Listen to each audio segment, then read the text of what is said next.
Chapter 1. The Unforeseen. The greatest sorrow in life is not death or unspent wealth, but rather the excruciating revelation that the children one has cherished for years are not one's own. Wang Yu clutched the freshly minted paternity tests. Both bore the identical, devastating result: no biological relationship. This stark truth shattered his perception of fatherhood, rendering the sweltering July heat insignificant compared to the icy chill that coursed through him. The world is rife with suffering, yet nothing stings as sharply as betrayal. The treachery of his wife suffocated him in that moment. Indeed, in long-standing relationships, the allure of novelty often tempts one to seek stimulation amidst tranquil existence. Wang Yu, feeling as though he had been plunged into an abyss, sank into a chair in the hospital. Trembling with grief, he reminisced about the vows exchanged, the promises of unwavering devotion, all now revealed as mere fabrications. His wife, Chun Yuding, had been the belle of the university, and even after bearing 2 children, she retained her stunning figure, now even more voluptuous and alluring. Her fair, delicate skin and flowing black hair belied her 30-something age, making her the epitome of beauty, quintessential heiress from a wealthy family. Wang Yu, a commoner who had once felt proud to marry such a paragon, now felt as though his world had crumbled. The thin sheets of paper in his hand felt like a guillotine, severing the ties of a family he believed to be blissful. The thought of his wife's deceit over the years, while he had adored her unconditionally, made him feel like a fool. The tempest of rage brewed within him, yet he found himself at a loss. Even if he exposed this betrayal, what would it accomplish? The stigma of infidelity is not easily shed. His wife came from a respectable lineage, and her father had always viewed him with disdain, now contemplating a name change for their daughters. If he were to confront her, it might only hasten the call for divorce. What would he ultimately gain? The more he pondered, the more his expression twisted in anguish.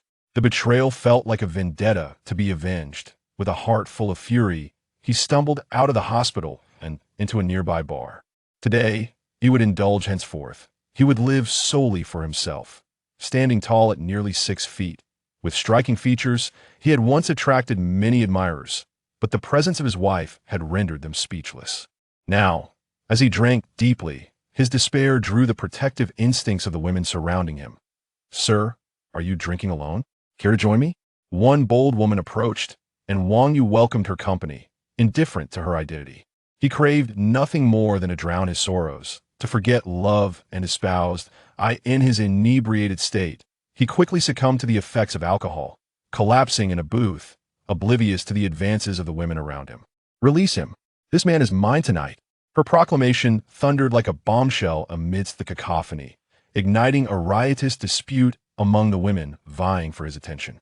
Their voices clashed, and chaos erupted as they squabbled over who was most deserving of him. "Hey, race 100,000, whoever claims it first wins." One of them tossed a thin check onto the ground, triggering a frenzy. Amidst the turmoil, Wang Yu felt himself being lifted, the softness of a woman's touch registering through his haze.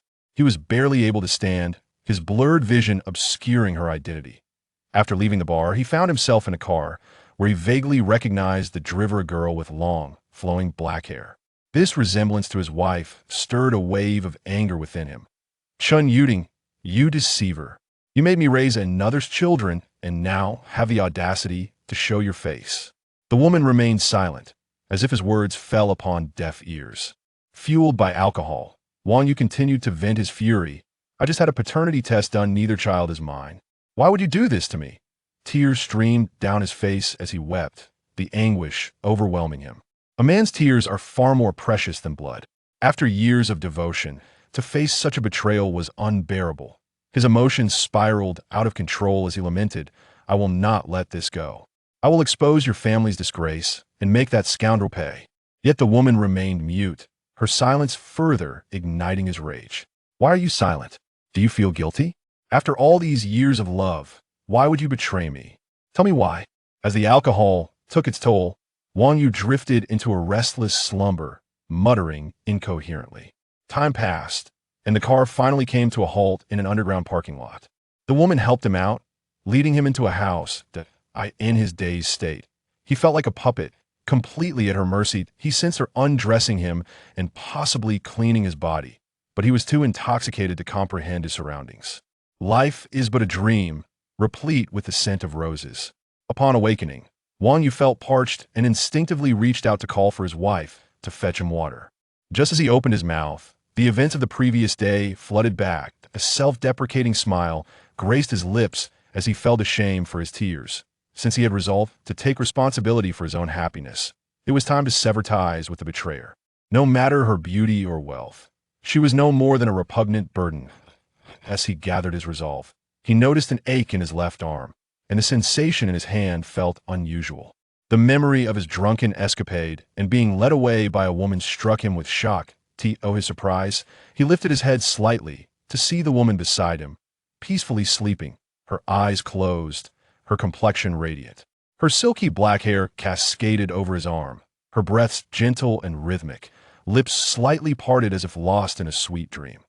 Sunlight filtered through the window, casting a warm glow on her porcelain skin, creating a scene reminiscent of a flawless painting, and Wang Yu, with an eye for beauty, could not help but admire. Chapter 2. Decisiveness in Adversity.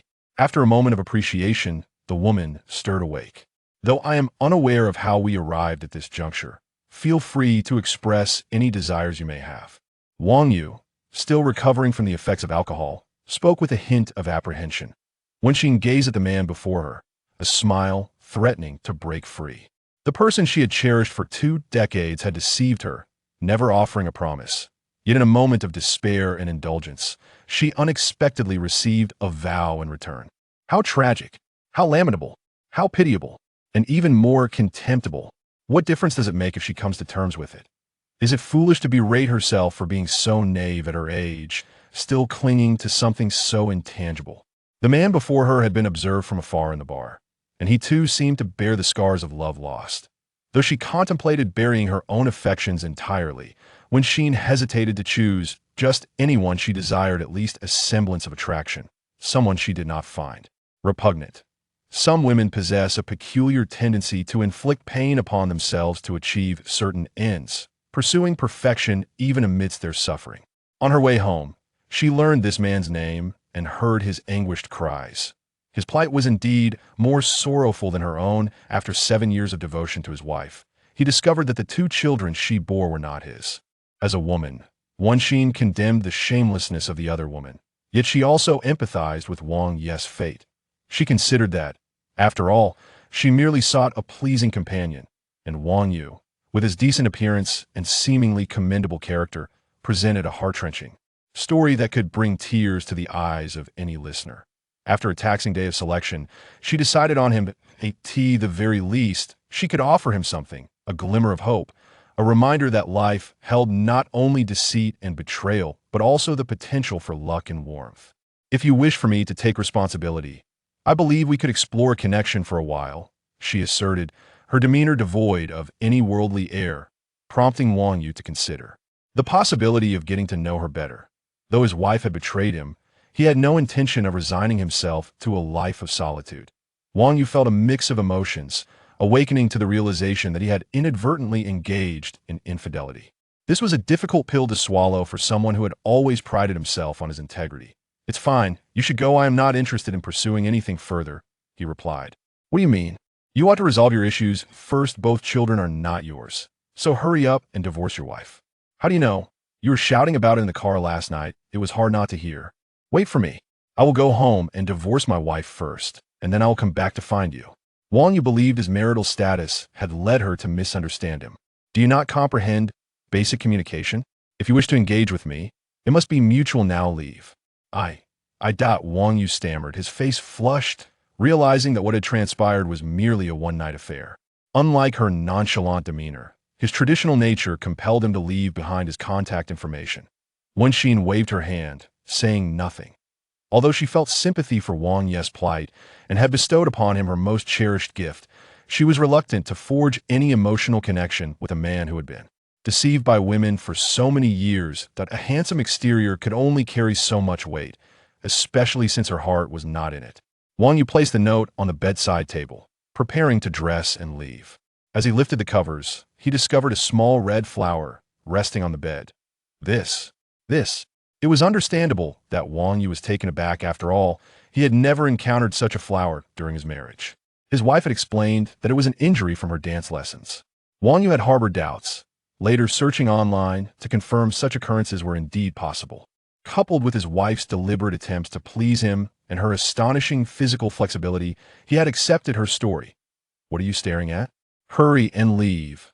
When Sheen urged, her face flushed with embarrassment. "Wait for me."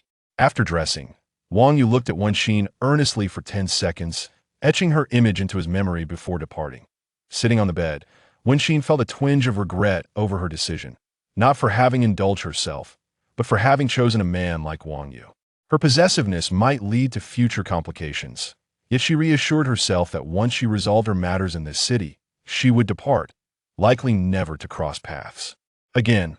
After leaving, Wang Yu headed to his wife's workplace, intending to confront her directly. The intense urge for revenge had subsided. His priority now was to secure a divorce. Upon discovering the truth, he resolved to minimize his losses. The betrayal had extinguished any love he once felt. Chun Yuding, his wife, was youthful and charming, with a respectable background. Even though she was married with 2 children, there were still those who sought both wealth and beauty, fervently pursuing her. Yet, Wang Yu had never paid such pursuits much mind, as their relationship had always been harmonious, and their children well-behaved. Their eldest daughter was 3, while the youngest was still an infant, a cherished little bundle who was not his own. Reflecting on this now felt deeply ironic. He had worn the metaphorical green hat for at least 4 years. Arriving at his wife's office, Wang Yu walked in silence, ignoring greetings from acquaintances along the way. Upon entering the office, he found Chun Yuding deeply engrossed in her work. Seeing her beautiful and capable demeanor stirred nothing in him but disdain and loathing. "Husband, what brings you here? Were you last night?" "I tried calling, but your phone was off," Chun Yuding said, looking up to see Wang Yu. Her calm demeanor only heightened Wang Yu's frustration. He felt deceived by her very appearance. Years of infidelity and betrayal had clouded his perception. Had he not pursued a paternity test, he might have spent the rest of his life dutifully serving her whims. Wang Yu locked the office door and drew the curtains. Although he had been deceived for so long and contemplated revenge, he understood that now was not the time, for he still valued his dignity. "Chun Yuding, tell me the truth. Have you ever betrayed me?" Wang Yu asked, his expression darkening. He sought to gauge her response. "What's wrong, dear? You seem unusual today, asking such questions first thing in the morning. Have you heard something?" Having managed a business for several years, Chun Yuding maintained her composure well. Wang Yu's grim countenance and his previous night's absence raised her suspicions clearly. Something was amiss. Before making any hasty decisions, she sought to clarify the situation. Her calmness did not surprise Wang Yu after years of managing her business. She had honed her skills. However, he had no intention of engaging in a lengthy debate. With undeniable evidence in hand, he had no time for trivial discussions. "Look at this." Wang Yu handed her 2 paternity test results. Chun Yuding, upon taking the documents and glancing at them, turned pale. She had never anticipated that her long-hidden secrets would be unveiled. The situation was dire. Any confrontation here could yield catastrophic consequences for her company and family legacy. "Whose are these? You're not trying to intimidate me, are you? You needn't deny that these tests were conducted through a legitimate institution and are legally binding. The samples for both children were obtained by me personally. I'm not here to seek your explanations." Chapter 3. Do not mistake me for a fool. Wang Yu's words left Chun Yuding in a prolonged silence. However, Wang Yu remained unperturbed. "For some evidence is simply irrefutable." Chun Yuding, with an air of composure, tossed the identification report directly into the shredder. "You have not conducted a paternity test, and I have not seen this report. Haven't we been happy as a family, dear?" Such bewildering logic. Was she channeling Zhao Gao from a past life? Wang Yu was nearly choked by his wife's assertion. He could never have anticipated her calm denial of the obvious. What was her intention? Did she wish for him to bear the burden of falsehood indefinitely, to continue supporting another man's offspring? While her words were not overtly damaging, their implications were profoundly insulting. "Chun Yuding, do you truly believe that? Do not compel me to confront that man and expedite our divorce. Divorce is out of the question. Our 2 daughters cannot grow up without a father, and I cannot be without a husband." Her tone was dispassionate, as though she were stating a mundane fact. Yet, Wang Yu found the absurdity of the situation laughable. She had already placed the blame squarely upon him, yet spoke to him with such nonchalance. I will not support children who are not mine, and I refuse to continue living with you. Should you disagree, I shall file for divorce in court, and you will bear the consequences. Wang Yu's emotions were in turmoil, feeling as though he no longer recognized his wife. He had envisioned various scenarios for this confrontation: tears, mockery, pleas for forgiveness, even obstinate denial. Yet his wife, with a calm demeanor, seemed intent on erasing this incident as if it were inconsequential, wishing to retreat into ignorance. Was such a thing even possible? It was utterly ludicrous.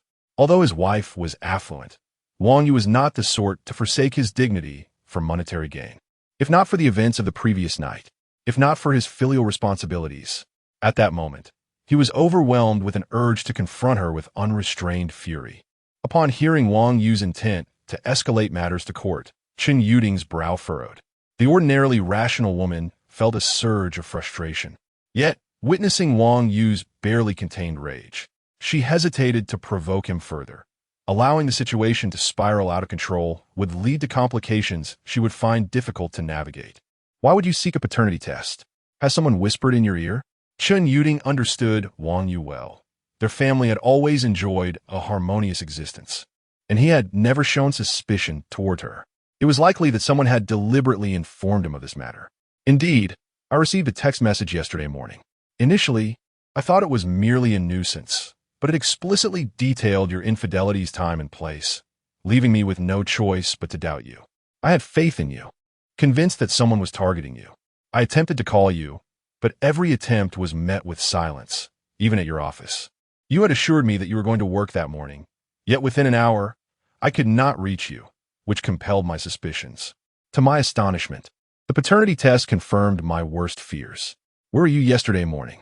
You never returned my calls? Were you too busy with another man? Chen Yuding found herself at a loss for words. The entirety of her whereabouts was a secret she could not divulge to her husband. She inwardly cursed the individual who had caused her phone to be turned off. Had it not been for that, she would not be embroiled in this predicament. Unbeknownst to her, the phone had been deliberately turned off, and the message Wang Yu received had been orchestrated. Should Wang Yu not have pursued the paternity test, other tactics would have been employed, all designed to eliminate him from the equation. In recent years, Chen Yuding had been treated like royalty by two men, mistakenly believing she could masterfully manipulate both. Little did she know that no man would be so foolish. Now, upon Wang Yu's unveiling of the truth, he had cast aside his usual gentleness, eager to sever their ties. Why the silence? Have I struck a nerve? I was negotiating a contract yesterday, and my phone died. I was occupied until late at night. By the time I attempted to call you, your phone went unanswered. Wang Yu pondered, recalling that when his wife tried to reach him, he was not merely drinking. He was likely engaged in her own deceit. Enough. I do not wish to dwell on this. State your terms for divorce. The children are yours, and we shall divide our assets equally. Let this matter conclude here, and we shall go our separate ways, never to cross paths again. Wang Yu was weary of further dialogue. Divorce is not an option. Return home immediately, or I shall make no accommodations for your comfort. At this juncture, what more do you wish to discuss? Do you truly believe we can salvage this relationship? Even if you resist divorce, I will not return. You have 3 days to contemplate this matter. If you remain indecisive, we shall meet in court. With that proclamation, Wang Yu departed without a backward glance. Chen Yuding, incensed, wreaked havoc upon her office, shattering anything within reach.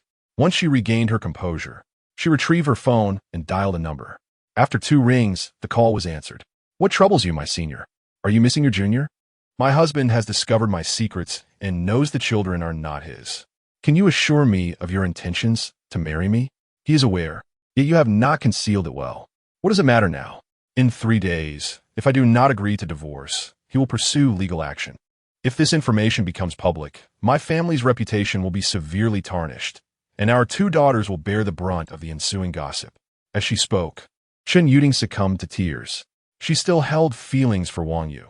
Their years together had formed a bond, and despite their mundane existence, he had cared for her and their children with tenderness. If divorce could be avoided, she yearned to continue their life together. At times, She recognized her own greed, seeking the thrill of an affair while simultaneously relishing the warmth of her family life. After so many years, she had grown accustomed to this existence. And now that balance was shattered, leaving her adrift. The thought of her infidelity leading to divorce. What would become of her daughters? Would they face scorn and derision at school? The chilling prospect of her daughters being subjected to such cruel words sent a shiver down her spine. Yuding, do not cry. There are still 3 days left. Rest assured, I will find a resolution for you. How will you resolve this? Marry me? If we could part amicably, Wang Yu would not cause a scene. We could simply have him sign a non-disclosure agreement. But what of the children? Without a father, how will I explain his absence as they grow? Currently, it is untenable. My mother has arrived in the city. If she learns of our situation, I will lose my status as an heir. Does that title hold such significance? We are not lacking in finances, and my company is beginning to prosper. Our family of 4 can live well. It is not as simple as you presume. If I lose my heir status, that brother and sister duo will not rest until they have their way. Moreover, your business will suffer immensely. Losing my status would have your clientele. The Wing Group is crucial to us. What then? My mind is in turmoil. Leave it to me. I will handle that scoundrel. Should he refuse to comply, he will soon learn the meaning of desperation. Upon hearing the cold, ominous tone from the other end of the line, Chen Yuding felt her face drain of color. This junior was no longer the person she had known in school. Particularly unsettling was the realization that the blame for this predicament rested on both of them. Yet he seemed intent on taking everything from Wang Yu. Chen Yuding is not so cold-hearted. Although she has betrayed her husband, she has never contemplated causing him harm. No, you cannot hurt Wang Yu. I have already wronged him enough, and over the years, he has taken excellent care of both me and our daughter. I cannot be so heartless. Yuding, I will not harm him. Sometimes, ensuring someone's compliance does not necessarily require force. Rest assured, once my mother has passed, I will devote myself to you wholeheartedly. Chapter 4. The old man is quite deceitful after leaving his wife's company. Wang Yu returned home, where his in-laws were caring for his 2 granddaughters. The elder daughter was named Wang Kiki, while the younger one had yet to be named and was affectionately called Xiao Bao. Upon his arrival, Wang Yu was greeted warmly by his mother-in-law, Li Yuzhen, who was cradling Xiao Bao in the living room, while his father-in-law, Chen Chusheng, sat on the sofa reading a story to Kiki. Witnessing this heartwarming scene filled Wang Yu with an overwhelming sense of joy for his family and affection for his 2 lovely daughters. Even though he was aware that they were not his biological children, he felt no anger in their presence. "Daddy, hold me," Kiki exclaimed as she spotted her father, leaping off the sofa and running towards him with open arms. Overcome with emotion at the sight of his daughter yearning for his embrace, tears streamed down Wang Yu's face, which he quickly turned away to conceal from his in-laws. He bent down, embraced Kiki tightly, and savored the warmth of her small, soft body. In that fleeting moment, he wished he could remain oblivious to the truth and continue living in the beautiful dream crafted by his wife. Yet, the thin sheets of paper he had discovered served as a reminder that even dreams could be tinged with a hint of green. Wiping away his tears discreetly and setting Kiki down, Wang Yu felt it was imperative to discuss the matter with his father-in-law. After all, he had returned to gather his belongings, and remaining silent would surely put his elderly in-laws in an awkward position. "Kiki, go find your grandmother. I have something to discuss with Grandpa," he said, gently placing Kiki down. "Just so happens, I have something to discuss with you as well, Xiao Yu. Let us go to the study." Once in the study, Wang Yu brewed a pot of tea for his father-in-law and closed the door behind them. At this point, Chen Chusheng had come to accept Wang Yu as his son-in-law. Despite his humble background, Wang Yu possessed commendable character, treating both Chen's daughter and the elder couple with kindness. "Xiao Yu, there is a matter I wish to discuss," Chen Chusheng began. "Dad, go ahead," Wang Yu replied, seating himself and pouring a cup of tea for his father-in-law. "I would like Xiao Bao to carry the Chen surname. What do you think?" Wang Yu was taken aback by his father-in-law's request. After all, he had married Chen Yuding, not entered the family as a son-in-law. Observing Wang Yu's stunned silence, Chen Chusheng's expression soured, feeling discomfort at the thought of his grandchild bearing a different surname from him, especially given his substantial family wealth. When Wang Yu had intended to marry Chen Yuding, Chen Chusheng had opposed the union, desiring for Wang Yu to enter the Chen family. However, Wang Yu had staunchly refused, and his daughter had also expressed strong opposition, leaving Chen Chusheng no choice but to concede. Eventually, he recognized Wang Yu's genuine affection for his daughter, noting that after their marriage, he had not exploited the Chen family's resources for profit. Wang Yu had sought employment independently, earning his living and, through years of hard work, had risen to a leadership position within his company, earning an annual income of 500,000. Nevertheless, to Chen Chusheng, these accomplishments held little weight. Despite being a standout among ordinary individuals, Wang Yu remained an ordinary man in his eyes. Why do you disagree? Chen Chusheng pressed. I have no objections. You can ask Yuding about this matter. Kiki can choose not to adopt my surname. Wang Yu responded, surprising Chen Chusheng. When Kiki was born, Wang Yu had fervently insisted on her adopting the Chen surname, and Chen Chusheng vividly recalled how flustered Wang Yu had been at the time. What had changed? Today, he had hoped to discuss the matter of Xiaobao, carrying the Chen surname, and had even prepared a substantial sum of money as a token of appreciation if Wang Yu agreed. To his astonishment, the situation had unfolded more easily than anticipated, and Wang Yu was even willing to allow Kiki to adopt the Chen surname. Xiao Yu, this is no jest. Xiaobao can carry the Chen name, but Kiki should remain with your surname. I am not being unreasonable. It is simply a matter of ensuring the Chen name continues. Chen Chusheng insisted. He believed it prudent to settle Xiaobao's surname first, considering that both granddaughters shared the Chen bloodline. However, Kiki's surname is a matter I cannot dictate. Wang Yu prepared to lay his cards on the table. Take a look at this. He handed over 2 paternity test results. Anticipating that his wife might tear up the original reports, Wang Yu had made several copies, and he still possessed many. As Chen Chusheng examined the documents, his expression darkened further. This is real? He inquired. Indeed, it is genuine. Therefore, what name the children bear is no longer my concern. As for whether they carry the Chen surname or another, that is a question for your daughter, as I still do not know who the biological father is. Do not attempt to deceive me, for I shall not let this matter rest, Chen Chusheng warned. Dad, I intend to divorce Chen Yuding, and I will not publicize this matter. I only hope you will refrain from interfering in my life moving forward. If you doubt the truth of this situation, you may inquire with your daughter. It is too simple to dismantle a lie. Do you think I would deceive you? With that, Wang Yu departed, eager to leave the home. In the study, Chen Chusheng struggled to regain his composure, utterly taken aback by the revelations. Though reluctant to accept the truth, he knew Wang Yu well enough to understand that he would not jest about such a significant issue. Was it possible that his daughter had truly married such a man? He resolved to seek clarity. Dad, is something the matter? Chen Yuding felt a sinking sensation upon receiving her father's call. Were Kiki and Xiaobao truly not Wang Yu's children?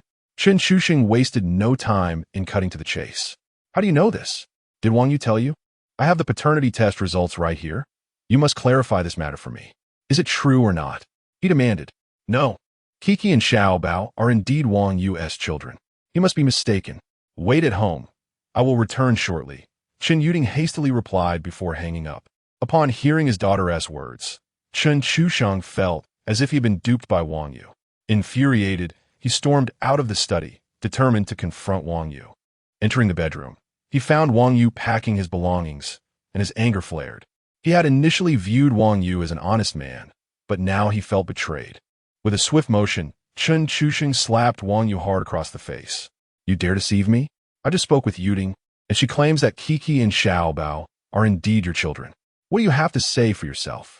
Wang Yu, bewildered by the sudden assault, felt his anger rise in response to Chen Chusheng's words. Oh, Chen Yuding, you are throwing away the chance for a peaceful resolution.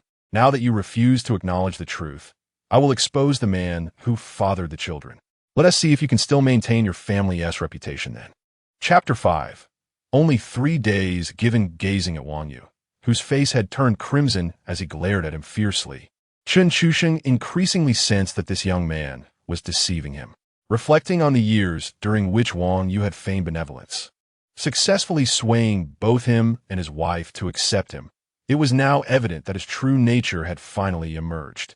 Young man, if you wish to divorce Yuding, you may do so, but you shall leave with nothing, not a single cent. You speak nonsense. I have contributed to this household, whether in purchasing and renovating the house or covering living expenses. Every time, it has been I who paid. Chen's family truly harbored grand ambitions, expecting him to toil for them for years without recompense. And now, they would not even allow him to take what he had personally purchased. Do not think I am unaware of your intentions.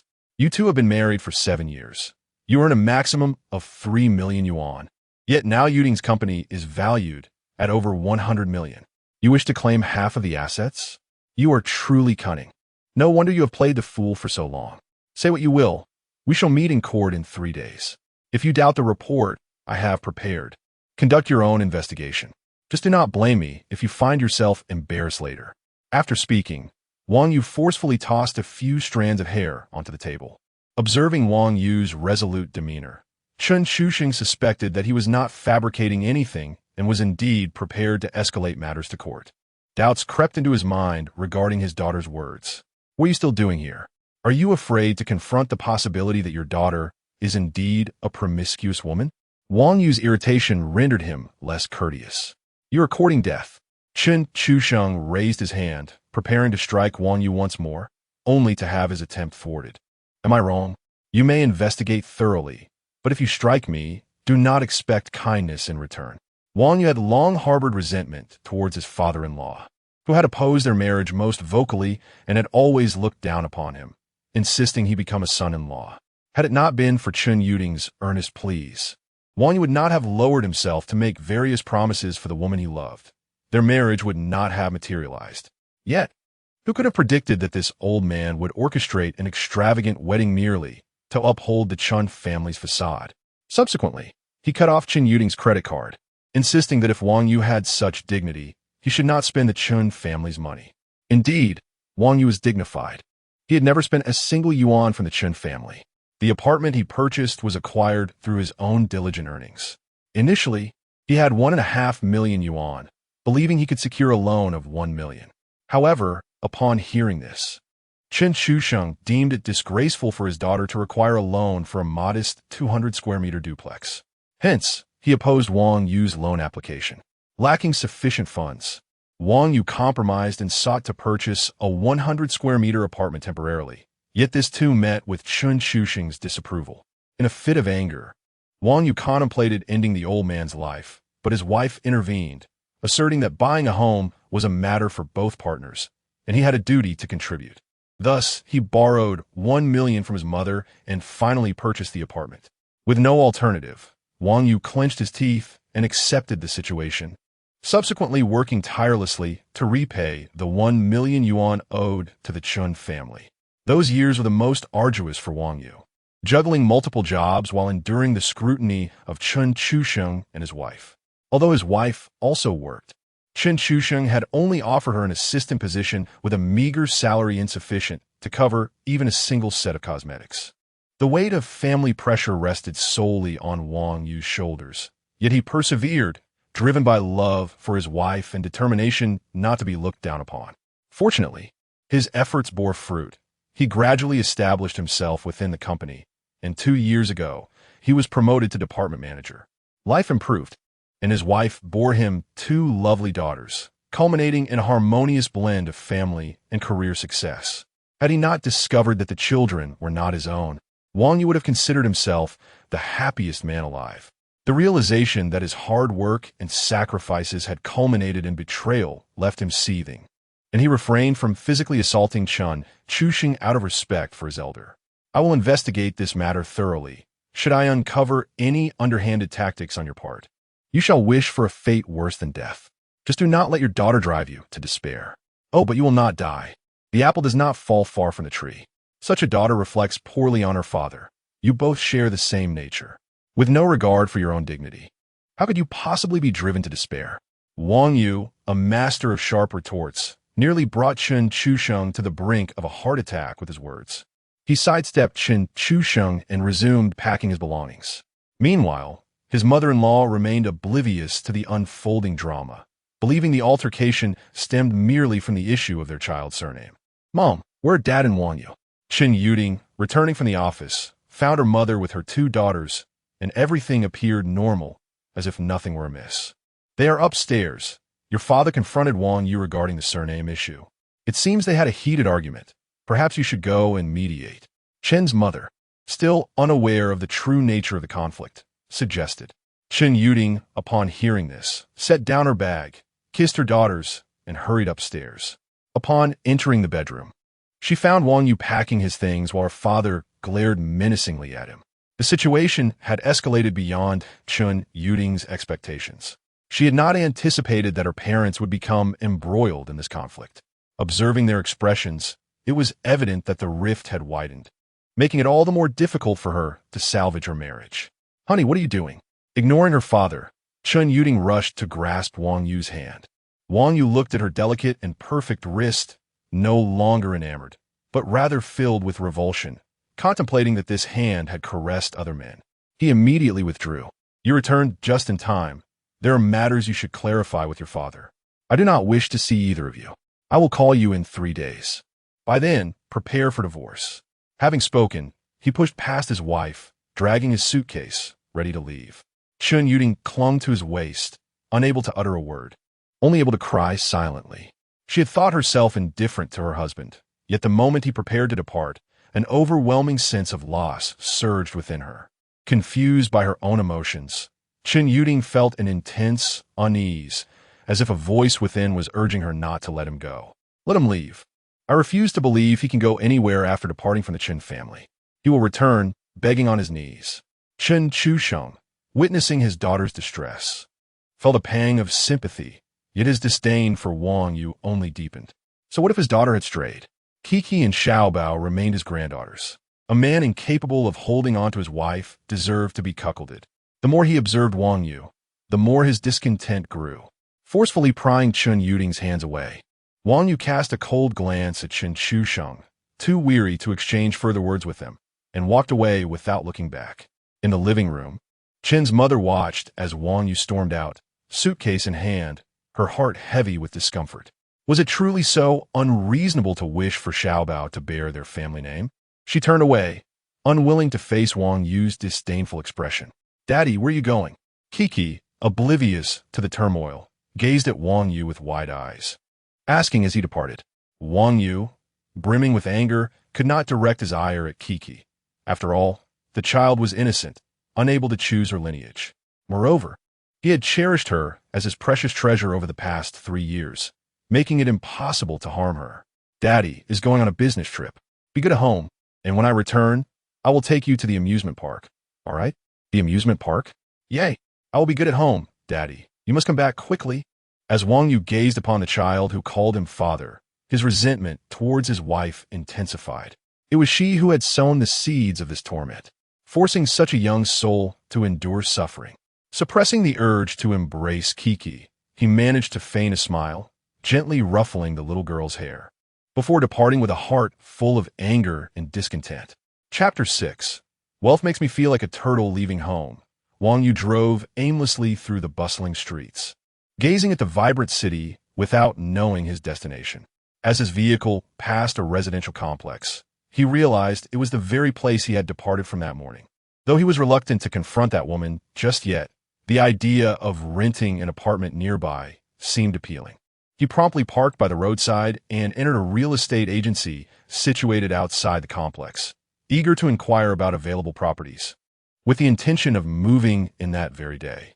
The agent who attended to him was a middle-aged woman, exuding a sense of competence.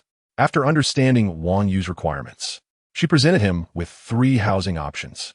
The first was a modest 1-bedroom apartment of merely 60 square meters, with a monthly rent of 2,500 yuan. The second option was a spacious 122 square meter 3-bedroom unit, currently occupied by a tenant seeking roommates, which Wang Yu immediately dismissed. The final option was a lavishly decorated 200 square meter flat, fully furnished and equipped with appliances, and notably, the owner had never resided there, though the agent could not clarify the reason. Nonetheless, Wang Yu was quite taken with this particular property, as it was situated directly above the woman he had been avoiding. The rent was 10,000 yuan per month, a sum Wang Yu, with an annual income exceeding 500, 000 yuan, found manageable. He signed a lease agreement and paid 6 months' rent, promptly acquiring the keys. Upon entering the elevator and ascending to his new floor, he opened the door to find the interior matching the photographs he had seen, leaving him quite satisfied. After arranging his belongings, he collapsed onto the bed, too weary to eat, and soon drifted into a deep slumber. The events of the past few days had drained him emotionally, and being alone allowed him to relax, awaiting his impending divorce from his wife in 3 days. Wang Yu harbored no thoughts regarding his wife's company. His dignity forbade him from taking advantage of the Chun family. He merely sought to reclaim what was rightfully his. The apartment they had purchased together cost him 5 million yuan, while his wife had borrowed 1 million from her mother, which Wang Yu later repaid. Thus, that property rightfully belonged to him. Although it fell under marital assets, he had no intention of sharing it with his wife. With property prices soaring, the apartment, initially worth 5 million yuan, could now fetch around 4 million. Wang Yu desired only 4 million, just enough to facilitate a smooth divorce. Longing to distance himself from his wife and her family as much as possible. Awakening around 3 in the afternoon, Wang Yu's phone rang. It was a call from his company requesting his presence for an urgent matter. Having taken a week of annual leave due to his marital issues, he sensed this call was of significant importance. Despite the upheaval in his personal life, he still valued his career as he needed to provide for his parents back home. Upon arriving at the company, he headed straight to the general manager's office. "Manager Zhang, is there something I can assist you with?" he inquired. "Please take a seat." Manager Zhang replied, "I do wish to discuss a few matters with you." Wang Yu settled onto the office sofa, pondering the nature of this conversation. "I've called you here today for both business and a personal matter," Zhang continued. "Please go ahead." "I'm listening," Wang Yu responded. "You've been with the company for nearly 7 years, consistently demonstrating commendable performance. Since your promotion to manager, your contributions to the company's development have not gone unnoticed. An opportunity has arisen. Old Yu is set to retire next month, and I am considering you for his position. What are your thoughts?" Old Yu was one of the 4 vice presidents, overseeing significant departments such as research and engineering. Rumors had circulated that he would be rehired after retirement. But from Manager Zhang's demeanor, it appeared he might actually be stepping back. "Manager Zhang, I sincerely appreciate the company's recognition and promotion. I am confident in my ability to succeed Old Yu and fulfill the responsibilities entrusted to me," Wang Yu replied, setting aside his personal troubles for the moment. "Excellent. The company needs young leaders like you. However, there is one condition you must accept, or this position may not be attainable for you." "What condition?" Wang Yu asked, somewhat perplexed, suspecting Zhang might be fishing for personal gain. "Don't be alarmed. This is a private matter. I shouldn't pry. However, considering your imminent promotion, I feel it's important to address it. The condition is simple. You cannot divorce for 5 years." "What? I was unaware of such a stipulation," Wang Yu exclaimed, taken aback. Just as he was about to finalize his divorce, this unexpected condition felt particularly targeted. "Calm down, Wang. I've stated the condition. Take some time to think it over, but I would appreciate a response before you leave today." "Manager Zhang, I must be candid. I will be divorcing my wife in 3 days. And while I am not yet a vice president, I would only assume that role next month after the divorce. Surely that does not contravene your condition? Young man, things are not as straightforward as you believe. If you wish to be promoted to vice president, you cannot divorce in 3 days, nor at any point within the next 5 years. That is the condition. You must consider it carefully.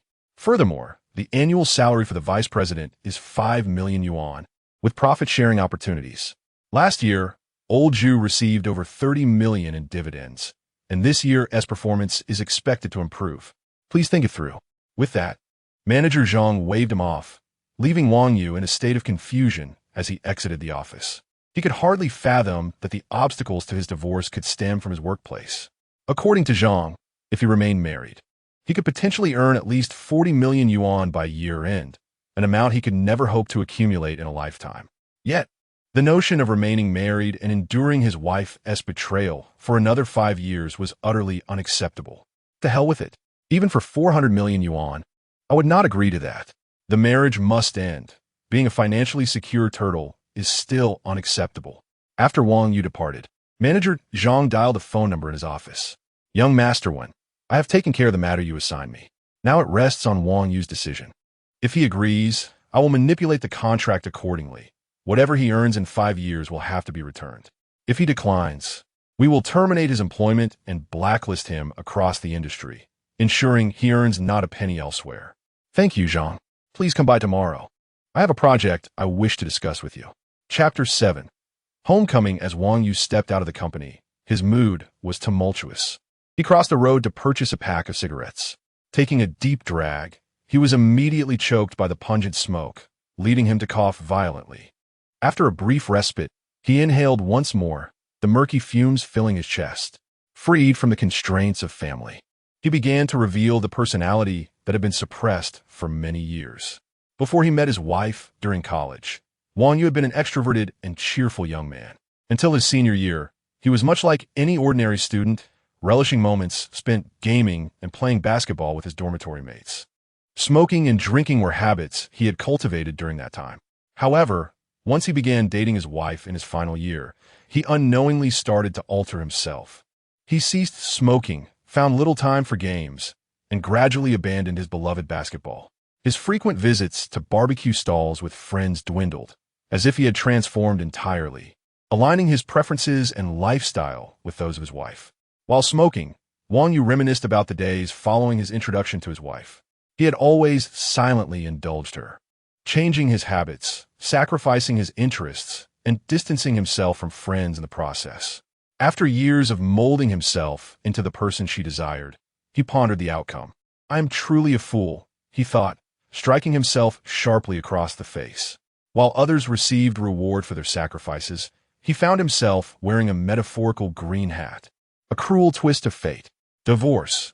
Whoever desires the money can have it. After smoking 2 more cigarettes, Wang Yu felt lightheaded and disinterested in returning to the office. Promptly dialed General Manager Zhang's number. Xiao Wang, have you come to a decision? Zhang inquired. Manager Zhang, I have thought it over. My wife and I truly cannot continue. A divorce is inevitable, though I cannot disclose the specifics. This opportunity is rare, with an annual income in the tens of millions. You must choose wisely. Young people should not act impulsively. I have given it considerable thought, Manager Zhang. If the Deputy General Manager can perform, then let him. If not, it matters little. I simply wish to live a more liberated life. Very well, as long as you have made your decision. Upon hanging up, Zhang's expression soured. His original plan had been to promote Wang Yu to Deputy General Manager, manipulating the contract to bind him for 5 years before dismissing him without a single penny paid. Now it seemed he would have to let Wang Yu go, and according to the contract, terminating him would entail a penalty of several 100,000 yuan, a rather unprofitable transaction. After the call, Wang Yu felt a wave of relief wash over him. He had rejected the company's tempting offer, sensing the gradual return of his true self. The adventurous youth within him was awakening once more. Driving toward his hometown, he resolved not to conceal his impending divorce from his parents. He had endured much hardship and suffering alone over the years, dedicating most of his time to work and family, neglecting the care and affection his parents deserved. He reflected upon his inadequacies, whispering to himself, "From now on, I shall only owe my existence to those who bore me and those I have brought into this world." However, the realization that he had no children of his own filled him with disgust. His hometown lay approximately 200 kilometers away, and after 3 hours of driving, he arrived at his family home. As he entered, the familiar aroma of home-cooked meals enveloped him. His mother was making hand-pulled noodles. How long had it been since he last savored them? Steeling himself, Wang Yu pushed open the door, and the familiar sights of the small courtyard greeted him, a wave of nostalgia washing over him. "Mom, I'm back." The phrase he had often exclaimed echoed once more in the courtyard after several years. "Xiao Yu, you're back. Where's Yu Ting? Didn't Tishi come with you?" His mother replied, her face lined with more wrinkles than the last time he had seen her. The once lustrous black hair was now increasingly interspersed with silver. When had his mother begun to age? Vague memories revealed only fleeting glimpses of her over the years. How had he failed to think of his parents all this time? How had he not spent more time with them? "Mom, I came back alone." "I'm hungry," he said, his voice catching in his throat, overwhelmed by guilt and self-reproach. "Come in quickly. The meal is just ready," his mother said kindly, looking at him with warmth. As he settled at the table, she brought forth a generous bowl of noodles, adorned with meat and a hefty spoonful of red chili.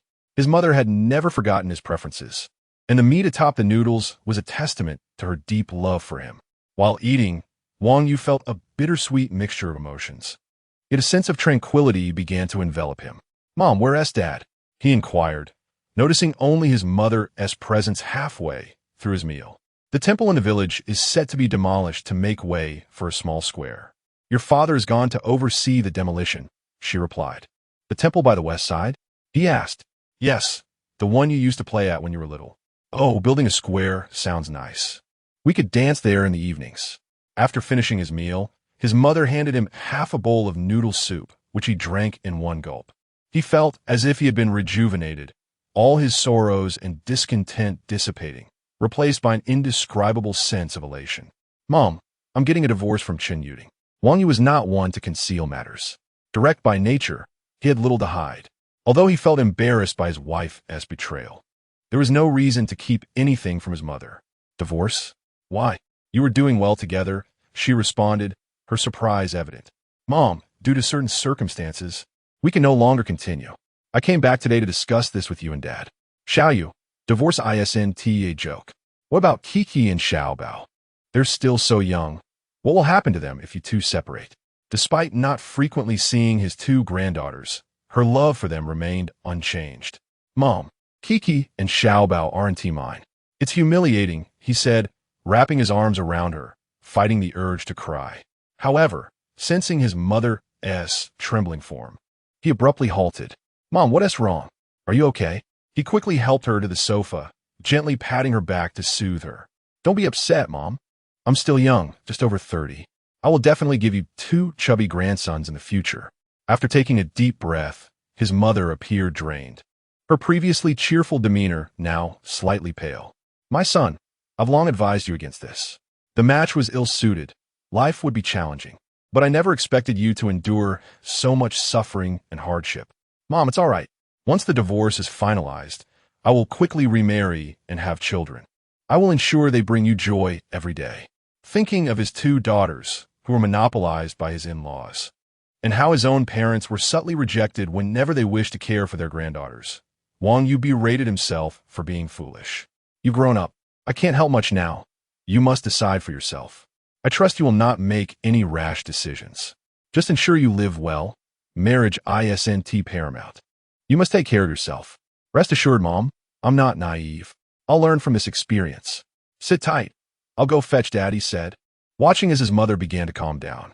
As he walked along the familiar path, inhaling the earthy scent, he felt that the essence of his hometown was incomparable to any other place. After a few minutes, he spotted a crowd gathered in front of the small temple. Chapter 8. Wang Yu struck unconscious by the mountain deity Dad. "What's wrong?" Wang Yu approached to see his father bustling about, with several villagers also present. After greeting his uncles and neighbors, he made his way to his father's side. "I'm back." Wang Yu's father gazed at him until he finished conversing with the villagers, then patted his shoulder, feeling a surge of joy upon seeing his son. Wang Yu, noticing the crowd, hesitated to mention his embarrassing predicament, realizing his father was preoccupied and could not leave just yet. "Dad, what is happening in the village? Do you need my assistance?" We were just selecting participants, matching ages and zodiac signs. We still need one more person." "Son, you've arrived at the perfect moment. Your age and zodiac fit perfectly. Come, we can begin now," his father called the others over. Confused, Wang Yu followed along, unsure of what gathering so many people entailed. Shortly, a total of 16 strong men, including Wang Yu, entered the temple. "Today, we invite the mountain deity to relocate. We must not let it touch the ground during the process." His father's voice clarified their purpose. This temple, dedicated to the mountain deity, had stood in Wangjia village for countless years, and Wang Yu had played there with friends since childhood. The deity's statue was substantial, weighing approximately 500 kilograms. With a group of robust young men, lifting the statue posed no significant challenge. "Stand ready." A commanding shout rang out as Wang Yu and the other strong men positioned themselves alongside the deity's statue. The statue was already secured, bound with numerous ropes and sturdy wooden poles. Wang Yu stood directly beneath one of the deity's hands. If his memory served him correctly, a statue of a golden boy resided beneath that hand, depicting the deity lovingly patting the boy's head. Now, Wang Yu found himself replacing the golden boy's position, as it was likely removed for the relocation. Lift! His father's powerful command echoed, followed by a resounding strike of the gong. Up! Another gong sounded. Wang Yu and the men strained together, successfully raising the statue. At the temple entrance, they prepared offerings for the ceremony, requesting the mountain deity's blessing for favorable weather. A loud gong rang out, signaling the start of the procession. Firecrackers erupted outside the temple as Wang Yu's father, wielding the large gong, walked and shouted to maintain order within the ranks and uplift the spirits of the crowd, all while observing the movement. Wang Yu and the other men began to follow his lead. When his father noticed the procession veering left, he struck the gong sharply, calling left rope, shift right. Everyone responded in unison, adjusting their positions. If the procession tilted to the right, he would shout, right rope, shift left. And again, the crowd would comply. For young maidens flanked the statue, holding lanterns and fans, while another individual behind them held a canopy aloft. The entire procession moved forward with a vibrant rhythm, creating a magnificent spectacle. After traversing a smooth, flat path, they reached the foot of the unnamed hill behind the village. Despite its modest height, the terrain was rugged and treacherous, with many winding and steep sections. Upon reaching a particularly smooth and steep stone slope, they encountered the most challenging segment of the ascent. Come on, boys, put in the effort. Hey! Wang Yu heaved for several minutes. Though his shoulders ached, the atmosphere invigorated him. His father's gong rang out relentlessly as the men exerted their utmost strength, synchronizing their efforts with the rhythmic calls of 1, 2, 1, 2, as they steadily lifted the statue. With a collective push, accompanied by the persistent clang of the gong and spirited shouts, the statue ascended gradually. Wang Yu was drenched in sweat, yet dared not lose focus, until a cheer erupted as they reached a resting point. Place the mountain deity. At the mountainside, a flat area revealed a stone platform about a meter high, designated by the villagers for the reconstruction of the temple. Wang Yu exhaled in relief as he followed the group onto the platform. However, the statue had yet to be lowered, and he began to feel fatigued. His father positioned offerings before the mountain deity, lit incense, and checked his watch. The auspicious time has arrived. Light the incense and fire the firecrackers. 3 incense sticks were inserted into the burner, and a long string of firecrackers was ignited, creating a crescendo of excitement. As his father struck the gong, the villagers fell silent. Lower! With the command, Wang Yu felt a wave of relief, believing they were nearing the end. Xiao Yu, be careful. Careful of what? Wang Yu barely registered the warning before a sudden, excruciating pain struck his head, and darkness enveloped him, rendering him unconscious. Wang Yu's father watched in horror as the mountain deity's hand, which had broken off, fell directly onto his son's head. Quick, save him! Amid the chaos, Wang Yu was carried down the mountain by several strong men. His father remained with a few village elders to oversee the rituals, hastily following Wang Yu to the hospital. Where's the golden boy statue? After his father left, the village elders searched but found no trace of the familiar statue. Oh, do you think the golden boy statue is lost? Perhaps the mountain deity mistook our boy for the golden boy and intended to take him away. Unable to locate the statue, villagers speculated, with many believing Wang Yu had been considered the golden boy by the mountain deity. Though he lacked the resilience of the statue and could not withstand the deity's weight, resulting in his fainting. At that moment, Wang Yu found himself enveloped in darkness. Yet his mental state remained vibrant. Golden boy, I have attained my goal and returned to the celestial realm. This position shall be bestowed upon you. Confused, Wang Yu wondered if he was dreaming. What golden boy? What mountain deity? As the ancient voice faded, he noticed a red talisman floating before him, inscribed with the words, "Heavenly official bestows blessings." When he reached out to touch it, the talisman vanished. A sudden, intense pain surged in his head, and he succumbed to unconsciousness once more. Outside of Wang Yu's body, a faint red light enveloped his head, gradually healing his injuries. How's my son? In the town hospital, Wang Yu's father anxiously inquired of the doctor who had just conducted an examination. Rest assured, it's nothing serious, merely some superficial injuries. The young man is robust and should recover in a few days. Then why hasn't he awakened yet? His father asked with concern, as Wang Yu was his only son, and he felt deeply for him. It's a temporary unconsciousness. Don't worry, he should wake by tomorrow morning at the latest. The doctor's words eased Wang Yu's father's worries. Uncle Wang, why don't you head home? And we'll be worried, and I can stay here with Chunmei tonight. The two girls who had carried lanterns alongside the statue had somehow followed them, one of whom was named Song Yan, while Chunmei was Wang Yu's cousin. All right, call if you need anything. Wang Yu's father observed his son's rosy complexion, resembling that of a peaceful slumber, and felt reassured. With the girls attending to him, it was certainly better than leaving him with a few rough men. He left 2,000 yuan behind and departed with the strong men who had assisted. Upon returning home, Wang Yu's mother rushed out, her voice filled with anxiety. How is our son? Chapter 9, A Heart's Yearning for a Decade. Take it slow. Do not be agitated. Our son is fine. Yan and Chunmei are taking care of him. You can visit first thing in the morning, Wang father reassured his wife. Why did you leave those two girls there? Wang mother began to complain.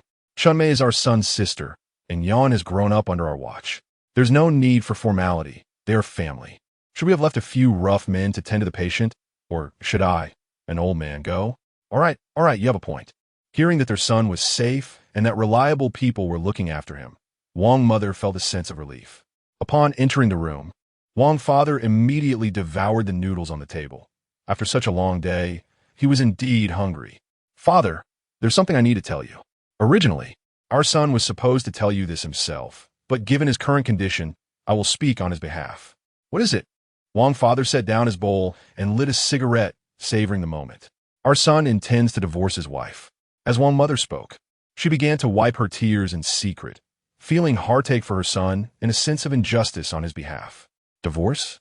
The girl he was so determined to marry just a few years ago, and now he wants to end it? This is madness. What about our two granddaughters? Wang father's anger flared up, thankful that Wang Yu was not present, or he would have surely faced a beating. I support our son in his decision to divorce.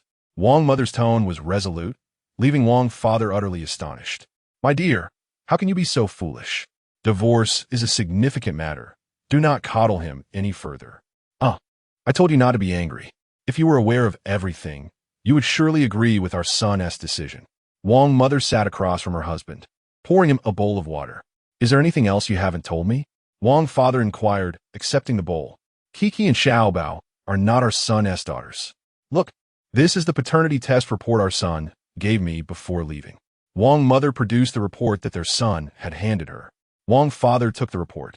Although he could not comprehend the data, he recognized the words indicating no blood relation. Upon seeing another sheet with the same words, he exploded with fury. Damn it, the Qin family has gone too far. Initially in disbelief, Wang father fell silent, then slammed his hand on the table, his rage reaching its peak. Having encountered Chen Chuxing a few times, he had always disapproved of this in-law. If it weren't for the sake of his son and daughter-in-law, he would have confronted him long ago.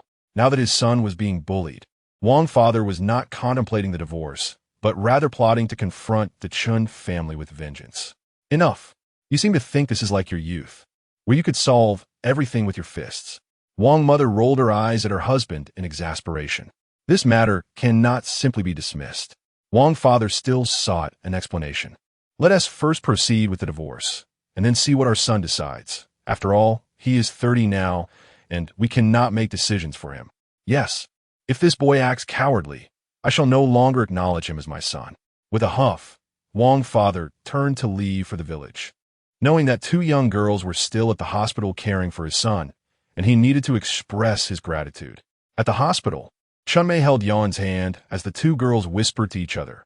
Yan's face flushed while Chunmei wore a mischievous smile. Xiaoya, do you still have feelings for my brother? Yan turned her head away, unable to meet Chunmei's gaze. You are already 25, and my brother has been married for years and has 2 children. You cannot keep dragging this on.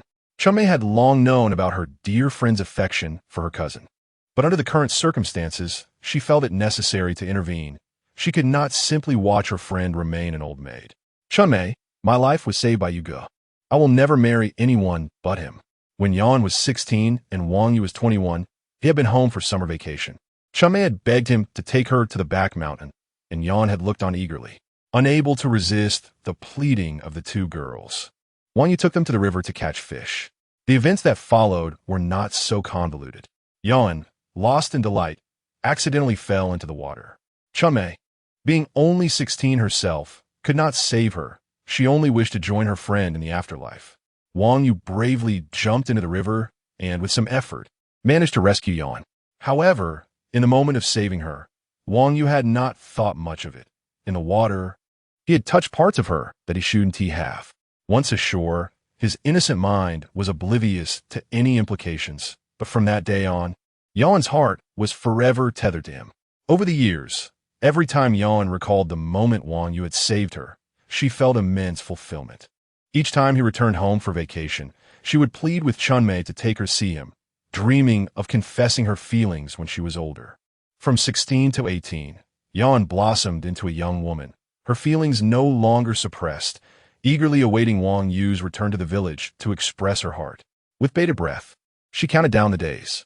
Yet that year, Wang Yu returned with a city girl, their affectionate demeanor shattering Yan's heart into pieces. Later, news arrived that Wang Yu had married, purchased a home in the city, and had 2 daughters. From that moment, Yan fell into a deep melancholy, and no amount of Chunmei's encouragement could lift her spirits. When her family attempted to introduce suitors, she vehemently refused, dragging on for many years. Upon seeing Wang Yu today, Yan restrained herself, maintaining a distance, refraining from approaching him. But when Wang Yu collapsed, bleeding, all notions of morality and propriety vanished from her mind. Had Chunmei not swiftly pulled her back, Yan might have rushed to embrace him. At that moment, the unconscious Wang Yu remained unaware that the girl he had saved all those years ago still harbored feelings for him. "Yan, stop this. It pains me to see you like this. Chunmei, do not dissuade me. I love Yu Ge. I truly love him. I shall never marry anyone else." Yan's expression was calm, but the desolation in her eyes struck Chunmei's heart with sorrow. Gently wiping the blood from Wang Yu's forehead with a towel, Yan experienced profound satisfaction. This was the closest she had been to him in years, and she cherished every second of that night. Just having this experience was enough for her. Gazing at Wang Yu's handsome face, the image of the sunny young man from her past resurfaced in her mind. Chunmei observed her friend, unsure of how to help. She sighed, feeling as though fate had played a cruel trick on her dear friend, binding her to a lifetime of unrequited love. Around 10 o'clock that night, Wang Yu slowly regained consciousness, his eyes fluttering open to meet a pair of adoring gazes. Before he could fully comprehend, their owner turned away. Seeing Wang Yu awake, Yan, fearing discovery, nudged Chunmei, who had been dozing off. "Chunmei, Yu Ge is awake. I'll go buy something to eat. Please take care of him for a moment." With that, she fled the room, leaning against the hospital wall outside, her mind racing with countless scenarios. Did Yu Ge notice how she looked at him? Would he think her unworthy? Would he come to despise her? Would he ignore her? Lost in thought, tears began to flow. "Are you all right?" A nurse passing by noticed Yan's tears. I'm fine. Yan quickly wiped her eyes upon being seen and hastily exited. The little nurse did not inquire further, assuming it was a family member of a patient concerned about their loved one's condition. "Brother, how are you? Does your head still hurt?" Chunmei gently helped Wang Yu sit up and softly touched his forehead as she asked. Chapter 10. Heavenly blessings, it's all right. It doesn't hurt anymore. Observing his cousin, Wang Yu felt an unexpected joy, realizing he still had many relatives, making the betrayal of his wife seem less significant. "Who just ran out?" "It was Yan. Uncle asked us to take care of you here." "Yan?" Wang Yu recalled the quiet girl who used to follow him around. "She went out to get some late-night snacks." "Brother, you really have a hard head. A stone that big only broke the skin. Do you want me to turn into a fool from the impact?" No. It's just that your head is quite tough." Chunmei stuck out her tongue, feeling a bit shy. At that moment, a nurse entered to check on him. Upon seeing Wang Yu awake, she promptly summoned the on-duty doctor. After a thorough examination, the doctor expressed his astonishment at Wang Yu's recovery. When he arrived, there had been so much blood that he had expected at least a concussion. After the examination revealed it was merely a superficial wound.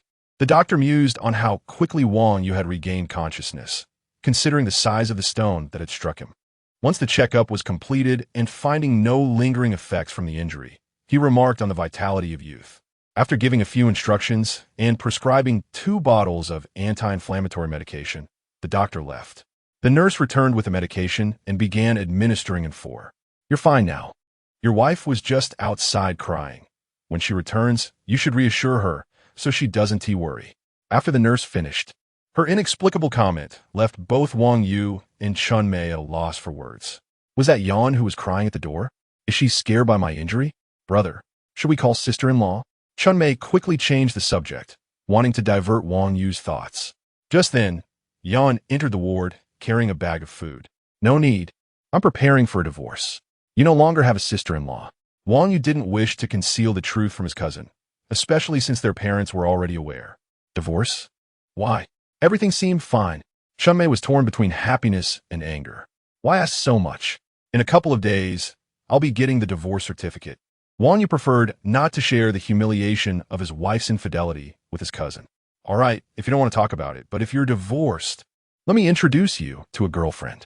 Chun Mei felt it was a rare opportunity to assist her friend. You're not even married. Why would you introduce someone to me? Wang Yu interrupted. I'm engaged and will be married in a few months. Besides, you're only 30. Isn't it normal to remarry after a divorce? We haven't even filed for divorce yet. Let us talk about that later. At that moment, Yan, who had been eavesdropping, entered the room, pretending she hadn't heard anything as she approached with her bag of food. Yan, did you know? My brother is getting divorced. Chun Mei exclaimed, pulling Yan's hand in excitement. Yan, who had initially maintained her composure, now showed her excitement, dropping the bag and sporting a delightful smile. Wang Yu observed the 2 girls and felt bewildered. He had just announced his divorce, yet they appeared as though they were celebrating a festival. Was he the one who had suffered a head injury? Or were they the ones who had lost their senses? Really? Are you both that happy about my divorce? Of course. Why would we be? Chun Mei responded. But Yan tugged at her sleeve, signaling her to tone it down. Realizing their reaction was somewhat inappropriate, Chun Mei added, Brother, I never liked that sister-in-law. She rarely visited and showed no concern for uncle and auntie. A woman like her isn't suitable for life together, so I'm glad you're divorcing her. Wang Yu was at a loss for words, and Chun Mei's comments stirred memories of his own unfilial behavior. Looking back, he found himself agreeing that perhaps divorce was indeed a reason to celebrate. Brother, you should eat something, Yan said as she unpacked the contents of her bag. There was a large bowl of chicken soup, several baked buns, and 4 stir-fried dishes, all of which stirred Wang Yu's appetite. I'm hungry too. I want to eat. Chun Mei joined Yan at the small table. Come, let us eat together. There's enough for all 3 of us.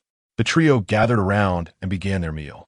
After finishing, Chun Mei and Yan stepped out to dispose of the trash and resolve some personal matters. Wang Yu was left alone in the ward, idly scrolling through his phone, when a peculiar thought crossed his mind. Auxiliary Celestial Artifact has completed its bond. This artifact is the latest supportive system issued by the Heavenly Court for the land and mountain deities of the mortal realm. It aids the user in bestowing blessings upon mortals, with greater blessings yielding more rewards. Additionally, one can accumulate merit points, which may lead to ascension to the celestial realm upon reaching a certain threshold. The system assessed the user's experiences and awarded suitable skills. Non-biological parentage, old age brings emptiness. Divine ability, bestow children, gender selectable. Awarded successfully. In a perilous world, where women feel lonely, male self-defense techniques awarded successfully. To maintain earthly peace, care for women's health. Mastery of all gynecological practices, awarded successfully. Current merit points, 0, produced by the 7th Celestial Foundry, guaranteed for a century with a millennia of warranty. Wang Yu was taken aback. Had he been struck senseless by the mountain deity?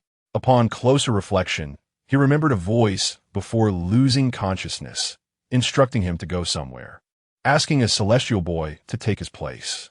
He also recalled glimpsing a heaven's blessing talisman. Could it be that the mountain deity, upon achieving full merit, was prepared to ascend, and in a twist of fate, he stood in the celestial boy's place? Did the deity mistakenly believe him to be the celestial boy and bestowed the legacy upon him? What did this mean for him? Was he a prospective deity, a new generation of mountain god? As he pondered these thoughts, he remained unaware that Chunmei and Yan had returned. Chunmei gasped at the sight of her dazed cousin sitting on the bed, fearing he might have suffered lasting damage. She waved her hand in front of him. Wang Yu instinctively swatted at the approaching hand. In that moment, he realized he had unconsciously mastered various techniques. Without thinking, he transformed his palm into a fist, striking Chunmei's wrist. As he grasped her wrist, preparing to twist it, he heard Chunmei cry out in pain, which snapped him back to reality. Seeing Chunmei clutching her wrist, her wide eyes glaring at him, he couldn't help but say, "Wing Chun." Yip Man fuming, Chunmei picked up a pillow, ready to retaliate, but Yan intervened. "Chunmei, your brother is still injured." "Humph, you're just biased towards him." Chunmei sulked, sitting on a chair and rubbing her wrist.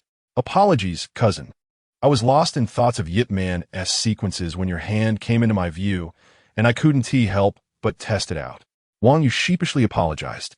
"If you were thinking of SBL, would you have knocked me out?" "Of course not. Here, let me show you." Wang Yu took Chunmei's wrist, having confirmed his ability in male self-defense. He was eager to try out his other skills, the gynecological expertise and divine ability to bestow children. However, considering the two girls before him, neither skill seemed appropriate. Thus, he decided to test out his gynecological expertise first. Chapter 11. Wang Yu, the gynecological virtuoso, as Wang Yu's hand gently rested upon Chunmei's wrist. An immediate awareness of her physical condition surged through his mind. Overall, she appeared quite healthy, albeit with a minor gynecological inflammation and some irregularities in her menstrual cycle. After evaluating various treatment methods, he realized there were indeed numerous approaches that could alleviate her ailments without medication. "Dear cousin, have you been feeling unwell lately?" he inquired. "Just a bit," Chunmei responded, her curiosity piqued. "How did you know?" "I have studied some traditional Chinese medicine over the years, and I could discern your condition by feeling your pulse just now," he explained. Chunmei, placing her trust in her elder cousin, nervously asked, "Is it serious? I hope I haven't contracted a disease." "Not at all. It's merely some inflammation caused by your irregular cycle," he reassured her. "Shouldn't I see a doctor and perhaps take some medication?" Chunmei expressed her concern. "There's no need for that. I possess a technique that can treat your minor issue without any drugs. You'll feel better shortly," he asserted confidently. "Are you certain? I hope you're not deceiving me." Chunmei replied, her faith wavering slightly. "Have I ever deceived you? Just give it a try and you'll see," he encouraged. "All right, I shall trust you this once. If it doesn't work, you'll hear about it." Chunmei relented, reasoning that it was worth a shot. "Lie down here," he instructed.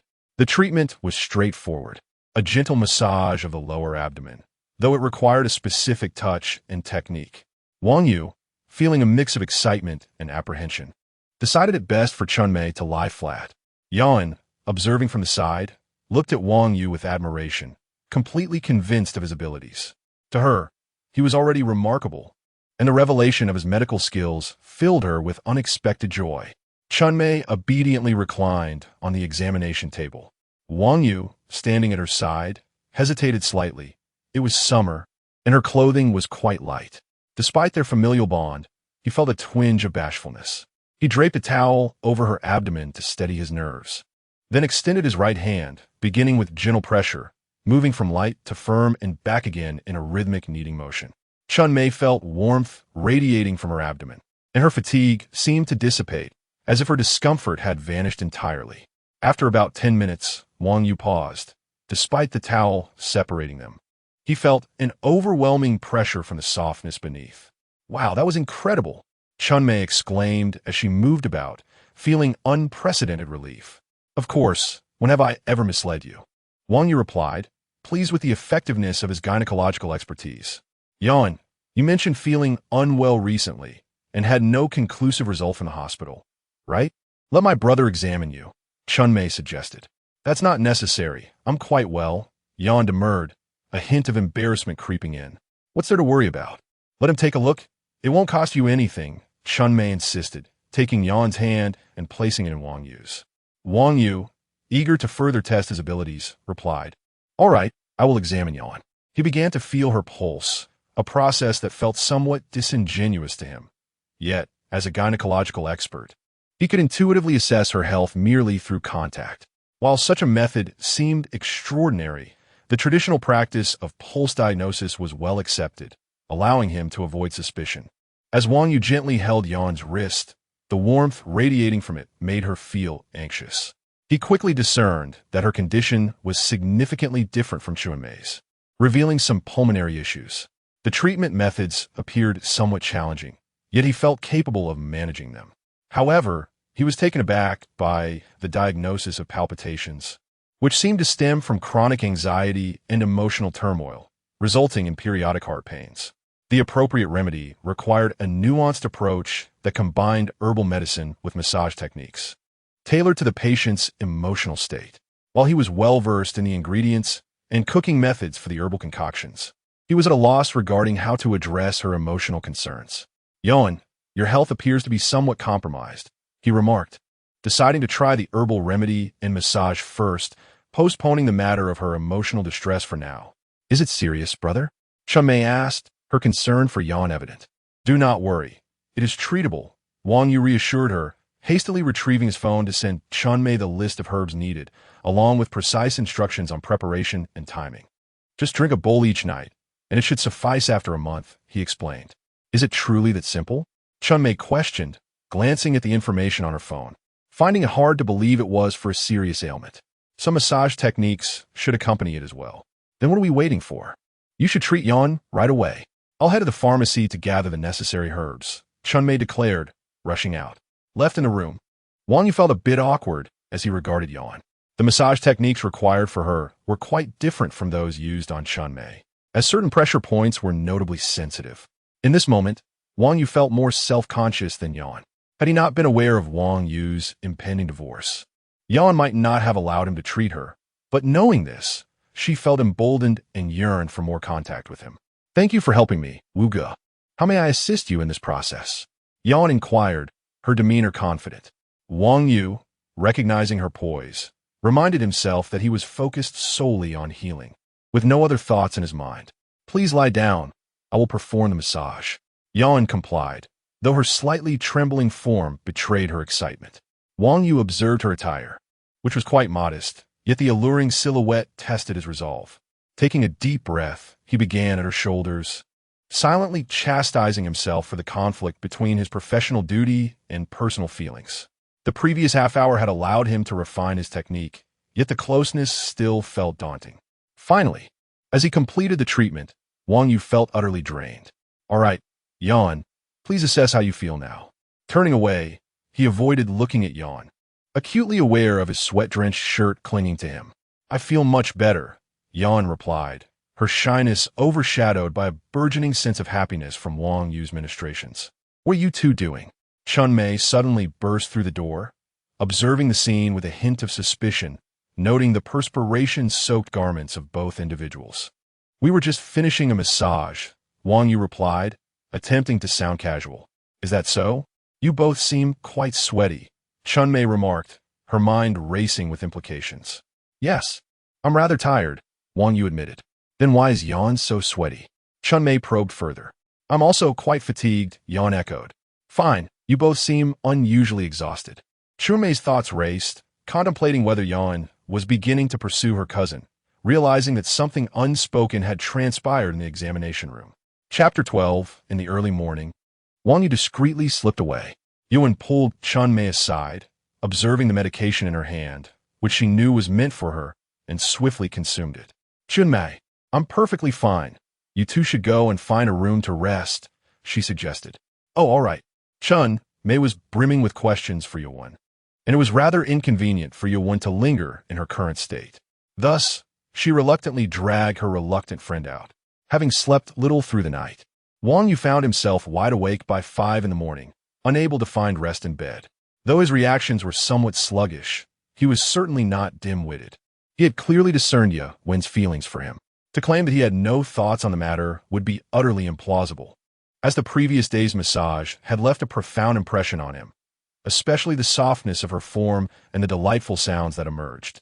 As these thoughts spiraled, he felt the discomfort of tightened trousers and chided himself, hastily making his way to the bathroom, splashing cold water over himself to extinguish his rising desires. He decided it was best to make his escape. If Yuan sought him out again today for treatment, he couldn't guarantee his self-control. It was wise not to test a man's resolve with the allure of beauty. After all, the ancients had spoken wisely about the trials that beauty presents to heroes. Upon exiting the town hospital, he took a cab home, his heart racing with apprehension. He had just sent Chun Mei a WeChat message, claiming he had business at the company and needed to leave, requesting her assistance with his discharge paperwork. Now, he feared that Chun Mei might rush to the hospital entrance upon receiving his message. It appeared the two young women had yet to awaken, having left quite late the previous night. Upon reaching home, Wang Yu hesitated at the entrance, calling out to the yard, "Mom, I have work at the company. I'm leaving now.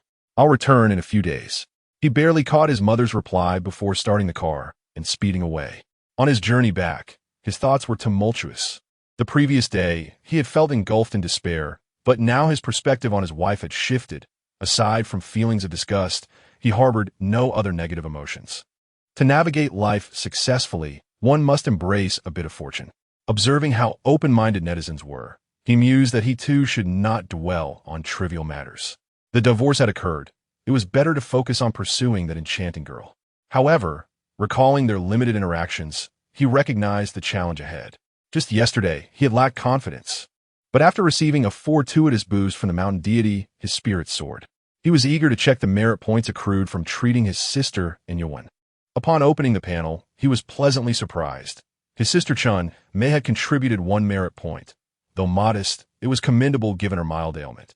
Yet, Yuan had bestowed a generous 10 points, indicating that his massage had indeed been effective. Congratulations, host. You have acquired 11 merit points, allowing for 1 reward draw. Initially just a casual glance, Wang Yu was suddenly filled with anticipation at the prospect of a lottery. He clicked to draw, and the panel displayed no extraneous operations, revealing a tome titled The Essence of Bone Alignment. Upon claiming it, a torrent of knowledge surged into his mind, akin to the experience with the Wing Chun. He soon comprehended the profound teachings of the text. With its guidance, he felt as though he could manipulate bones as if they were mere toys. The book meticulously detailed the characteristics and functions of various bones, along with the techniques required for their assembly and disassembly. After mastering the essence of bone alignment, he believed he could deftly handle orthopedic ailments with ease. As he reveled in his newfound knowledge, a phone call from Chun Mei interrupted him. Glancing at the screen, he abruptly hung up, muttering that he was driving and tossing the phone aside. He actually hung up on me. How infuriating, Chun Mei thought. Yet, she felt a sense of relief. Her situation had improved significantly, and now she could pursue Yu Ge without hindrance. Yuan, on the other hand, was not disheartened by Wang Yu's stealthy departure. After all, she had endured far more despair over the years. This incident could not stifle her suppressed affection. Upon returning to the community, Wang Yu contemplated going downstairs, but with the impending divorce on the horizon, he deemed it wiser to avoid unnecessary discomfort. He resolved to address his own troubles first before embarking on his pursuit of the captivating girl. Little did Wang Yu realize, had he ventured to knock on the door just then, he would have found the girl he yearned for busily packing her belongings, seemingly preparing for a journey. If he waited until the morrow, he might only catch a whiff of her essence. Thus, dear friends, when pursuing a lady, one must act swiftly. Unforeseen circumstances may arise if one hesitates. Wandering through his home for a while and finding little amusement, Wang Yu decided to seek a hospital to attend to the bandages on his head, as he had only focused on escaping. Arriving at a nearby private hospital, he paused upon seeing the sign for Maria Gynecology Hospital, momentarily hesitant. It wouldn't be appropriate for a man to visit a gynecology clinic, he thought, contemplating a change of venue. Yet before he could depart, an ambulance screeched to a halt beside him, the scent of burnt rubber filling the air. The rear doors of the ambulance swung open, and a robust male nurse leaped out, followed by a stretcher.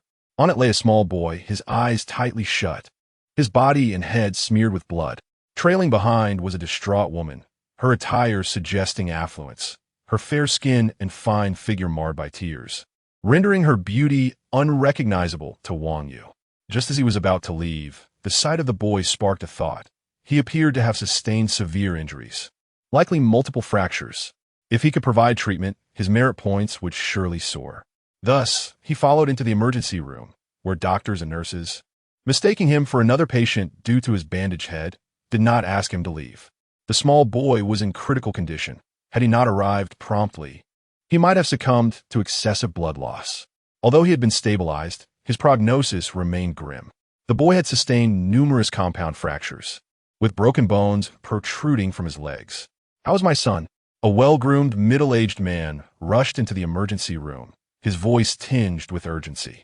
The frantic tone snapped the devastated woman sitting in a chair back to some semblance of composure.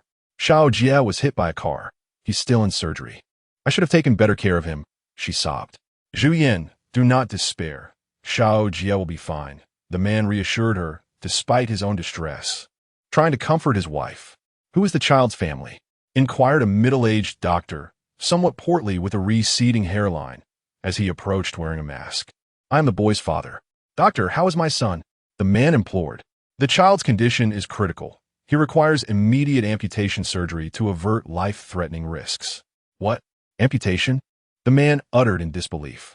Upon hearing this, Zhu Yin collapsed to the floor in shock. Chapter 13. The Return of the Boy. A resilient sense of justice upon hearing this, Wang Yu was taken aback. "Is it really that serious?" he thought, reflecting on how endearing the little boy had seemed moments ago. The notion that such a young child could lose his legs weighed heavily on his heart. Driven by an innate sense of justice, Wang Yu had momentarily forgotten his original intention of accruing merit points. His sole focus now was on saving the child. Noticing that Zhu Yin and her husband were both in their 40s, he surmised that the child was likely their youngest son.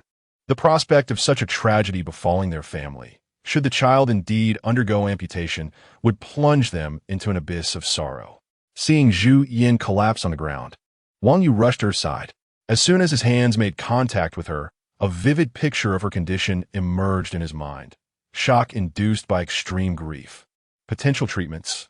Repeated miscarriages leading to infertility. Potential treatments. A frail body with multiple organs beginning to fail. Potential treatments. Wang Yu was taken aback by the gravity of Zhu Yan's condition. If her son were to lose his legs, it was likely he wouldn't live for long. The urgency to save the child was paramount. A life was at stake. Without hesitation, Wang Yu pressed a few points at Zhu Yan's temples and stimulated several acupressure points along her back to activate her immune system. Gradually, she began to awaken. As she came to, her husband, who was about to push Wang Yu away, noticed the latter's professional demeanor and swift actions, realizing he was treating his wife. He hesitated, retracting his hand. However, seeing the bandage on Wang Yu's head, he couldn't shake the feeling that this young man might not be reliable. "What are you doing?" the husband, Mediterranean, exclaimed, observing Wang Yu's intrusion into his space as he treated Zhu Yan. Was this not a threat to his own role? Wang Yu remained silent, for at that moment, Zhu Yan had fully regained consciousness. After helping her to sit up and handing her back to her husband, Wang Yu addressed him. "I could treat your child's injury. Not only can I prevent amputation, but I can also ensure his complete recovery, allowing him to grow up as healthy as any other child."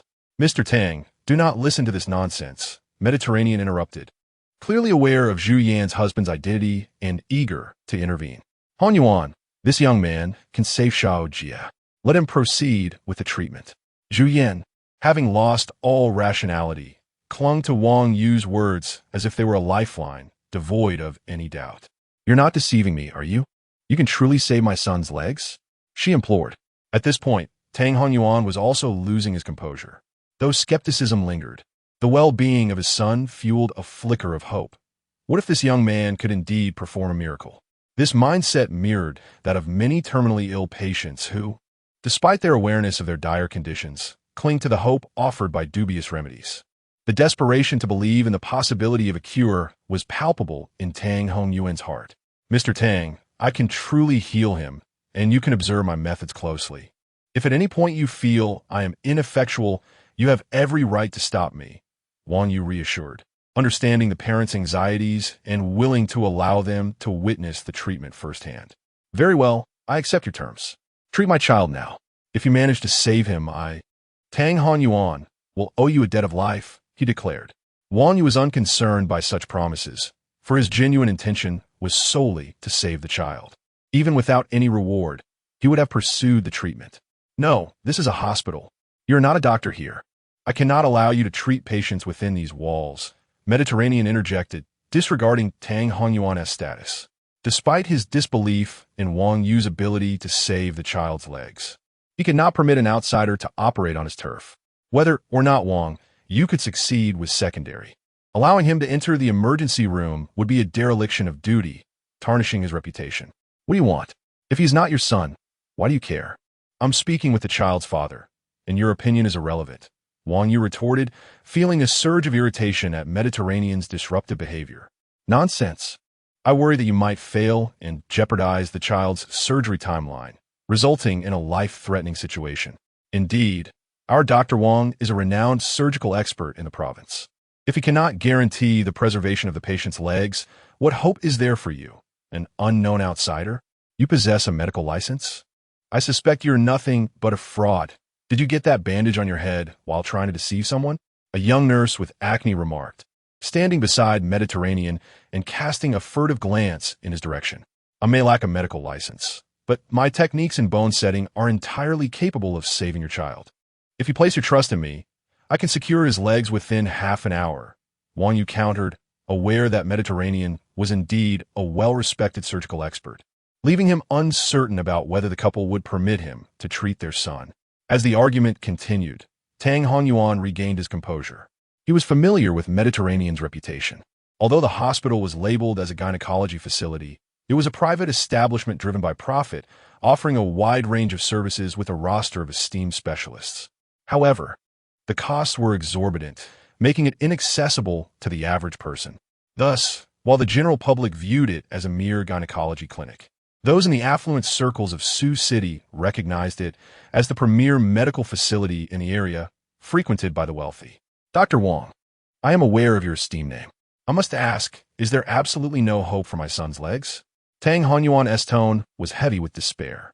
"Mr. Tang, I have been practicing medicine for over 30 years and have performed countless surgeries.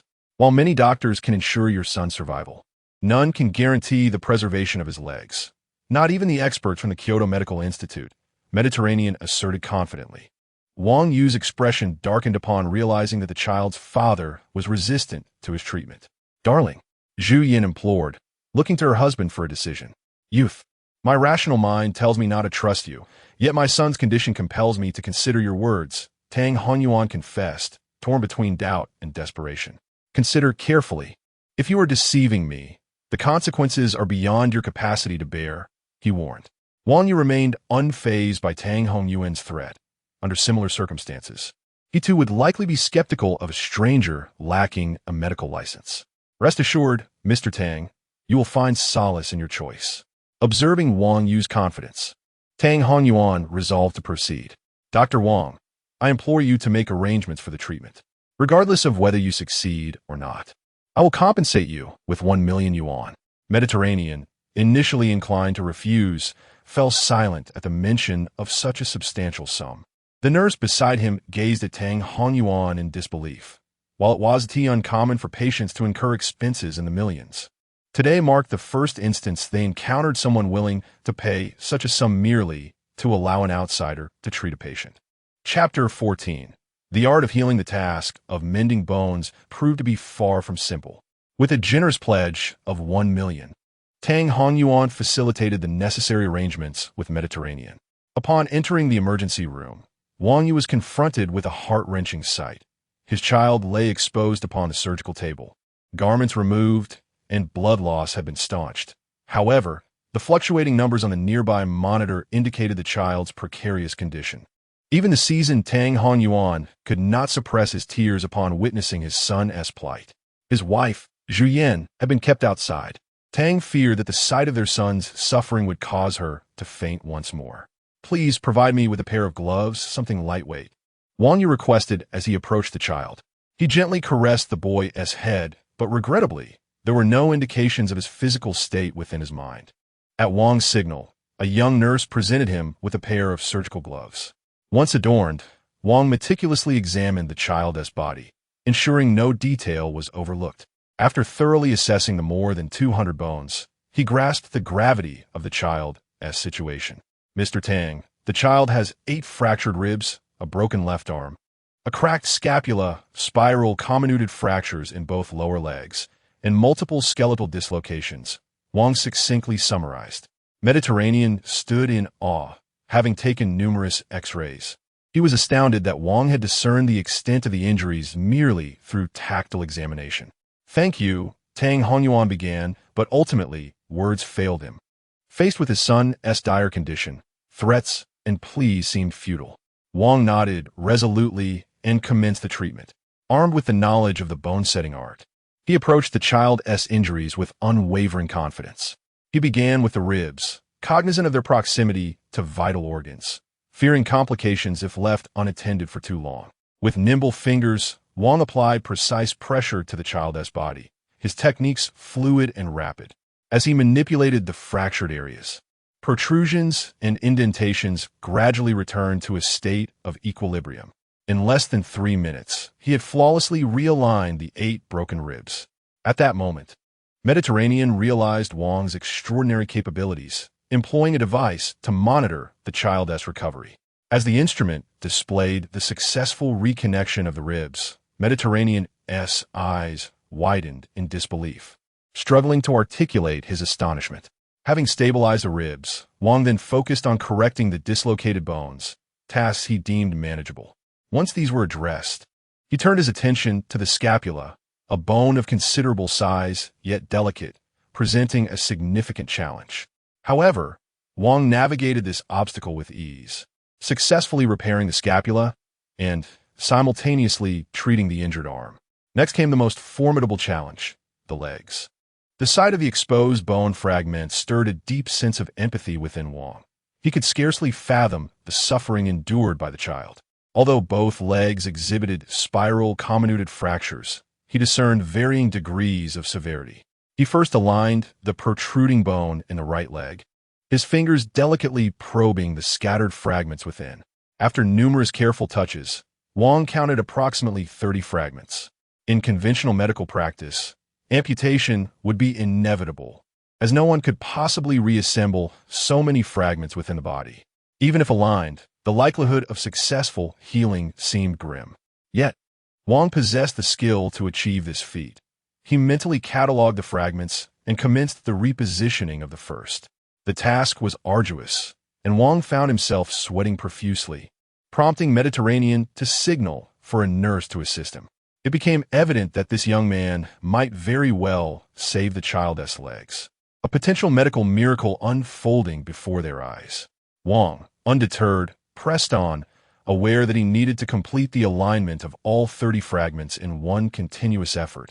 Otherwise, any prolonged pause could lead to disarray as muscle movements disrupted his earlier work. Tang Hongyuan felt a surge of relief at his decision. This young man was undeniably capable.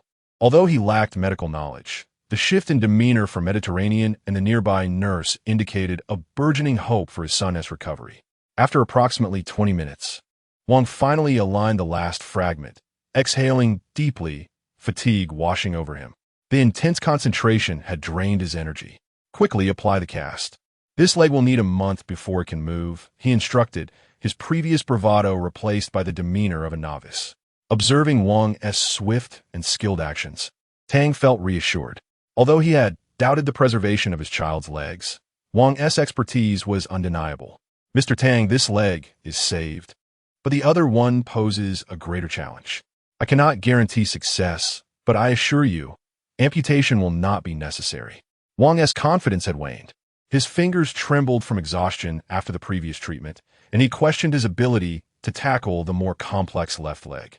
"It's all right, young man. I won't hold it against you. You've done your utmost," Tang responded, recognizing Wang's sincere efforts to aid his family. Preserving one leg was better than none. Even if the child were left with a limp, it was preferable to the loss of both. "I can assist," the doctor, now equipped with the cast, offered. Wang turned and perceived the potential for collaboration.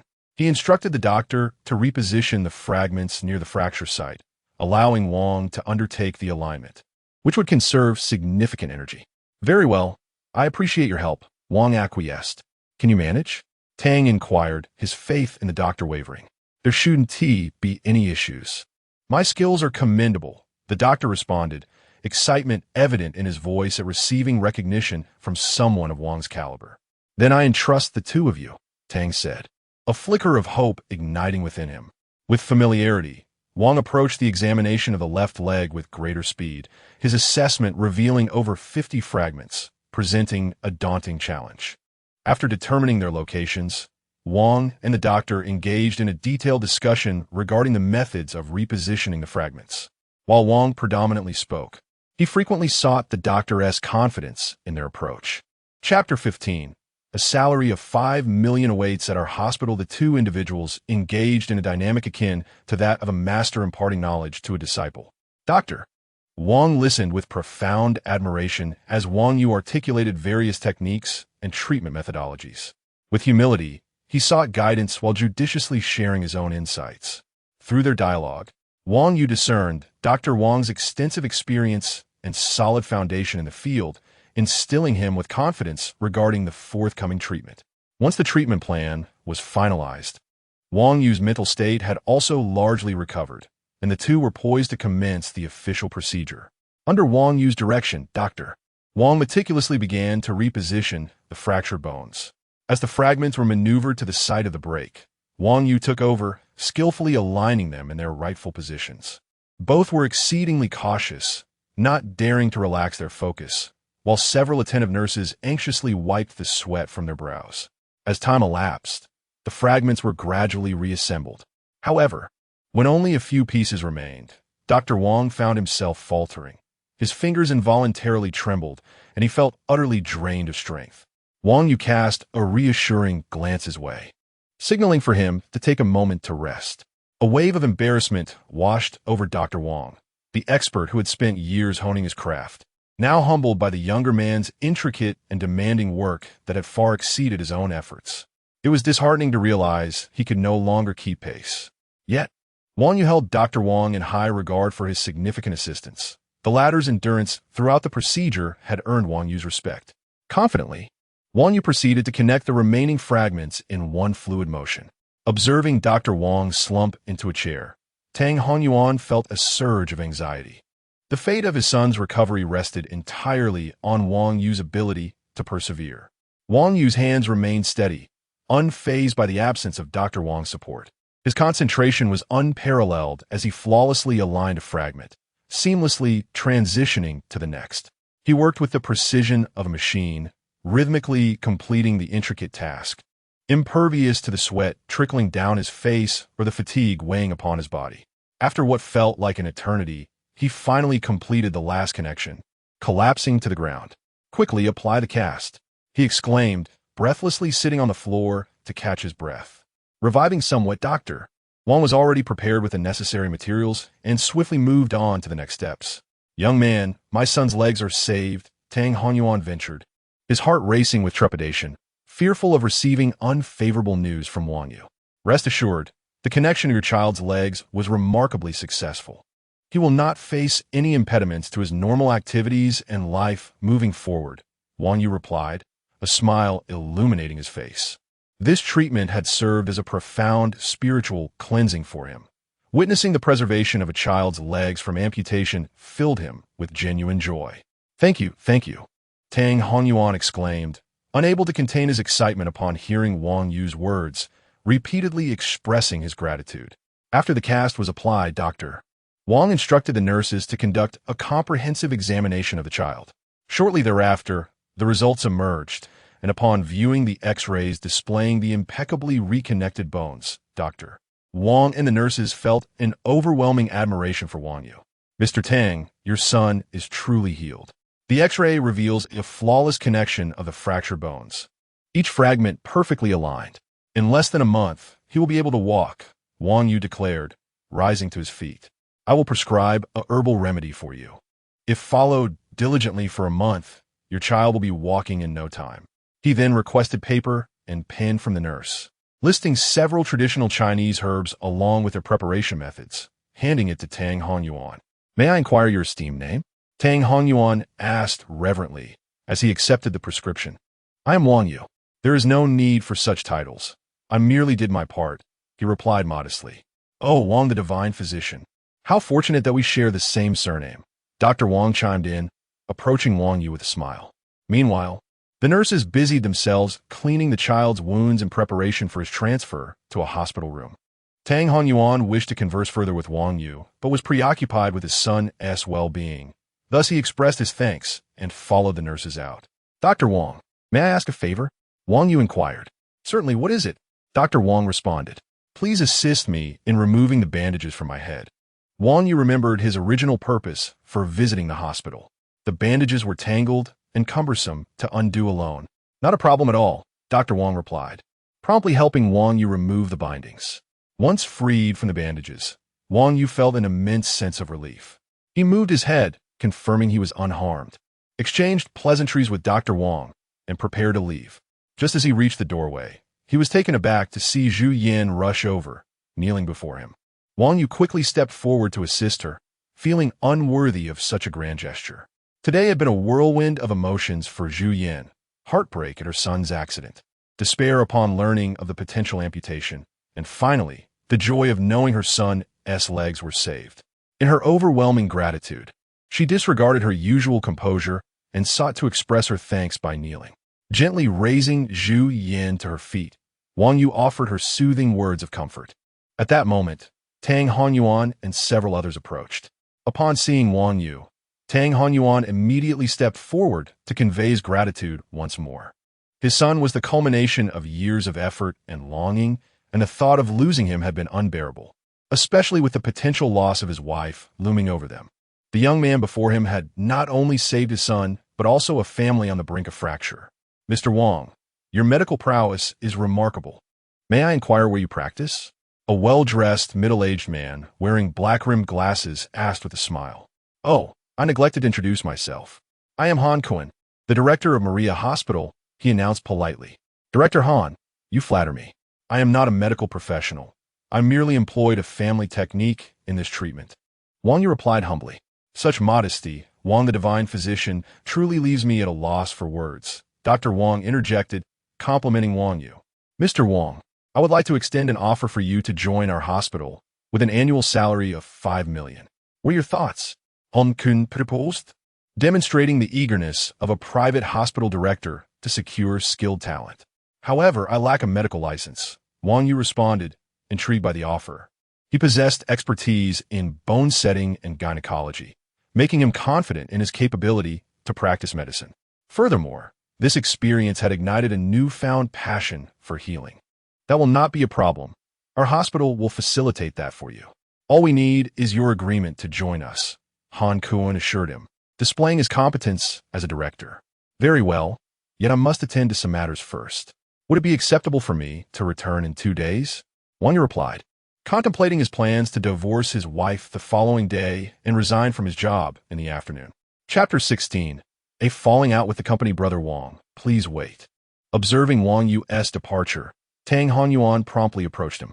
The earlier crowd had made it inconvenient for him to express his gratitude, but now that the discussion with the hospital had concluded, he felt it was the right moment. Mr. Tang, is there something you need? Wang Yu inquired with curiosity. Brother Wang, you are being too polite. You saved my son. I have yet to properly thank you. Oh, how does Mr. Tang intend to express his gratitude? Wang Yu, not one to seek favors, would not press for anything unless Tang Honyuan offered. I am rather conventional in my ways. Please accept this 10 million yuan check without reservation. As he spoke, Tang Honyuan presented a check for 10 million yuan. Wang Yu had suspected earlier that the man might offer a monetary reward, especially given his earlier generous promise of 1 million at the hospital, which indicated his considerable wealth. However, he never anticipated such a substantial amount. He was genuinely pleased, yet reminded himself to maintain a humble disposition. After all, a gentleman ought to acquire wealth through righteous means. With these thoughts in mind, he accepted the check and promptly placed it into his wallet. I graciously accept. Since you are being so considerate, I shall also offer my assistance free of charge. Feeling a bit bashful about the generous gift, Wang Yu contemplated helping Zhu Yin with her health, thus repaying their kindness. Oh, what assistance can you offer? Tang Honyuan asked. Intrigued, Actually, my expertise lies in gynecology. I am confident I can treat your wife's condition, Wang Yu stated with a hint of pride. You are aware of my wife's issues? Tang Hanyuan was taken aback. While supporting her earlier, I checked her pulse. Your wife suffers from habitual miscarriages leading to infertility, a condition I am well equipped to address, Wang Yu replied nonchalantly. Tang Hanyuan was struck with disbelief. He had invested immense effort and resources into seeking help for his wife's affliction, consulting numerous renowned specialists both domestically and internationally over the years, yet to no avail. Each pregnancy had been approached with utmost caution, but the outcome remained unchanged. Miscarriage within 3 months, even hospitalization could not alter the fate. It was only after turning 40, and at great expense, to find a physician from the Kyoto Academy that they managed to sustain a pregnancy and welcome a son. Had he heard Wang Yu's claim before witnessing his skill in saving his own son, he would have dismissed it. Yet now, he was convinced of the man's abilities. Thank you, Brother Wang, Tang Hanyuan replied, not offering further promises, recognizing that Wang Yu had already volunteered his help. I will start working at this hospital today. After tomorrow, I will examine your wife then. For now, please spend time with your son. He handed Wang Yu a sleek black business card adorned with gold trim. Should you need anything, do not hesitate to contact me. Wang Yu accepted the card, admiring its quality. I do not have a card, but let me call you. Please note the number. He dialed the number on the card, and Tang Hanyuan's phone rang before he ended the call. I have some matters to attend to this afternoon. I must take my leave. Then see you the day after tomorrow, Tang Hanyuan replied as Wang Yu departed. Tang Hanyuan watched Wang Yu leave, then save his number into his phone, turning swiftly to inform his wife of this promising news. Upon arriving at his company, Wang Yu felt a sense of elation. Not only had he secured a position with an annual salary of 5 million, but he had also received a check for 10 million. However, he had already transferred the funds into a bank account set up under his mother's name, mindful of his ongoing marriage. Now, he felt emboldened to inform his boss that he would no longer be serving. When he reached the HR department, he had not yet submitted his resignation when the HR supervisor, Liu Ruoyan, informed him that he had been terminated. Dumbfounded, Wang Yu followed Liu Ruoyan to complete the necessary paperwork, unexpectedly receiving a compensation of 1 million and signing a contract prohibiting him from working in his field for life. As he examined the contract, he recalled the manager's recent promotion and the peculiar conditions attached. It dawned on him that something was amiss. The Chen family is targeting me, he thought, though he questioned why. The Chen family might wield wealth, but his company was also formidable. There seemed no reason to bow to them. Puzzled, yet unconcerned, Wang Yu reminded himself that he had come to resign, and receiving 1 million in compensation was a fortunate turn of events. Despite the ominous lifetime ban, he was not troubled. With a new position offering 5 million annually, he had no intention of remaining in his current industry. After completing the formalities, Wang Yu was summoned to General Manager Zhang's office. Observing Zhang leisurely sipping tea, Wang Yu straightened his posture. Previously, he had been subordinate to this man, forced by circumstance to defer, but now, with the paperwork finalized, he was no longer beholden to him. Wang Yu, there are some things I cannot say outright, but I urge you to reconsider your impulsive decision, Zhang suggested. Now that all is settled, doesn't it seem a bit late for such advice? You just called me young. Is it not logical for the young to act impulsively? Wang Yu countered. Dismissing you is not my intention. In this industry, one is often at the mercy of circumstances, though I'm the general manager. I answered to several board members. Zhang, the crafty fox, deftly deflected responsibility. Wang Yu, however, remained indifferent, observing his performance with quiet disdain. I have connections with several companies. If you're interested, I could recommend you as compensation, Zhang offered, sliding several files toward Wang Yu. Wang Yu glanced at the documents and recognized the companies. They were all closely linked to his current employer. What a generous offer, he remarked sarcastically. Which one piqued your interest? Zhang inquired. What good does that do? I've signed a contract preventing me from working in this field for life. If I were to join one of these companies, I'd owe 5 million in compensation. Are you trying to set me up? Rest assured, as long as I turn a blind eye, compensation is mere empty talk. You can proceed without worry. Do you take me for a fool? Speak plainly. What did the Chen family offer you to betray me? The Chen family? They are insignificant in my eyes. Since you've caught on, I'll be frank. There are individuals you cannot afford to offend. Obeying them may yield some reprieve, but defiance could have consequences beyond your capacity to endure. Ah, so you're merely a lapdog, Wang Yu retorted. Mind your words, or I will ensure you are blacklisted throughout the industry, rendering you incapable of even sweeping streets in Sioux City. Fool, I have dozens of acres of land at home. I can return to farming. If that is the case, I should thank you.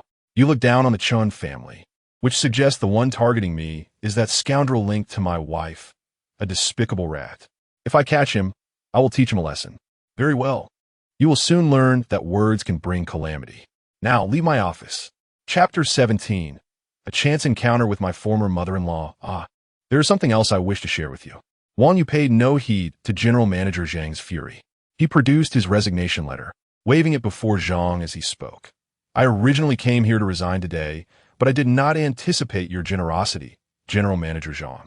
Not only are you compensating me with 500,000, but you're also gifting me another 500,000 as a confidentiality fee. 1,000,000. Thank you very much. Having uttered these words, Wang Yu turned and departed with a buoyant heart, leaving Zhang in a state of bewilderment. Upon exiting the company, Wang Yu felt quite pleased. Contemplating the divorce proceedings, he would finalize the following morning, after which he would seek out his beloved. Should he prepare a gift? Clenching his fist seemed inappropriate, as he was not going to collect the debt. With this thought in mind, he resolved to visit the mall, uncertain of what his beloved might appreciate, but believing it prudent to bring a gift nonetheless. Arriving at the largest shopping center in Sioux City, Wang Yu was struck by nostalgia.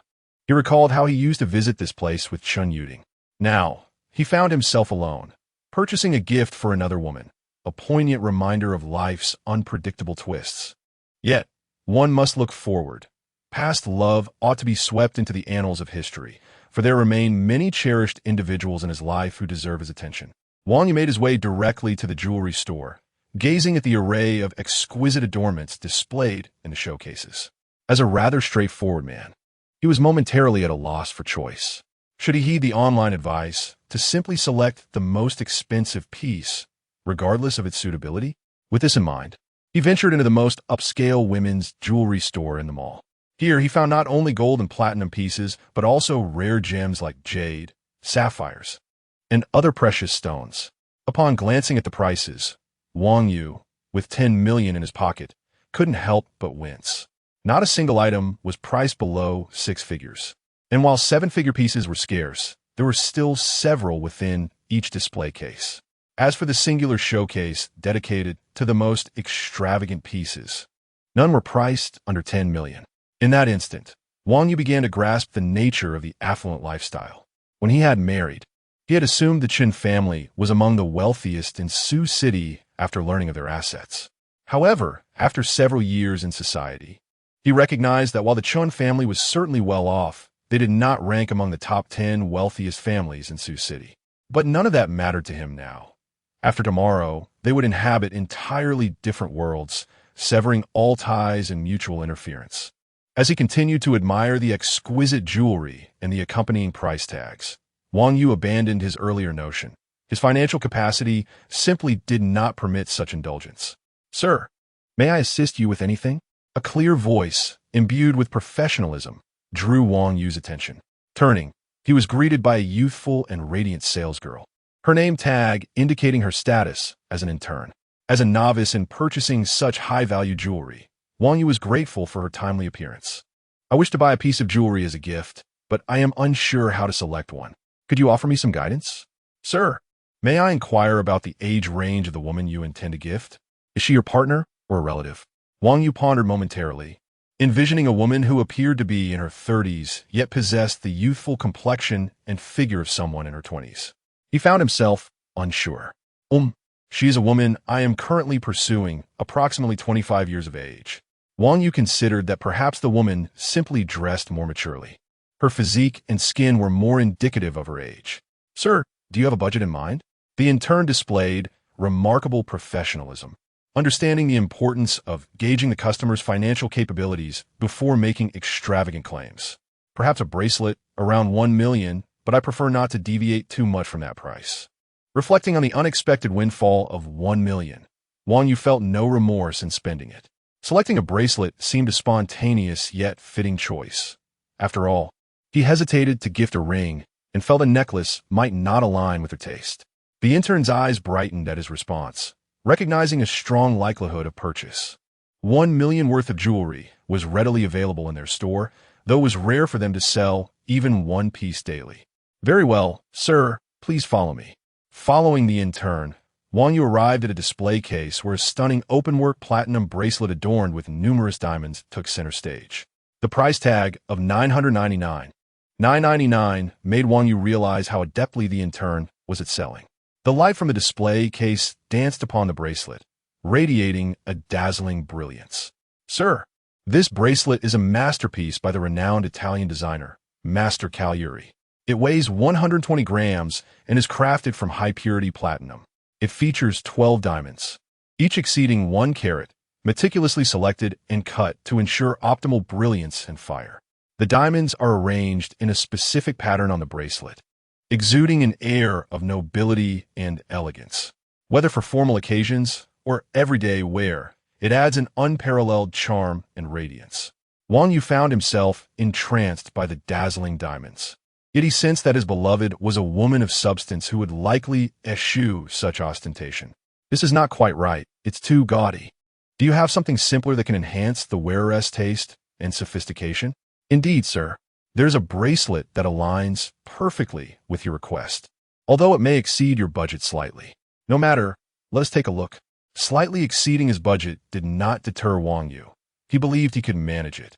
Approaching another display case, he was immediately captivated by a jade bracelet on a nearby counter. Sir, I believe you're interested in this piece. Noticing Wang Yu's interest, the intern gently prompted him. Wang Yu waved his hand dismissively, ignoring the 7 sixes on the price tag. Please tell me about this bracelet. The intern approached, though she doubted he could afford such a piece. Nevertheless, customer requests could not be ignored, so she began her professional introduction. This is a simple yet understated jade bracelet. Its beauty lies in its delicate texture and exquisite craftsmanship. It is carved from a single piece of ice-gray jade, showcasing a subtle green hue with a gentle luster and evenly distributed natural patterns. As she spoke, Wang Yu found himself increasingly enamored with the bracelet, nodding along as a desire to purchase began to blossom within him. Just then, a familiar voice chimed in nearby, prompting Wang Yu to turn. Holy cow, is that my former mother-in-law, Li Yuzhen? And the man beside her is my wife's cousin, Liu Baoxiang, her uncle. Despite their masks, Wang Yu recognized them instantly. He observed his former mother-in-law, some 10 meters away, linking arms with Liu Baoxiang. Their intimate demeanor might lead an onlooker to mistake them for an elderly couple in love. The scene before him was overwhelming, leaving Wang Yu momentarily speechless. Chapter 18. Like mother, like daughter, sir, are you all right? Wang Yu snapped back to reality upon noticing the small hand waving before him. I'll take this one. Wrap it up for me. The fruit before him made him abandon his concerns about the exorbitant price, for he was willing to indulge the girl he cherished, despite the cost. Dismissing the earnest flattery of the intern, he settled the bill and discreetly followed Li Yuzhen and Liu Baoxiang. As they passed through the clothing section, he purchased a sun hat, which he promptly donned. It is imperative to note that the hat was a pale beige. The pair meandered about for a while. Li Yuzhen bought several articles of clothing and even gifted Liu Baoxiang a watch. Wang Yu, positioned at a distance, could not discern the price, but he was struck by the opulence of the Piaget sign, marveling at his mother-in-law's lavishness. Upon reaching the parking lot, Wang Yu refrained from retrieving his own vehicle, wary of being discovered. With no time to hail a taxi, he summoned an electric bike through his phone, stealthily trailing behind. Initially apprehensive about keeping up, he soon realized it was now 7 o'clock, the peak of rush hour. Even the Audi A8 ahead crawled at a sluggish pace. After following for a while, he sensed something amiss. This was the route to his own neighborhood. He recalled that Liu Baoxiang resided in a villa community, while the Chen family had no property in this area. Glancing at the license plate of the A8 confirmed he had not erred, so he decided to continue his pursuit. He observed as the sleek black 8 swiped a card to enter the underground parking of the community, prompting him to exclaim internally about the uncanny coincidence of their shared residence. Abandoning the electric bike at the roadside, He hurriedly made his way to the nearest stairwell leading to the underground parking. His gaze scanned the area, but the A8 was nowhere to be seen. Sprinting towards the intersection, he spotted two figures vanishing around a corner. Nearby, the A8 was parked, and upon identifying his targets, Wang Yu's urgency diminished. He cautiously approached, positioning himself against the wall at the corner, waiting until he heard the elevator doors open and the footsteps of the two entering. Wang Yu stood before the elevator, watching it stop at the third floor without moving. He quickly ascended the stairs, reaching his destination within seconds. He stealthily pushed open the stairwell door, just in time to see the door of apartment 302 about to close, catching a glimpse of Li Yuzhen's familiar shoes through the crack. Realizing he had located their whereabouts, he pondered how to continue his covert observation. Disguising himself as a delivery person or food courier was not feasible. Any encounter would undoubtedly reveal his identity. Moreover, his presence was of little use. Once the door shut, he would be confronted by nothing but stark white walls, rendering him invisible unless he possessed the ability to see through solid matter. Descending the stairs, Wang Yu exited the community and soon pinpointed the location of 302. It was a mere 10 meters above him, yet he found himself at an impasse. As he contemplated whether to call that old rascal Chen Shusheng, he realized even if he did, the old fellow would hardly believe him. Gazing at the protruding air conditioning steps from the first to the third floor, a flash of inspiration struck him.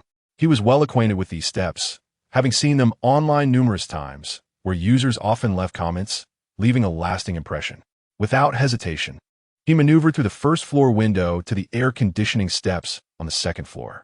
The securely mounted air conditioning unit was sturdy, and after testing it, he looked up at the third floor steps, readying himself for the ascent. He effortlessly climbed to the third floor and, inching along the air conditioning steps, approached the window of apartment 302. Bending down and crouching atop the air conditioning unit, Wang Yu was concerned about being detected. Yet he had no other option but to hope that neither the residents nor the patrolling security would notice him. As time passed, he obtained what he sought, while the two individuals inside remained oblivious to the fact that his every move had been observed. Suddenly, contemplating his newfound abilities, he was unsure how effective his self-defense techniques would be. However, his proficiency in obstetrics and orthopedic skills had been validated through practice. Now, as he prepared to invoke his so-called supernatural powers, he questioned whether they could aid this couple in their quest for renewed vitality in their 50s. Without further delay, he activated his powers, enveloping Li Yuzhen's abdomen in a soft crimson glow, which quickly dissipated. Unsure of its efficacy, he recorded the moment on video, feeling it was time to take his leave. "Uncle, what are you doing?" The sudden voice startled Wang Yu, nearly causing him to lose his balance. Peering down, he was met with the sight of 7 or 8 children, their heads tilted upward in curiosity. "I know. I saw the neighbor's uncle standing on my family's air conditioning unit once. My dad was at the window, ready to scold him," one little girl piped up innocently. "That uncle is not very safe," another boy interjected nervously. Yes, Uncle, you're going to get in trouble with someone else's dad." The children clamored for him to come down, pleading with him to avoid the wrath of their fathers and to teach them how to climb walls instead. Watching their animated discussion, Wang Yu longed to explain, but how could he? Would any explanation suffice? "Uncle, please come down. Otherwise, you might get in trouble," they urged in unison. Their conclusion was clear. They wanted him to descend to protect him from potential reprimand. Wang Yu nodded, forcing an awkward smile before hastily climbing down. "You're so amazing, Uncle. Can you teach me how to climb walls?" Upon reaching the ground, he found himself surrounded by eager children. "Climbing walls is very dangerous. Wait until you grow up to learn it." "I have to go now," he replied hastily. "Oh, take care, Uncle. Will you come back tomorrow?" They called after him as he made his escape. Unbeknownst to him, rumors would soon circulate throughout the community about an affair, culminating in the tale of a man escaping through an air conditioning unit. Chapter 19. Threatened by a clean break, Wang Yu dashed out of the community, returning the electric scooter he had abandoned on the roadside. He then purchased some cooked food and a few cans of beer before heading back to his home. During the elevator ride past the ground floor, he felt an overwhelming urge to stop, but recalling his married status, he reluctantly suppressed the impulse. Tomorrow, after the divorce, he would come straight away.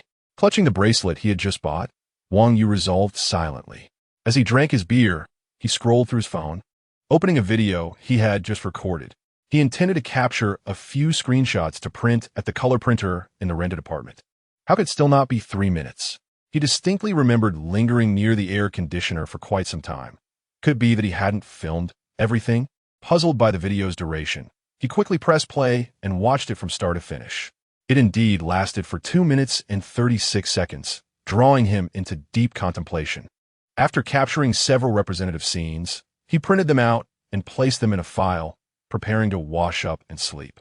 He had matters to attend to the next day, and maintaining a good mental state was crucial.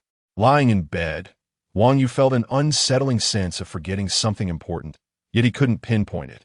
Tossing and turning, sleep eluded him. Oh no, I forgot to check my merit points.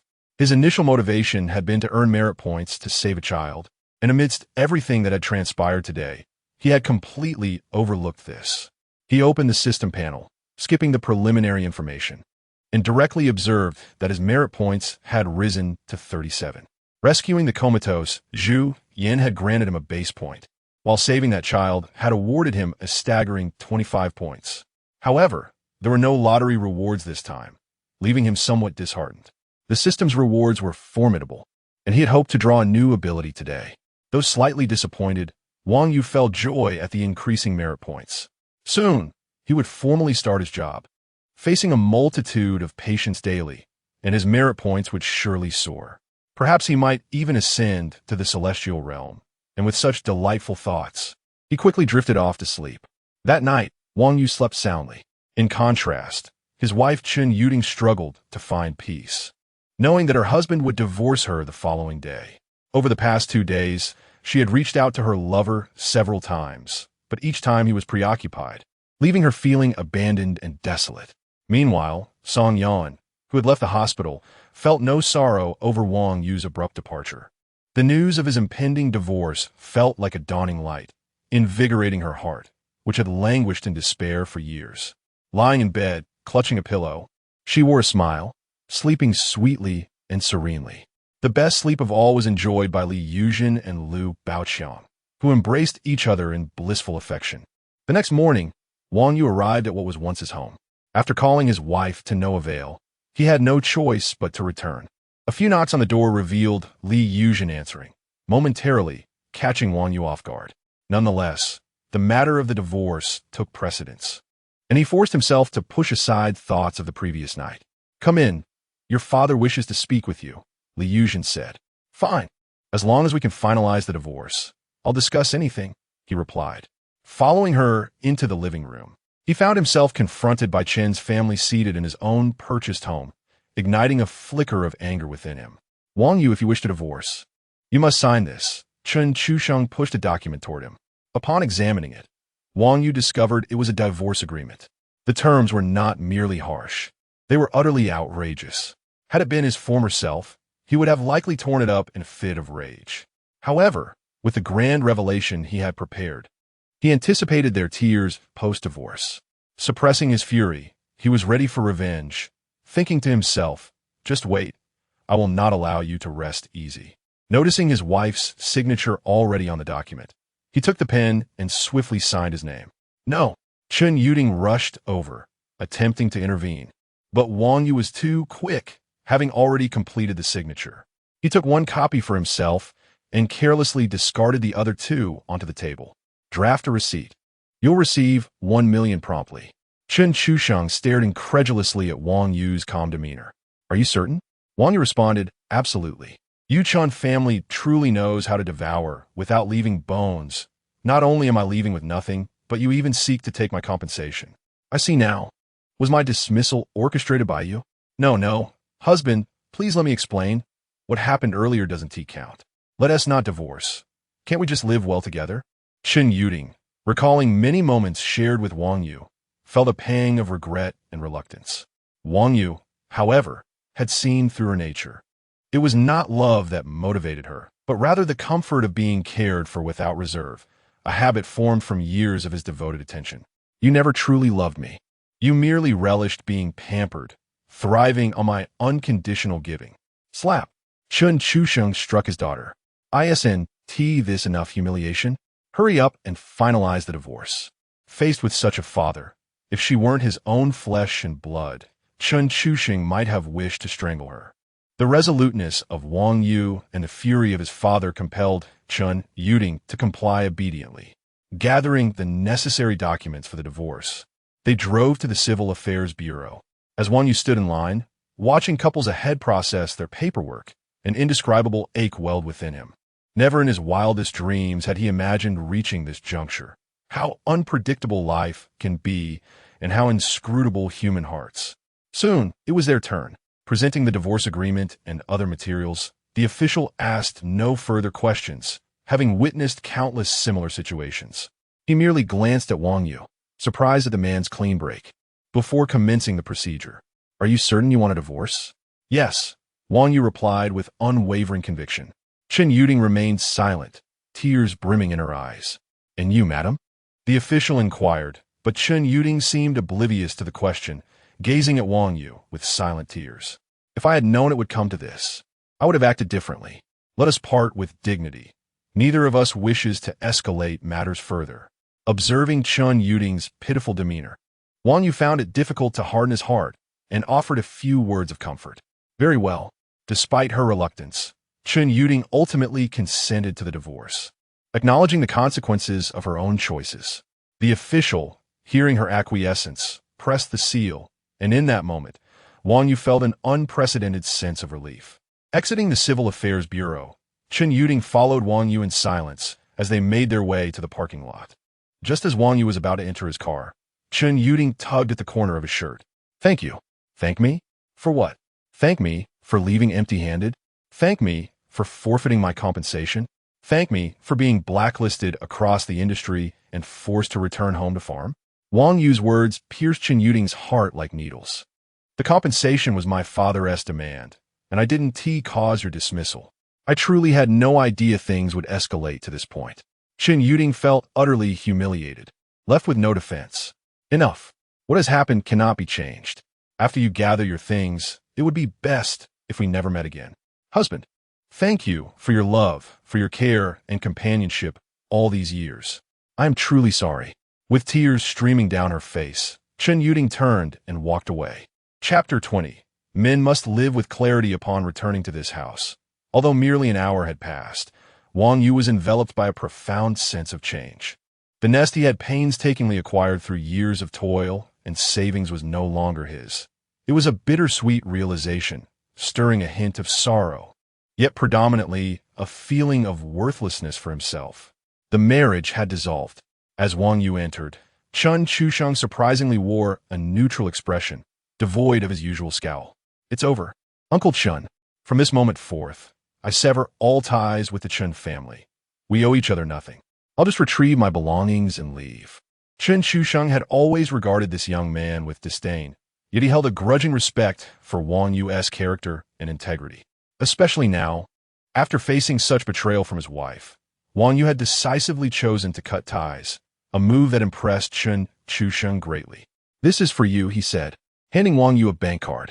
Accepting it, Wang Yu regarded Chun Chusheng with curiosity, unsure of the motive behind this gesture. "The previous agreement merely allowed you to refuse the divorce. Discussing it now is futile. My daughter has wronged you, yet the Chun family cannot be indebted to you. While we cannot repay the favor, here is 5 million, a token for your years of dedication to the Chun family. Take it." With that, Chun Chusheng patted Wang Yu on the shoulder and turned to sit on the sofa, sighing deeply. Wang Yu, clutching the card, began to comprehend Chun Chusheng's intentions. While Chen Yuting might have brought disgrace upon herself, Chun Chusheng still valued his dignity. Despite his previous disdain for Wang Yu, he recognized the young man's moral standing. He had anticipated their divorce and used the agreement to coerce Wang Yu, all in an effort to preserve his daughter's reputation. Yet, now that the divorce was finalized, Chun Chusheng would not stoop to disgrace himself over money. After pocketing the cash, Wang Yu remained silent. After all, it was rightfully his. He gained a newfound respect for his father-in-law, who, at least, understood principles and the importance of honor. "Go upstairs and gather your things. The sooner you leave, the better." Chen Yuding had yet to return, and at that moment, only Wang Yu and Chen Chusheng occupied the house. When Wang Yu arrived, the children were still asleep, but they had likely been taken out by Chen Yuzhen. Once he finished packing, Wang Yu glanced at Chen Chusheng on the sofa, feeling a twinge of pity for the proud old man. An unexpected kinship arose between them, both fallen from grace. Yet, Wang Yu felt a sense of liberation. He suspected that Chen Chusheng had been deceived by Li Yuzhen for decades. With this thought, he resolved to assist him, fearing that he might die without ever discovering the truth of his wife's actions. "Uncle Chen, I'm leaving. Here are the keys. I've placed them on the table." "All right, go ahead." Wang Yu hesitated, struggling to find his voice.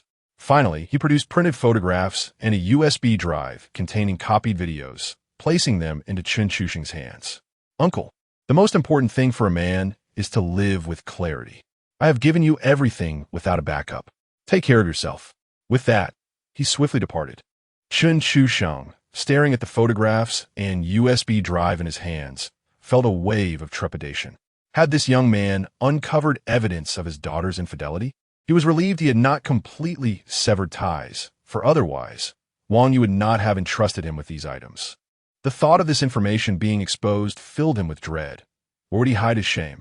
Although he was certain of his daughter's betrayal, he felt compelled to examine the contents, fearing he might be mistaken. "Li Yuzhen, you're truly ruthless," he thought, just as he glanced at one of the photographs. A sudden rush of blood erupted from his mouth, and he collapsed. Dad, what happened?" Upon returning home after Wang Yu's departure, Chen Yuding found her father slumped on the sofa, his face ashen and blood pooling on his chest and the coffee table.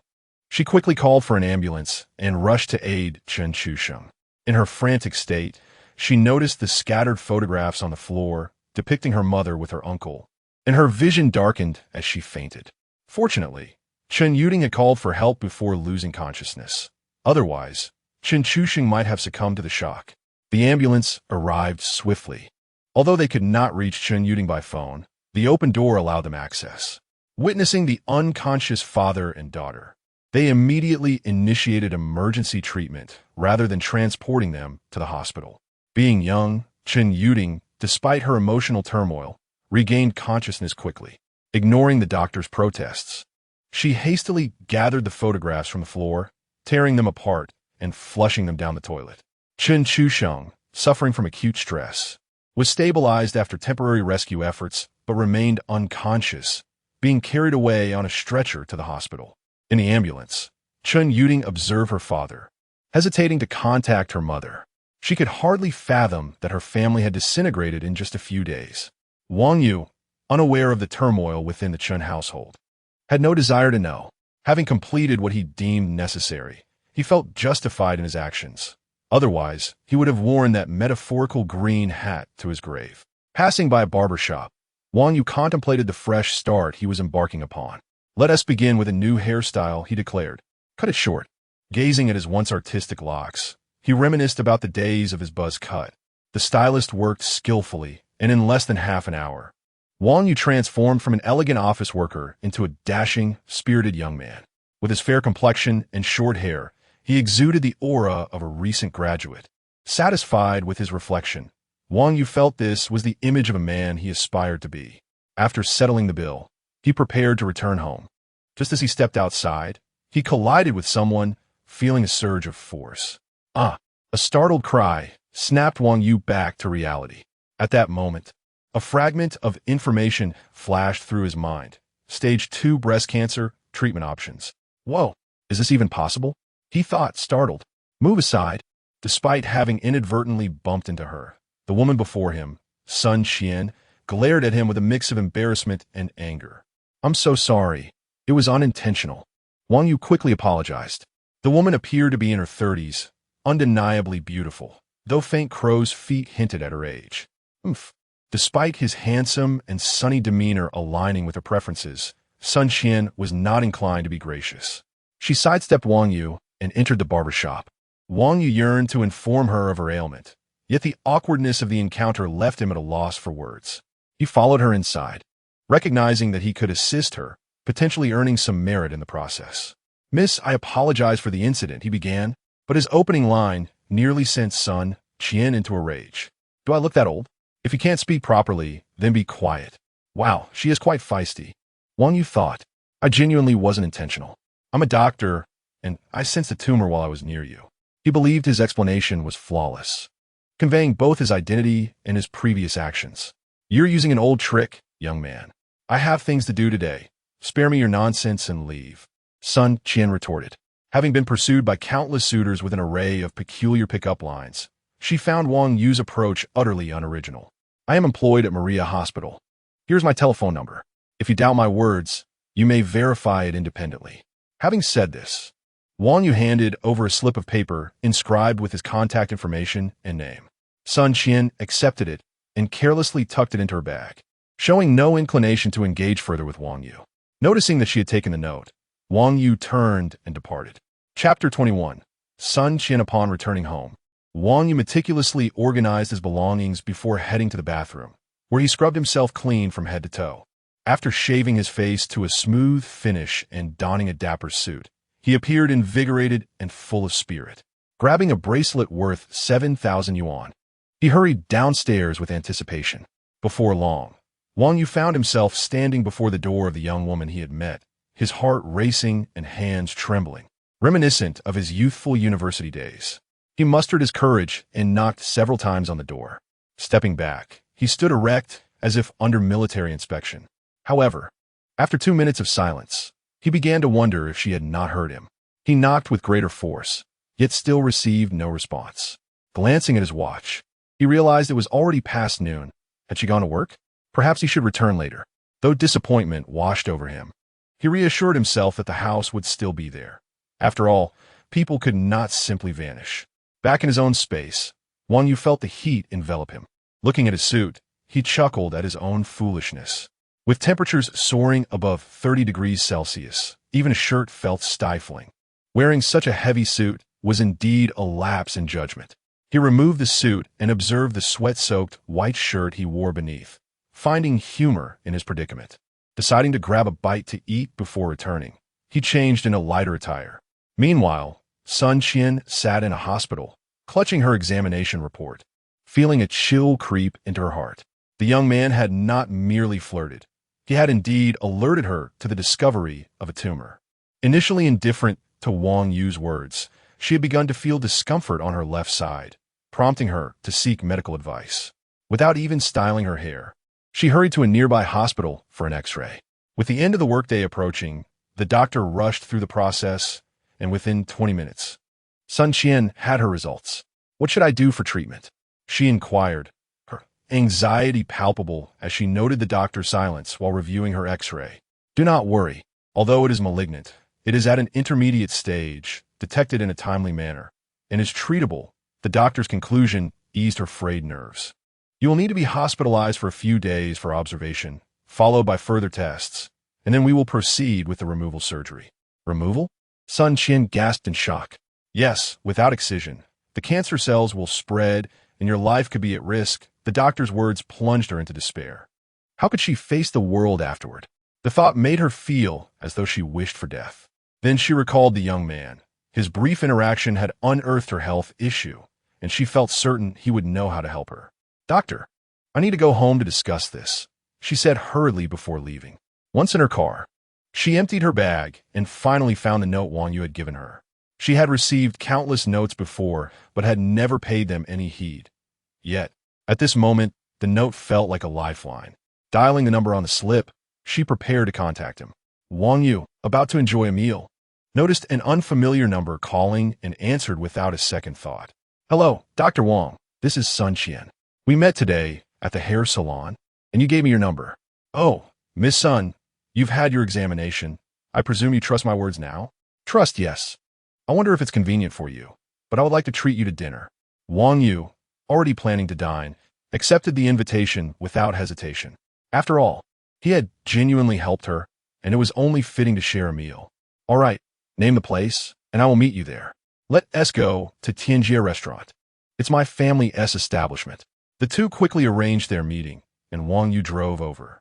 Upon arrival at Tianjie Restaurant, he spotted Sun Qian standing at the entrance in high heels, scanning the surroundings despite the glaring sun. Miss Sun, he greeted as he approached. "Dr. Wang, you're here. Please come inside," she said, linking her arm with his and leading him into the restaurant. Hey, let go of me," he protested, yet she insisted, realizing her actions might have been a bit too forward given their limited acquaintance. They entered a private room, and as soon as they sat down, Sun Qian pulled out her report and settled beside him. "Chef, serve the dishes, please," she instructed softly, waving the waitstaff out and closing the door behind them. Once alone, Sun Qian took a deep breath, as if steeling herself, and handed the report to Wang Yu, her voice trembling slightly as she asked, "Dr. Wang, could you take a look at this? Will I be all right?" Her voice quivered, betraying her inner turmoil. Despite being a woman of resolve, facing her physical condition filled her with panic and helplessness. The doctor's prior words echoed in her mind, and though fear gripped her, a flicker of doubt remained unshaken. Thus, she sought Wang Yu's insight, hoping for a more accurate and dependable diagnosis. Having calmed down after calling him, she leveraged her connections to consult numerous experts about her condition, all of whom confirmed that surgery was necessary. At that moment, panic surged within her. Wang Yu was her last glimmer of hope. If his response echoed the same surgical necessity, despair would be her only companion. "Rest assured, there is no need for surgery. I can cure you," Wang Yu proclaimed confidently after glancing at the report. Sun Qian exhaled deeply, relief washing over her. Although treatment had yet to commence, Wang Yu's affirming words calmed her racing heart. "Then I entrust you with this, doctor." In that moment, Sun Qian refrained from asking naive questions that would betray her insecurity. If Wang Yu believed he could heal her, she chose to trust him, knowing that if he failed, he would bear the weight of her faith. "Tomorrow, go to Maria Hospital. Once you arrive, call me directly and we will begin treatment. Can't we start today?" Sun Qian implored, her eyes wide with desperation. A poignant sight for a woman of 42. Wang Yu pondered. Treating her condition would not be overly complicated, and he estimated it could be resolved in half an hour. Yet, revealing his abilities was a risk he could not afford. With so many cancer cases in the world, even working tirelessly would not allow him to manage them all. "Dr. Wang, I promise I will keep this confidential," she assured him, seemingly sensing his apprehension. Sometimes, a woman's intuition is strikingly accurate. Wang Yu, who had initially been resolute, found himself wavering at her words. He was not overly concerned about her divulging their secret. After all, they were alone, and he could easily deny any claims should it come to that. Chapter 22. A significant misunderstanding. "Dr. Wang, please have mercy on me. I'm still unmarried, and surely you do not wish to see me remain single forever." Observing the hesitation in his expression, Sun Qian continued her display of vulnerability. In truth, Sun Qian was an ardent advocate of remaining single, which explained her 42 years without matrimony. Wang Yu gazed at her in astonishment. Her age and lack of a spouse was indeed perplexing, yet given their recent acquaintance and his intention to accumulate merit, he deemed it unnecessary to delve deeper. "Very well. After we finish dining, let's find a quieter spot for your treatment." Upon hearing Wang Yu's agreement, Sun Qian's spirits lifted immediately. Although she had never considered marriage, she cherished her health immensely. The prospect of visiting the hospital tomorrow was not a hindrance, yet she was unwilling to wait even a moment longer. What if an unforeseen circumstance arose? What if she arrived at the hospital tomorrow and found no one there? What if Wang Yu were to meet with an accident during this period? This was cancer. Every potential risk must be mitigated. If Wang Yu were to grasp Sun Qian's concerns, he might very well feel compelled to silence her. After discussing these matters, both were at a loss for words as the server presented an extravagant banquet before them. Wang Yu was taken aback by Sun Qian's financial prowess, yet he refrained from inquiring further and began to eat. Sun Qian, preoccupied with her thoughts, could only manage a few bites before losing her appetite, her beautiful eyes fixed intently on Wang Yu. "All right, let us depart and commence your treatment," she urged. Wang Yu, under her gaze, felt rather uncomfortable. Although the meal was exquisite, he found it difficult to continue eating. "All right, Dr. Wang, what sort of environment do you require? I will arrange it immediately." Sun Qian was growing increasingly impatient, for the tumor was a pressing concern. "A tranquil setting will suffice. Do we not require any equipment?" "Not all. Trust me to handle it." Wang Yu replied, eager to conclude Sun Qian's treatment before his impending confession later that evening. Let us proceed to the third floor. Where there is a lounge, the ambience there is quite pleasant. Though puzzled by Wang Yu's methods, Sun Qian felt compelled to comply given her need. Upon reaching the third floor, they found a private room at the end of the corridor. This room belonged to Sun Qian's elder brother and was often used for resting when he and his friends had indulged too much. Fortuitously, it was available today. Wang Yu surveyed the room, noting its decent furnishings and ample space, which included a living area, bedroom, and bathroom. A glimpse into the life of the affluent, he mused. Let me clarify. I do not possess a medical license, and my treatment techniques are ancestral, with considerable fees. That is of no concern. As long as you can cure me, Dr. Wang, I will pay any price, Sun Qian responded without hesitation. Very well, I will examine you now. Wang Yu felt reassured by her cooperation and signaled for her to begin. How should I assist you? Sun Qian inquired, her cheeks flushed. Given the tumor's peculiar location, was it necessary for her to cough? My apologies. Please lie down, and I shall manage the rest, Wang Yu replied, slightly flustered. All right, I will heed your instructions, Dr. Wang. With that, Sun Qian closed her eyes, her hands gripping the sheets tightly, anxiety coursing through her. Ms. Sun, a physician's focus is solely on the patient, devoid of any gender considerations. Wang Yu reassured her while rolling up his sleeves. Taking a deep breath to quell his distractions, he commenced the treatment. The methods provided by the system were numerous, and Wang Yu chose massage for the sake of time efficiency. The heart of a healer. Though I am not a doctor, I am nonetheless committed to alleviating suffering, he thought, and without further hesitation, he began the treatment as instructed. The process was exceedingly intricate. Overcoming myriad challenges, Wang Yu ultimately succeeded in eliminating the tumor within Sun Qian's body. Though the underlying principles remained elusive, the system's description sufficed, and he felt as if he were wielding extraordinary powers. It is done, Ms. Sunday. After several minutes, Dr. Wang smiled at her. Thank you, Dr. Wang.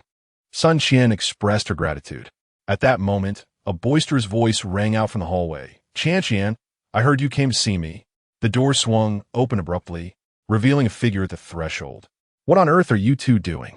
Sun Qian's elder brother stared, aghast, at the scene before him, his hand still poised on the doorknob, frozen like a statue. Brother, why did you barge in without knocking? Sun Qian exclaimed, a mix of annoyance and amusement in her voice. Internally, she chastised her brother for his impulsiveness and lack of decorum. However, at that moment, her brother was entirely unperturbed by his sister's reprimand. A smile of relief spread across his face. For years, he had fretted over his sister's marital prospects, and witnessing this scene finally lifted a weight off his heart. Had this been 20 years ago, he would have rushed to confront Wang Yu without hesitation. Yet, 2 decades had passed, and despite their family's relentless efforts to find her a husband, Sun Qian remained unmarried at 42. While her elder brother's children had already started families of their own, their collective worries had consumed the 3 brothers. Now, he had no inclination to intimidate or threaten the man before him. Moreover, Wang Yu appeared rather composed and sturdy, exuding a sense of calm amidst the unexpected situation, though Wang Yu was merely bewildered at that moment. He deemed him quite suitable as a potential brother-in-law.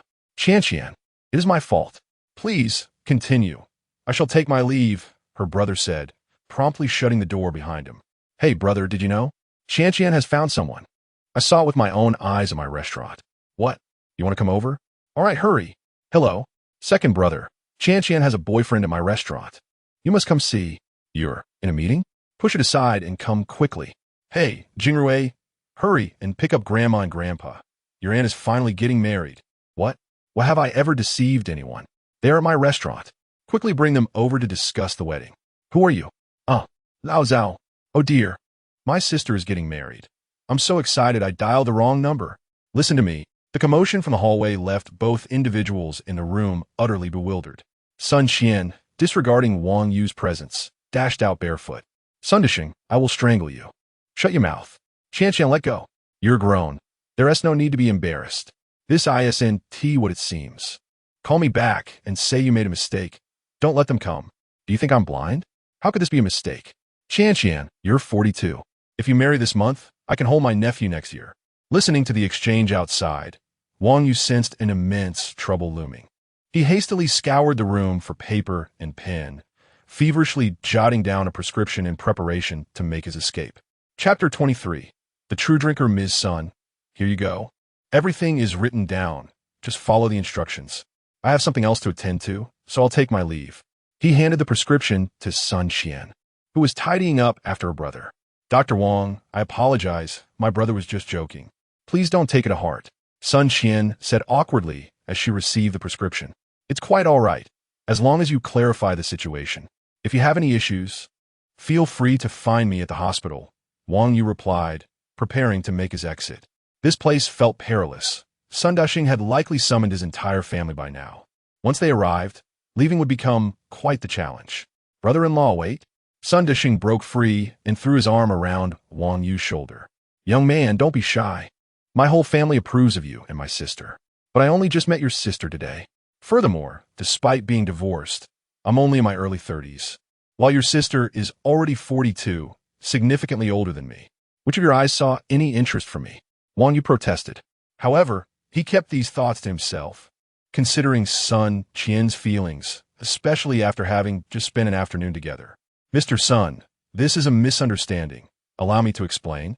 Wang Yu attempted to extricate himself, but found that his self-defense techniques were ineffective against Sun Dushing. Could they only defend against women? Brother, it truly is a misunderstanding. Mr. Wang is a doctor. He was just treating me. Sun Qian interjected. Brother-in-law is a doctor? What a respectable profession. Sun Dushing exclaimed. Does this fellow only hear half of what is said? Come on, let us not wait. Today, you and I will drink a few glasses together. Despite hearing what they discussed, Sun Dushing was intent on keeping Wang Yu there, especially since he had just seen his sister in such a revealing state. Whatever the reason, this young man must take responsibility for his sister. Determined to hold Wang Yu captive, he planned to deal with him once the rest of the family arrived. Be it through coercion or flattery, he was prepared to do whatever it took for his sister's future. With Sun Dushing dragging him along, they entered an opulent private room. Wang Yu attempted to explain, but it was of no use. Sun Dushing was resolute, having never seen his sister so close to a man before. He was set on making this brother-in-law stick. Sister, go tell the staff to close for the afternoon, and have old Gao from the kitchen prepare his best dishes. I intend to treat our brother-in-law well. Sun Qian understood her brother's intentions and felt embarrassed. She hurriedly left the room. Brother-in-law, now that my sister is gone, tell me how you two became acquainted. Oh, we met this morning at the hair salon. How could you call it acquainted? I just met Ms. Sun today. Wait, you just met today? Yes, brother. I truly am not familiar with your sister. Don't worry, I understand. ISNT fast-paced romance, all the rage now. Young people shouldn't feel so pressured. No, you're completely mistaken. Ms. Sun has a tumor. I was treating her just now. Have the tricks to deceive women advanced this much? You think you can fool my sister, but not me. With that thought, Sun Dushing's expression turned serious as he looked at Wang Yu, patting his shoulder. Brother-in-law, as a man, you must be bold and take responsibility. I assure you, that was merely a necessary treatment method. Enough. I understand everything. Wait, let me explain. What more is there to say? Are you married? I have been, but I am now divorced. Then there rests nothing to worry about. Don't fret. I won't hold it against you. At that moment, the server brought 2 bottles of Mao Dai and several plates of snacks. Sun Dushing seized a bottle and poured 2 shots into small cups. Brother-in-law, let us drink. He downed a shot in one swift motion. Drink. What are you hesitating for? Wang Yu stared in astonishment as Sun Dushing polished off a shot every 3 seconds. I truly cannot drink this. If you haven't tried, how can you know? Just give it a go. If you can't handle it, I won't push you. Wang Yu, hearing this, took a tiny sip. Brother-in-law, you cannot be so ungracious, Sun Dushing said, holding up his empty glass. Motioning for Wang Yu to see his cup still full. I'll accompany you for another round, but this time I must do it properly. He filled his glass again and downed it in 3 seconds, showcasing his drinking prowess once more. Brother-in-law, your turn. Sun Dushing placed his empty cup on the table, eyes gleaming with challenge. It was clear he could not refuse now. If he did, it would seem like he was being bullied. Wang Yu had never feared anyone at the drinking table. With a decisive tilt of his head, He downed his shot in a similar fashion, raising his empty glass defiantly towards Sun Dishing. "Well done, brave man. Brother-in-law, let me refill your glass." Wang Yu felt liberated, since explanations had proven futile. He would not bother with them anymore. If he couldn't leave, then he wouldn't, and if Sun Dishing wanted a drink, he was ready to match him. After all, it was expensive Mao Dai, and he would have to pay for it. "Sister, what are you two doing?" Sun Qian entered to find the table littered with nearly empty bottles, astonished at how the two had gone from bickering to drinking so heartily. "Little sister, go fetch another case of wine." Wang Yu casually grabbed a handful of peanuts, nibbling as he offered a courteous smile to Sun Qian upon her arrival. "Here's to you, brother," he toasted, thinking that once he subdued Sun Dishing, he could finally leave. "Cheers, brother-in-law." Sun Dishing was pleased with Wang Yu's toast. They clinked their glasses and downed them together, performing the 3-second shot feat for Sun Qian. "Go get more wine. Why are you just standing there?" Sun Dishing urged after finishing his drink. Wang Yu began pouring again, filling 2 cups perfectly before placing the empty bottle aside and opening another.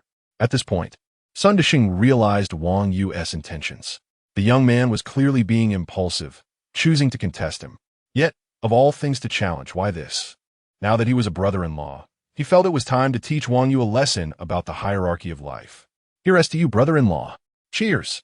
Less than an hour later, 3 bottles had vanished from the case Sun Qian had brought, and as Sun Dishing and Wang Yu continued to drink, their eyes sparkled with a mixture of exhilaration and the dawning realization that they might be digging their own graves. "You two should stop drinking. If you continue, something terrible will happen." Sun Qian watched the two, both unwilling to back down, feeling a sense of helplessness.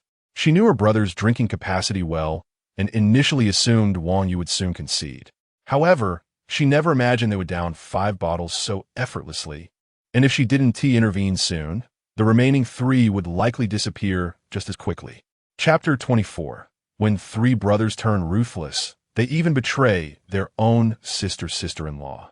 Let's take a break. At this moment, Sun Dishing felt uncertain. Although he had yet to become intoxicated, he had not quite gauged the limits of this young man, and was unsure if he could hold his own. Seizing upon Sun Qian's words, he decided to pause for a moment. "All right, let's take a breather." Wang Yu, too, was at a loss, for Sun Dishing possessed an astonishing capacity for alcohol. The two shared a knowing smile and set their cups down. "Third brother, I need to use the restroom." With that, Wang Yu stood up, and Sun Dishing waved him off with a smile. Once in the restroom stall, Wang Yu clung to the toilet and began to purge himself, expelling everything from his stomach until it was empty. After rinsing his mouth and washing his face, he felt significantly better, despite having consumed a considerable amount. His body required time to absorb it. With his stomach cleared, his mind felt much sharper. Upon returning to the private room, Wang Yu observed Sun Dishing and Sun Qian engaged in conversation with 2 other men. At his arrival, all 4 men turned to face him, the fiery gazes of the 3 men making him feel rather peculiar. Sun Qian, with a hint of exasperation, smiled and said, "Dr. Wang, I have explained everything, and the misunderstandings have been cleared up. I truly apologize for any inconvenience. It's quite all right. As long as the misunderstandings are resolved, I have incurred no loss." "It's not a problem." While Wang Yu was away, Qianqian's elder brother and second brother had arrived in succession. Seizing this opportunity, she presented her examination report and recounted how she had met Wang Yu in the treatment process. Naturally, she omitted certain details, only briefly mentioning the necessity of the examination. After listening to her explanation, the 3 brothers felt that the third brother had caused quite a mix-up, yet they did not blame him. After all, if they were to find themselves in a similar situation, misunderstandings were inevitable. "Dr. Wang, I am Sun Dizhao, Qianqian's elder brother, and this is her second brother, Sun Dexing. Since you already know the third brother, I need not introduce him further. On behalf of my brothers, I extend our heartfelt gratitude to you for saving Qianqian." Sun Dizhao stepped forward and firmly grasped Wang Yu's hand. "I apologize, Dr. Wang. It was my mistake." Sun Dishing's face was flushed as he offered his apology. Whether from the alcohol or genuine embarrassment, it was hard to tell. "Elder brother, everything has been clarified. We must properly thank Dr. Wang. Since we are all here, let's share a meal together." Sun Dexing chimed in, helping to smooth things over as they took their seats at the dining table. Elder brother, we should forget about this prospective brother-in-law. Let us see how things unfold. The second brother has already sent someone to investigate. Elder brother, this is a rare opportunity. I believe this young man is quite remarkable. We should employ some tactics to ensure Qian ends up with him. Be quiet. Let us wait for the second brother's news. The daughters of the Sun family are not for just anyone to marry. Very well, elder brother. I will follow your lead, but when our parents arrive, you must explain. I just asked Jingrui. Our parents were napping and have not yet received any news. Gulme, Dr. Wang, on this occasion of our first meeting, let us brothers toast to you. As he spoke, Wang Yu saw the three brothers raise their glasses in unison, this time using small halfly cups. Such formality is unnecessary, Wang Yu replied, clinking glasses with each of them, and they all downed their drinks simultaneously. Qian, you must also raise a glass to Dr. Wang. He has saved you, so do not be impolite. The eldest, Sun Dezhao, set down his glass and addressed Sun Qian. Dr. Wang, thank you. Sun Qian lifted her glass and drank it all in one go. Miss Sun is being too modest. I am merely doing my duty as a doctor. Wang Yu felt considerably more relaxed now that the misunderstandings had been resolved. The size of the drinking vessel had been reduced to a quarter, alleviating the pressure he felt. Dr. Wang, we have learned about Qian's condition. While it can be treated, the surgery will leave her somewhat incapacitated. We're truly grateful for your ability to heal her. Please accept this card as a token of our appreciation and as a fee for your services. The second brother, Sun Dexing, handed Wang Yu a bank card. While unaware of the amount within, Wang Yu felt he deserved it, accepting it without hesitation and placing it in his pocket. I graciously accept it. With this, the debt of gratitude for his sister's recovery was settled. The three brothers felt more at ease, and they began to clink glasses and drink heartily. At one point, the second brother excused himself, claiming he needed to use the restroom, which Wang Yu did not mind. However, upon his return, he whispered something to the elder brother, after which the elder's demeanor towards Wang Yu shifted. Elder brother, I have investigated. His name is Wang Yu, son-in-law of the Chun family. But he is already divorced. Seems it was due to Chun Yuding's infidelity, though that remains unconfirmed. This young man is of good character. He loves deeply and hates fiercely, capable of letting go. Though his family background is ordinary, he is undeniably a man of integrity. I will send you the specific information via your phone. You can see for yourself. Afterward, the second brother joined the third brother in accompanying Wang Yu for drinks. Sun Dezhao took out his phone and began to read discreetly beneath the table. Wang Yu's journey from graduation to divorce was laid out clearly. This Wang Yu truly was a commendable individual.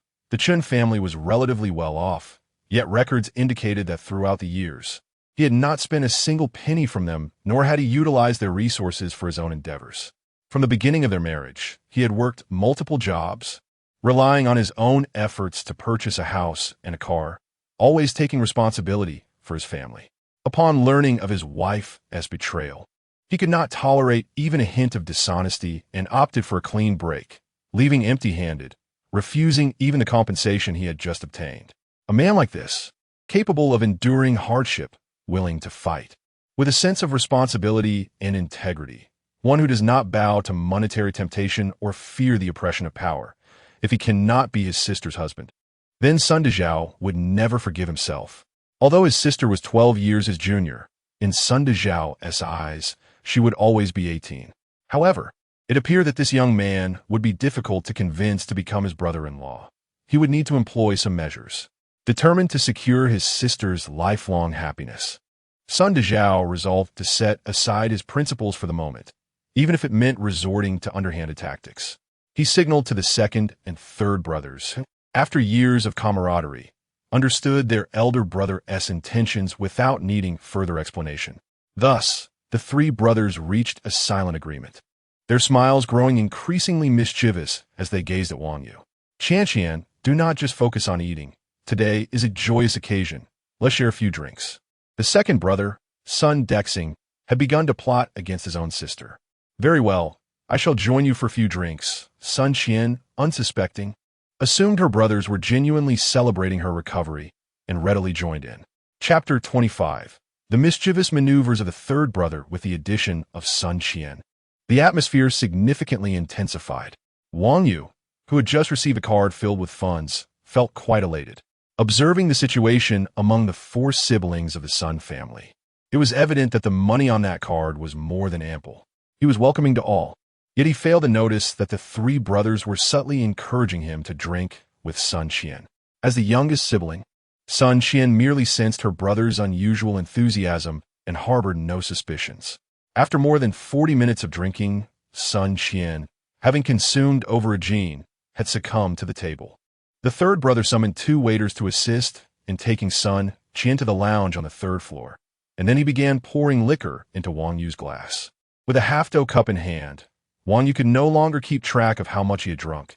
He felt himself drifting into a haze. The 3 brothers before him morphing into 9. "Come on, brother-in-law, let us share another drink," Sun Desheng exclaimed, holding 2 cups, one for himself and the other thrust into Wang Yu's hand, tilting it to pour the contents down Wang Yu's throat. In his stupor, Wang Yu was oblivious to the fact that Sun Desheng had retrieved the earlier Tuliang cup.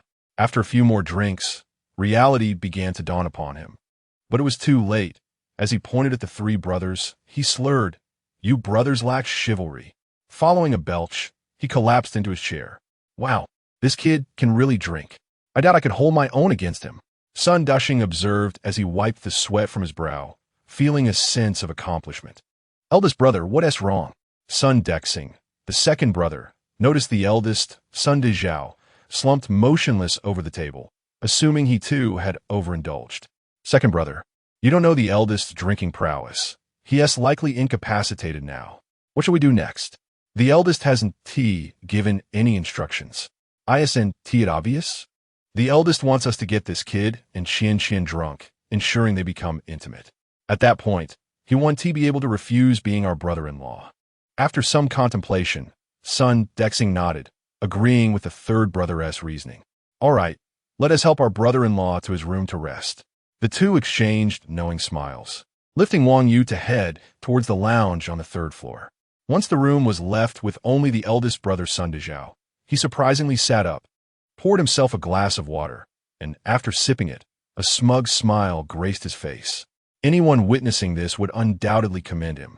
The eldest had managed to orchestrate the plans for his 2 younger brothers flawlessly, uttering not a single word, relying solely on a glance to set everything in motion. When the situation inevitably unraveled, and their sister confronted the 3 brothers, the eldest would simply claim he too had drunk too much and was unaware of what transpired thereafter. With that, he would evade responsibility, leaving the burden solely on the second and third brothers while he remained the beloved older brother in their sister's eyes. Meanwhile, the 2 younger brothers remained oblivious to their eldest's cunning scheme, dutifully executing the plan. "You, go assist my sister in changing into more comfortable sleepwear," the third brother instructed a female server. "Third brother, this approach might anger our little sister when she awakens. What if she gets furious?" The second brother frowned, feeling uneasy. Others might intoxicate their sisters for personal gain, but they were getting their own sister drunk while sending a man in. "Second brother, in comparison to our little sister's lifelong happiness, what is a few hits from her? Aren't we doing this for her benefit?" The third brother, unfazed, countered, "I know my sister's character well. Wang Yu is a strong, handsome young man, and most importantly, he is youthful. Their age difference is no barrier. She'll certainly appreciate our efforts once she has a child with him." The second brother pondered and found merit in the third brother's words. "Indeed, third brother, you may seem straightforward, but your thoughts are surprisingly intricate." "Ha, second brother, this is all for our sister's happiness."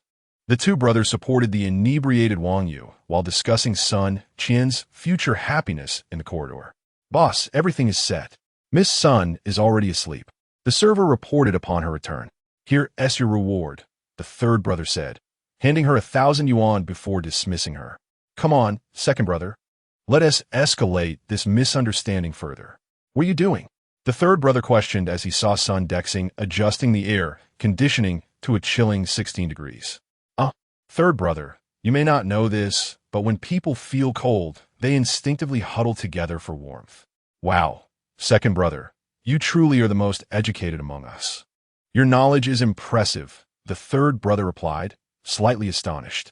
All right, let us go. Eldest brother is still downstairs. The two brothers closed the door and departed. Sun Qian drifted into a dream. In her slumber, she felt as though she had arrived in a frigid place, the cold seeping into her very being, compelling her to curl up tightly. The chill enveloped her, persisting relentlessly. Just as she felt she could no longer endure, a sense of warmth enveloped her, akin to a cozy furnace. Finally experiencing warmth, she nestled against it like a small kitten, sleeping soundly. Meanwhile, the air conditioning continued to operate, lowering the room temperature to below 20 degrees. Upon turning on the bedside lamp, Sun Qian noticed her phone resting on the nightstand. Upon checking the time, she realized it was just past 2 in the morning. At that moment, she comprehended that her 3 brothers were behind this scheme, and she understood their motives. Was she angry? Perhaps a bit, but more than that, she felt grateful. Otherwise, she would never have experienced such a sense of security. Her phone buzzed with a message from her second brother, detailing Wang Yu's background, from his family to his divorce, from his graduation to his unemployment, all meticulously recorded. Knowing Wang Yu was single brought her a measure of relief, yet the revelation of his 2 children stirred an indescribable discomfort within her. Although the Sun family was quite capable, they had not uncovered the truth about Wang Yu's children in such a short span. A man with children carries burdens, and this particular man exuded a sense of responsibility. Realizing this, Sun Qian knew she couldn't allow herself to become too involved, lest she ultimately hurt Wang Yu.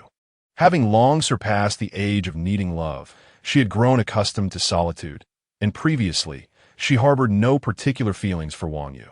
However, the sensation of being alone now left her feeling bewildered. With a self-deprecating smile, she considered their age difference and instinctively recoiled. Chapter 26 awakened in the dead of night. Sun Qian gazed silently at Wang Yu for a prolonged moment.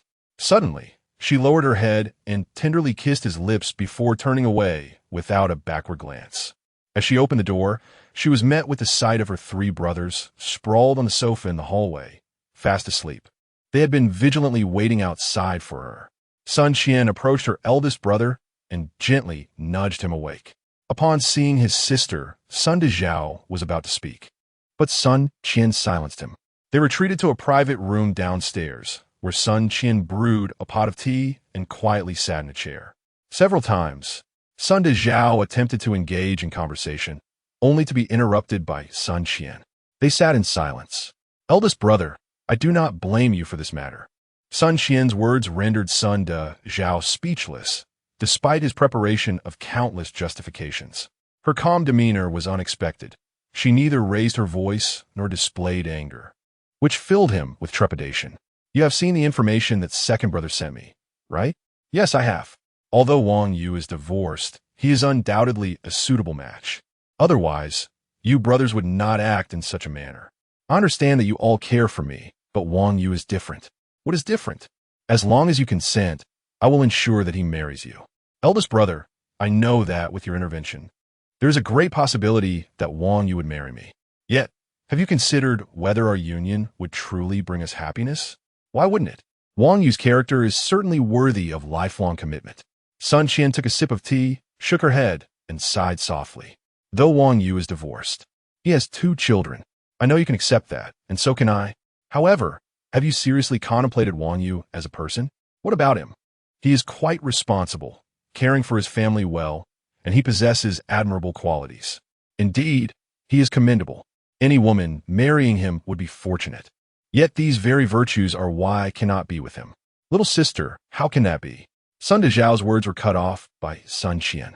Since his marriage, he has been a man of great responsibility, never having squandered a penny of the Chun family's wealth. But have you considered that if we were to be together, would he abandon his 2 children? He would not, Sun Dezhao replied after contemplation. Exactly. Regardless of the reasons behind his divorce, he would never forsake his children. Those 2 children will always bind him to his ex-wife, Chen Yuding. I have met her. She is quite accomplished and beautiful. They were likely each other's first love from college. Do you truly believe Wang Yu would forget her after their divorce? Will he not return to Chen Yuding for the sake of the children? Sun Qian's words plunged Sun Dezhao into deep reflection. Wang Yu's sense of responsibility and dedication meant that regardless of the circumstances surrounding his divorce, he was likely to reunite with Chun Yuding for the sake of their children. If, through your reckless actions, I were to marry Wang Yu, he would not truly cherish me. Marrying me would merely be an act of obligation. With the constant presence of his children and Chun Yuding, do you believe I would find happiness? If Sun Qian were aware that Wang Yu's divorce stemmed from his children, how would she feel? One should refrain from drawing conclusions based on incomplete information.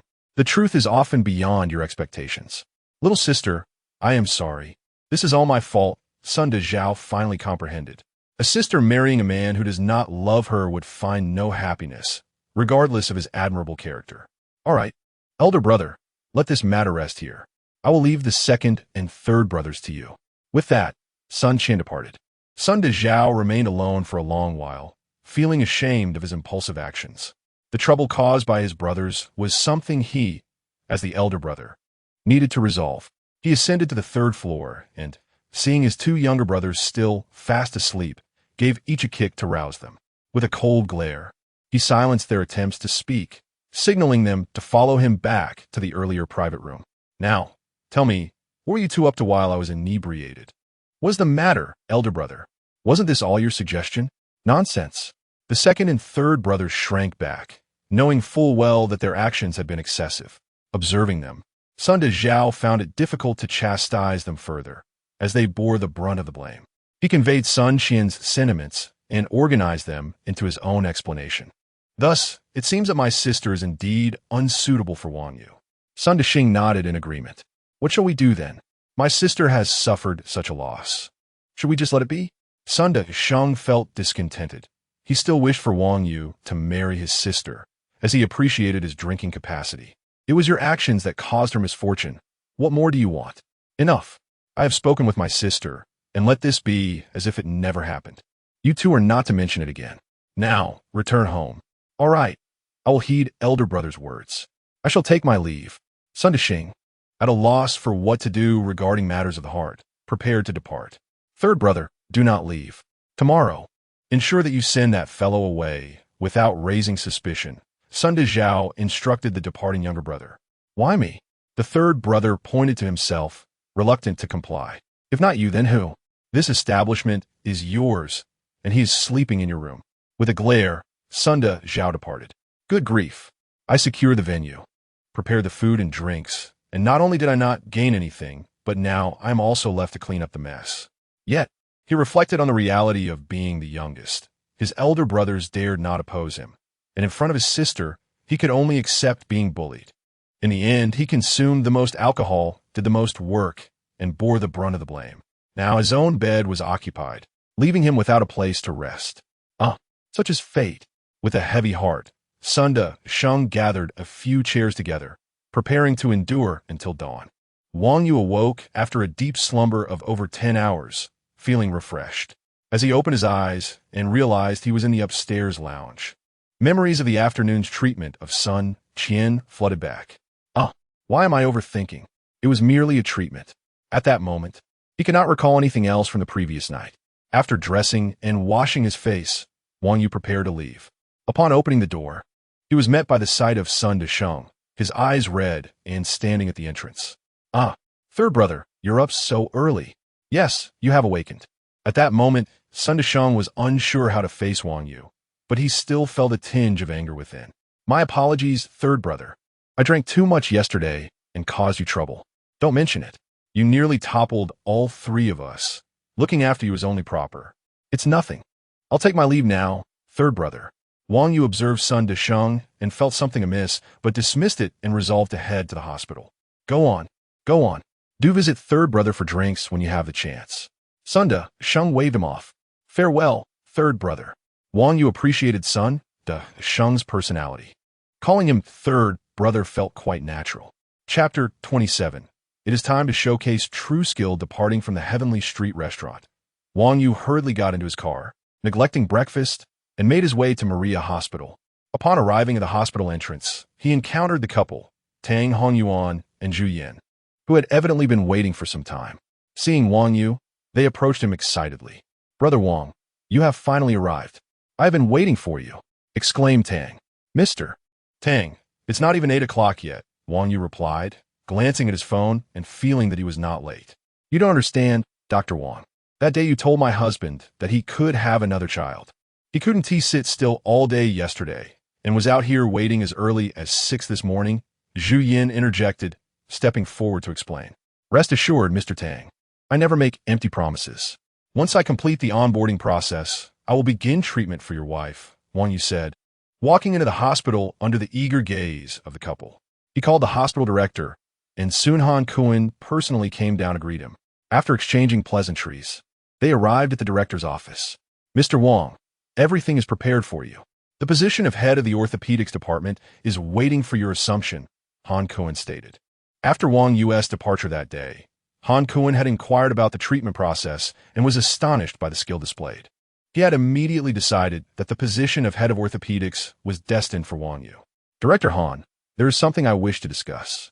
Although Wang Yu had no bias against orthopedics, he preferred to work in obstetrics and gynecology. After all, with the presence of a renowned obstetrician, he could undoubtedly accrue greater merit points in that field. In orthopedics, there were far fewer patients and bone setting required immense energy. If cases like the child he had saved arose frequently, he would be overwhelmed. Moreover, he was eager to explore new abilities and earn merit points. Mr. Wang, please feel free to speak. We grant considerable autonomy to doctors of your caliber in our hospital. Actually, I would prefer to work in obstetrics and gynecology. Orthopedics is merely a hobby for me. My true expertise lies in gynecology, Wang Yu stated directly, without hesitation. Han Kuan furrowed his brow slightly. Although Maria Hospital was recognized as a leading gynecological institution in the city, and while the quality of care in other departments was also commendable, gynecology was undoubtedly the strongest. On one hand, they had to uphold their reputation, and on the other, gynecology accounted for 30% of the hospital's profits. If it were any other department, he could make a decision on the spot, but he hesitated regarding gynecology. Mr. Wang, to be frank, I can assure you about any other department, but I cannot guarantee a position in gynecology at this moment. Oh, why is that, Director Han? Is it because I am male and gynecology only employs female doctors? Not at all. The head of gynecology is an exceptionally skilled doctor, and her family holds a significant portion of the hospital's shares. Even though I am the director, I have no authority over that department. I see. Perhaps you could consult the head of gynecology to understand her stance? Wang Yu was reluctant to concede. He had reviewed the merit points system that morning and noted that after treating Sun Qian, he had received 15 merit points, which puzzled him. Logically, cancer should be more severe than a fracture. However, the merit points acquisition seemed inconsistent with reality. He was eager for extensive patient interactions to thoroughly explore the merit points earning mechanism. Currently, the 52 merit points he possessed had not yielded significant benefits, and he wished to reach 100 points to see if he could draw another prize. Very well. I shall accompany you and provide a brief overview of the gynecology department along the way. Together, they walked toward the gynecology clinic, and Wang Yu gleaned some insights about the department. The head of gynecology, Su Mu, was 29 years old, and despite her youth, she was a graduate of a prestigious medical school abroad. During her studies, she published papers that garnered numerous international awards, earning her the title of a contemporary medical genius. As for her choice to practice in Zuchiqing, Han Kuan explained that the Su family held considerable shares in the hospital, leading Su Mu to decline lucrative offers abroad and return to her family's hospital to practice medicine. Although she had only been there for 2 years, her medical skills were highly regarded throughout Zuchiqing, attracting many patients even from neighboring cities. Mr. Wang, be prepared, Han Kuan advised. Do not worry.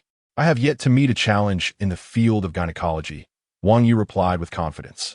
As they stepped into the gynecology office, before Han Kuan could introduce him, a young nurse rushed in, flustered. Hurry, where's Director Su? A patient is experiencing severe postpartum hemorrhage and is in imminent danger. What? Director Su is currently performing a tumor resection and cannot spare any time. The deputy director, Lin Xiaohua, replied anxiously. What is going on? Can't you handle it? It's not that, Director. The patient is carrying twins. We advised them to undergo a cesarean section, but the family insisted on a natural birth. Moreover, Dr. Qin is handling the case, and her skills are comparable to mine. If she cannot manage, I won't be of much help either. Is Director Sue unable to assist? She will need at least 30 minutes. Director Sue's tumor removal surgery is also critical, as the patient has significant connections with Director Liu. I will take over. Wang Yu interjected, recognizing that it was time to demonstrate his true abilities. Mr. Wang, you've just arrived. Han Kuan began, but was interrupted by Wang Yu. Is there a better option? Time is of the essence. Rest assured, Director Han, I will not commit to anything I cannot handle. Then I entrust this to you. I will lend you my coat. Wang Yu, still in casual attire, quickly caught Han Kuan's attention. Very well, Han Kuan agreed. Receiving the white coat, Wang Yu followed the young nurse to the operating room. Upon entering, he was met with a strong metallic scent of blood. The doctor, presumably Dr. Qin, appeared to be frantically working, but it seemed futile. One child had already been born, while the other remained inside. Meanwhile, the mother had lost consciousness. If this continued, neither mother nor child would survive within 10 minutes. Wang Yu donned the protective gear and approached the patient. The nurse briefly introduced Wang Yu to Dr. Qin. Dr. Qin, we are out of options. It's all up to you now. Initially, Qin Xuejiao had prepared to take the blame, but with Wang Yu stepping in, she felt a sense of relief, knowing someone would share the responsibility. Wang Yu disregarded Qin Xuejiao's thoughts, placing his hand gently on the mother's arm.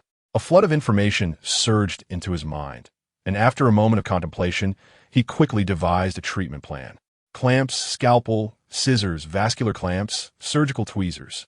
Prepare everything. Wang Yu took charge without hesitation. Has the blood type of the mother been checked? Begin the blood transfusion immediately. Someone rushed out to retrieve blood bags. Dr.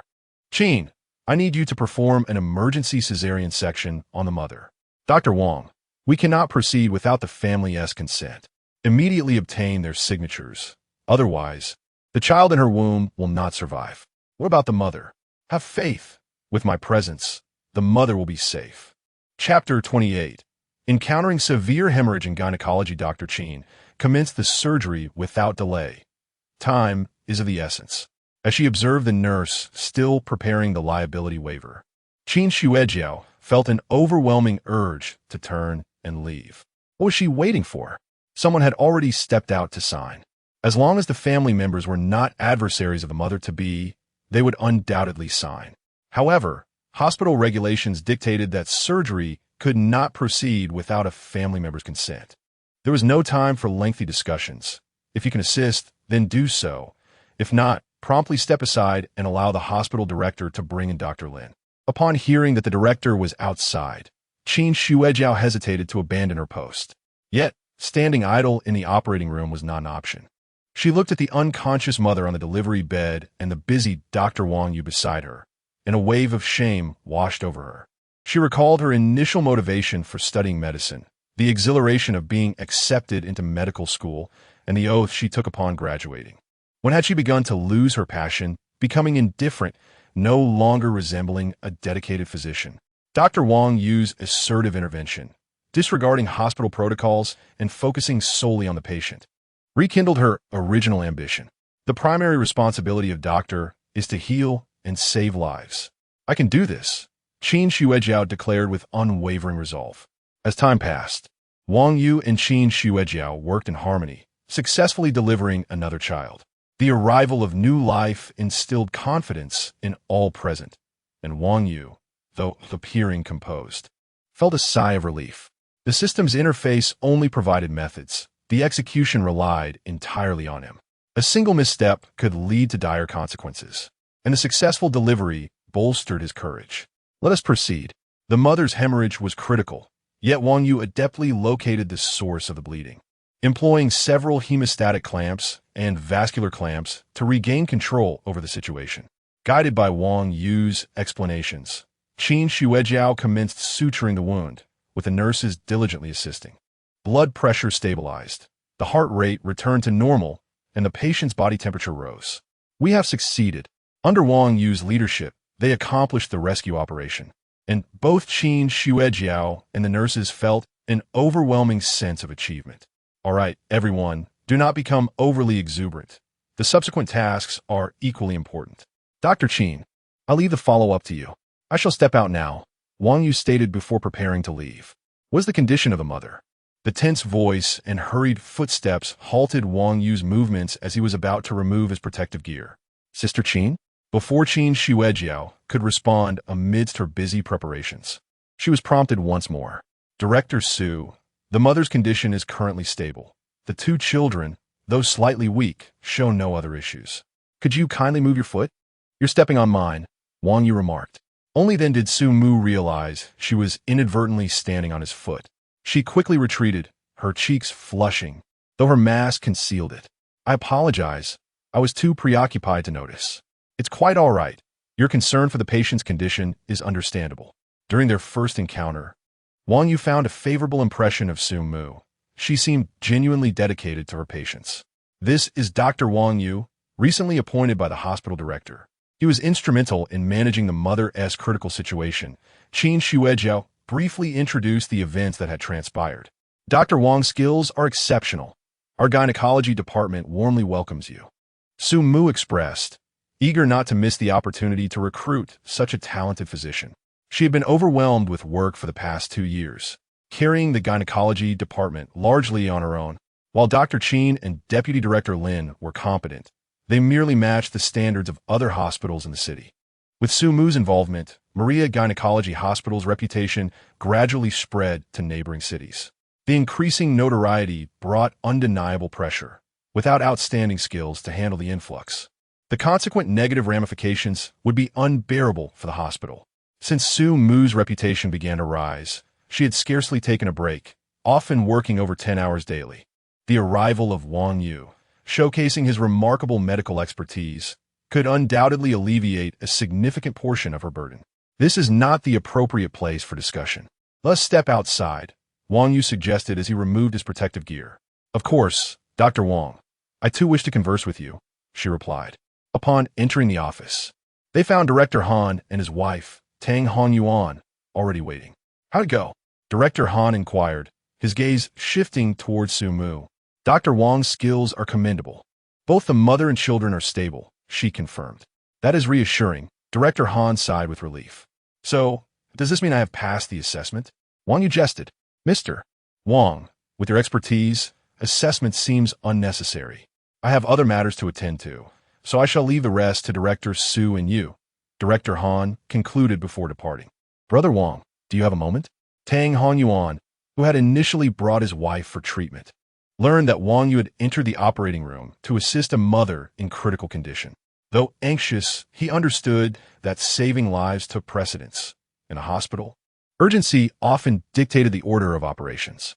Mr. Tang, I shall assist your wife now. Please, no need for formalities. You have saved my son, so consider me indebted to you. You may call me sister or elder sister, Zhu Yin interjected, admiring Wang Yu even more after hearing of his recent success in saving a life, eager to establish a closer connection with him. Director Su, please hold on a moment. Patient care comes first. I too must attend to my duties. Let us discuss over lunch. Very well. See you at noon, Wang Yu replied, watching Su Mu exit before turning to Tang Honyuan and his wife. Brother-in-law. I find sister to be more endearing than sister-in-law. That works. It indicates a bond between you and your sister. After exchanging pleasantries, they grew considerably closer. Wang Yu then commenced treatment for Zhu Yan. Regarding her condition, Wang Yu hesitated. It was not that the ailment was untreatable. Rather, he was conflicted about the method of treatment. The system provided 3 treatment options. The first was a massage technique in which he excelled. But after previous experiences with Yuan and Sun Qian, he felt trepidation. Although he addressed Zhu Yin as sister, they both understood it was merely a formality. Moreover, he did not wish to rely on this technique consistently. He could not treat every patient in such a manner. The second option involved acupuncture, which he dismissed immediately. Despite the system's thorough description, he had no knowledge of acupuncture. The third option was quite conventional, prescribing several herbal remedies alongside dietary therapy, which could effectively treat Zhu Yan's infertility. While this approach was reasonable for an ordinary patient, it required over 6 months, and given that he had received a substantial payment from Tang Honyuan, making her wait felt somewhat awkward. After contemplating his options, Wang Yu decided to let Tang Honyuan make the choice, as it was ultimately his wife who would undergo the treatment. Chapter 29. A leisurely morning for Wang Yu. A hectic afternoon, brother-in-law. I have 2 treatment options available. The first can heal Sister Yin in about 2 weeks, while the second may take over half a year. Naturally, I would choose the first option. Is it expensive, Brother Wang? Rest assured, I'm not short on funds. It's not a matter of money. The 2 methods utilize different approaches, resulting in varying treatment durations. Sister Yin has experienced multiple habitual miscarriages, and in her quest to conceive Xiao Jia, she has consumed a considerable amount of stimulating medication, leading to the current loss of uterine vitality. This is the root cause of her infertility. Therefore, to successfully treat Sister Yin, we must first reactivate her uterine vitality, allowing it to recover and once again nurture life. I don't understand all that. Just tell me the methods. Very well. The first method involves using massage techniques to stimulate Sister Yin's acupuncture points, complemented by certain herbal ingredients, which will complete the treatment within 2 weeks. The second method does not involve massage, but relies on medicinal treatment and dietary therapy to gradually alter Sister Yan's constitution, thereby reawakening her uterine vitality. The first method will inevitably require some physical contact with Sister Yin, so I wish to know your thoughts on this. I prefer the first option. I cannot wait that long. I want to give my husband another child, Zhu Yin remarked eagerly after hearing this. Tang Honyuan understood Wang Yu's concerns. After all, it was indeed a delicate matter for his wife to have physical contact with another man. Nevertheless, her words alleviated his hesitation, as this was a matter of healing, and some apprehensions could be set aside. Let us proceed with the first option then. Brother Wang, do not feel pressured. As a physician, employing special methods is merely for the sake of better treatment.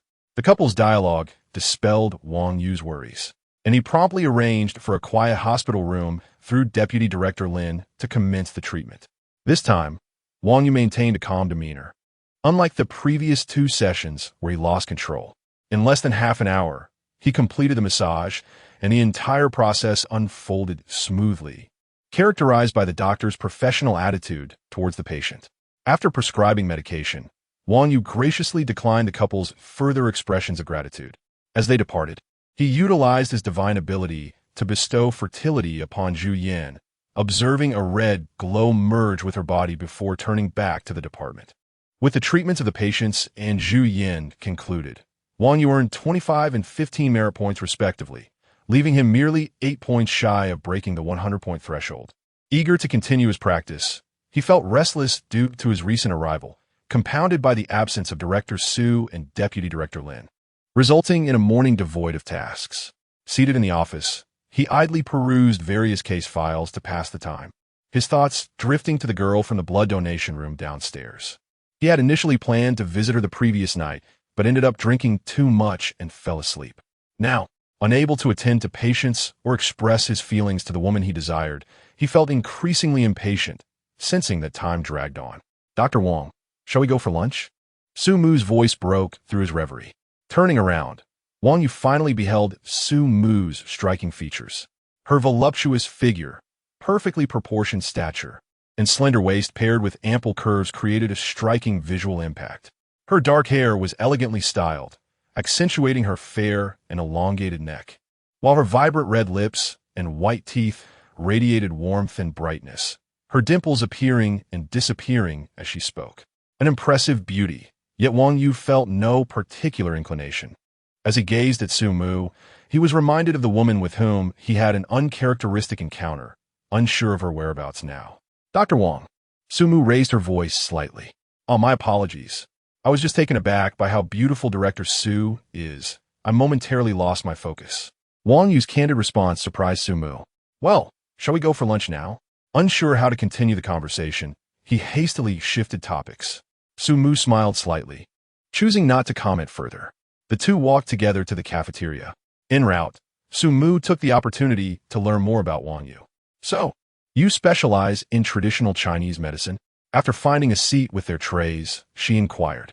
One could say that, Wang Yu replied, reflecting on the system he inherited from the mountain god, a deity well-versed in the intricacies of Chinese medicine.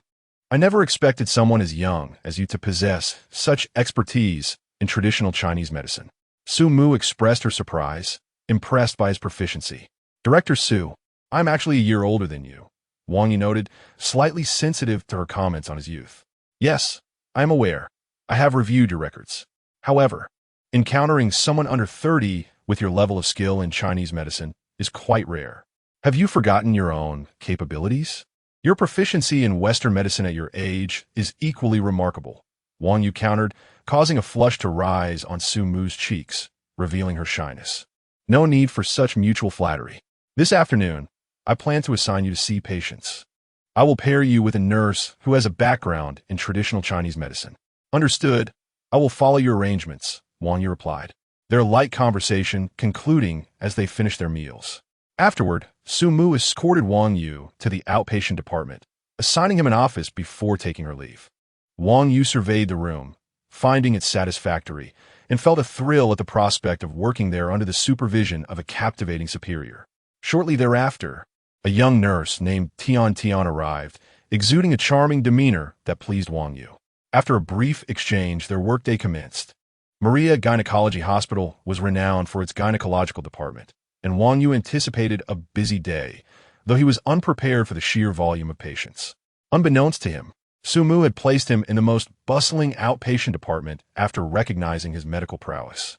Additionally, he was not aware that hospital regulations stipulated he need only attend to 50 patients in a day. From the moment he began with the first patient, Wang Yu did not pause. He believed he must see every patient waiting outside before he could leave. His thoughts lingered on the girl from the blood donation room, and he resolved to seek her out that evening, summoning all his energy to persist without pause. Tian Tian, how many patients have we seen? Wang Yu inquired, exhausted as he leaned on the desk after finishing with one patient. Dr. Wang, you have already seen 62 patients. Truly impressive. The young nurse, though equally worn, expressed her admiration for his stamina. Regardless of the ailment, Wang Yu accurately diagnosed each patient with a mere pulse check, subsequently prescribing treatment and advising them on recovery timelines. He handled over 60 patients without stumbling, a remarkable feat that left Tian Tian in awe of his capabilities. How many more are waiting outside? I'll check, she offered, peering into the corridor and noticing the noticeably reduced crowd, which brought her some relief. Not many left. It's significantly less than before. Let us keep calling the next patients and strive to avoid overtime today. Chapter 30. The Life of a Worker and Overtime with Tian Tian's Call. Wang Yu once again embarked on the arduous journey of working life. While attending to patients, he lamented the difficulty of earning a 500,000 annual salary. As the last patient departed, Wang Yu finally concluded his rounds at 5:58 p.m. Tian Tian gazed at the eerily empty corridor before her, momentarily engulfed in silence. Remarkably, Wang Yu had seen 140 patients in a single afternoon, averaging less than 2 minutes per consultation. Had she not experienced it herself, she would have found such a feat hard to believe. In previous evenings, around 7, the corridor had been bustling with patients, prompting her to suggest they return the next day. Yet today, despite still being on duty, the patients had vanished. Although she felt exhausted, an unexpected joy filled her heart. You go, we really don't need to work overtime. Tian Tian exclaimed, tugging at Wang Yu's sleeve, bubbling with excitement. The intense work of the afternoon had drawn them closer. Wang, the doctor, had become Yugo, while Tian, the nurse, morphed into Tian Tian. Calm down. We began seeing patients in the afternoon. Tomorrow, we'll start in the morning, and time 1T so pressing. Soon, we 1T have to work overtime and all. Yugo is amazing, and you are remarkable as well. Wang Yu couldn't help but admire the young woman who had tirelessly attended to patients all afternoon without a hint of complaint, always wearing a cheerful smile. It's 6. Let us call it a day. Goodbye, Yugo. With that, they began to change out of their scrubs. Dr. Wang, Director Su asked me to inform you that a surgery has been added on short notice. She cannot leave right now, so please hurry over. Wasn't he agreed that there would be no overtime? Wang Yu thought, yet he knew he could not refuse such a request. Saving lives was paramount. He donned his white coat and swiftly made his way to the operating room. Upon arrival, he found no sign of Su Mu, nor were Vice Director Lin and Dr. Qin present. There was no time for hesitation. He needed to focus on saving the patient. Looking at the elderly woman lying on the bed, Wang Yu donned his protective gear, preparing to commence his work. Although he was not skilled in surgery, having never even wielded a scalpel, he possessed a system that could facilitate treatment through various means. After taking her pulse, he understood her physical condition but found himself at a loss for a direct approach. The treatment options provided by the system were limited and did not constitute a true remedy. The elderly woman suffered not from a specific ailment, but from age-related organ deterioration, leading to heart failure. The system recommended acupuncture to invigorate her life force, supplemented with nourishing herbs. However, this would not cure her heart failure, but merely delay its progression. Ultimately, in no more than 3 years, she would succumb to organ aging. This realization underscored the limitations of the system. Sometimes, one must yield to fate. Yet, despite his lack of experience with acupuncture, Wang Yu resolved to proceed with treatment. The woman's condition was dire, and without intervention, she would likely not survive for long. "Please fetch me a set of silver needles," he instructed. After a moment's deliberation, he opted to act. Though uncertain of his abilities, the system had indicated the necessary acupuncture points and sequence. Additionally, he could not rely solely on the system. As a physician, he bore a responsibility to his patients. Before long, a nurse returned with the silver needles, disinfected and ready for use. Taking the needles, Wang Yu identified the acupuncture points with his hands before beginning the meticulous process of insertion. The first needle was placed with steady hands, bolstering his confidence. The knowledge he had gained from studying the human anatomy proved invaluable. He proceeded with the second, then the third, continuing until the final needle was inserted into the elderly woman's body, completing the treatment. In total, Wang Yu performed 49 needle insertions over the course of 2 arduous hours, with each puncture executed with utmost care. After taking her pulse once more, he noted a marked improvement. While her condition remained poor, it had certainly stabilized. This progress instilled within him a newfound confidence and a determination to further his medical knowledge. "Let us transfer the patient to the special care unit. I need to speak with her family." "No surgery, Dr. Wang." "No. The elderly woman's condition cannot be resolved through surgery. I have stabilized her situation. Let us move her now." Without further elaboration, Wang Yu exited the operating room. As he stepped outside, 2 elderly men, both in their 70s, approached him. "Young man, how's my mother?" "Rest assured, gentlemen, her condition has stabilized, and no surgery was required." Observing the 2 men, Wang Yu estimated the elderly woman to be at least 90 years old. "What about my mother?" "She has been moved to the special care unit. Please follow me. There are matters I need to discuss with you." Wang Yu led the 2 elderly men to his office, perusing the woman's medical records to better understand her situation. Her name was Li Suehua, and at 98 years old, her organ failure was not unexpected. The 2 elderly men were her sons. The elder, Yang Kaishan, was 72, while the younger, Yang Ke, was 69. Yang Kaishan had just made a phone call to report on her condition, revealing that they had an older sister. "Gentlemen, your mother's health is failing due to organ aging rather than a specific illness. Indeed, we understand. She is nearing 100, and we have prepared ourselves for this. The current situation is this. I have activated her bodily functions through acupuncture, but given her advanced age, her condition will not endure for long. I estimate she has about 3 months left before heart failure occurs. She can live for 3 more months?" Yang Kaishan's demeanor shifted to one of excitement. He had feared she would not survive the day, so hearing Wang Yu's words invigorated him. "Yes, 3 months is feasible, but extending her life further would come at a significant cost." "What? It can be prolonged?" Yang Kaishan grasped Wang Yu's hand, overwhelmed with emotion. "Brother, calm down. Let the doctor finish." "Oh, my apologies, young man." "It's quite all right, sir. I understand your feelings. Please continue, young man. Whatever it takes to keep my mother alive, I will bear the cost." Yang Kaishan's eyes gleamed with hope, filled with anticipation. Chapter 31. Wang Yu in a dilemma. Su Mu comes to the rescue. The elderly lady has now had her bodily functions activated by my silver needles. Yet this semblance of vitality is akin to a tree without roots, necessitating precious medicinal materials to mend her corporeal deficiencies. These materials are exceedingly rare and costly. Some are even unavailable in our hospital, requiring your own efforts to procure. Furthermore, even if all the necessary herbs are gathered, I can only guarantee an extension of her life for 3 years. Beyond that, I cannot offer assurances. 3 years. Are you certain, young man? Yang Kaishan's demeanor shifted, transforming him into an authoritative figure, scrutinizing his subordinate for any hint of deceit, an oppressive aura enveloping Wang Yu. A shiver coursed through Wang Yu as he sensed the change in Yang Kaishan's presence. Yet, he remained confident, assured that he spoke the truth, and felt no pressure within. Rest assured, I possess this certainty. However, I am uncertain about your forthcoming decisions.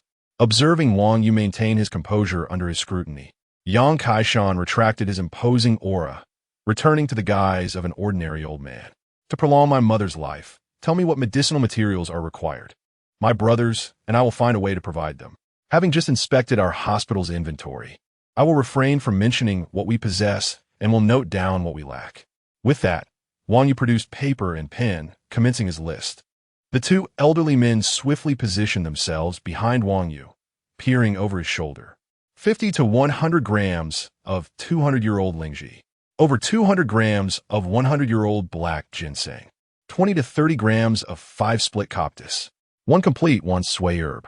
These 4 items are absent from our hospital. You must seek them out. Younger man, I am familiar with the first 3. While they are indeed costly, they could be procured with sufficient funds. However, what is this Wan Sui herb? Sir, the Wan Sui herb serves as a medicinal catalyst. For the elderly lady to prolong her life, a complete specimen is imperative. Never heard of it. Where might one find such a thing? Wang Yu was at a loss. The system only provided the name, leaving him ignorant of what a Wan Sui herb entailed. I know of the Wan Sui herb. At that moment, Su Mu entered the office, providing timely assistance to Wang Yu. Miss, you know of it? Indeed. Allow me to elucidate. Su Mu took a seat opposite Wang Yu and the 2 elderly gentlemen, beginning her explanation. The Wan Sui herb, also known as the longevity herb, was first documented in Li Shizhen's Compendium of Materia Medica. This herb possesses an extraordinarily resilient life force. It can revive after years of desiccation upon contact with water. Hence its alternative name, 9 Deaths and Resurrection Herb. I know where to find the 9 Deaths and Resurrection Herb. Yang Kai Lu exclaimed excitedly. Are you certain, second brother? Absolutely. The 9 Deaths and Resurrection Herb has a trunk resembling a leopard's foot, and its overall appearance is symbolic, correct? Miss? Yes. This elder speaks accurately of the Wan Sui herb. What did you encounter it? Yang Kaishan asked, his excitement palpable following Su Mu's confirmation. Last month, during Old One's birthday celebration, his eldest son gifted him a 9 Deaths and Resurrection Herb, stating he had expended considerable effort to procure it from some distant place. That old fellow even flaunted it before me. I remember it vividly. Splendid. I will procure the first 3 items. You must immediately visit the One family and ensure when Tianxiong relinquishes the Wan Sui herb. Fear not, brother. Given my rapport with that old chap, he will surely oblige. Younger man, I shall prepare the medicinal materials by tomorrow. I entrust my mother to you. Rest assured, as long as all is gathered within 3 months, I am confident in prolonging the elderly lady's life. The Yang brothers hastily departed, clutching the list to commence their search for the medicinal herbs. At that moment, only Wang Yu and Su Mu remained in the office. Wang Yu, do you genuinely possess the capability to extend her life? Su Mu, having overheard much of the conversation at the door, entered only upon the mention of the Wan Sui herb. Indeed, the elderly lady's condition resembles that of decayed wood. Even if I succeed in prolonging her life, it would scarcely last for a few years. Wang Yu did not perceive his promise of 3 additional years as particularly remarkable. Wang Yu, I realize I know far too little about you, Su Mu remarked, her eyes sparkling as if she could peer into his very soul. Best not to delve too deeply. My abilities are modest at best, merely enough to earn a living. Wang Yu felt uncomfortable under Su Mu's intense gaze. Director Su, may I leave work now? I have matters to attend to this evening. Noticing the time, which had already reached 9 o'clock, he added, if I delay any longer, it will be past 10 by the time I reach home, and knocking on the door downstairs then would be quite inappropriate. Of course, you may leave. I must express my gratitude for your assistance today. I shall compensate you with double the overtime pay for your efforts. Double pay, you say? Wang Yu's eyes gleamed with enthusiasm. Not so fast. This offer is exclusive to today.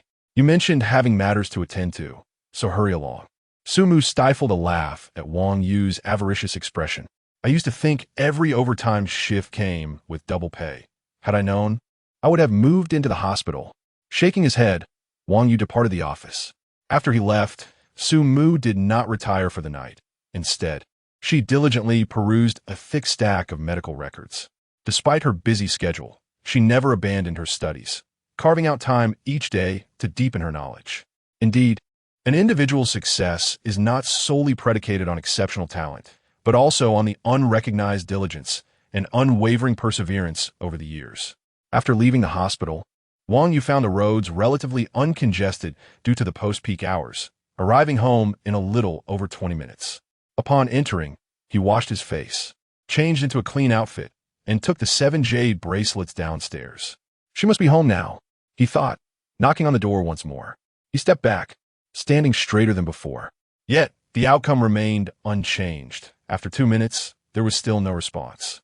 Wang Yu knocked several more times, waiting approximately half an hour. But still no one answered. Frustrated, he wandered downstairs, noting that the lights in the room of the girl he fancied were off. No wonder no one answered. It seemed she was not home after all. With a heavy heart, Wang Yu returned to the door, prepared to wait for the girl to return. Unbeknownst to him, when Xian had already left Shiyu City the day before her divorce, with no certainty of her return, if she would return at all. As for the apartment, it was a spontaneous purchase made by Wang Xian to avoid staying in a hotel, with property values soaring. It was a sound investment for her potential future in Shiyu City. After waiting 2 hours, Wang Yu checked the time. It was 11:30. It appeared he would not be seeing her tonight, and he felt a pang of disappointment. Upon returning home, he hastily completed his evening routine and lay down to sleep. However, despite his fatigue, he found it difficult to drift off, as the absence of the girl weighed heavily on his mind. He reassured himself, "It's fine. I will surely see her again. The monk may flee, but the temple remains. I will wait here, for surely she will return home." Holding on to this thought, Wang Yu succumbed to slumber. The weariness of the day allowed him to sleep soundly, yet his heart's disquiet made his rest anything but peaceful. Awakening shortly after 6, remnants of yesterday's fatigue clung to him. Recalling his busy day, Wang Yu checked his merit points, only to be astonished to find they had reached 362. Chapter 32. Wang Yu, who begins his studies, and his former father-in-law preparing for divorce. Wang Yu was immensely pleased with the enhancement of his merit points, unexpectedly amassing over 200 in just one afternoon.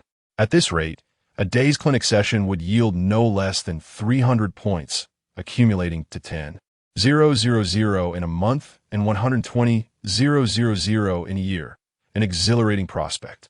Congratulations to the host. Your merit points have surpassed 100. A lottery draw is now available. Finally, the anticipated moment had arrived, rewarding his diligent efforts throughout the afternoon. He clicked to draw. The unremarkable panel displayed no special effects, yet new prizes emerged. Upon claiming the reward, his expression shifted slightly. While the reward was undeniably powerful, it was not aligned with his current needs. Child delivery enhancement. You can choose the gender and quantity, up to 3 per birth. Should I consider changing my profession? Perhaps I could abandon my medical career, build a temple, and await patrons. I would hang a sign, professional child deliverer for 20 years. Then I could create a pricing list. 50,000 for a boy, 60,000 for a girl, 200,000 for twins, 500,000 for a dragon and phoenix pair, and 1 million for triplets, gender of choice. Indeed, it wouldn't take long before I become the wealthiest person in Shiyu City, especially if I positioned the temple next to a fertility clinic. Wealth would surely flow in more swiftly. Lost in these musings, Wang Yu unknowingly drifted into slumber, where he dreamt of the enchanting girl he longed for, giving him a shoulder massage. While Yuan gently washed his feet, and Sun Qian sat nearby, dutifully peeling grapes. Laughter, both indulgent and mischievous, echoed in the room. Dreams represent our highest aspirations because within them, anything is possible. Awakening the following morning, Wang Yu savored the remnants of last night's dream, though he recognized its impossibility. That did not hinder his whimsical thoughts. After a refreshing cold shower, he invigoratedly prepared for work. "Morning, Brother Yu," greeted Tian Tian. "You traitor," he replied playfully. "Hey, my mother called me home for dinner last night. So you left me to work overtime alone? What happened to our revolutionary friendship? You just abandoned your comrade. Look, I brought you breakfast. My mom's steamed beef buns," Tian Tian said, shaking the bag in her hand with a beaming smile. "At least you have a conscience. I haven't eaten anything yet." He accepted the bag and took a bite of a bun, pleasantly surprised by its flavor. "Delicious. Your mother is quite the chef." "Of course. I've never had a meal better than what my mom makes." Wang Yu chuckled, focusing on his bun while Tian Tian continued to extol the various delicious dishes her mother had prepared for her. "Brother Yu, stop talking. I haven't had breakfast either." Realizing the bag had become noticeably flatter, Tian Tian rushed over to snatch it.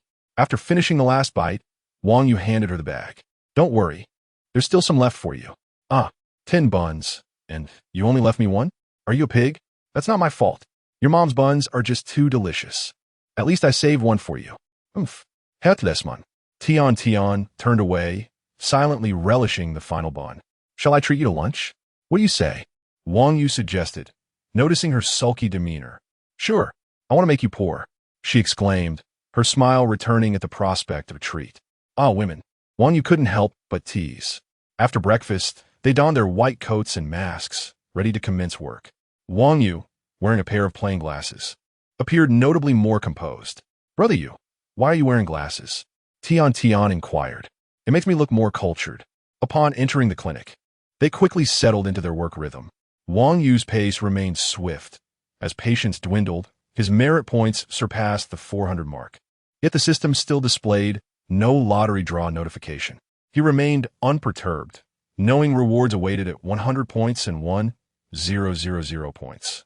At this rate, he anticipated reaching 1,000 points within days, eagerly looking forward to acquiring new abilities. As noon approached, Tian Tian gently encouraged the remaining patients to leave, concluding their morning shift. Wang Yu did not insist on seeing all the patients. After all, this was not a one-time task. A sensible break would enable them to serve patients better in the future. Throughout the morning, Su Mu had not appeared, nor had the Yang brothers, as such precious opportunities were seldom easily acquired. Arriving at the cafeteria with Tian Tian, the young girl filled her tray generously, ensuring Wang Yu's tray was equally well arranged. "Do you think you can finish all that?" Wang Yu asked, not out of concern for expenses, but rather a disdain for waste. "Don't worry, Brother Yu. We'll share your tray, and I'll pack the leftovers for mine for dinner so our family won't have to cook tonight." Such a clever girl. "Hey, you had my mom's buns, so let me treat you now," she grinned, resembling a little hamster delighted by honey. "Go ahead, but after eating, help me find some books on traditional Chinese medicine. I want to study." Wang Yu found her practicality amusing. Such a thoughtful girl was quite endearing. "Brother Yu, you're so skilled. Do you really need to study more?" "You wouldn't understand. The more I read, the better I become." Tian Tian stared at him, taken aback, before diving back into her meal.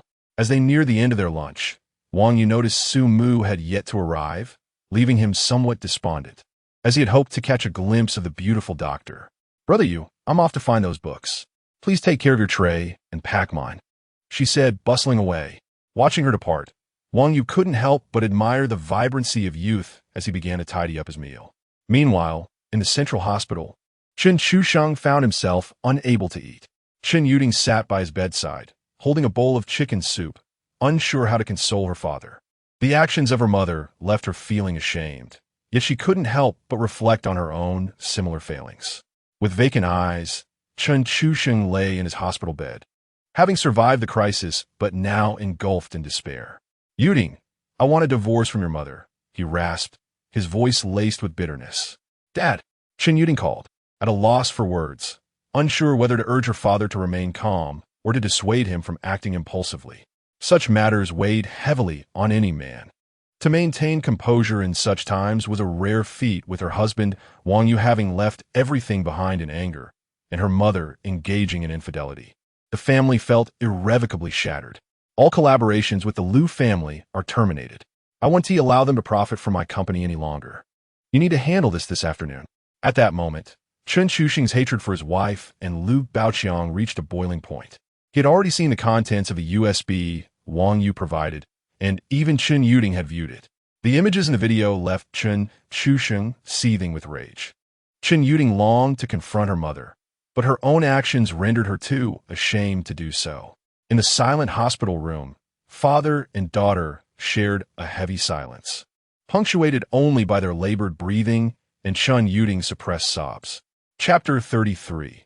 The girl downstairs has disappeared, lying on the hospital bed in the examination room. Wang Yu perused the medical books that Tian had brought him. He first selected a comprehensive guide to Chinese medicinal herbs and began to study it, as the prescriptions he wrote often required herbal ingredients. The incident with the wan sui grass the previous day served as a lesson. Had it not been for Su Mu's timely intervention, he would have faced considerable embarrassment. As he examined the descriptions of the herbs in the book, Wang Yu gradually deepened his understanding of traditional Chinese medicine, correlating the information with the prescriptions he had written for his patients. Time passed swiftly as he immersed himself in his studies, and when Tian arrived, he was so engrossed that he did not even hear the door open. "You go. It's time to start work," Tian reminded him. "Oh, it's that time already." Wang Yu checked his phone, surprised to see it was 1:60 p.m. "Let's begin calling the next patient," he said, donning his mask and white coat to commence the afternoon shift. In the director's office, Han Kuan reviewed the data from the previous day with astonishment and promptly called the head of the outpatient department. "Hello, Lao Huang. Are you certain about the figures for the gynecology clinic?" "Director Han, they're indeed accurate. Initially, I suspected a system error, but after verifying with the finance and pharmacy departments this morning, the treatment income and the quantity of herbs matched perfectly. The gynecology data is flawless." "That's excellent to hear. By the way, where did you find such a talented physician?" "I discreetly observed him this morning, and his medical skills and speed are truly remarkable." Lao Wan. Pay close attention to Dr. Wang in gynecology. Accommodate his needs, and promptly inform me of any issues that arise. Rest assured, Director Han, I will ensure Dr. Wang's work is supported. However, there is a situation I need to discuss. Dr. Wang is prescribing entirely herbal remedies, and judging by yesterday's dispensing rate, the inventory in the pharmacy won't last a month. I was thinking we should order another batch of herbs. Otherwise, I am concerned we may run out by the end of the month. Is it all herbal medicine? Yes, indeed. Can we guarantee profits solely from the sale of herbs without testing fees? Don't worry, Director. Although there are no testing costs, a course of herbal medicine lasts at least half a month, and some patients take 2 or 3 courses at once. Moreover, Dr. Wang's efficiency in treating patients has significantly increased our earnings. Good. Go to the pharmacy and prepare a month's supply of all available herbal medicines according to yesterday's dispensing rate. Understood, Director. I will head there immediately. After hanging up, Director Han leaned back in his chair, carefully contemplating the afternoon's data. I have truly hired a money tree. This young man's reputation has not yet spread far, but it won't be long before he becomes renowned throughout the city. At that point, a salary of 500,000 a year will not be sufficient to retain him. I will observe for another week and then discuss an increase in his compensation with the chairman. How many patients are left? Tian glanced at her watch, noting that it was already 5:30 p.m. Wang Yu was exhausted, having diagnosed and prescribed medicine without respite. "You good, there's still many patients. The number this afternoon has far exceeded that of the morning. We will likely need to work overtime today." Tian took a sip from her pink thermos to soothe her throat, as she had spoken excessively throughout the afternoon. Even with the system in place, we still cannot escape the fate of overtime, Wang Yu lamented, slumping in his chair and abandoning any pretense of maintaining his composure. "You go, let's get started. We must pick up the pace, or we will be here even later." "All right, next patient, please." Little did Wang Yu realize that the more than 100 patients he had swiftly and accurately treated the previous day had returned home feeling significantly better after taking his prescribed medicines. As a result, his reputation began to spread within various small circles throughout the morning, and individuals who had intended to seek treatment at other hospitals were persuaded by friends to come to him instead. Upon arrival, seeing the waiting room filled to capacity and the corridor bustling with people, They became even more convinced of Wang Yu's exceptional medical skills. After all, why else would so many be waiting to see him? The herd mentality allowed patients to endure the lengthy wait, obediently standing outside. This afternoon, Su Mu had performed 2 surgeries and examined several patients under her care, leaving her with little to occupy her time. She decided to observe Wang Yu's approach to patient treatment. Upon arriving at the entrance to the gynecology examination room, she noticed a peculiar phenomenon. The other doctors' offices were nearly empty, with some idly scrolling through their phones, while a long line of patients waited outside Wang Yu's office, at least 20 individuals. Curiosity piqued. Su Mu approached the door and observed Wang Yu as he checked pulses, explained conditions, and outlined necessary precautions to his patients. His fingers danced swiftly over the keyboard as he wrote prescriptions. The entire process flowed seamlessly, devoid of any delays. He concluded each consultation in just over a minute before moving on to the next patient. After watching for a while, Su Mu noted that Wang Yu had already seen 10 patients without wasting a single moment, repeating the same cycle of checking pulses, issuing medical advice, and writing prescriptions. He operated with the precision and efficiency of a well-oiled machine. Su Mu refrained from interrupting Wang Yu and quietly departed after a short while. What an intriguing individual. How did he acquire such formidable medical skills?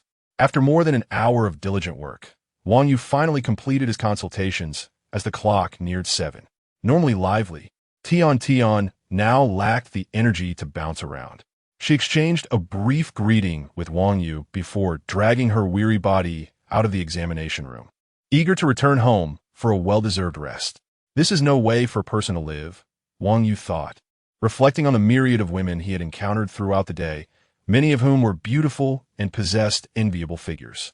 Yet, his initial admiration had rapidly faded into apathy within the span of a single day. After resting for a bit and recovering some energy, Wang Yu quickly changed his clothes and left the hospital. Upon returning home, he did not rush downstairs, but instead collapsed motionless onto the sofa.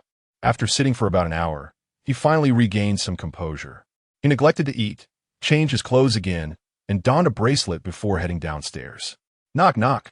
Knock. Everything seemed a repetition of his previous 2 visits. Nothing had changed. As he gazed at the still dark apartment below, a sense of disappointment washed over him. Was it truly just a fleeting encounter? With his profound virgin complex, he felt a deep-seated reluctance. Since that day, though he had not seen Wen Xian again, he found himself harboring a lingering attachment to her. He understood that this was merely unrequited sentiment, yet it represented his most genuine feelings. Wang Yu contemplated the numerous challenges he faced in pursuit of her affection and prepared himself for a long-term strategy.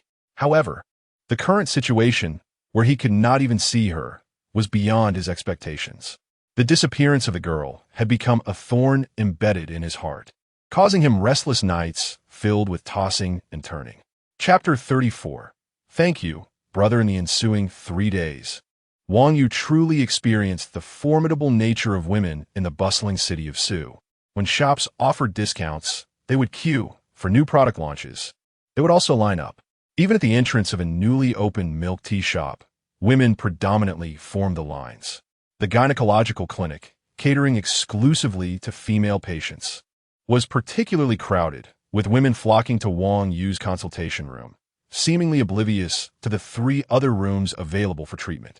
Throughout these 3 days, Wang Yu lost count of how many female patients' hands he had held, receiving an endless stream of invitations and notes. At this moment, he had grown numb. After 3 days of intense work, Tian had successfully acquired a hoarse voice. She could no longer bounce back. Each time she glanced at the long queue outside, a sense of dread washed over her. Her usual vivacity had vanished, and even when Wang Yu treated her to a meal, her expression remained stiff, her words few.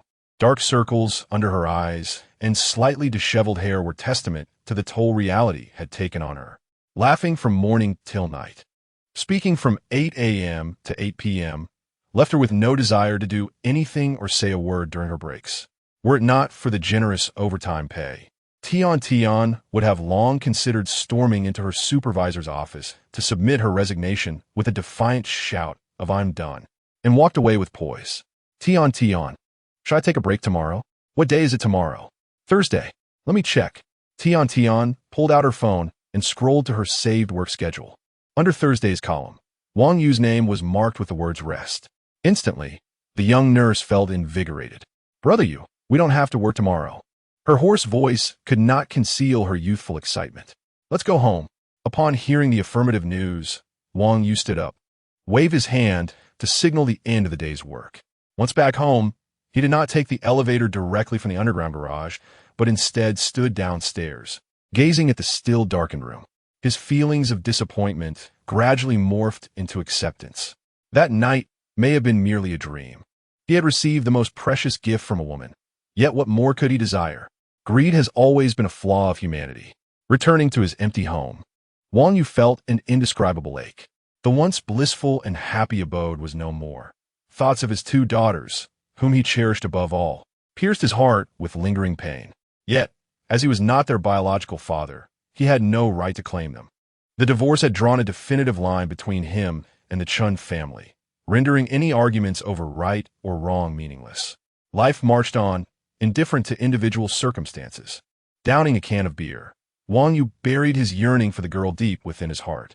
Meanwhile, at Tianjia restaurant, Sun Qian entered the private room, her expression devoid of any smile as she faced her brother, who had summoned her. She was not as nonchalant as she had hoped.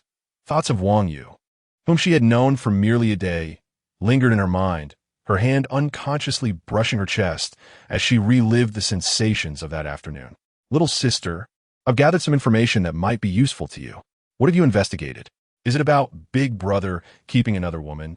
Or has second brother been punished by second sister-in-law again? Sun Dishing felt a bit awkward at her words. His sister's inquiries were merely a reflection of his personal interests. He relished gossiping about his two older brothers and eagerly shared any tidbits with his younger sister.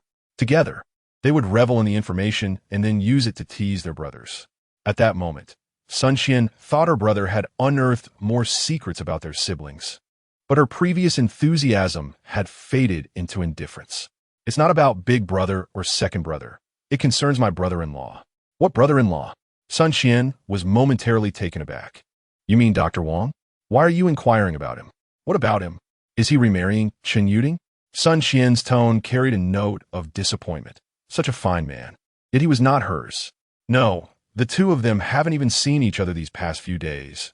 Remarrying is out of the question. Then what is it? I found out why they divorced. Brother, when did you become so nosy? Why do you care about other people's divorces? Sun Qian was somewhat irritated.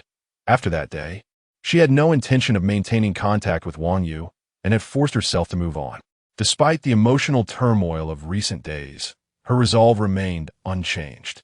Yet, she was taken aback by her brother's secret investigation into Wang Yu's affairs, especially discovering such sensitive information. Little sister, it's not that I'm unwilling.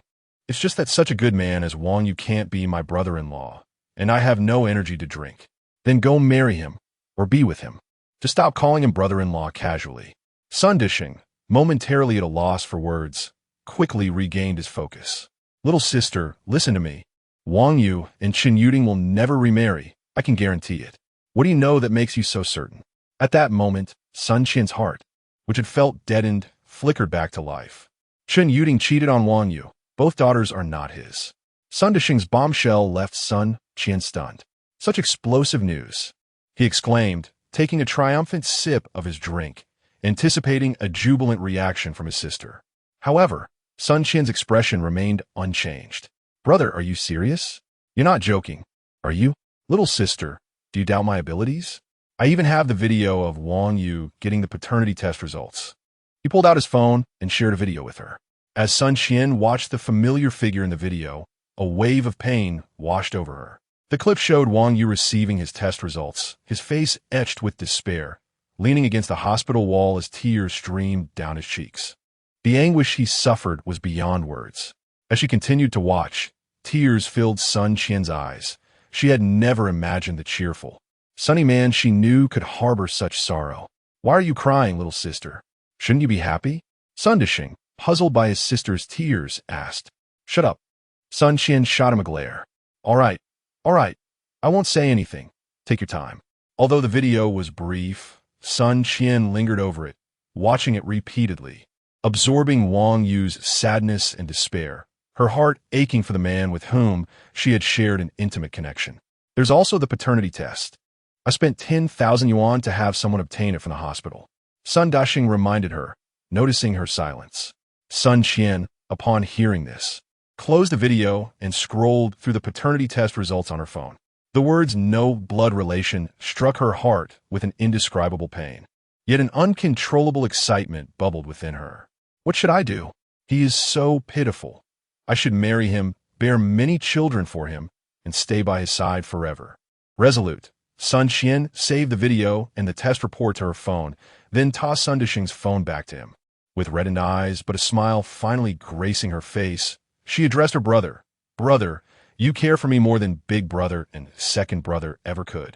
I will be eternally grateful to you. Haha, of course. How could the eldest and second compare to me? Sun Dashing beamed with pride at his sister's praise. Chapter 35. Dressed to the nines. Yet disappointed at this moment, Wang Yu remained oblivious to the challenges that awaited him. A 42-year-old single woman, fiercely devoted to her love, was accompanied by 3 doting siblings. Mother, I'm doing splendidly. I've secured a new job with an annual salary of 5 million. Please do not worry about me. I assure you, if you have any doubts, feel free to visit. I am even planning to purchase a villa to accommodate you.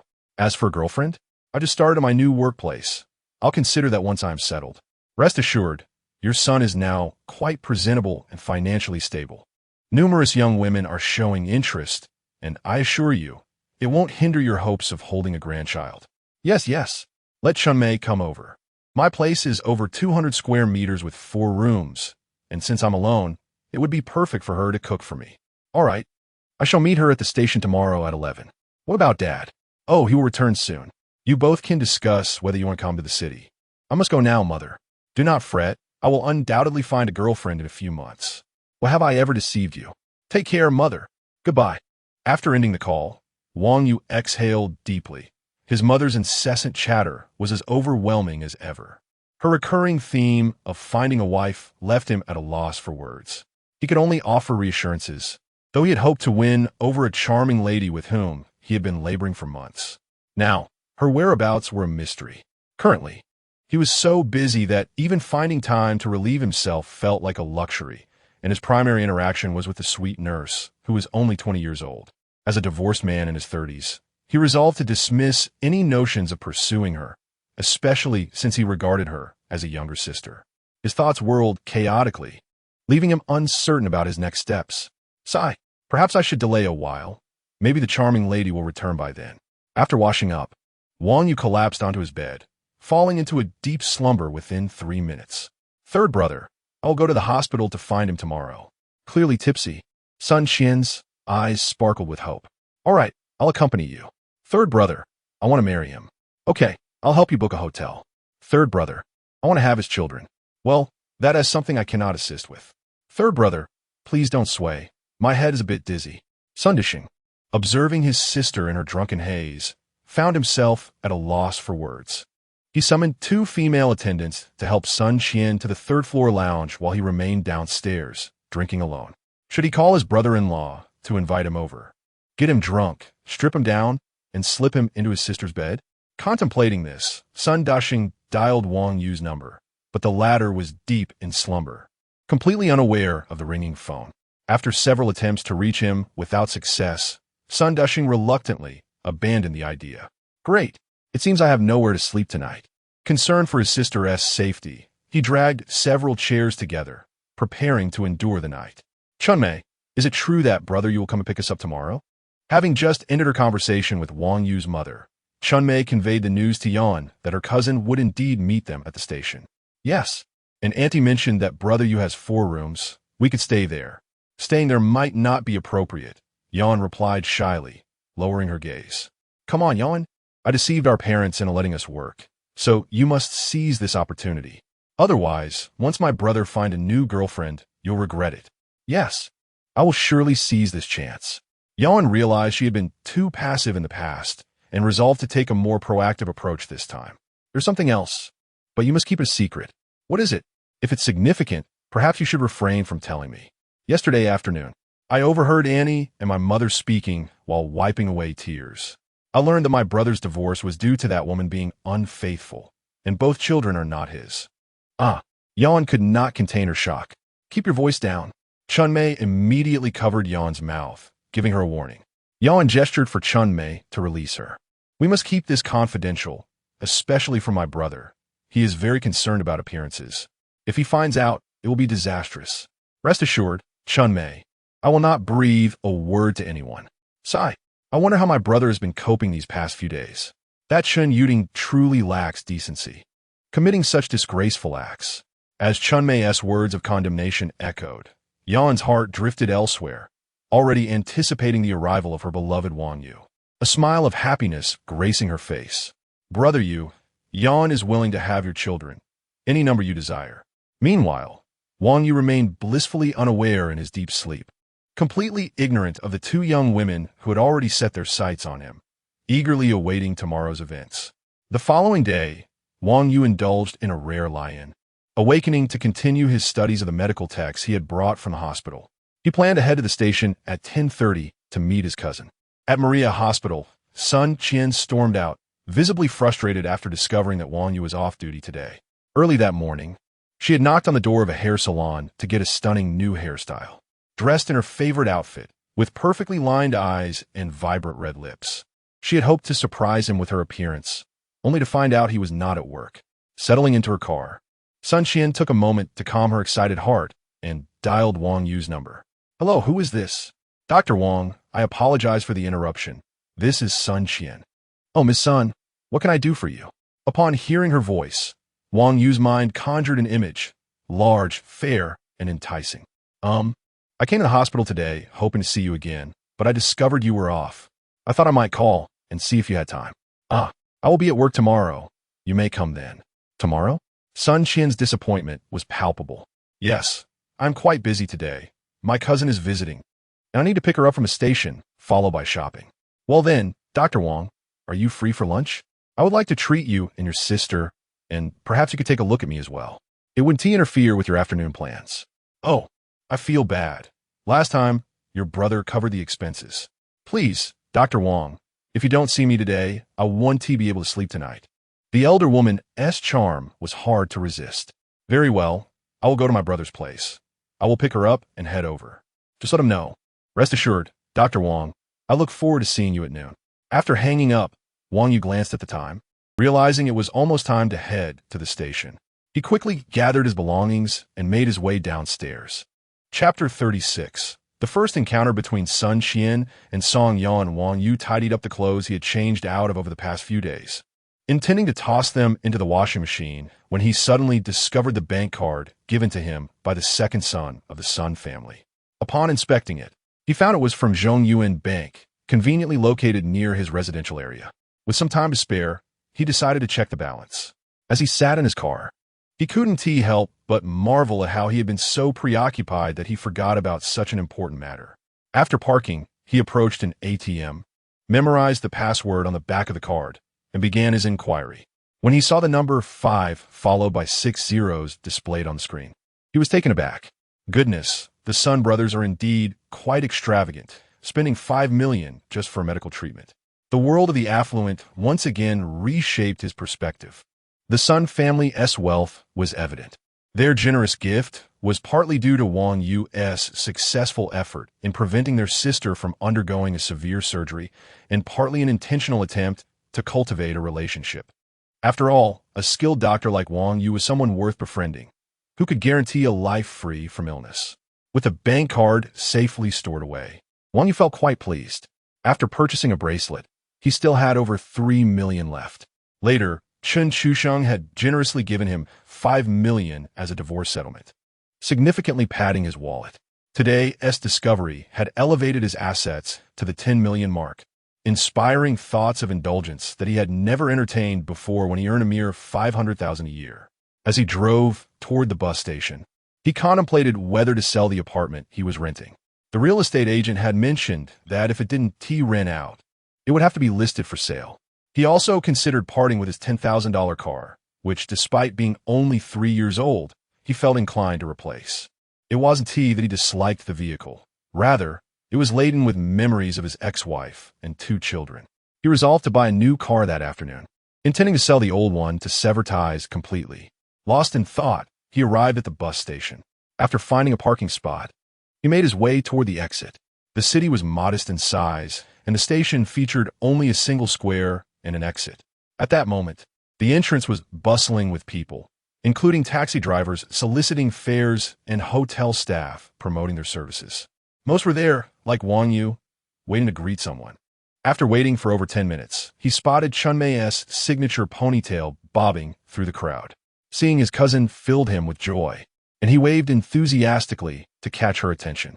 However, as he waved, he noticed Yan beside Chunmei, momentarily rendering him speechless. The memory of that evening's massage, coupled with Yan's affectionate gaze, sent a wave of heat through him.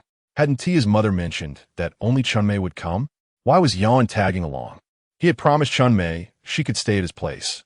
If Yan moved in too, he wasn't sure how he would handle the situation over time. Yet, this was not the moment to dwell on such concerns. Perhaps Yan was merely accompanying Chunmei for a few days and would soon return home. "Brother, over here," Chunmei called out, and with Yan's subtle encouragement, she quickly spotted the dazed Wang Yu. As Chunmei approached, Yan followed closely, unable to hide her delight. Earlier, while still at the exit, Yan had spotted Wang Yu amidst the throng, as if drawn to him by an inexplicable force, easily identifying the man she had long admired. "You've tanned a bit," Wang Yu remarked, taking Chunmei's backpack and playfully ruffling her hair. "Brother, there's this too," Chunmei said, unceremoniously tossing Yan's backpack onto Wang Yu's shoulder. "I can manage myself," Yan protested, her cheeks flushed with shyness. "Of course you can, but my brother is strong enough to carry both bags." "Let us go, I'm starving," Chunmei declared, gripping Yan's hand as they maneuvered through the crowd. Wang Yu obediently trailed behind, burdened with the 2 bags. Upon reaching the car, Chunmei snatched the bags and tossed them into the back seat before sliding into the car herself. "Yan, you sit in front. There's no room in the back," she said, shutting the door behind her. Wang Yu contemplated pulling Chunmei aside to inquire about her blatant behavior. Didn't she notice he had already opened the trunk? However, he couldn't refuse her suggestion at that moment. "Yan, please take a seat. I'll drive you both to eat," he offered, closing the trunk before helping Yan into the car. "Thank you," Yan replied, too shy to meet his gaze. Chunmei's bold encouragement was overwhelming, practically declaring her intentions. With no turning back, Yan hurriedly took her seat. Wang Yu slid into the driver's seat, awkwardly at a loss for words. "Let us go, brother. If we wait any longer, your sister will truly starve," Chunmei urged. "All right, I'm on it," he replied, fastening his seatbelt and preparing to start the engine. Coincidentally, Yan also secured her seatbelt, their 2 clips nearly touching. Their hands brushed together, causing both to stiffen momentarily. "You go, you drive. I'll assist you," Yan said, fastening her seatbelt before reaching over to help him. "Thanks," he murmured, starting the car, but absent-mindedly pressing the accelerator without shifting gears. After a furtive glance, he noticed that neither girl seemed aware of his blunder. Steadying himself, he drove toward Tianjia restaurant. As they traveled, Wang Yu focused intently on the road, the atmosphere within the car growing increasingly awkward. Yan's gaze on him grew bolder, her affection nearly spilling over.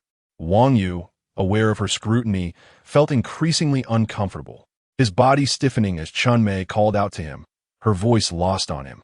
Finally arriving at Tianjia restaurant, he swiftly found a parking spot and exited the vehicle, releasing a sigh of relief. "Brother, are we eating here?" Chunmei inquired, staring at the restaurant's extravagant entrance with an impressed expression.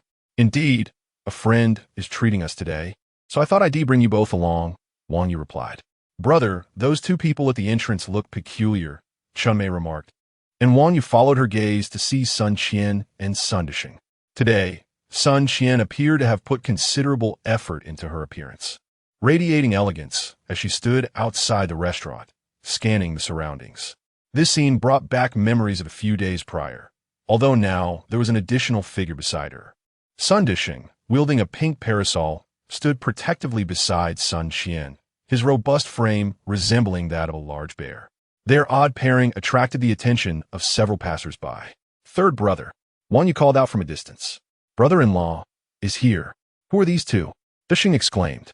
The term brother-in-law caused both Chunmei and Yan to exchange startled glances. Just a friend. Yes, a bit loose-lipped, Wang Yu explained, easing Yan's anxiety, as Dashing's loud declaration almost made her think she was in for another disaster. This is my cousin Chunmei, and this is Yan, the girl next door. Introduced them. You both can call her sister since she is Dashing's sister. Wang Yu briefly introduced them. Sun Qian observed the two girls next to Wang Yu from a distance. Upon hearing the introductions, she immediately dismissed Chunmei. But the presence of the delicate Yan, being a neighbor and a sister, raised her intrigue to new heights. Chapter 37. Brother, you are right. After a flurry of pleasantries at the entrance, several individuals made their way into the private room. Wang Yu and Sun Dishing took their seats side by side, while Sun Qian settled next to her elder brother. Chunmei, pulling Yan along, pushed her directly onto the chair beside Wang Yu, then cheerfully sat beside Yan herself. With so many people around, Yan's cheeks flushed crimson as she lowered her head, fidgeting with a napkin on her plate. Observing this, Sun Qian narrowed her eyes, sensing an impending challenge. The girl's bashful expression softened even her own heart, instinctively igniting a protective instinct within her. Furthermore, considering men are visual beings, she quickly devised a plan. Brother, move aside. What is wrong, little sister? Go sit over there. Sun Qian shot a glare at Sun Dishing, compelling him to switch seats with her. Wang Yu looked around, astonished. Oh my, two women have surrounded me. How can I possibly eat? Brother, should I sit with you? Wang Yu suggested timidly. Huh, brother-in-law, you're quite well placed there, Sun Dishing replied, fully aware that his sister was about to make her move. Xiao Yu, I've been feeling a bit of discomfort in my chest today. If you have a moment, could you take a look for me? Sun Qian fluttered her large eyes at Wang Yu, her left hand gently rubbing her chest, a hint of pain gracing her features. The tone, expression, and gesture left Wang Yu dry-mouthed. What a vixen, Chunmei murmured under her breath. Yet, Sun Qian seemed oblivious, gazing at Wang Yu with an endearing look. Ms. Sunday. Wang Yu started, but was silenced by a delicate finger pressing against his lips. Call me sister, or Qian will suffice. Wang Yu longed to protest, questioning their familiarity, yet reflecting on his actions made it difficult to claim they were not acquainted. However, addressing her as Qian felt beyond his comfort, given the significant age difference between them. Qian, I will help you now. Despite his discomfort, Wang Yu refrained from turning to look. Yet he could feel the two young women's lingering gazes filled with unspoken feelings. Brother, Yan has been experiencing chest pains lately as well. Perhaps you could check on her too? Chunmei interjected, unwilling to let her friend suffer. Of course, no problem. Wang Yu, recalling Yan's periodic angina, resolved to provide a thorough examination today. No sooner had Wang Yu finished speaking than two soft hands reached out before him. These hands were strikingly fair, beautiful, rounded, and elongated, illuminated by the room's lights, making them irresistible to touch and caress. His embarrassment lasted but a moment. The resolute Wang Yu, who had been prepared to emerge from his marriage unscathed, felt a surge of indignation at the two women's persistent teasing. It appears you ladies are taking advantage of my patience, he thought. Resolutely, he grasped both their delicate hands, placing them on the table to begin his examination. Sun Qian and Yan were taken aback by this unexpected turn of events, but chose to remain silent, simply observing Wang Yu. In no time, Wang Yu discerned the state of their health. Sun Qian's tumor had vanished, and she was recovering splendidly, likely to be fully healed after a few more days of medication. Yan's cyclical angina had also improved, and to his surprise, her inexplicable heartache had dissipated, although she remained somewhat frail. The nourishment from his prescribed remedies had rendered her condition manageable. However, the affectionate glances from both women left Wang Yu feeling overwhelmed. Upon contact, two panels emerged in the system, igniting thoughts of multitasking in his practice, potentially alleviating the need for overtime in the future. He felt it necessary to express gratitude to the two young women. Without this revelation, he might never have discovered the system's split-screen functionality. Yet, the subsequent examination left him confounded. Lovesickness? What on earth is this? He pondered, realizing both had succumbed to the same ailment, with treatment options succinctly stating, no cure available. Wang Yu's head throbbed at the implication. He had suspected Yan harbored feelings for him, and her journey to the city seemed to confirm that she had intentions toward him. While he wrestled with uncertainty, the affection from such a beautiful, innocent girl stirred sweetness within him. But what was Sun Qian? When had she begun to develop feelings for him? Was it a lingering effect from their last encounter?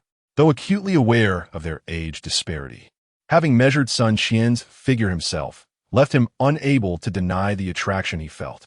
Her fair, taut skin and flawless physique belied her age. Despite both women being delightful in their own right, his heart had already taken root with one. The small red flowers on the white sheets not only bloomed upon the bed, but also flourished in his heart. Sister-in-law, brother. Wang Yu's examination had indeed extended longer than anticipated, prompting Sun Dishing and Chunmei to intervene.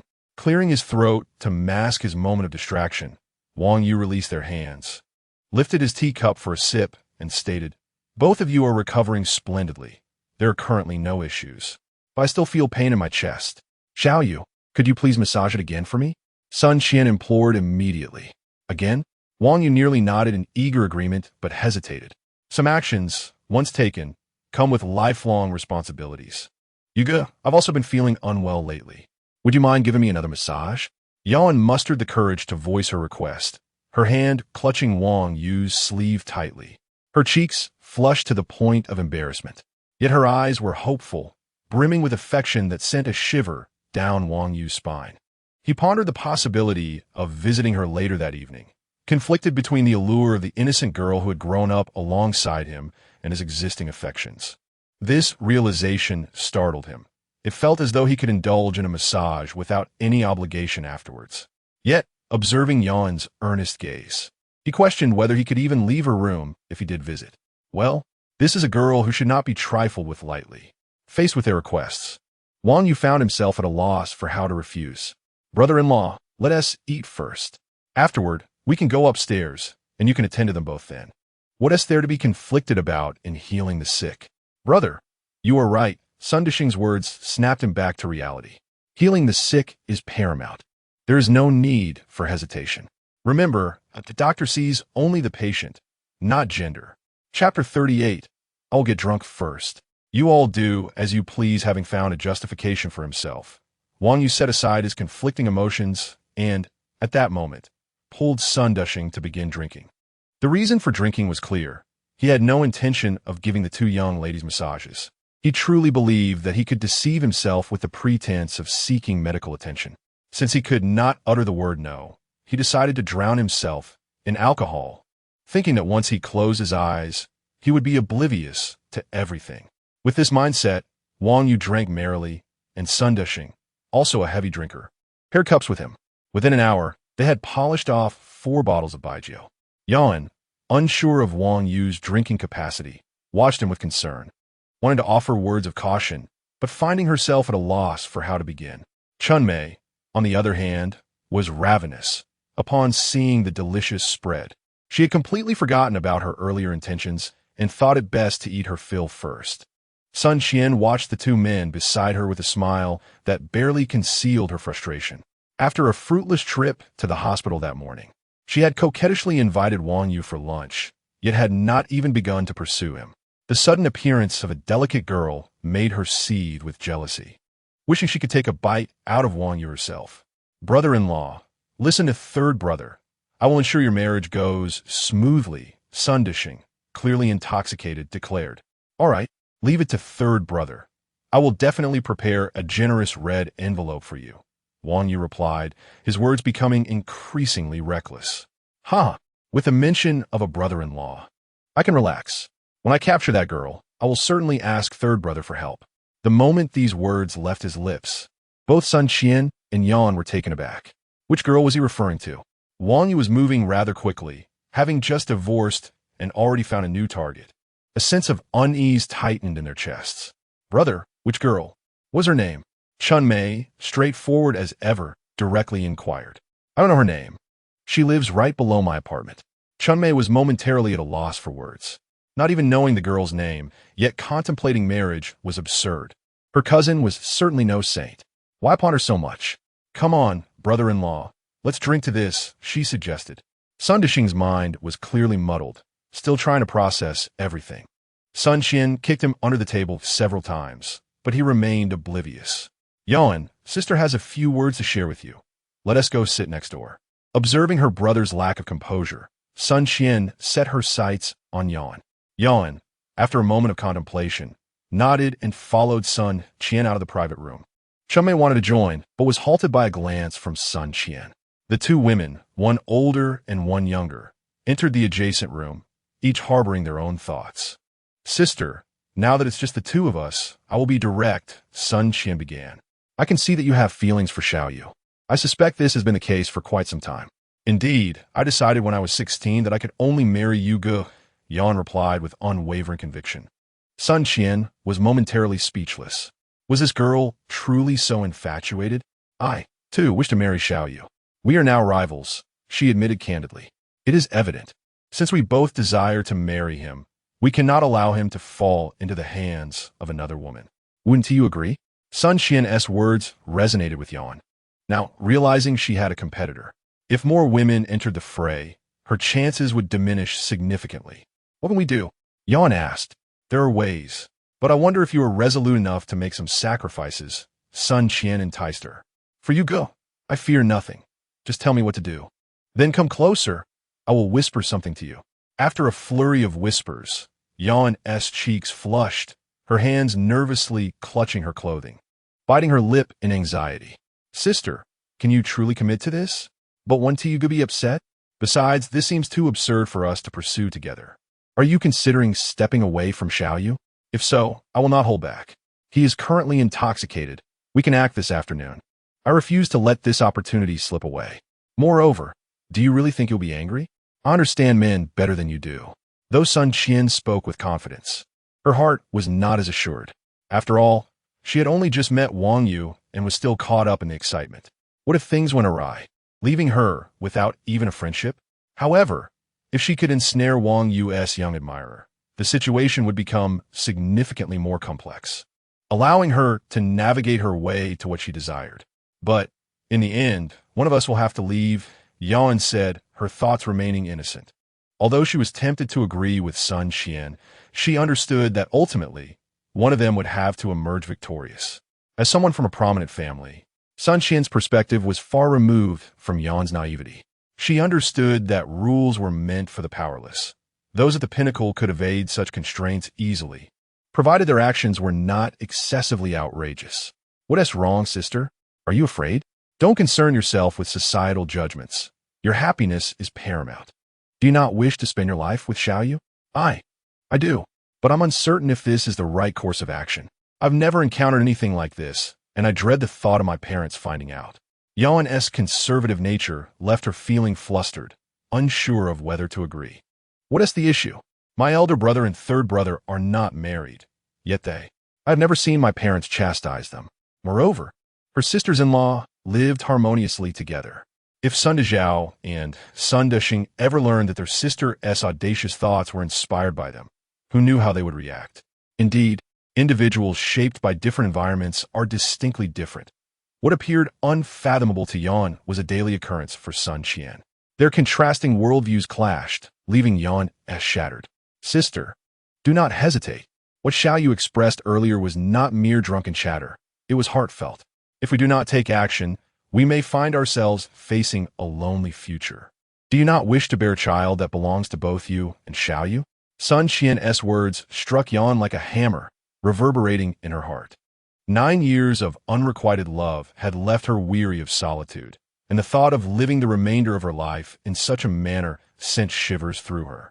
The dream of having a child with you dangled before her like a sweet temptation, swaying in her heart. All right, sister. As long as I can be with you, Gu, I will follow your lead. Chapter 39. The terrifying power of women upon witnessing Yan finally being successfully lured onto the boat. Sun Qian couldn't help but reveal a sly smile akin to that of a cunning fox. She grasped Yan's hand tightly and gently reassured her, "Rest assured, dear sister, I shall always protect you from now on. After sharing a knowing glance, the two returned to their private room.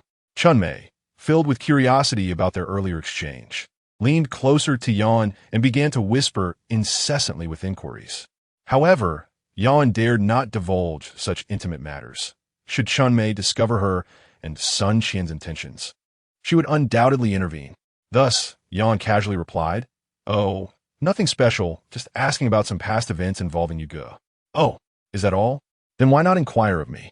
After all, I am his biological sister and know him far better than you." Chunmei's expression turned skeptical, but recalling that her dear sister had never deceived her, she chose not to press further. At that moment, Sun Qian devised a plan to discreetly remove the troublesome Chunmei. She feigned enthusiasm and suggested, "Chunmei, why don't you take this opportunity to explore the shopping mall and buy something you like? After all, Xiao Yu still needs to assist me with Yan's treatment later. My brother can still see patients." Chunmei pointed at the now unsteady Wang Yu. "Certainly, the effects of alcohol dissipate quickly. A little rest will suffice." Sun Qian continued, "Chunmei, as you have just arrived in Sioux City, there must be many things you wish to buy.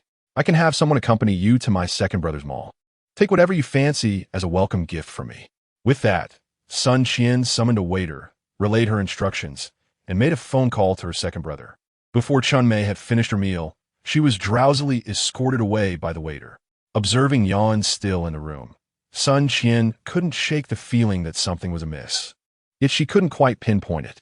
After ensuring Chunmei was sufficiently distracted, Sun Qian turned her attention to her third brother, pouring wine for him. "Yan, fill Xiao Yu's glass as well." She winked at Yan. Though bashful and anxious, Yan resolutely began to execute the plan. Thus, the two men fell victim to the schemes of their own sister and a childhood friend.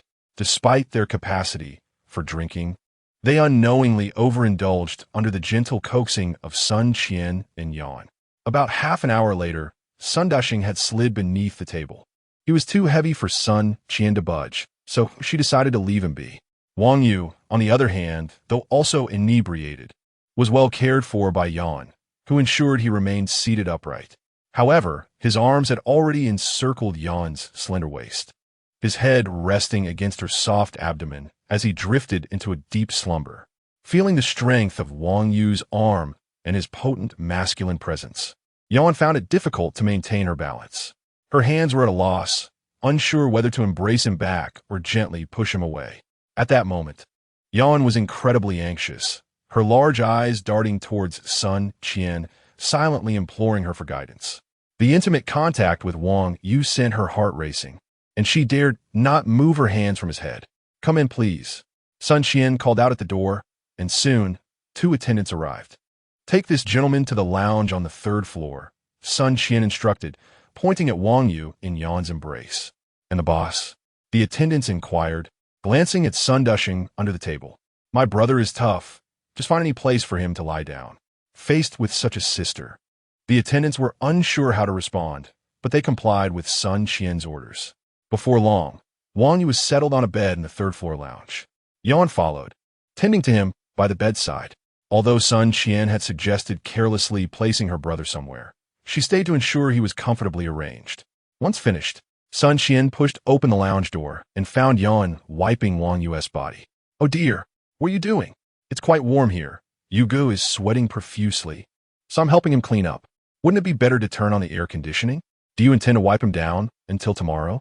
The afternoon temperature soared to 38 degrees outside, and the lounge was around 34 degrees. Wang Yu, having consumed so much liquor, was persisting in a sweat-laden state. Yet, Yan continued to wipe him with a tissue, oblivious to the need for cooling. "I forgot Yan stamret," feeling bashful and wishing to vanish into a crack in the floor. Sun Qian merely smiled without comment, turned on the air conditioning, and locked the door. She then drew the curtains, casting the room into darkness. "Sister, would you like to take a shower first?" As she spoke, Sun Qian led Yan to the adjacent bathroom, where the two women exchanged glances, filled with admiration and envy for one another. Yan's youthful beauty was something Sun Qian could only aspire to, while Sun Qian's devilishly perfect figure was an unattainable ideal for Yan, a true gift of nature. After bathing, the two, wrapped in towels, approached Wang Yu observing his peaceful slumber. A pang of guilt surged within Yan. Let's first wipe him down. It will be more comfortable for him to sleep like this. With that, Sun Qian took action, while Yan stood by, uncertain how to proceed. Hurry! Don't wait until he wakes. It will become awkward then.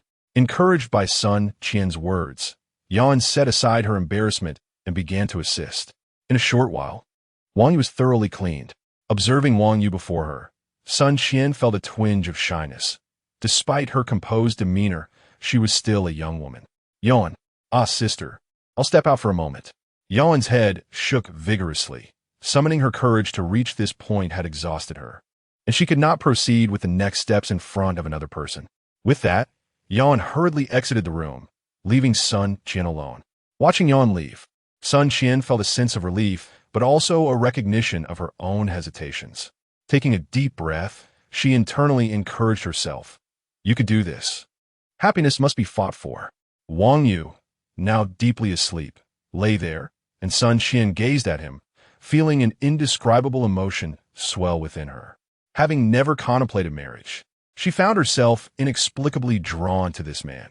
Could this be what they call love? As the lights dimmed, a new chapter of emotions blossomed. Chapter 40.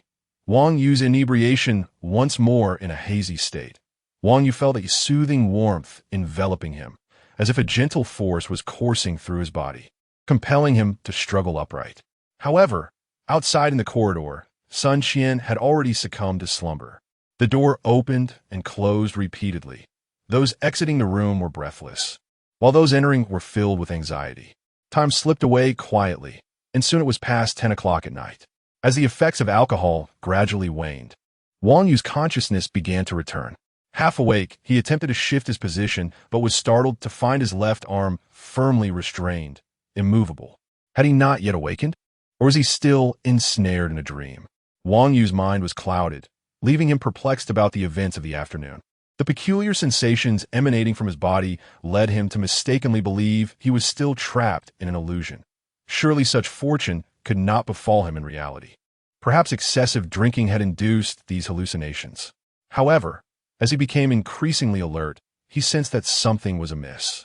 After a moment of contemplation, he suddenly opened his eyes, exclaiming internally, "Heavens, this is no dream." Realizing this, a wave of terror washed over him, and he froze in place, too frightened to move. Lying there, he strained to recall the events of the afternoon, but could only remember drinking with his third brother, after which all details eluded him. In the pitch-black room, he had no idea of his whereabouts. Lost in thought, fear gripped him, prompting him to sit up abruptly. Lo and behold, there was indeed someone lying behind him, and a cold sweat broke out on Wang Yu's brow. Had Yuan and Chun Mei brought him back? Was he in his own home? He hoped the person beside him was Yuan. If not, a shroud of dread enveloped Wang Yu's heart. At that moment, he wished for nothing more than to escape this predicament.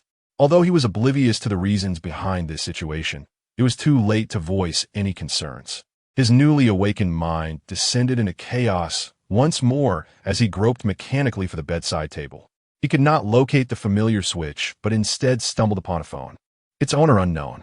Seizing the device, Wang Yu eagerly pressed the unlock button, desperately needing a glimmer of light to discern the identity of the person beside him.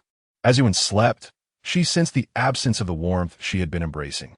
A wave of inexplicable loss washed over her.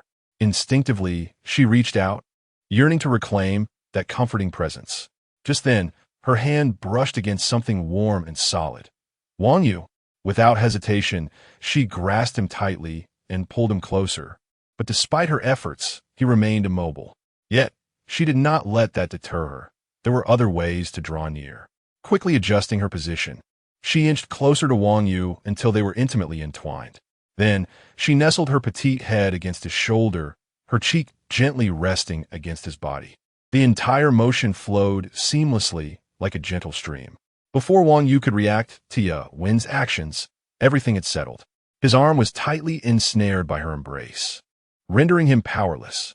With no alternative, he turned his head, using his phone's faint light to assess the situation.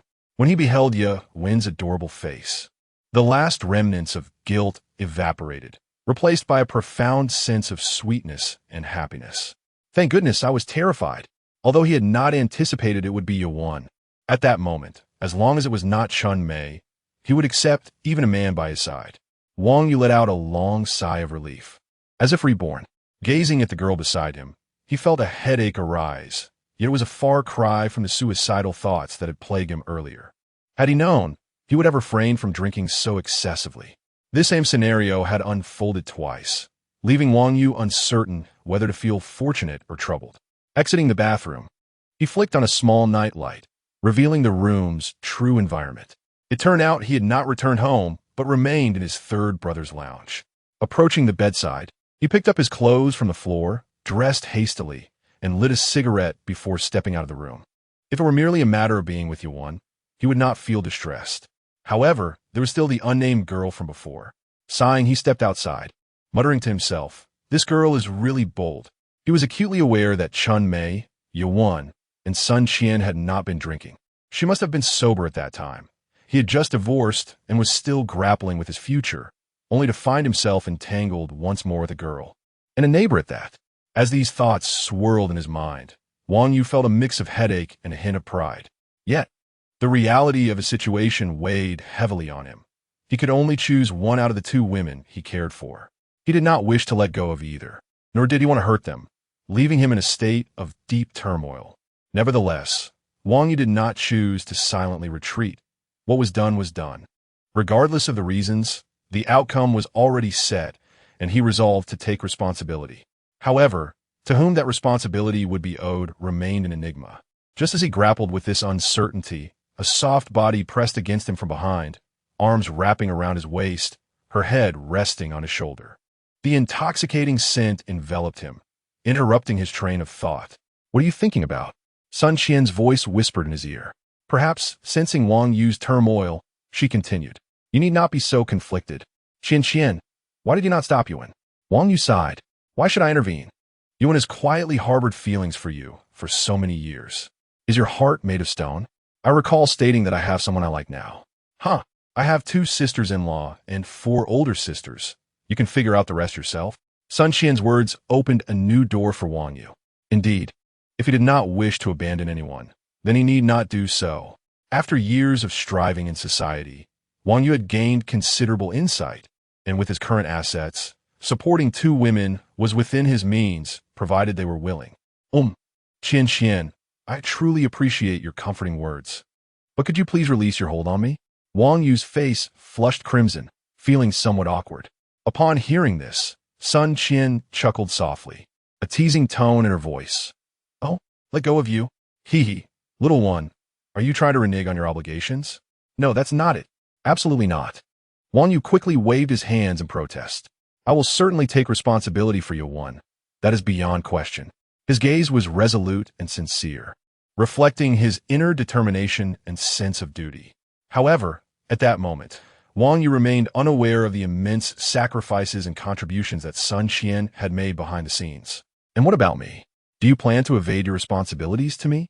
Sun Qian suddenly posed this question, catching Wang Yu off guard and leaving him utterly bewildered. He widened his eyes, filled with confusion as he stared at Sun Qian, struggling to comprehend why she would question him so. For a moment, he was at a loss for words, unsure how to respond.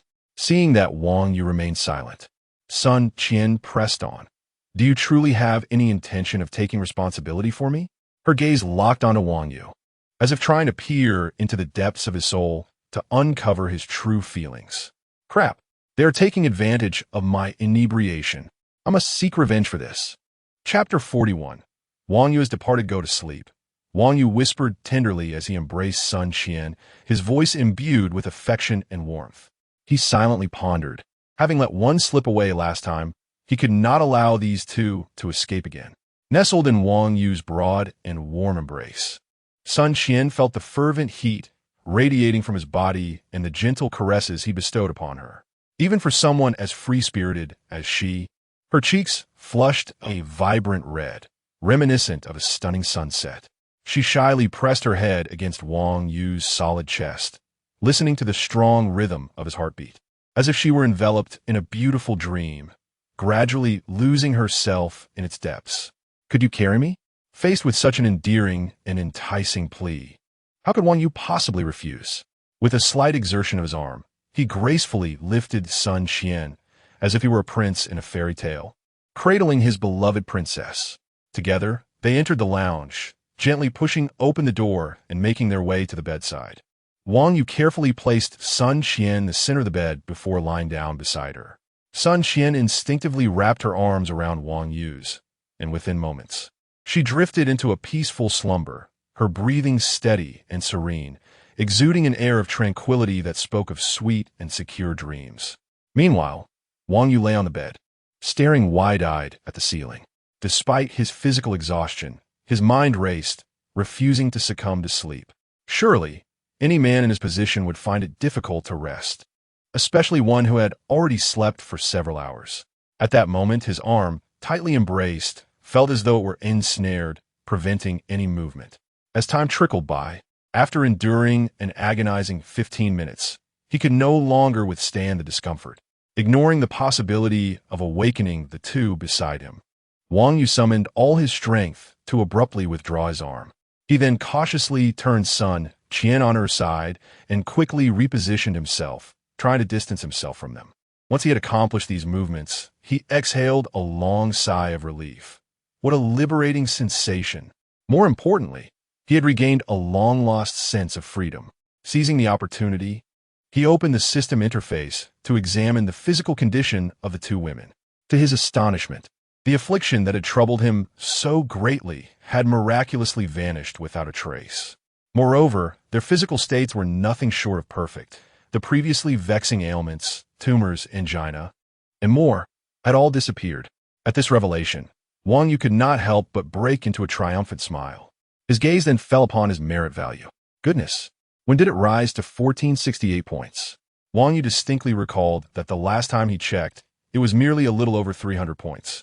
After calculating, he realized that having worked an additional 3 days, his merit value had surged by over 1,000, an astonishing rate of increase. Looking further down, he indeed found another lottery notification, just as he had anticipated. Reaching a whole number in merit points would grant him an additional chance to draw. Without hesitation, he clicked to enter the lottery. Typically, the rewards would appear instantly, but this time it was different. A line of small text appeared on the system. In light of the host's current physical condition, the system recommends the Huangdi Neijing. Accepting this would forfeit the lottery opportunity, but the host could also decline the recommendation and proceed to draw directly. Physical condition, Huangdi Neijing. As someone who had perused medical texts for many days, Wang Yu understood the system's implication. It was like offering a watermelon in the desert or serving mutton soup atop Mount Everest. Timely, considerate, and noble. He promptly clicked to exchange, and a wealth of invaluable knowledge flooded his mind. Practicing this technique would not only strengthen the body, but also significantly enhance recovery speed. Additionally, it offered numerous benefits to both parties, allowing them to rejuvenate and return to their optimal physical states. It promised longevity and eternal youth. Initially concerned about helping Sun Qian, at the age of 42, mitigate the effects of aging, he now felt reassured. The following day, Wang Yu did not go to work and called the hospital to request a leave of absence. Although the head of the outpatient department was reluctant, he ultimately agreed with a smile, recalling the director's instructions. In truth, Wang Yu was not averse to working. Rather, it was the moment when Sun Qian awoke in the morning, ready for her usual routine, that she suddenly noticed some wondrous changes in herself. Hastily, she approached the mirror, gazing in astonishment as the crow's feet that had previously settled on her cheeks had vanished without a trace. Furthermore, her once dull and slightly sallow complexion now radiated a fair and luminous glow, reminiscent of 10 years prior. In an instant, large, glistening tears cascaded down her cheeks. Only then did Sun Qian truly comprehend that Wang Yu's words from the previous night were not mere fabrications. Her heart raced with excitement as she dashed to the bedside, leaping onto the still sleeping Wang Yu like a sprightly kitten. Meanwhile, Yuan, disturbed by the commotion, was taken aback, but upon hearing Sun Qian's explanation and witnessing her incredible transformation, her gaze towards Wang Yu shifted entirely. Although Yuan was merely 25, the prospect of being 18 again was simply irresistible. Wang Yu's expression darkened, his face contorted with fear as he shouted, "What do you want from me?" His voice was laden with terror and anger. "Let me go. Don't come any closer." He struggled desperately.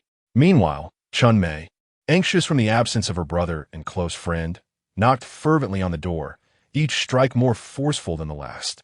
Had she not occasionally heard Wang Yu's responses, she might have already resorted to calling for help. Upon waking, Sunda Sheng paid little attention to the occupants of the lounge, as one was his dear sister Sun Qian. Even if he felt some discontent, what could he do? Could he truly barge in and drag his sister out?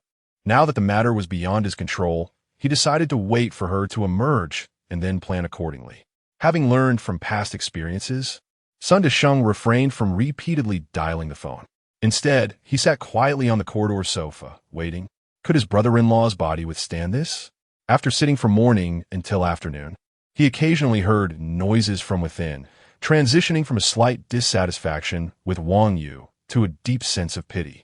By mid-afternoon, a timely call from Su Mu broke the silence. "Dr. Wang, the family of old lady Li has prepared the herbs. Do you have time to come to the hospital now?" "Yes, I'll be there immediately." Hearing Su Mu's request, Wang Yu nodded in agreement, completely forgetting that he had already taken a leave of absence. Chapter 42. A heartwarming invitation. Wang Yu hung up the phone and moved to the bedside. As he attempted to stand, his legs weakened, nearly causing him to fall. He silently murmured to himself, "I can't provoke them, truly. Xiaoyu, be careful on your way." He recalled the earlier conversation. Sun Qian and One had also overheard the call and understood that Wang Yu was heading to the hospital to save someone. Thus they did not attempt to stop him.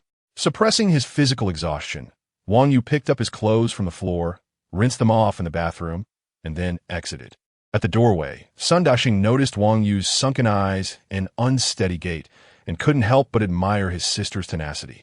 "Brother-in-law, are you all right? Would you like me to get you something to replenish your strength?" "No need, Sangu. I still have matters to attend to at the hospital.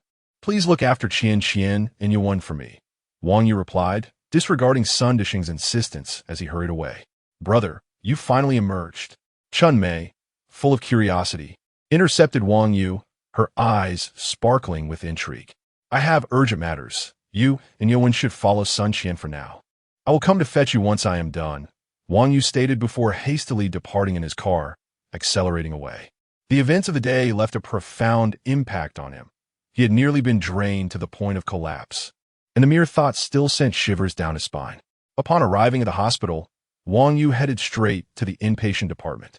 As he entered, he was greeted by the Yang brothers, Yang Kaishan and Yang Kairu. "Dr. Wang, we have gathered the medicinal materials. The wanshui grass will be sent over shortly. Should we prepare in advance?" Wang Yu accepted the materials they offered, taking a moment to inspect them. His recent studies had granted him some familiarity with medicinal herbs. He compared them to descriptions in his texts and confirmed their quality was satisfactory. "There's no need to rush, gentlemen. I will first conduct further examinations on Old Lady Li."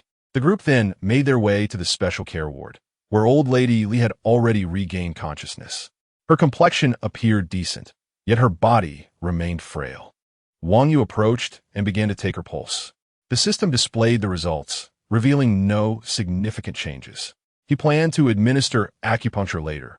If she took her medicine, her condition would stabilize. "Dr. Wang has arrived." Su Mu's voice rang out from the doorway. Wang Yu looked up to see her tall figure, clad in a white coat and masked, which left him slightly disappointed. He had not seen her perfect visage for several days and felt a sense of longing. As he composed himself to greet Su Mu, he noticed a woman standing behind her. "You, what are you doing here?" Wang Yu stammered in disbelief, unable to mask his surprise. If she had been a stranger, he might not have reacted so strongly. However, the woman behind Su Mu was the very one he had been thinking about for days. Had it not been for the events involving Sun Qian and Yuan, he would have been elated, yet now joy eluded him. "Dr. Wang, do you know Miss Wen?" Yang Kaishan inquired with curiosity, observing Wang Yu's expression. Wen Xian, who had come to assist her uncle with the wanshui grass, was equally astonished to find herself in the presence of this man. She had not anticipated their encounter here, nor did she expect Wang Yu to be a doctor. "Mr. Wang, it is a pleasure to see you again." "I am Wen Xian," she said, maintaining her composure despite her surprise, a result of her extensive experience in business. Miss Wen, the pleasure is mine, Wang Yu replied. Wen, have you brought the items? Young Kai-san prompted. Yes, she confirmed, handing over the box she held. Without opening it, Yang Kai-san passed it directly to Wang Yu. As he took the box, he regained his composure. Since when Xian had referred to their previous encounter as a fleeting affair, and given her calm demeanor now, he saw no reason to force anything. With Sun Xian and Ye Wen in his life, he had little reason to pursue when Xian further. Having resolved his internal conflict, Wang Yu shifted his focus back to old Lady Li's condition. Upon opening the box, he confirmed it contained the wan sui grass, which brought him relief. He carefully took a small pair of scissors, snipped a segment of the leaves, and instructed the elderly lady to hold it in her mouth. He wasn't entirely sure of the reasoning behind this action, but he followed the system's guidance. Dr. Su, I kindly ask for your assistance. Please take this prescription to have the medicine prepared, he requested. Of course, it's a minor task, Su Mu replied, summoning a nurse to whom she entrusted the prescription along with the medicinal materials. After offering a few instructions, she sent the nurse on her way. Yang Kairu, failing Uniasi, decided to accompany the nurse to oversee the preparation of the medicine. Once these matters were settled, Wang Yu retrieved his silver needles and approached old lady Li to commence treatment. This session was distinct from the previous one. Whereas the last focused on activating her internal potential, this time he aimed to enhance her absorption of the medicinal properties to maximize their efficacy. Wen Xin, initially inclined to leave, remained upon witnessing Wang Yu's actions, feeling a desire to learn more about this man. Sumo, an adept physician herself, could not resist the rare opportunity to observe Wang Yu at work. The two women, along with Yang Kai-shan, watched intently as Wang Yu's demeanor transformed with the task at hand. He approached the healing process with unwavering seriousness. He extracted the first silver needle and skillfully inserted it into the appropriate acupuncture point on the elderly lady's body. In recent days, during outpatient consultations, Wang Yu had occasionally employed silver needles alongside herbal remedies for patient treatments. Now, he was adept at precisely targeting each needle's placement. Sumu watched in astonishment. She had encountered many masters of acupuncture and had observed their techniques numerous times. Yet, Wang Yu's approach was markedly different.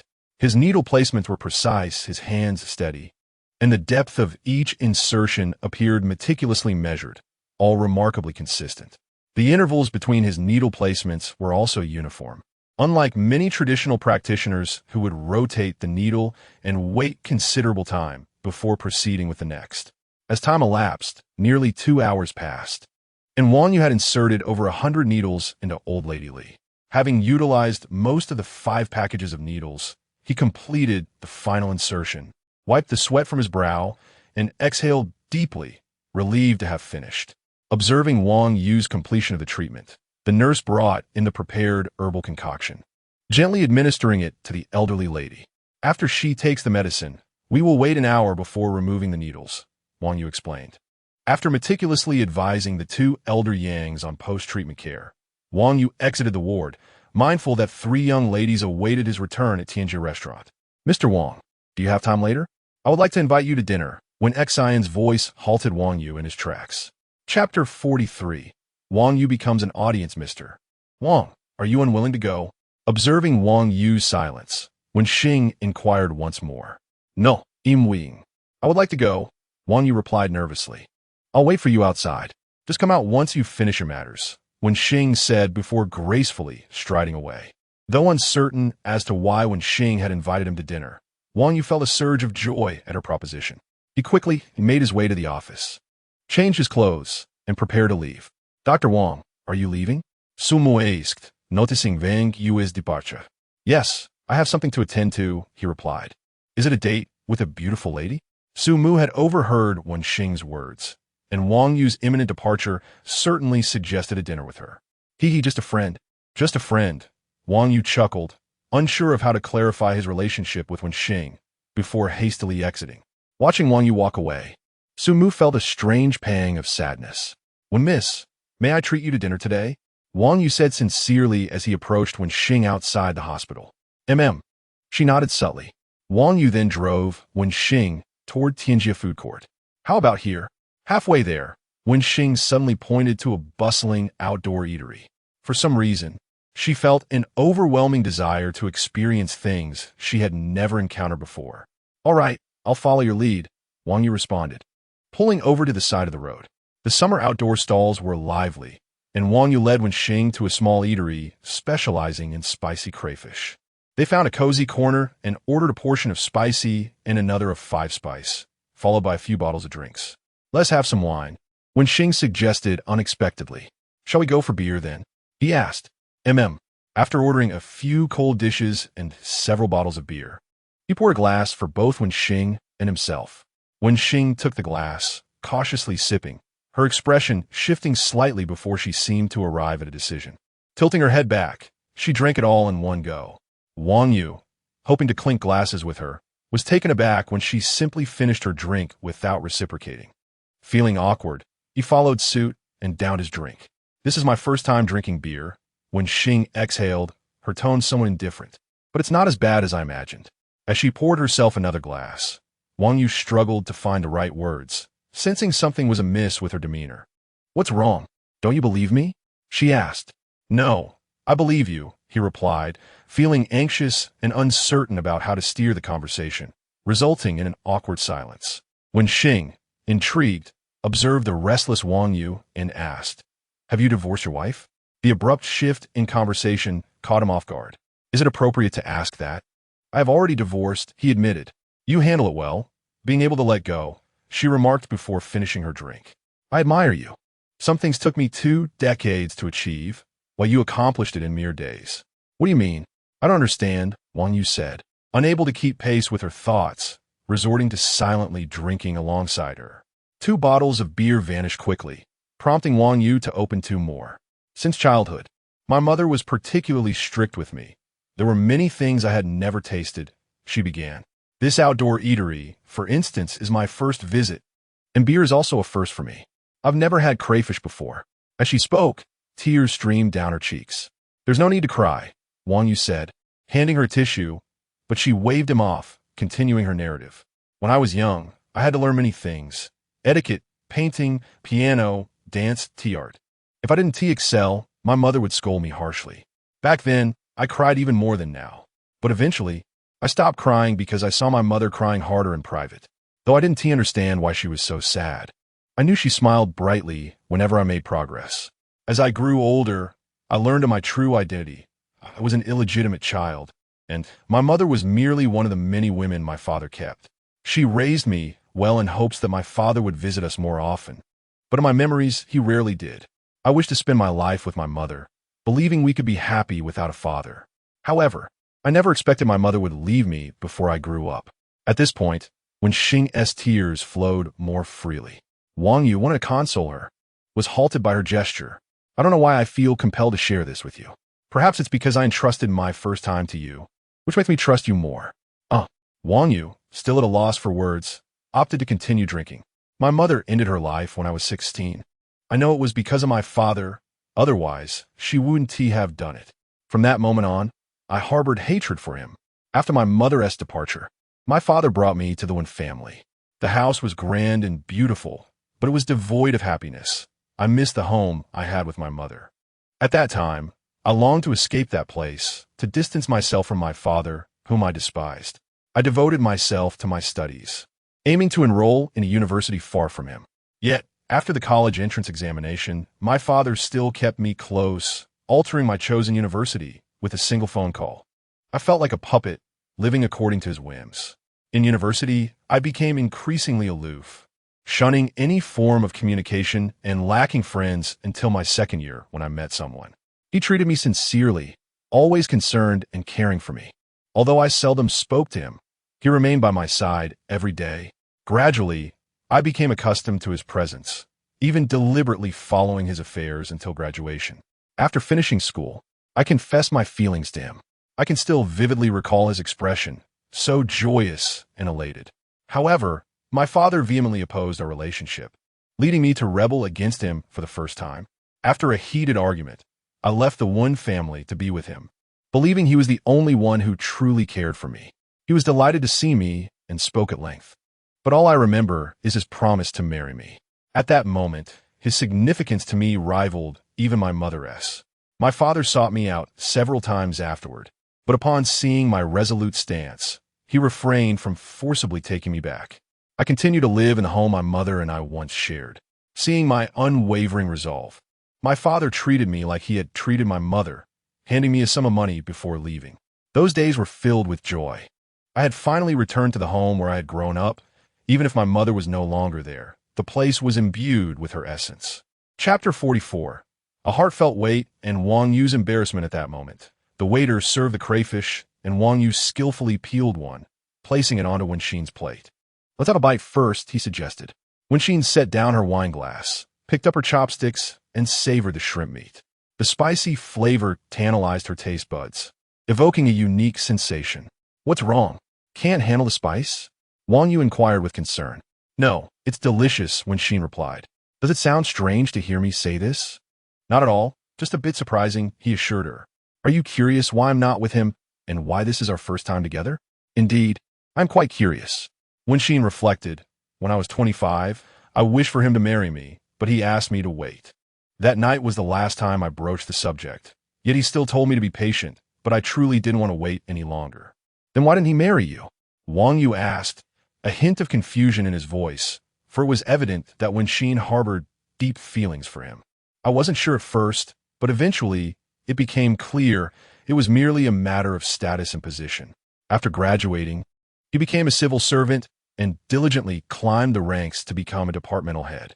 He feared my status as a daughter born out of wedlock would jeopardize his career, so he sweet-talked me into waiting a few more years. Foolishly, I complied, and to better support him, I ventured into business. Perhaps inheriting my father's genes, my company flourished, while his career soared, yet we drifted further apart. By the time I turned 30, he had married the daughter of a high-ranking official. When I learned of his marriage, we had a fierce argument, and I accused him of betrayal. He merely claimed marrying her was a strategic move for his future, promising that he would divorce her to be with me one day. Although I felt bitter, I naively believed him. Subsequently, I sought to elevate my status through charity work, establishing numerous hope schools and adopting 4 orphans. Yet, it proved futile. As his position grew, these external accolades held little weight for him. For the next 15 years, I repeatedly asked when he would marry me, all the while knowing deep down that he never would, yet I continued to deceive myself. Eventually, I came to terms with the truth and relinquished my expectations of him. "I truly admire you," she continued, wiping away tears of regret.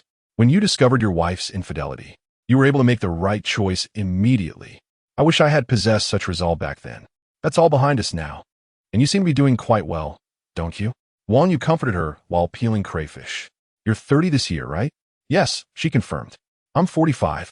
So, do you still wish to hold me accountable?" Wenxin teased, observing his reaction. I can be responsible," Wang Yu replied without hesitation. "Do you not find me too old?" She probed. "Old? Nonsense." Sun Qian, that 42-year-old lady, after a night of revelry, appears as youthful as a 30-year-old. Given time, she will only grow more beautiful, Wang Yu stated earnestly, showing no disdain for Wenxin's age. "However, there are some matters I cannot conceal from you," he added, briefly outlining his relationships with Sun Qian and Yan, emphasizing that he would not abandon either of them. After listening, Wenxin pursed her lips, remaining silent for a moment as she scrutinized Wang Yu until he felt uncomfortable. Finally, she spoke. "I never imagined you would change so much after your divorce. Truly, men are not to be trusted. I even felt sympathy for you back then." What could he say? Regardless of the circumstances, he had benefited from the situation and could only manage an awkward smile. "All right, I'm full," Wenxin declared, rising from her seat. Wang Yu was left pondering whether she agreed or not, uncertain of what her standing meant as she stood to leave. "Are you asking me to take responsibility?" "Unlike him, I will wait for you as long as you desire." "Are you suggesting I wait for 2 wives?" Wenxin replied, half amused and half exasperated. Just moments ago, she considered marrying Wang Yu if he did not mind her age, yet within days, he had acquired 2 women. As they walked along the road, Wang Yu, having drunk, could not drive.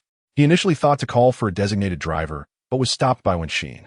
The outdoor eatery was approximately 2 kilometers from their community, neither too far nor too close, and it took them half an hour to arrive. The two walked in silence. Wenxin was unwilling to engage, while Wang Yu, feeling exposed, dared not speak.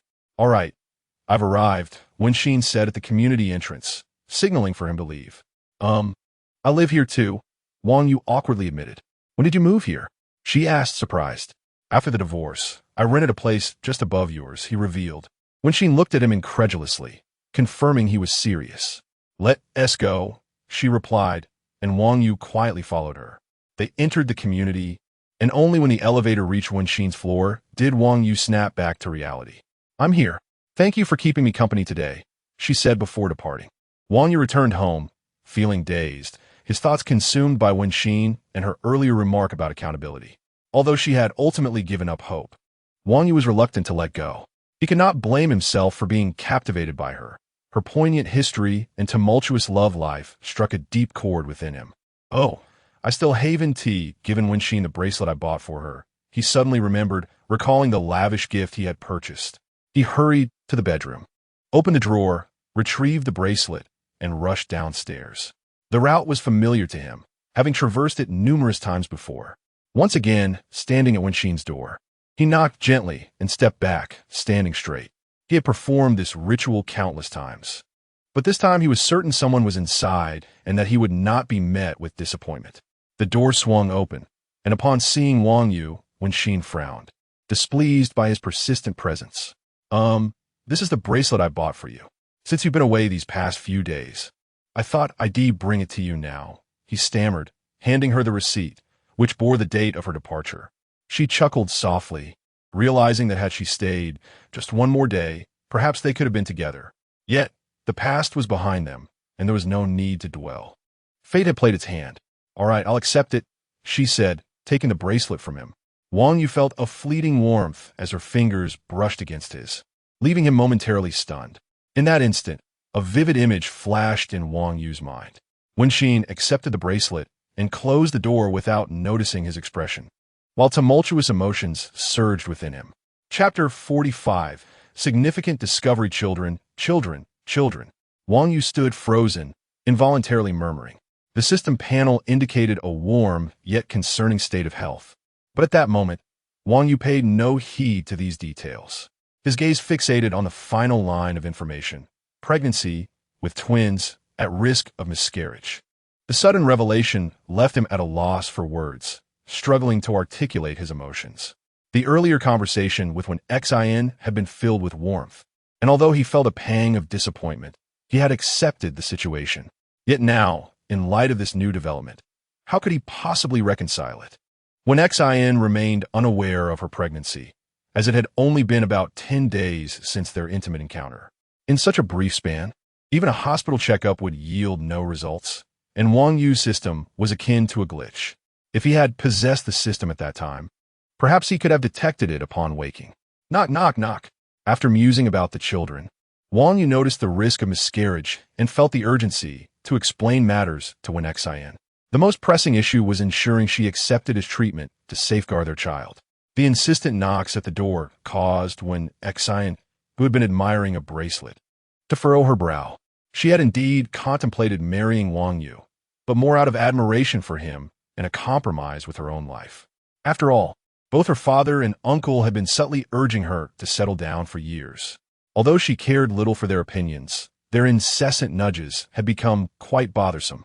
Given that Wang Yu had taken her virginity and that she harbored no aversion towards him, marrying him seemed like a reasonable choice. Life had been exhausting, and perhaps a change would make things more interesting. However, the knowledge that Wang Yu was involved with 2 women was something Xin could not accept. A mere fondness for him did not warrant a sacrifice of her dignity. The gift he had presented earlier, a simple yet elegant bracelet, had indeed pleased her, resonating with her aesthetic sensibilities. While playing with it, she acknowledged that Wang Yu, despite his flirtatious nature, was a considerate man, and having him as a friend was not without merit. Yet, with the incessant knocking echoing outside, her prior fondness for him dissipated entirely. He was just like any other man, insatiably greedy. With a frosty expression, Xin opened the door, her gaze devoid of warmth as she regarded Wang Yu. "What is it? Is there something else?" Her displeasure and icy tone doused Wang Yu's hopes, forcing him into a state of composure. The realization struck him with trepidation. This concerned their child, and if he could not clarify things, he might never see her again. After pondering for a moment, Wang Yu decided to withhold the news of the pregnancy, recognizing that he had already revealed too much too soon. Instead, he focused on ways to enhance her fondness for him.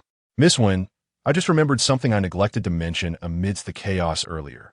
Please don't take offense." When Xin regarded him silently, her eyes encouraging him to continue. The bracelet he had given her was indeed quite valuable, and she was curious about the purpose of his return.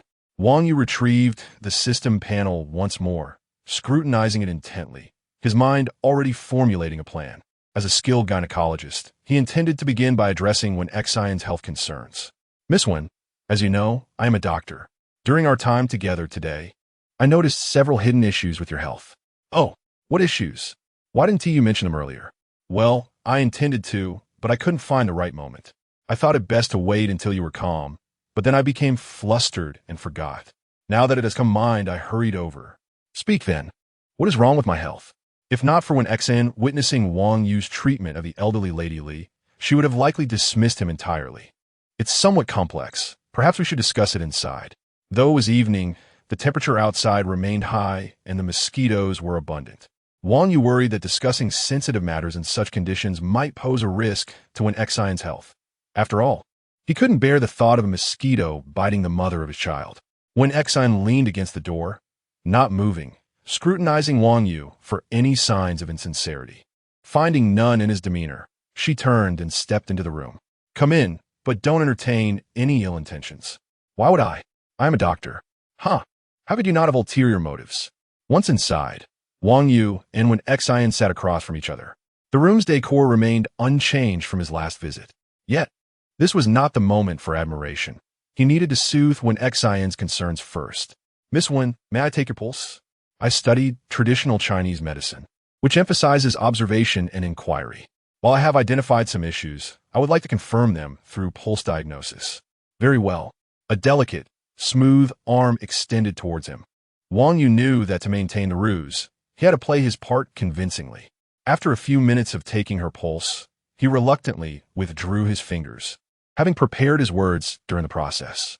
"Miss Wen, have you been experiencing frequent headaches, particularly at the back left side of your head?" "Yes. I've been to the hospital, and they said it was due to overexertion. They advised me to rest more." "Has it improved?" "Not at all. In fact, it's becoming more severe."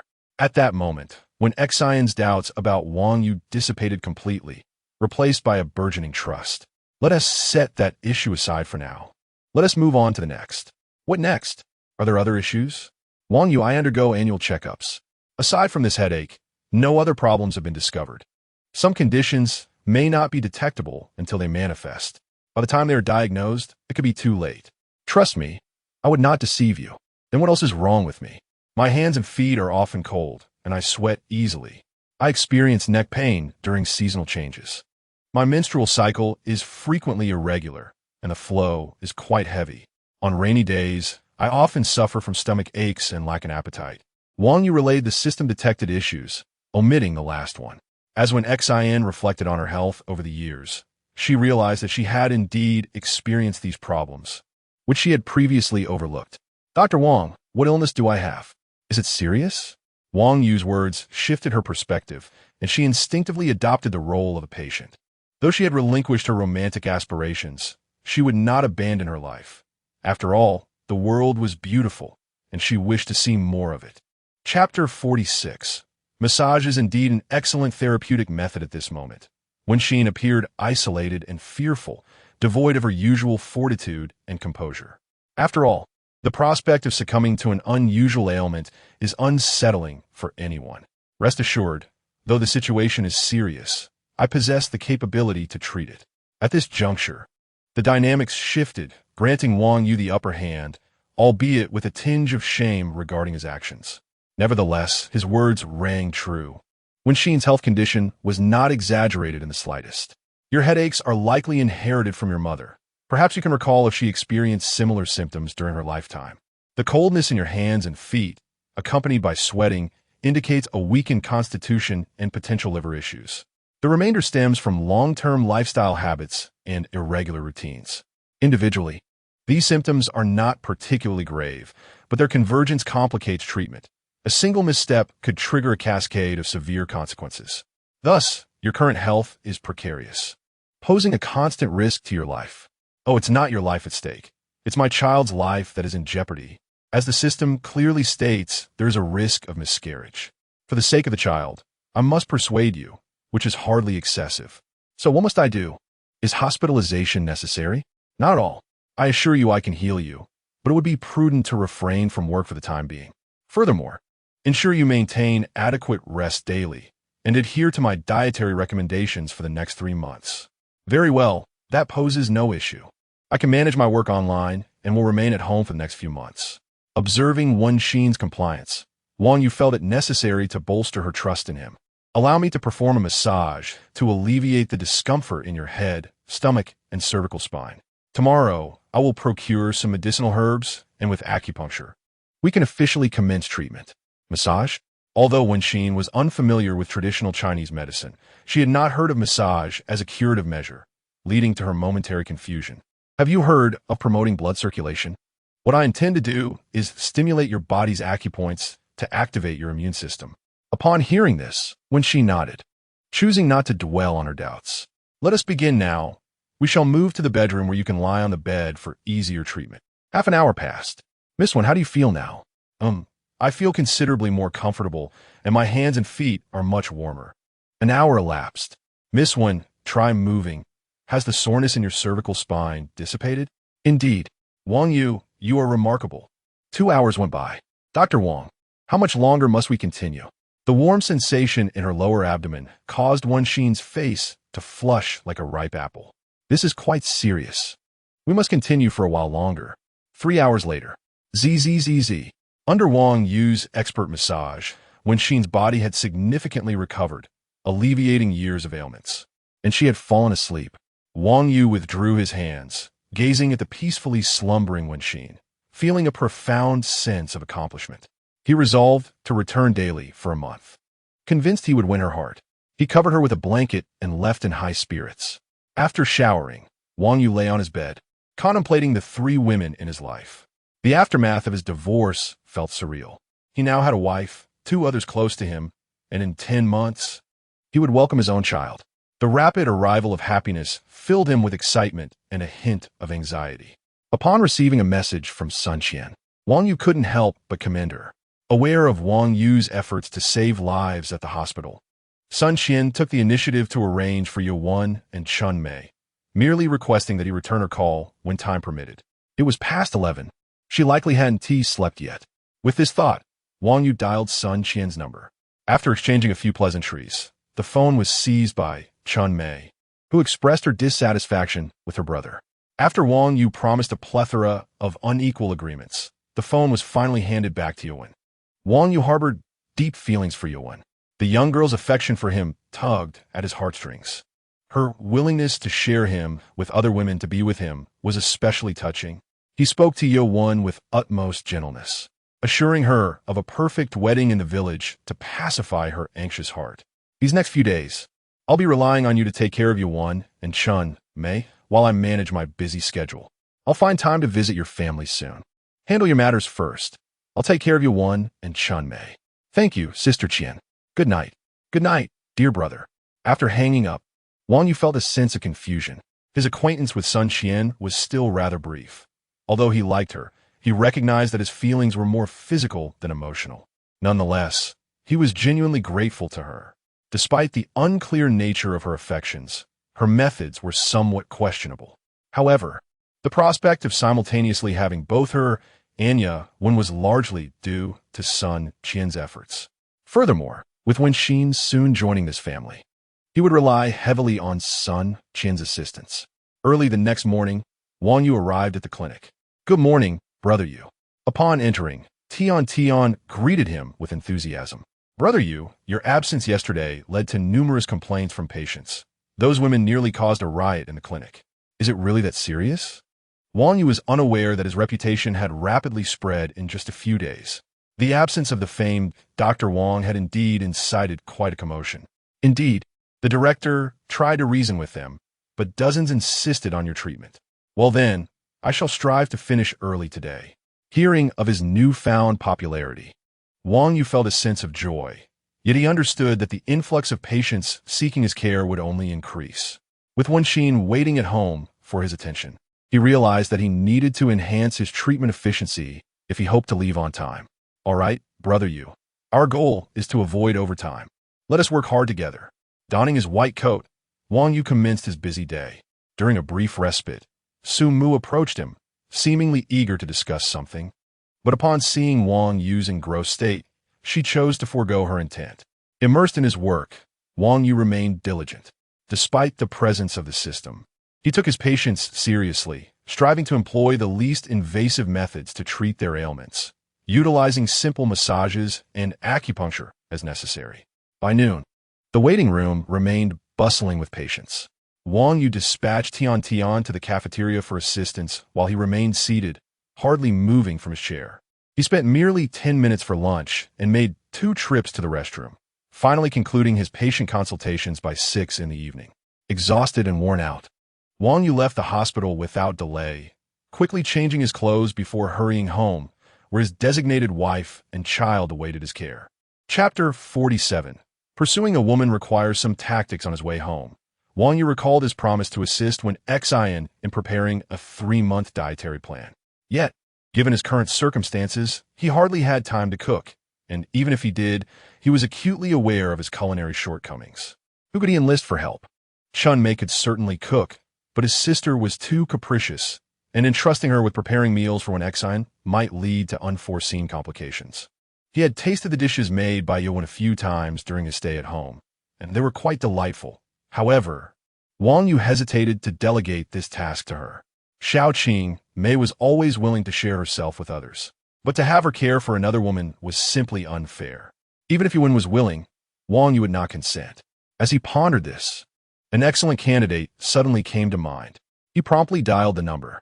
Hello, brother-in-law. Who could be more suitable for cooking than Sun Dishing, who ran a restaurant? Given a multitude of chefs at his disposal, third brother, I have a favor to ask. What is it? Just say the word. I'll handle it efficiently. Well, I have a friend whose health is not in the best condition and requires a specific diet for treatment. The hospital lacks the necessary facilities, which is why I came to you. Is that all? What is the matter, third brother? Is it inconvenient? No, it's no trouble at all. I'll have someone contact you shortly. Just relay your requirements to them. Thank you, third brother. Once the treatment is over, we'll settle the bill. No need for that. Your friend is also my friend. It's just a few meals, consider it on me. This man is so generous, Wang Yu thought, knowing that he required not merely ordinary ingredients, many of which were quite expensive, especially the nourishing soup essential for the pregnancy, which would cost no less than 2,000 yuan. Altogether, it would likely amount to over 3,000 yuan daily, totaling 100,000 for 3 months. Third brother, please accept payment. The items I need are rather expensive. It will come to over 300,000 yuan after 3 months. 300,000? That is quite modest. It's merely the cost of a few meals for me. All right, I have other matters to attend to. Someone will be in touch with you shortly. With that, Sun Dishing hung up. While Wang Yu was still in a daze, another call came in. The other party was exceedingly polite, inquiring about his needs in detail, and after noting the delivery address and time, hung up courteously. Third brother is quite efficient. Wang Yu silently expressed his gratitude, although he mused that if Sun Dishing were to learn he was providing free meals for his woman, he would likely be furious. Upon returning to the community, Wang Yu did not head home, but rather went straight to Wen Xian's residence. After the massage yesterday, she had slept soundly and awoke feeling inexplicably light and refreshed. Her complexion appeared significantly improved. At that moment, she was watching television in the living room. Without the need to go out, she had not applied any makeup. Although she looked beautiful, the traces of time were still evident on her face. What are you watching? Does my bare face seem unattractive? Sensing Wang Yu's gaze, a pang of bitterness welled up within Wen Xian, for she was, after all, in her 40s. Not at all. If Miss Wen were to be deemed unattractive, there will be no beauty left in the world. Wang Yu's compliments did little to lift her spirits. she sighed softly. With age comes a sense of loss and beauty. There is no need to comfort me. It's not something I cannot accept. In truth, I possess methods to alleviate the effects of aging. There's no need, even if you could postpone it. Aging is inevitable. I would prefer you focus on my treatment. As long as I remain healthy, I shall be content. Wen Xin interpreted Wang Yu's words to pertain to traditional Chinese medicine. As a woman of considerable means, she believed she understood the nuances of self-care better than he did. Very well, let us first prioritize your health. We shall revisit my methods when the opportunity arises. Wang Yu then proceeded to take her pulse. Although it wasn't strictly necessary at this juncture, they had only just begun, and he could not afford to be careless. Otherwise, the chance of winning her affection might slip away, leaving him in despair. Do we need to continue with the massage today? Wen Xin asked, a hint of shyness in her voice. Indeed, for the next 3 months, we shall determine the frequency and method of the massages based on your treatment results. Shall we begin now? Not just yet. Today, I arranged for a restaurant to deliver meals. They will come daily at meal times. You must adhere to my dietary plan and refrain from eating anything else. Understood. Thank you. Wang Yu's words touched Wen Xin deeply, if not for him. Ultimately, it seemed they were fated to be apart. The two engaged in light conversation while watching television. Approximately an hour later, a knock echoed from the door. Stopping Wen Xin from getting up, Wang Yu approached the entrance. Is Miss Wen in? This is the meal ordered by Mr. Wang. Seeing the employee uniform of Tianjie restaurant, he couldn't help but admire the efficiency of Sun Dishing's staff. I placed the order. Miss Wen is inside. Please hand the meal to me. After receiving the food container, Wang Yu set about arranging the meal. Upon opening the container, he discovered the food was still warm, with each dish neatly separated and sealed, preventing any mingling of flavors. Additionally, the appropriate utensils were provided. Although disposable, their quality was commendable. Let us eat. Examine the dishes and let me know if any do not suit your palate. I shall make adjustments. Wang Yu gestured towards the table. It looks quite appealing and smells delightful. Thank you. Wen Xin remarked as she approached the table, her appetite piqued. Please enjoy. The two began their meal. Given the generous portions, it was clear Wen Xin could not finish alone, so Wang Yu, unreserved, joined her in the feast. In half an hour, they had completed dinner. Wang Yu tidied up the utensils and wiped down the table. Wen Xin sat in silence, observing Wang Yu at work, feeling that this man was truly remarkable. Reflecting on her life, she recognized that Wang Yu was one of only 3 men who had genuinely cared for her. One was her father, whose concern was largely materialistic. The other was a man she preferred not to mention. Their past was fraught with emotional entanglements, yet over the years, they had scarcely crossed paths, with his support mostly consisting of verbal reassurances. Now, having come to terms with the reality, Wen Xin dismissed his words as mere nonsense, utterly unconvincing. Wang Yu's care, however, manifested in tangible acts, peeling shrimp for her, treating her ailments, and just moments ago, feeding her, followed by cleaning up afterward. Such attentiveness was something she had never experienced before, filling her with a profound sense of happiness. As Wen Xin's thoughts drifted, a cup of warm tea was placed into her hands. I brewed this before dinner, adding some medicinal herbs. Please take a sip and see if it suits your taste. Snapping back to the present, Wen Xin felt the warmth of the cup and nearly succumbed to the moment. Thank you. It's quite delightful. After tasting a small sip, her gaze softened even further. No need to mention it. It's the least I could do. This was no ordinary tea. It was evidently meant to nourish her pregnancy. Seeing Wen Xin accept the drink filled Wang Yu with an indescribable joy. Chapter 48. The call from my former father-in-law, 3 hours later. Wen Xin succumbed to slumber under Wang Yu's soothing massage. After tucking her in and closing the door, Wang Yu returned to his own home, unhurried. For there was ample time ahead. After a brief wash-up, he called Sun Qian. The three conversed for over an hour before Wang Yu finally hung up, preparing for rest. Yuan, shall we visit Xiao Yu at the hospital tomorrow? Sun Qian suggested. Since their last parting, she had only spoken to Wang Yu twice over the phone, and the absence of face-to-face interaction weighed heavily on her heart. Despite their pleasant exchanges on the phone, not seeing him in person left her feeling uneasy. Sure, I'll follow your lead. Yuan replied, exhibiting no trace of Sun Qian's anxiety, purely yearning to see Wang Yu. The following morning, Sun Qian, accompanied by Yuan and the somewhat aimless Chunmei, headed straight to the hospital. Having visited previously, they made their way directly to Wang Yu's consultation room, only to be astounded by the sight that greeted them at the door. A long queue of women stretched before them. Sun Qian approached the reception desk to gather information and learned that all these women were patients seeking Wang Yu's expertise. With a peculiar expression, she tugged at Yuan and Chunmei, pushing toward the entrance of the consultation room. "What are you doing? No cutting in line," one voice from the queue admonished. "Indeed, we are all here to see Dr. Wang. Why are you three disregarding the rules?" Another chimed in, as the women in line voiced their discontent. "I'm not here for a consultation. I just want to catch a glimpse of Dr. Wang from the doorway," Sun Qian protested loudly, feeling overwhelmed by the crowd's collective force. She then pushed the still bewildered Chunmei forward. "This is Dr. Wang's sister, visiting from our hometown. I was just here the day before," Chunmei wanted to clarify. But the truth was, it was not merely about her wanting to see her brother. Both she and Yuan were yearning for their respective partners. "Everyone listen. We are not here for treatment. We simply wish to see my brother," Chunmei announced, feeling the pressure of the situation. She grew increasingly anxious in the face of such a large audience.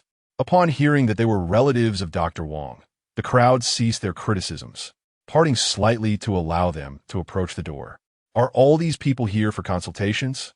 Yuan asked incredulously. "Yes," I inquired. "Xiaoyu has a throng of patients daily."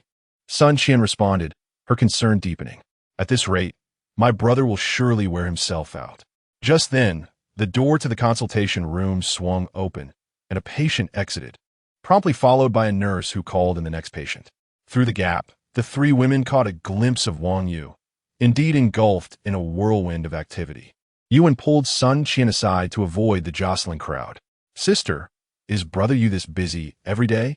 she asked, her heart aching for him. "This is my first time witnessing this. I heard he was free in the morning." "Let us linger here a bit longer," Sun Qian replied. As the morning slipped by, the trio observed Wang Yu tirelessly attending to patients without a moment's respite.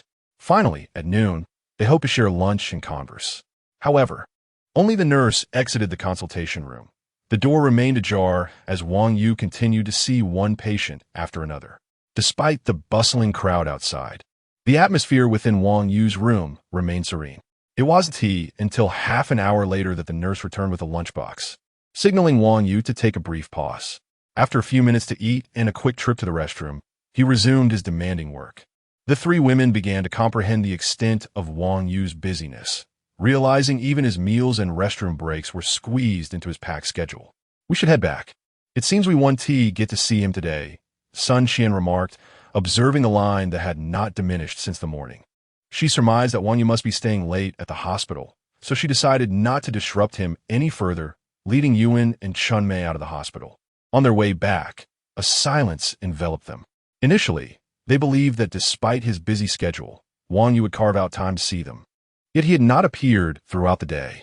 The three women felt a twinge of discomfort in their hearts.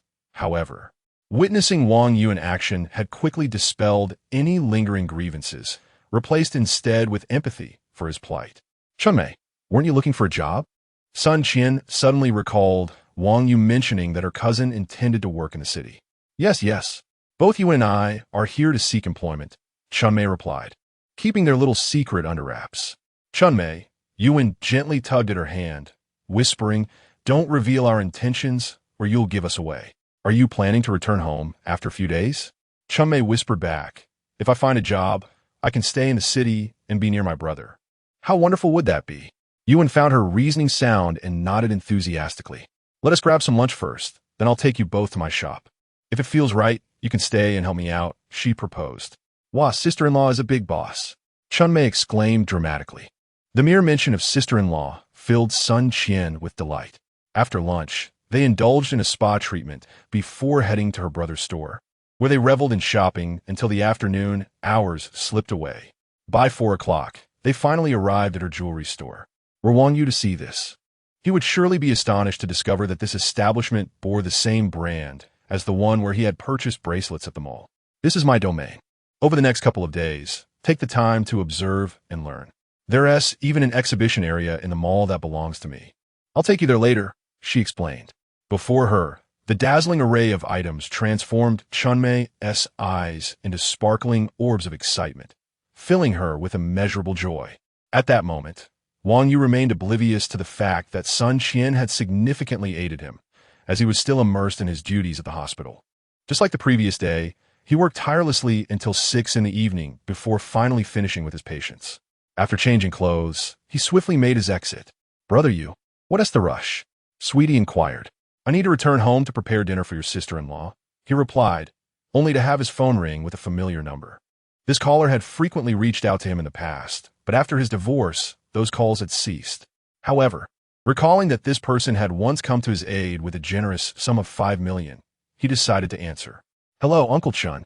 Is there something you need?" "Xiao Yu, I have a favor to ask. I find myself at a loss as to whom to trust right now." Chun Chuxing's voice conveyed an unmistakable sense of despondence. Contemplating his predicament, Wang Yu couldn't help but empathize. That mother and daughter duo had truly put them both in a difficult position. "What is it? If I can assist." "I certainly will," he assured. "It's not suitable to discuss over the phone. Could you come to my place?" With someone delivering meals to Wenxin, he figured it wouldn't be of much significance to visit her now, so he decided to see what matter Chun Chuxing wished to discuss. "All right, Uncle Chun. Wait for me. I'll be there in about 20 minutes. After ending the call, he set off toward his former father-in-law's villa. Chapter 49. Chun Chuxing's doubts arriving at the entrance of his former father-in-law's villa, Wang Yu was struck by a sense of dislocation, reminiscent of a time when he had vehemently resisted coming here. His feelings towards Chun Chuxing were far from amiable during the years of marriage. He would only visit if absolutely necessary, as he was never one to bow to the whims of wealth, despite the Chun family's affluence. The notion of Wang Yu humbling himself to seek their favor was nothing short of a fantasy. Yet now, post-divorce, it was unexpected that Chun Chuxing would seek assistance from his former son-in-law. Upon pressing the doorbell, a maid, unfamiliar to Wang Yu, promptly opened the door. The previous maid, Aunt Li, was nowhere to be found, but such matters were of little concern to him. After stating his purpose, he was ushered into the living room where his former father-in-law waited. "Chun uncle." Wang Yu observed the noticeably gaunt Chun Chuxing and felt an unexpected twinge of pity for him. At his age, facing such tribulations must evoke profound anger. "Gumin, take a seat." Chun Chuxing's tone lacked the arrogance of yore, now resembling that of a man in the twilight of his years, with strands of white hair multiplying. Stark evidence of the toll that Li Yuzhen's betrayal had exacted. "Xiao Yu, I appreciate your coming," Chun Chuxing began, attempting to bridge the gap between them with niceties, acknowledging that his former son-in-law had never regarded him with warmth. "Chun uncle, if there is something to discuss, please be direct.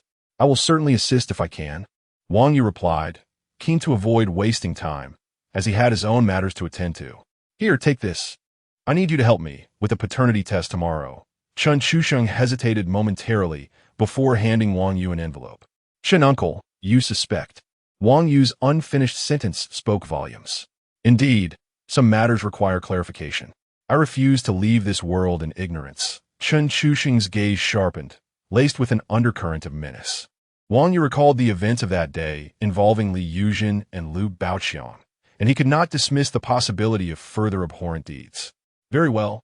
I will handle it tomorrow," Wang Yu said, placing the envelope in his pocket. "Your health is paramount. Take care of yourself. After all, you're only in your 50s. There are many days ahead," he remarked, looking at the frail figure before him.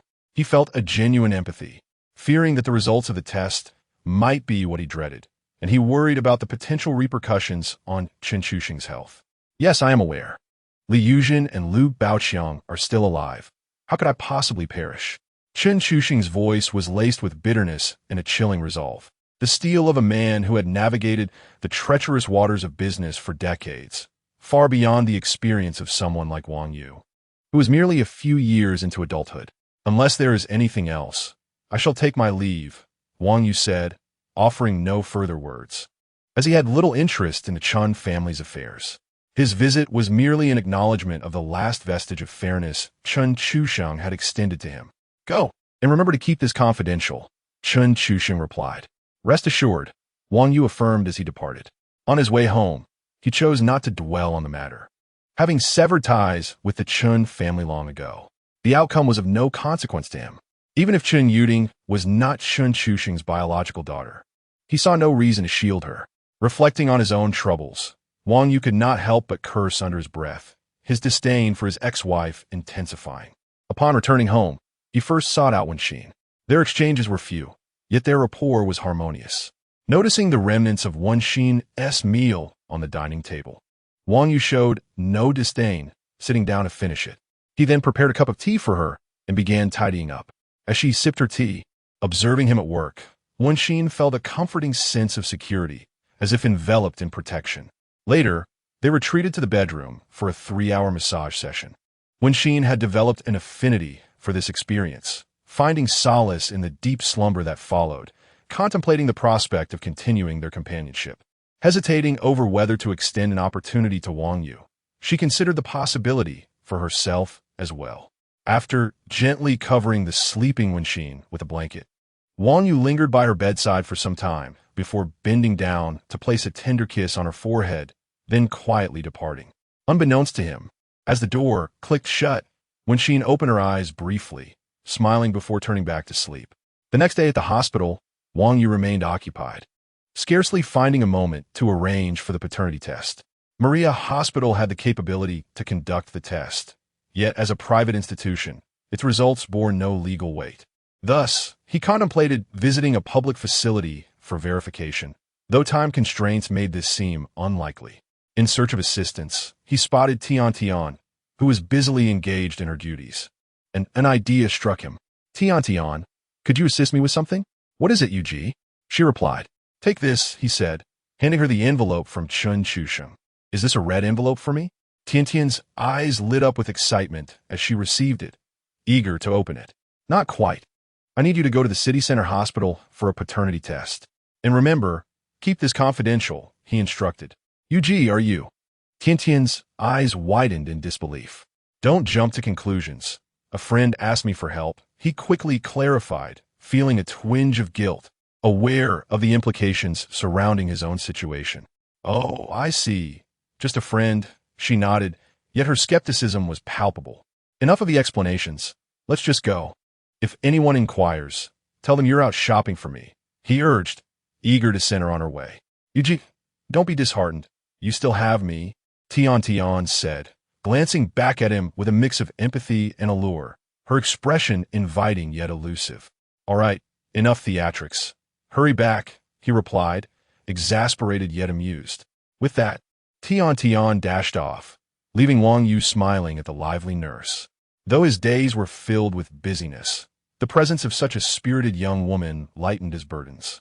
After a moment of contemplation, he resumed his duties, aware that he still had a considerable distance to cover to reach his goal of 10,000 merit points, eagerly anticipating the next opportunity for a reward.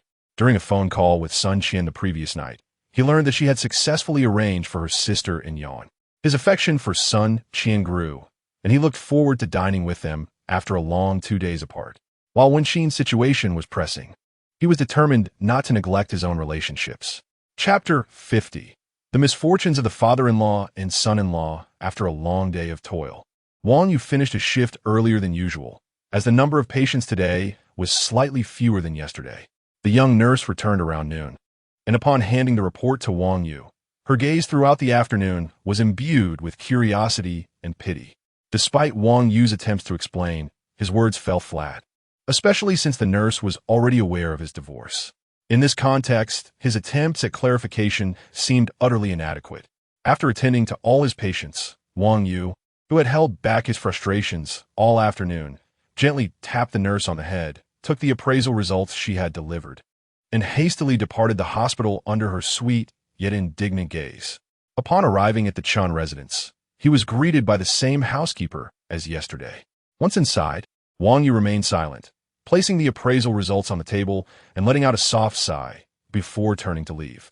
Chun Chusheng, observing Wang Yu's demeanor, understood the outcome without needing to be told. Though he had braced himself for this moment, he could not help but shed tears. Wang Yu was at a loss for words, and Chun Chusheng, in turn, had no desire to speak. Two men, both burdened by similar fates, found themselves unable to comfort one another. Nevertheless, Wang Yu had fully extricated himself from his predicament and had severed ties with the past. Although his heart was heavy, it did not impede his plans for the evening. Arriving at the Tianjia restaurant, he spotted 3 young women waiting at the entrance. Yet there was no sign of Sun Dishing. "You're here," Sun Qian exclaimed as she confidently linked her arm with Wang Yu's. Yan, upon seeing Wang Yu, felt a strong urge to approach, but, lacking Sun Qian's boldness, shyly followed behind after exchanging pleasantries. Chunmei, having been swayed by Sun Qian's persuasion over the past few days, had accepted the absurdity of their situation. After a brief moment of complaint, she said nothing further. Once inside the private room, the meal was already prepared, and the 4 of them sat down to eat without delay. Chunmei, seated at a distance, watched the 2 women serve Wang Yu, nearly overwhelmed by the affectionate display. Resolutely, she buried her head in her food, determined to avoid the spectacle. "Yan, next month I will take you back to my village and arrange for someone to propose to your family. How about we host a banquet in the village then?" "Sure, I will follow Brother Yu's lead." Yan felt a surge of satisfaction simply being by Wang Yu's side. The prospect of a wedding filled her heart with an indescribable sweetness. "What do you need me to do, Qian?" Wang Yu, unfamiliar with Sun Qian's family situation, directly inquired. "You don't need to worry about anything on my end. My 3rd brother said he will handle everything. We just need to set a date," she replied. "My family has been eager for me to marry, and now that the time has come, they are all quite pleased. But what about you? How will you explain this to your parents?" Sun Qian's words jolted Wang Yu from his reverie of happiness. He had never considered this aspect before. He knew his parents would accept Yan without issue. However, the addition of Sun Qian raised concerns not about their acceptance, but rather about whether his father might react with anger. Yet, such thoughts were not to be shared with Sun Qian. "My parents are very fond of me. There shouldn't be any significant issues.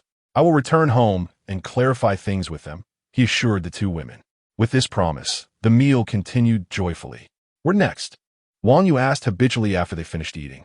"Xiao Yu, we need to go upstairs. Yan and I have something to discuss with you," Sun Qian said with a glimmer of excitement in her eyes. 40 minutes later, a flushed Sun Dishing, slightly intoxicated, stumbled into the private room, his bleary gaze scanning the empty space and landing on Chunmei. "Where is everyone?" he asked, furrowing his brow in confusion. Chunmei felt uneasy, lowering her head and gripping the fabric of her clothing. After a moment's hesitation, she whispered, "3rd floor," her voice so faint it seemed a breeze could carry it away. However, Sun Dashing understood the implications all too well. Shaking his head in resignation, he glanced at his watch and muttered, "Damn, it's barely 7. My brother-in-law is in for a rough night."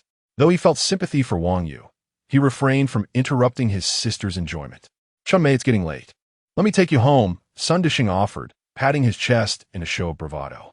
"Thank you, 3rd brother," she replied gratefully, a flicker of relief crossing her face. "Why be so polite? If you need anything in the future, just let me know. I won't refuse to help," Sun Dishing declared, waving his hand grandly as he escorted Chunmei out of the restaurant. "Liu Zai, make sure you get my sister home safely. If anything happens to her, I'll skin you alive," Sun Dishing shouted to a young man standing by the entrance.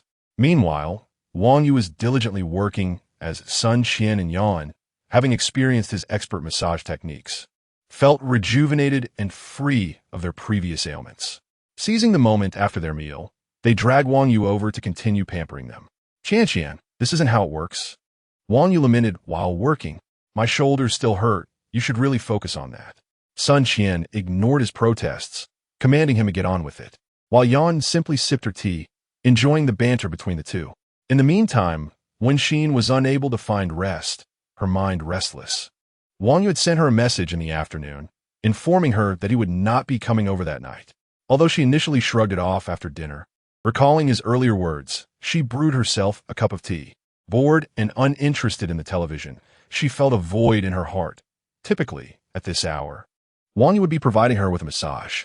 The absence of his presence left her feeling unsettled. After a hasty shower, she aimed to sleep early, yet she lay in bed for nearly 4 hours, unable to drift off, her thoughts consumed by memories of moments spent with Wang Yu. Finally, around 3 in the morning, she succumbed to overwhelming fatigue and fell into a restless slumber. Upon awakening, Wang Yu distinctly sensed a transformation in his body. He felt an abundance of energy and clarity of vision, able to discern even the faintest sounds around him. This marked physical change deepened his understanding of the Huangdi Neijing. For the following 20 days, Wang Yu balanced his days between treating patients at the hospital and offering massages to Wenxin at night. Every couple of days, he would visit Sun Dixing's restaurant, enjoying free meals, a comfortable bed, and playfully teasing his sister. Life was blissful, and both Sun Qian and Yan exhibited remarkable changes in their skin and demeanor. While they had not truly returned to the vitality of 18, their youthful radiance and lively spirits were unmistakable. Chapter 51. Wang Yu receives a salary increase and encounters his former mother-in-law, Director Han. "You summon me for a matter?" Wang Yu found himself greeted by Director Han, who awaited him in his office the moment he arrived at work. "Dr. Wang, you have been with our hospital for a month now, and based on your performance during this time, the board has decided to adjust your compensation," Han Kuan said, a broad smile adorning his face. In the month since Wang Yu joined Maria Hospital, he had generated substantial profits for them. As the most lucrative department of the hospital, the gynecology unit previously brought in over 7 million monthly. However, when the data for this month emerged, both Director Han and the board members were left astounded. Wang Yu's clinic alone had attended to nearly 7,000 patients this month, yielding close to 30 million in net profit. Moreover, Wang Yu's burgeoning reputation had positively impacted the hospital's other departments and inpatient units, leading to an increase in their revenues by over 10%. The hospital's overall earnings surged by 30%, a delightful surprise that rendered Director Han exceedingly amiable towards Wang Yu, perhaps even more than his own father. "Oh, how exactly will it be adjusted?" Wang Yu inquired, seemingly indifferent. His expenses were modest, and he still possessed over 10 million in cash. So financial incentives did not particularly pique his interest. After all, he had come to this position primarily for the merits. Having accumulated 10,000 merit points just a week prior, alongside a lottery chance that awarded him a new supernatural ability, blessings. As he embraced this newfound power, he began to feel akin to the deities of old, capable of granting offspring and bestowing blessings, which struck him as somewhat amusing. After acquiring this ability, he promptly blessed when Xin, although the effects were not immediately evident. Nonetheless, his merit points increased by 200, igniting his excitement as he discovered a new avenue for accumulating merit. He later blessed Tian, resulting in an addition of 8 merit points. However, when he intended to bestow blessings upon his 2 women and sister that evening, he found himself restricted by the system. Through several days of experimentation, he discerned the mechanics of granting blessings. One could only bless 1 person per day, and the merit points acquired were contingent upon the good deeds performed by the recipient. One Xin, due to her long-standing charitable endeavors, garnered the most merit, whereas Tian, Yuan, and Chun Mei, being younger, accrued fewer points despite their frequent acts of kindness. However, bestowing a blessing upon Sun Qian yielded an astonishing 126 merit points, leaving Wang Yu astounded. Clearly, she had been quietly engaged in numerous altruistic acts. Having acquired this blessing ability only recently, Wang Yu had not yet had the opportunity to utilize it extensively. Today, he planned to bless Su Mu, eager to witness the results. Yet, upon arriving at work, he encountered Director Han and, without hesitation, enveloped him in a blessing. A soft golden light entering Han Kuan's body. To Wang Yu's dismay, his merit points did not increase. Instead, they diminished by 3. Damn it, Han Kuan must not be a good person. Otherwise, why would he deduct my merit points?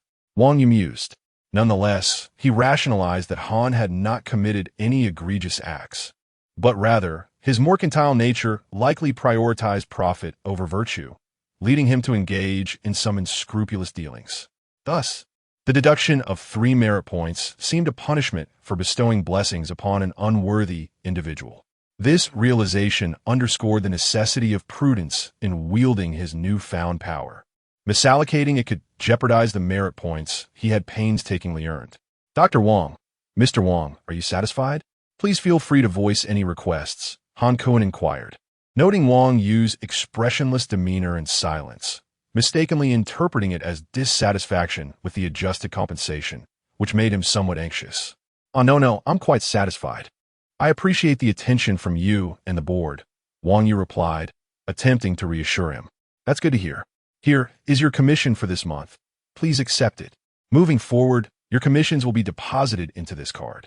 I have other matters to attend to, so I must take my leave, Han Kuan stated, handing over a bank card before exiting. Wang Yu, momentarily distracted by Han Kuan's words, watched as he left behind the card, curious about its contents. You are incredible, Tian exclaimed as she entered to congratulate Wang Yu after Han Kuan's departure. She had overheard the details of Wang Yu's compensation from the hallway. Tian, you've come. Have I not always been impressive? Wang Yu replied with a grin. Of course, Yugo is the most impressive. However, Director Han has truly been generous, offering you a 10 million annual salary along with a 30% commission from your clinic, she continued. How much? Wang Yu immediately pressed. Intrigued. 10 million annual salary plus a 30% commission on your earnings? Is something wrong? Tian asked, noticing his sudden interest. Nothing at all. I thought I misheard. Wang Yu responded, his mind racing. The allure of a 10 million annual salary was undeniable, yet it paled in comparison to the prospect of a 30% share. Though she was unaware of the precise income figures from the previous month, Wang Yu had an inkling of the patient volume. The system indicated merit earnings of 1 to 5 points per patient treated. Maria Hospital's fees were notoriously high. Even a simple consultation for a cold could exceed 3,000, while more severe conditions could easily surpass 10,000. After treating over 6,000 patients last month at an average of 10,000 per patient, his earnings could easily amount to over 60 million. After deducting costs and taxes, he estimated his net profit to exceed 20 million. Calculating his share, he anticipated a commission of over 6 million. Excited by this prospect, Wang Yu swiftly tucked the card into his pocket, relishing the thought of his newfound wealth. With renewed motivation, he approached his work with vigor, greeting each patient with a smile, particularly those adorned in luxurious attire, as he shamelessly recommended more expensive treatment options. Throughout the month, Wang Yu's reputation soared, and affluent women across Sioux City became familiar with the name of the esteemed Wang Shini. Patient numbers had stabilized, averaging around 150 daily. For Wang Yu, this meant he could complete his appointments by 5 in the afternoon. With his financial success, he contemplated taking a few days off soon to return with Yuan and finalize their marriage plans. Patient 126, it's your turn, Tian called from outside. And with few patients remaining, Wang Yu was eager to conclude his workday. At that moment, an unexpected figure appeared, his former mother-in-law, Li Yuzhen. After being discovered in an affair, Li Yuzhen had been cast out by the Chun family without a penny to her name. This month, Chen Chusheng had become frenzied, targeting the Liu family's businesses, even resorting to self-destructive tactics to undermine them. Previously, the Liu family's profits were largely derived from contracts with the Chun family, but now, with all dealings severed and Chen Chusheng actively suppressing them, their assets were rapidly dwindling. In this dire situation, Liu Baoxiang had grown distant towards Li Yuzhen, preoccupied with work and seldom returning home. Aware of her predicament, Li Yuzhen had remained reclusive post-divorce, fearful of public scrutiny, and her reputation in the social circles of Sioux City had plummeted. However, for several days, she had felt unwell, and despite her embarrassment, she knew she needed to seek medical attention. Thus, she discreetly ventured to the hospital, anxious to ascertain the cause of her discomfort. Chapter 52. The misuse of divine powers. It is said that Dr. Wang possesses exceptional skills. There is no ailment he cannot diagnose. Li Yuzhen, having heard of his esteemed reputation, sought his expertise. Although the Liu family was on the brink of bankruptcy, Li Yuzhen had managed to save a considerable sum over the years. Upon entering the consultation room, she felt an inexplicable sense of familiarity with the doctor before her. Wang Yu, who had changed his hairstyle and donned glasses and a mask, stared blankly at his former mother-in-law. Brother Yu, it's time for your consultation, Tian gently nudged him, bringing Wang Yu back from his reverie. Extend your hand, he instructed in a deliberately lowered tone. Li Yufan, recognizing his voice, obediently extended her arm. As Wang Yu lightly took her pulse, he discerned without needing to consult the system panel that Li Yuzhen was pregnant. Having treated numerous patients, Wang Yu's medical skills had advanced rapidly. Often, he would prescribe a remedy before checking the system as suggestion, and the results were consistently accurate. His proficiency in pulse diagnosis was astonishing, as practice truly makes perfect. Upon accessing the system panel, it indeed confirmed Li Yuzhen's pregnancy. This is certainly my doing. Wang Yu reflected on his bold attempt while standing atop the air conditioning unit. The system was remarkable. Both Li Yuzhen and Lu Baoqiang were over 50, yet were expecting a child. However, he found himself at a loss regarding what to do next. After all, Li Yuzhen had done nothing wrong by him. Her infidelity with Chen Chusheng was not his concern. Ms. Li, you are pregnant, and I recommend you undergo an ultrasound. Wang Yu stated matter-of-factly, detailing her condition. Pregnant. Li Yuzhen stood there in shock, unable to process the revelation. Doctor, this must be a mistake. She grasped Wang Yu's hand, anxiety evident in her voice. Please remain calm. It is not good for the fetus. You should get an ultrasound. It can already be detected. He promptly issued his first ultrasound order since becoming a doctor. Tian, Ms. Li is of advanced age. Please accompany her, he instructed. Certainly, Dr. Wang. Watching the dazed Li Yuzhen being led out by Tian, Wang Yu felt a pang of guilt. Although Lu Baoqiang had played a role in the situation, it was ultimately Wang Yu who had caused her pregnancy. Alas, it is too late to lament now. Conversely, while uncertain whether Chen Yuding was truly Lu Baoqiang's daughter, Wang Yu was confident that the child Li Yufan carried was undoubtedly his, and it would be his son. He pondered whether Lu Baoqiang would express gratitude upon learning this. As he had yet to have children at his age, Wang Yu might be considered his benefactor. After a brief moment of contemplation, Wang Yu dismissed the thoughts and resumed his duties. In the following 10 minutes, he attended to all patients, feeling quite pleased as he prepared to leave. Just as he stepped outside, Chen Yuding, with tear-streaked cheeks, blocked his path. What on earth is happening today? Are they conspiring against me? One seeks my medical attention, while the other ambushes me at the door. Is there something you need? Wang Yu was disinclined to engage further with his ex-wife, taking a few steps back to evade her outstretched hand. Husband, I know I was wrong. Please forgive me. Can we start anew? Chen Yuding's words struck Wang Yu as somewhat ludicrous. Where was this desire for a good life when it mattered? Chen Yuding, do you recall what I said during our divorce? Preserve some dignity. Do not make me look down upon you. No, I do not care for dignity. I want you back, my husband. Chen Yuding sobbed and threw herself into Wang Yu's embrace. At that moment, Wang Yu stood awkwardly, unsure whether to embrace her or retreat. Either choice seemed fraught with disadvantage. Onlookers, curious about the unfolding scene, paused to witness the spectacle. Wang Yu, sensing the gathering crowd, quickly seized Chen Yuding and fled the scene. You have no shame. I still do. We agreed to part ways without interference. Finding a secluded corner in the parking lot, Wang Yu released Chen Yuding and regarded her as she continued to sob, his heart unmoved. Chen Yuding, you must understand that reconciliation is impossible. From the moment you betrayed me, you had to anticipate this outcome.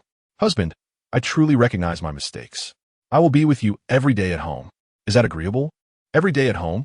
Are you prepared to abandon your career for domestic life? Wang Yu's words momentarily stunned Chen Yuding, but she quickly regained her composure, grasping his hand and fervently apologizing. The two lingered in the parking lot for over half an hour. Wang Yu feeling an overwhelming urge to render her unconscious with a single slap. Chen Yuding, have you finished your performance? We are divorced, and you betrayed our marriage. Do you really think a simple apology can erase all that? The births of Kiki and Xiaobao are the greatest affront of my life. My restraint in not dealing with you two has been monumental. Leave. Do not bother me again. With that, he turned and departed. Watching him go, Chen Yuding fell into utter despair. Just 2 days prior, she had been cast out by Chen Chusheng, her company reclaimed, her calls ignored, and she was even barred from returning to her former home. Kiki and Xiaobao had been sent away, leaving her feeling utterly abandoned. Struggling to comprehend why her father would treat her this way, especially after he had cast aside his beloved granddaughter, she spent an entire day waiting outside Chen Chusheng's villa. At last, she sees an opportunity to enter. "Dad, why are you treating me like this?" Faced with her accusations, Chen Chuxing's expression remained unchanged. He regarded Chen Yuding as if she were a stranger, his thoughts concealed from all. "Chen Yuding, while some matters may not be your fault, your very existence is my greatest mistake. I do not wish to see you again." "Dad," before she could utter more, Chen Chuxing handed her the paternity test report. "If you have questions, direct them to Li Yuzhen. And do not call me Dad." With that, he ascended the stairs. Chen Yuding stared at the report in her hands, its familiarity overwhelming. Just over a month ago, her secret had been unveiled, and it was this very document that had shattered her marriage and family. Now, clutching it once more, she dared not even glance at it. "This lady, please vacate the premises." The dismissive words of a stranger jolted Chen Yuding back to reality. Confronted by an unfamiliar nanny, she sensed that something far more terrifying than her mother's betrayal was at play. She opened the report, and upon reading the words confirming a lack of blood relation, she felt a surge of despair that caused her to faint. Chapter 53. Chen Yuding's despair upon awakening. Chen Yuding found herself alone in a hospital room, the overwhelming sense of solitude suffocating her. Memories of her time with Wang Yu flooded her mind, and as she reminisced, tears began to cascade down her cheeks. She had come here with a resolute determination to reconcile with Wang Yu, yet the outcome only deepened her despair. The man who once gazed at her with adoration was now unwilling to forgive her. Their relationship, once vibrant, was now irrevocably shattered. "Yuding, what are you doing here?" Li Yuzhen, having just completed an ultrasound confirming her pregnancy, took a moment to steady herself. She was on her way to find Lu Baoqiang to share the news when she unexpectedly encountered her daughter in the parking lot. The sight of Chen Yuding, so heartbroken, pierced her heart, and she rushed forward, ready to embrace her. However, before she could reach out, she was halted by Chen Yuding's icy stare. "You're my mother," Li Yuzhen pleaded sorrowfully. "You are my mother, but please tell me, who is my father?" Chen Yuding's tone was devoid of warmth as she disregarded Li Yuzhen's anguish. "Chen Chuxing, why do you ask this?" Li Yuzhen was unaware that Chen Yuding was Lu Baoqiang's daughter for the time of her conception. She had already married Chen Chuxing. Both men had been involved with her, and while she had harbored concerns at the time, years had passed without incident, leading her to gradually forget. Now, confronted with Chen Yuding's inquiry, buried memories resurfaced, bringing a chilling sensation. "I wish you were not my mother," Chen Yuding declared, casting the paternity report at Li Yuzhen's feet before turning away. Watching her daughter depart, Li Yuzhen was engulfed by sorrow, her fingers trembling as she picked up the report. Upon reading the results, she was left in a state of shock, her mind a tumult of confusion, yet an inexplicable joy began to rise within her. Lu Baoqiang had long lamented the absence of a child, and after marrying Li Yuzhen, he had sought relationships with other women, yet none had conceived. Perhaps it was his guilty conscience that thwarted his attempts. Now, realizing that Chen Yuding was not Chen Chuxing's daughter, but Lu Baoqiang's, Li Yuzhen felt a surge of hope.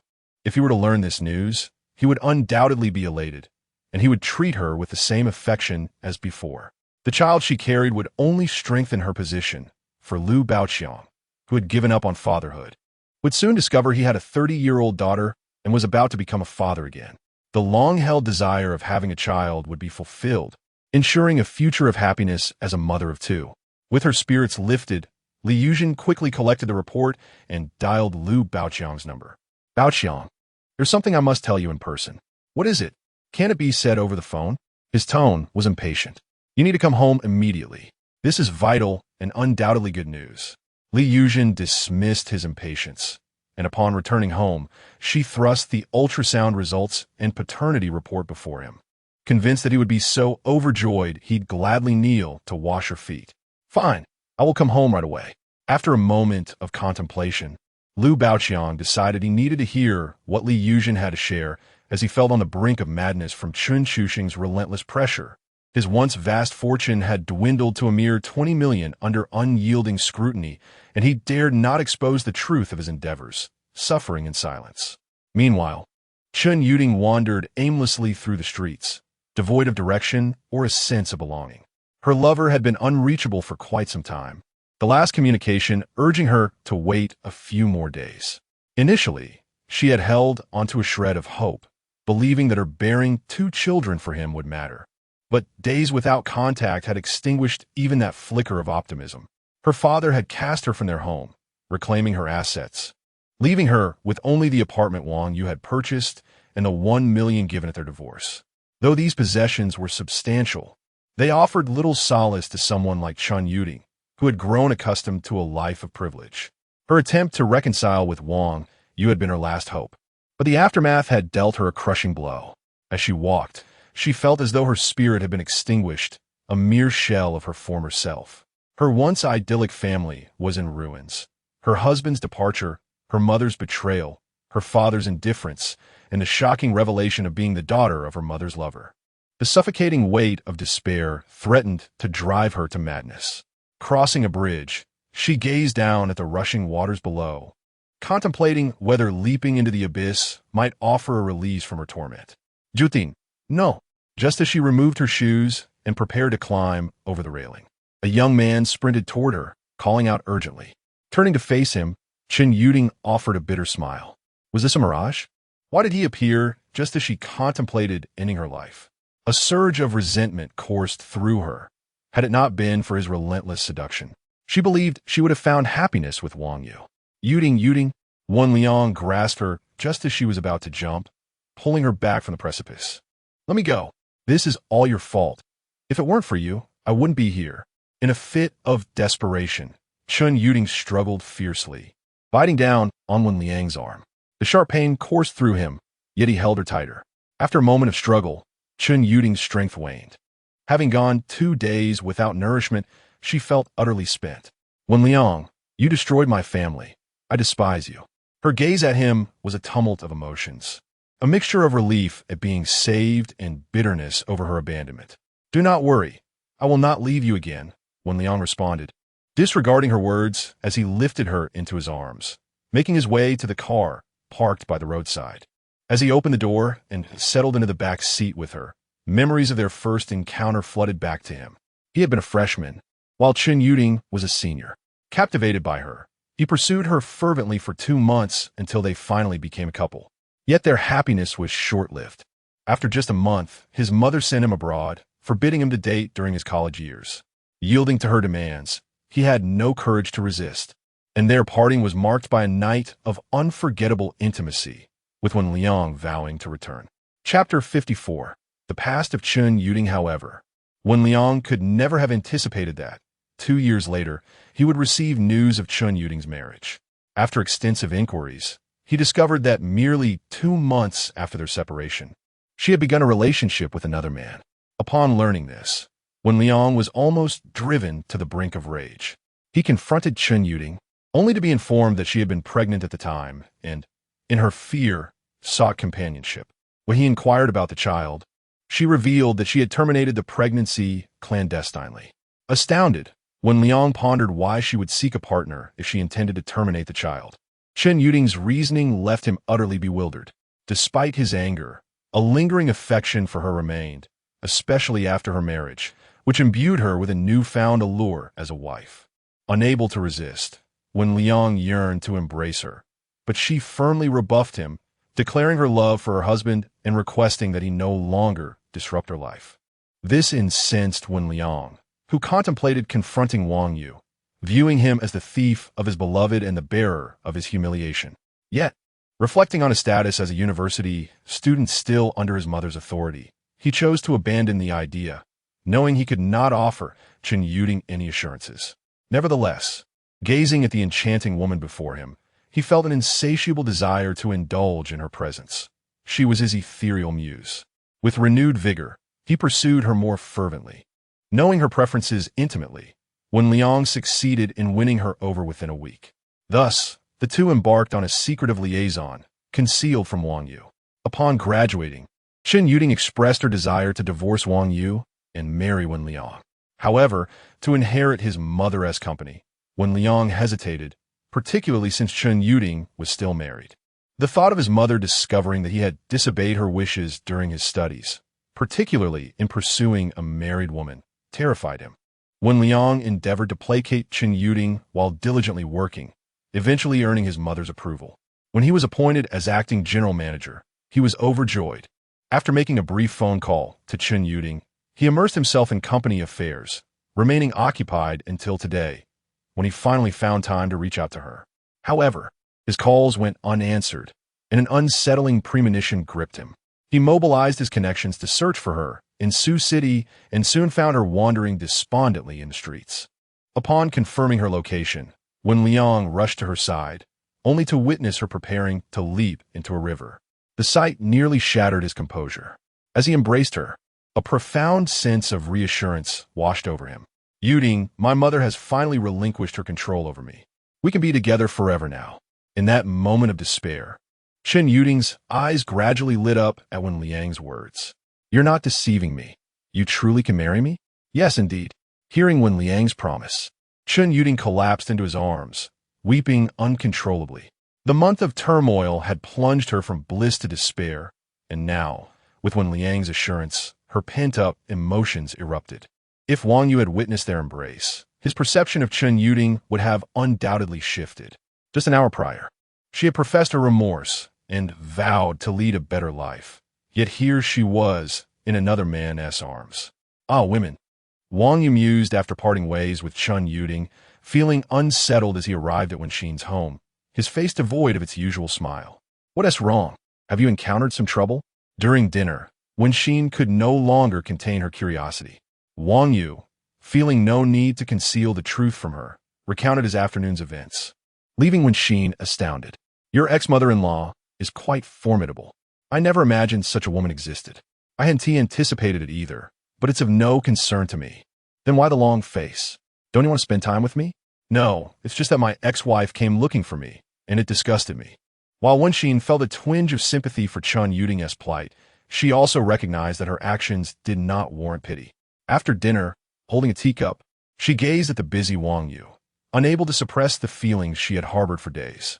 Having experienced a lack of affection throughout her life, she had nearly succumbed to the warmth of Wang Yu's care.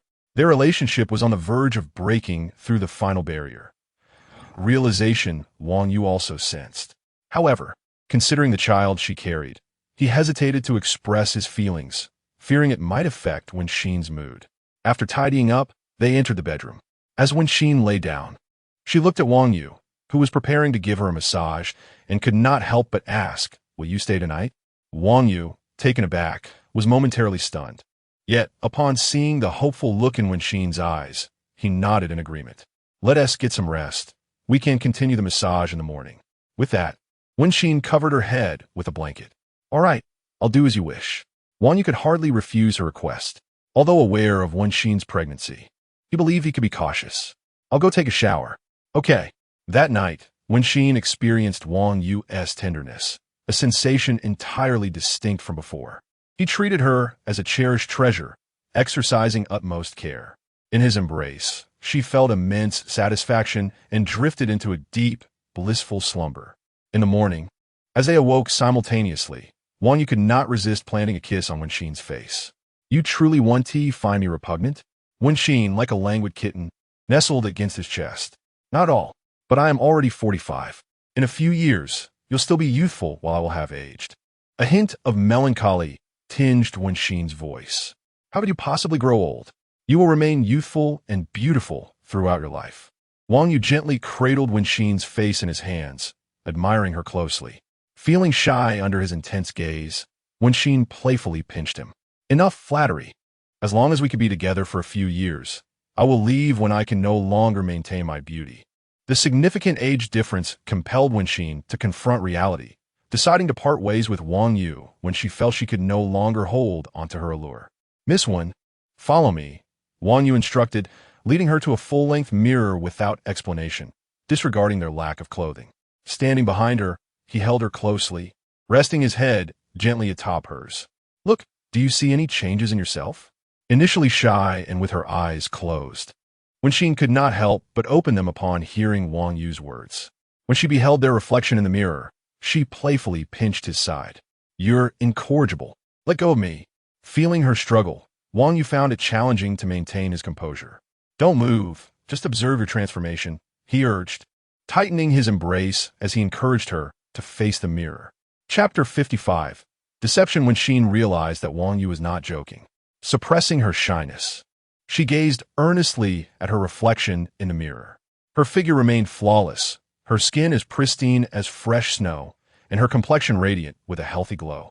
The small wrinkles that had once troubled her had vanished, prompting her to break free from Wang Yu's embrace and step closer to the mirror, scrutinizing her face intently. She gazed for what felt like an eternity, tears brimming in her eyes. "Oh, please don't cry," Wang Yu said, rushing forward to console her. He was deeply concerned. A pregnant woman's emotions should not fluctuate excessively, and when Xin's state worried him greatly.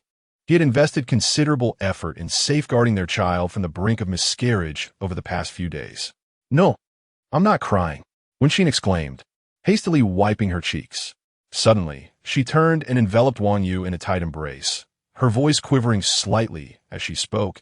"It must be you, right? I remember you telling me about a way to slow down aging. Is it all true?" Her beautiful eyes sparkled with immense anticipation and excitement.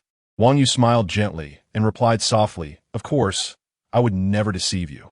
However, Wen Xin was not satisfied with this answer. Her curiosity only deepened. "But how is it achieved? Please tell me."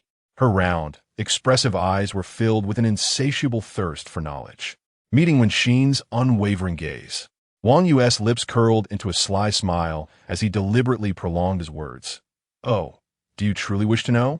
Without hesitation, Wen Xin nodded vigorously, eager to uncover the truth.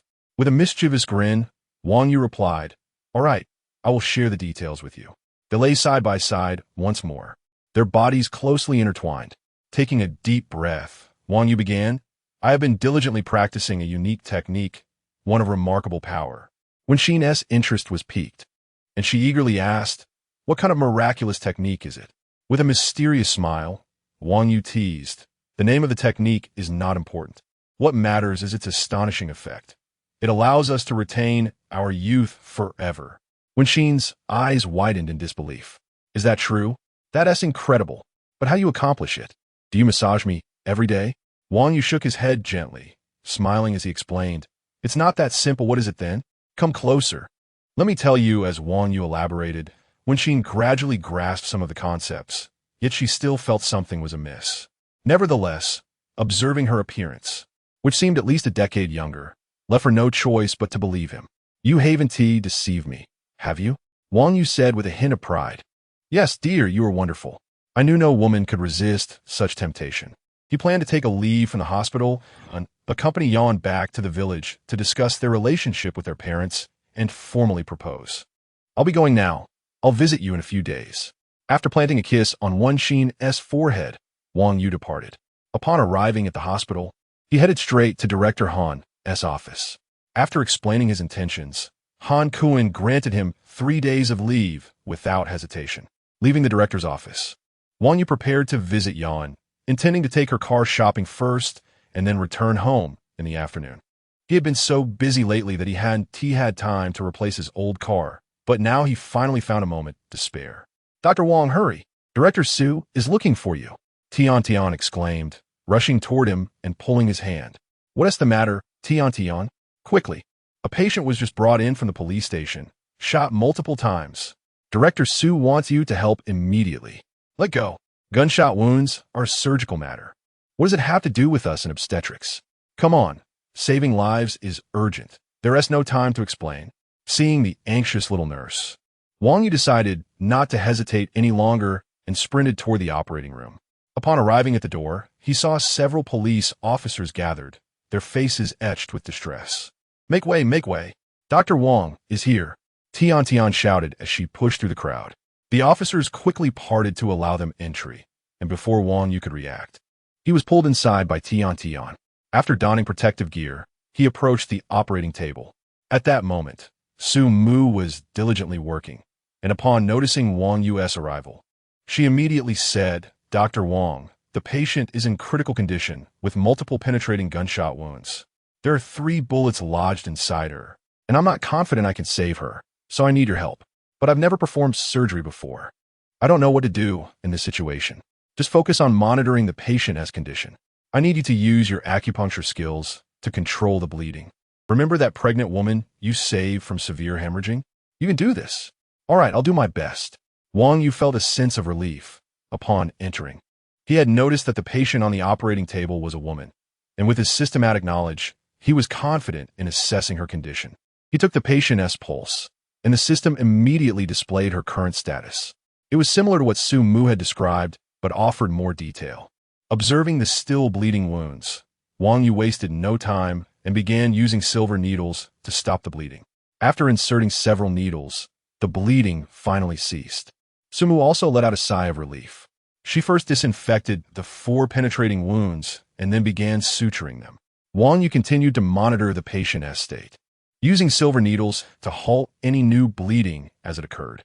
Their teamwork was harmonious, and within an hour, they had managed to address all 4 wounds. Finally, Wang Yu had a moment to examine the injured woman, but her face was smeared with blood, making it impossible to discern her features. We're about to remove the bullets. I'm confident about the ones in her thigh and abdomen, but the one in her chest is too close to the heart, posing a significant risk. I estimate only a 20% chance of success. Don't look at me. I've only ever butchered chickens. Healing is primarily reliant on the system. Wang Yu couldn't help but grumble internally. Dr. Wang, I know your medical skills are exceptional. Please don't hold back. Every patient you've treated in the past month, aside from those in the terminal stages of cancer or other dire conditions, has recovered. You must help me this time. Wait, how am I so impressive without realizing it? I'm not clear on the cases I've treated. Some were indeed complex and difficult to diagnose, but they weren't untreatable. Having cured so many merely reflects my ability to diagnose accurately and treat swiftly. What makes you think I'm exceptionally skilled? Look at those with diabetes, myocarditis, and pancreatitis. Have I truly cured any of them? Yet, seeing the hopeful gaze of Su Mu, Wang Yu couldn't bring himself to refuse. All right, I have some confidence in the bullet near the heart, but I'll need your assistance. Chapter 56. The targeted Wang Yu. Upon receiving a definite response from Wang Yu, Su Mu immediately commenced the rescue operation. As she had stated, the bullets lodged in the thigh and abdomen were successfully extracted within a little over half an hour. Only the most perilous one near the heart remained. Dr. Wang, the injured individual, is the captain of the criminal police team. She sustained her injuries while confronting more than a dozen armed assailants alone. So it is imperative that you save her, Su Mu implored. Hearing her words, Wang Yu could not help but admire the courage of a woman facing such a daunting number of armed criminals. At that moment, a blessing was conferred upon the captain, and the system's backend immediately registered an increase of 1241 merit points. Astonishing. Is she a police officer or a goddess? Such commendable deeds have amassed an impressive amount of merit. This immense merit transformed Wang Yu's admiration into reverence for the female officer. Although he was unaware of her past actions, the merit points spoke volumes. Director Su, if you follow my instructions during the surgery, our collaboration will surely save her. Wang Yu stated confidently. He then retrieved silver needles and gestured for Su Mu to cut open the captain's shirt. Soon, the wound presented itself before Wang Yu. A gaping bullet hole the size of a thumb, grotesquely visible. Collecting his focus, Wang Yu swiftly inserted 5 needles, halting the blood that continued to seep out. Make an incision here, 30 millimeters horizontally, penetrating 14 millimeters into the flesh, he instructed. Despite his knowledge, he recognized that his current abilities were insufficient. Su Mu nodded and carefully followed Wang Yu's guidance. Although it was their first collaboration, they exhibited remarkable synergy, swiftly uncovering the bullet. At this juncture, they had achieved a significant milestone. Extracting the bullet with forceps would largely complete the procedure. Director Su, the quicker you retrieve the bullet, the better. Even if it causes secondary damage, it is acceptable, Wang Yu urged. Through the system, he realized the blood vessels beneath the bullet had already ruptured. The current lack of bleeding was solely due to the bullet's pressure against the surrounding muscle. If they were overly cautious, the release of pressure could lead to severe internal bleeding. Thus, speed was essential to allow ample time for him to apply silver needles to staunch the blood flow. Otherwise, the female officer could succumb to excessive blood loss. Although Su Mu did not comprehend Wang Yu's rationale, she chose to trust him. Prepare, begin. Wang Yu commanded. As soon as his words fell, Su Mu swiftly extracted the bullet. A jet of blood erupted from the wound, prompting Wang Yu to commence acupuncture. His movements so rapid they appeared as mere afterimages. In a brief moment, he inserted 12 needles, combining them with the 5 previously placed, successfully halting the bleeding. Watching Wang Yu's miraculous acupuncture technique, Su Mu's eyes sparkled with admiration. What are you staring at? Hurry, apply the medication and suture the blood vessels, Wang Yu urged, noticing Su Mu's momentary daze. After over 2 hours, the surgery concluded successfully, ensuring the female officer's life was preserved. Wang Yu and Su Mu emerged from the operating room together. Doctor, how is our captain? Several officers quickly surrounded them, but only one spoke up. The surgery was successful. If the patient survives the next 24 hours, she can be transferred to a general ward. Su Mu's words elicited smiles from the gathered officers, who immediately prepared to salute her. Wait, this surgery relied entirely on Dr. Wang. I had only a 20% confidence level and was merely assisting him, Su Mu clarified. What do you mean assisting me? It was clearly I who assisted you, Wang Yu exclaimed, caught off guard as he was enveloped by the officers' enthusiasm. Due to Su Mu being a woman, the officers had restrained their exuberance, but with Wang Yu, they expressed their gratitude fervently. After changing into casual attire, Wang Yu glanced at the time and realized it was noon. He decided to find you one for a meal before purchasing a car. Dr. Wang, let's go eat together, Su Mu called out, having changed her clothes and intercepted Wang Yu as he attempted to leave. Feeling somewhat unsettled by Su Mu's unusual demeanor, Wang Yu pondered. What is up with her today? She is usually so aloof. Are you having lunch? Su Mu interrupted as he began to speak. Yes. Wang Yu hesitated, unsure how to decline. Then let us go together. After lunch, you can attend to your other matters, Su Mu insisted, leaving Wang Yu at a loss for how to refuse her invitation. All right, let us head to the cafeteria, he conceded. Let us eat out, it's on me, Su Mu declared, pulling Wang Yu toward the parking lot before he could respond. It's unnecessary to spend so much, Wang Yu remarked as he found himself seated in a lavish private dining room, gazing at the exquisite dishes presented before him, astonished at the opulence. This woman is truly extravagant. A single set meal costs $28,888. Is this dining or consuming gold? Dr. Wang, I'm immensely grateful for your help today. Some weeks place sincerely. That is not necessary. Helping others is the duty of a physician, Wang Yu replied, feeling somewhat awkward at her formality. No, when Nan Nan was brought in, I had no confidence whatsoever. It was you who saved her, Su Mu said, her eyes glistening with unshed tears. Nan Nan? Do you know that police officer? Wang Yu inquired, sensing a connection between them. Yes, Nan Nan is my best and only friend. Today I nearly lost her, Su Mu confessed, a wave of fear washing over her at the thought of her friend's close brush with death. Oh, I see. Your friend is indeed admirable for confronting so many armed assailants alone, Wang Yu remarked, recalling the gunshot wounds on the female officer with astonishment. Indeed, she has always been courageous, Su Mu reminisced, recalling how Nan Nan had once frightened older boys away during kindergarten. You're treating me to a meal for that reason? Sort of. The dishes are ready. So please, Dr. Wang, serve us, she said, assisting him by placing a piece of rib on his plate. Wang Yu declined her further offerings and began to eat directly with his chopsticks. The $28,888 meal was indeed superior to the cafeteria's fare. Next time, bring along one xin, qian, and you'll want to enjoy this with us. Su Mu ate slowly, her gaze fixed on Wang Yu, noticing how he relished his meal, which only deepened her smile. After finishing their meal, Wang Yu took his leave, deciding against keeping the car and opting to share a taxi with Yuan instead. I'll sell the car when I find the time. Watching Wang Yu's retreating figure, Su Mu, who had been single for many years, bit her lip, her hands unconsciously clenching into fists. Her eyes betrayed a fierce desire for possession. Chapter 57. Upon returning home, Wang Yu found himself bound. Yuan, what do you think of this car? Do you like it? After purchasing the vehicle, Wang Yu did not leave, but insisted on buying one for Yuan as well. Brother Yu, there's no need for that. Chunmei and I can just ride in Sister Chanchan's car to work every day. It's unnecessary to spend so extravagantly. Do not refuse, This is a betrothal gift for you. Just choose one that you fancy." Hearing the words betrothal gift, Yan found it hard to decline. But in an effort to save Wang Yu some money, she pointed to a modest QQ car worth several thousand and said she wanted that one. Infuriated, Wang Yu delivered a playful smack to her backside right there in the dealership. Ignoring Yan's pouty expression and under the astonished gaze of the sales staff, he proceeded to purchase a luxury car worth over $1 million. It was noteworthy that while Wang Yu had bought himself a car for just over 400,000, he was willing to spend $1 million on a vehicle for his beloved. The female sales representatives looked at Yan with envy and jealousy.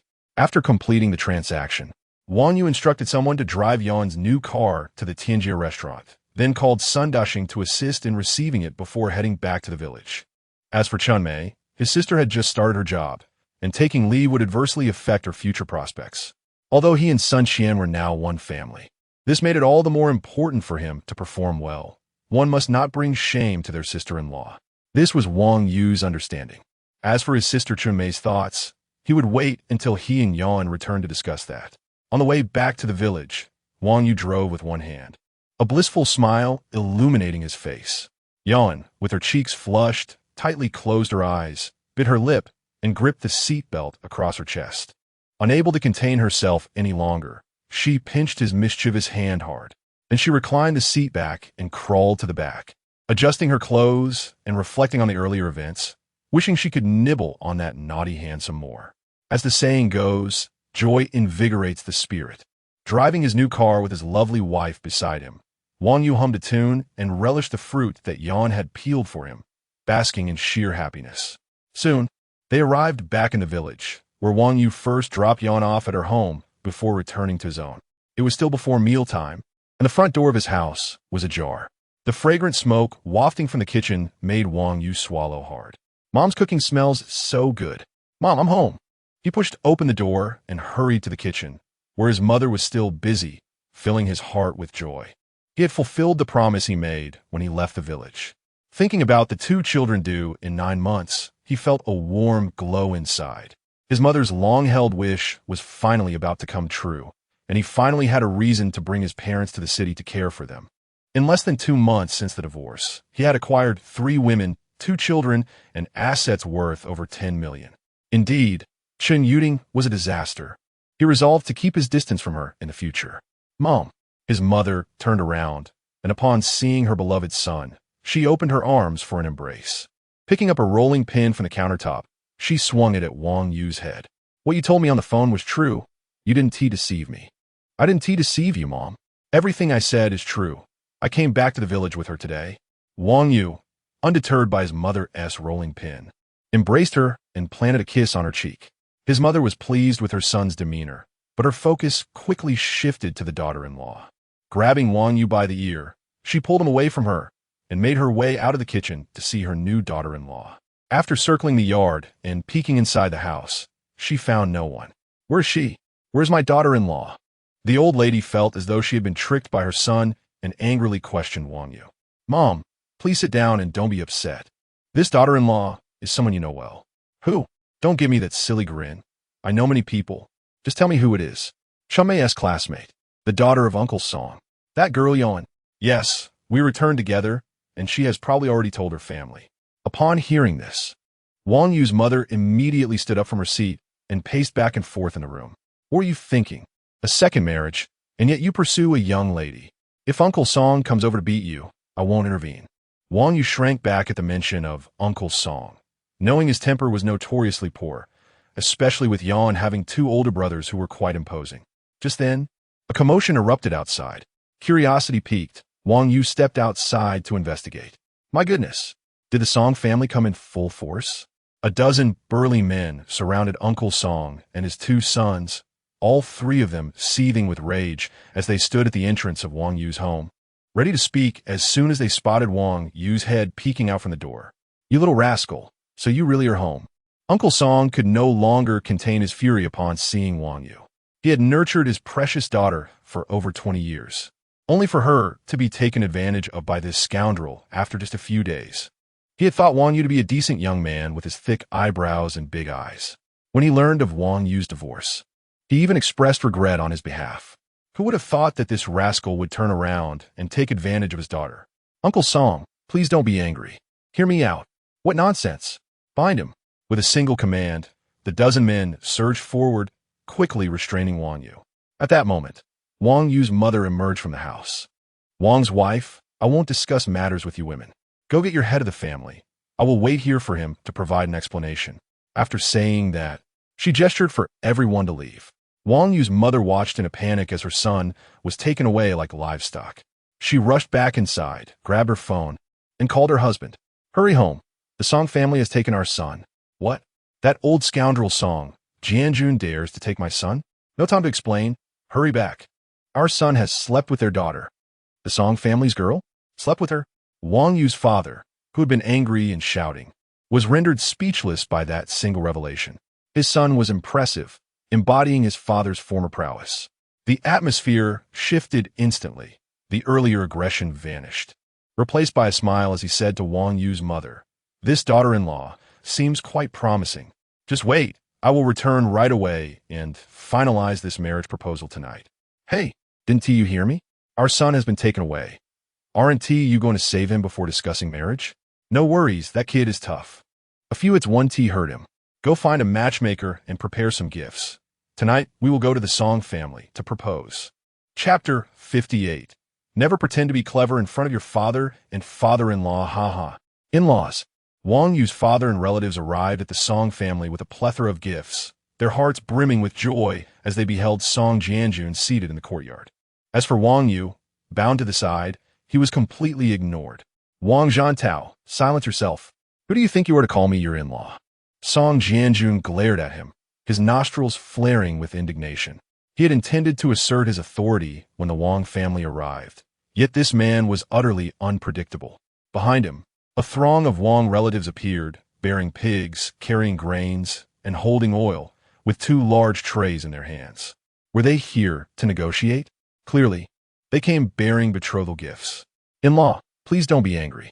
My son is unmarried, and your daughter is yet to wed. The two are quite fond of each other, and we, as elders, should not intervene in their romance, Wang Zhantao said, disregarding Song Jianjun's fury as he draped an arm around his shoulder, attempting to forge camaraderie. The Song family relatives, not having received any directive from Song Jianjun, were left in a state of confusion. Meanwhile, the Wang family's young wives and daughters flattered the Song family, leaving them flushed with embarrassment. Soon, everyone found themselves with sweets in hand and pockets filled with sunflower seeds and peanuts. Wang's mother pulled Song's mother aside, and the two conversed animatedly, seemingly enjoying each other's company. Old Song, I come with sincerity. Your daughter will undoubtedly have a prosperous life with our Wang family. Why the long face? Damn it, my precious daughter has been taken by your son, and I am suffering in silence. It's a wonder I haven't struck you already, and you expect me to greet you with a smile? Unthinkable. The courtyard was chaotic, yet the two families engaged in casual conversation, sharing sweets and sunflower seeds, completely oblivious to any underlying tension. Father, please untie me. Wang Yu, bound to a tree, pleaded for help upon seeing his family. Stay still and don't disrupt my discussion with your father-in-law, came the stern reply. Wang Yu, feeling utterly at a loss, turned to his mother, only to find her averted gaze, further confirming his suspicions of not being her biological child. Ah, I knew it. Old Song, look here, 18,888. Our family's sincerity is indeed substantial, Wang Zhantao declared, unveiling a tray draped in red cloth, revealing neatly arranged cash. He then revealed another tray adorned with red silk, displaying a complete set of gold jewelry, from head to toe without a single piece missing. The once boisterous courtyard fell eerily silent, all eyes fixated on the gleaming treasures. The Wang family was evidently not holding back, a lavish display that was rarely seen in their village where betrothal gifts seldom exceeded 10,000. This is our betrothal gift. Old Song, what say you? Shall we proceed? Wang Zhantao's query echoed in the tranquil courtyard, drawing the attention of both the Song and Wang families to Song Jianjun. Stunned by the sight before him, Song Jianjun had never encountered such wealth. He was taken aback by Wang Zhantao's generosity. Earlier that afternoon, His daughter had confided in him about her relationship with Wang Yu, and under persistent questioning from her mother, she had admitted to their intimate encounters. This had infuriated him. Yet now, faced with this unexpected turn of events, he felt somewhat relieved. Wang Zhantao, you're not seriously suggesting my daughter marry into your family just to live in poverty, are you? Keep the jewelry, but take back the money. Old Song's heart ached for his daughter. He could not bear to accept such a hefty betrothal gift. Not only was he agreeing to the marriage, but he was also determined to return all the cash. As for the jewelry, it was meant for his daughter, who would eventually take it with her when she wed. Could you please untie me? Wang Yu, having witnessed his father's willingness to deplete their family's savings for his sake after being bound for 2 hours, was genuinely alarmed. With a wave of his hand, Song Jianjun instructed several of his nephews to release Wang Yu. Rubbing his wrists, Wang Yu approached the trays and wrapped the cash in cloth, stuffing it into his father's embrace. Song Jianjun, who had initially relented, now scowled at Wang Yu's blatant disregard. Father, take it back. This amount of money is embarrassing. Wang Yu's words left Wang Zhantao, who had been poised to reprimand him, utterly speechless. Do you not realize this is all we have? Your father is laying everything on the line for you, and you dare to express embarrassment? If I don't teach you a lesson today, I'll change my surname. Wang Zhantao was ready to give his wayward son a piece of his mind. Yet, Wang Yu ignored him and pulled out a check from his pocket, placing on the tray. This is what I prepare before returning, specifically as a betrothal gift for Yuan. Uncle Song, 666,600. Please accept it. Wang Zhantao, prepared to chastise his son, paused mid-motion. Song Jianjun, his cigarette falling from his mouth, was equally stunned. The onlookers were frozen in place, the tension palpable as they beheld the check. Wang Zhantao, ever the astute village official, quickly regained his composure and examined the check. It was indeed authentic. This audacious lad was more ruthless than he had anticipated. What kind of enchantment had Song's daughter cast upon him? Enough, father. Don't embarrass yourself. It's merely a trifling amount. Is it truly worth such excitement? Wang Yu, observing his father's navet, felt a wave of embarrassment wash over him. Uncle Song, if you have any further requests, please do not hesitate to ask. I will accommodate whatever I can. Oh, by the way, I bought a car for Yuan this afternoon. It wasn't too much, just over $1 million, also as a betrothal gift. Once the paperwork is finalized in a few days, I will deliver it. Song Jianjun, having just regained his composure, was nearly struck dumb once more. Was this how one spoke? A meager sum of over $1 million for a car? Young man, you're not here to propose. You're here to show off. Enough. Collect your things. I consent to this union. With that, he exchanged a knowing glance with Wang Zhantao, their fragile hearts wounded by Wang Yu's display of bravado. With the engagement settled, the next order of business was family matters. Get him. The two elder men, in perfect sync, began to chastise Wang Yu. Unfamiliar with the world, are we? Acting clever in my house, are we? Is it embarrassing to you? Uncle Song, father, I was wrong. Please, no more. The courtyard erupted into chaos as the two furious elders proved to be a formidable force. Seizing the moment, Wang Yu made a hasty escape over the wall. Chapter 59. The unruly brother-in-law observing the scoundrel fleeing over the wall. The two elderly men exchanged knowing smiles, their earlier tension dissipating into mirth. The preparations for a feast to welcome friends and family were underway. Brother Song, your son possesses remarkable talent. You ought to graciously accept this gesture, remarked Wang Zhantao. Though he was astonished by his son's audacity and had no inclination to retract the check. Very well, I shall heed your advice. At that moment, Wang Yu emerged, wincing from the pain inflicted by his father and prospective father-in-law. However, it appeared that his engagement to Yuan was now firmly established. Alas, why did my earlier bravado not yield the anticipated respect from my father? Should he not regard me with newfound admiration? Am I not worthy of being hailed as a son of great potential? He patted his shoulder and proclaimed, Surely, I possess the makings of a sovereign. Should not my father-in-law be shedding tears of joy, extolling me as an exceptional son-in-law? Why then did I receive such a sound thrashing from both elders? Lost in thought, Wang Yu wandered to the familiar foothills, where an inexplicable feeling enveloped him. It was as if something awaited his arrival. Gazing upward, he beheld the completed mountain deity temple. instantly recalling the fateful slap that had altered his destiny. I had been so preoccupied that I nearly forgot this matter. I had intended to return and study the statue of the mountain god in earnest. However, it is not too late. I might as well ascend and take a look. Resolute, Wang Yu made his way up the mountainside. The ascent was not arduous. From base to peak, it was no more than 300 meters. Within 10 minutes, he arrived at the temple, where that peculiar sensation intensified. Surely, something awaited him within. Without hesitation, he pushed open the door and stepped inside. Upon entry, he heard the system's voice. "Congratulations, host. You have acquired the Golden Body Temple. Would you like to bind it?" Wang Yu promptly opted for binding. Binding successful. The system has unlocked a new mode. The system's message concluded, revealing a new interface to Wang Yu. The mountain deity shall protect the local populace, enabling the activation of divine protection. This protection ensures favorable weather, bountiful harvests, wards off malevolence, and guarantees the safety of the citizens within a 20-kilometer radius. Activating protection will consume 100 merit points daily. Stunned, Wang Yu stood in place, realizing he had genuinely inherited the role of the mountain deity. Was the previous deity also from this village? Yet, in the past 6 months, he had not heard of any elders passing away. Confounded and perplexed, he nonetheless felt immense joy at the prospect of safeguarding his hometown and ensuring a prosperous life for its inhabitants. This land has nurtured me. Now that I possess the ability, I must give back. Glancing at his merit points, which stood at 13 for 192, he concluded that the daily consumption of 100 points would suffice for quite some time. With a steady earning rate exceeding 300 points daily, he felt no concern about running low on merit.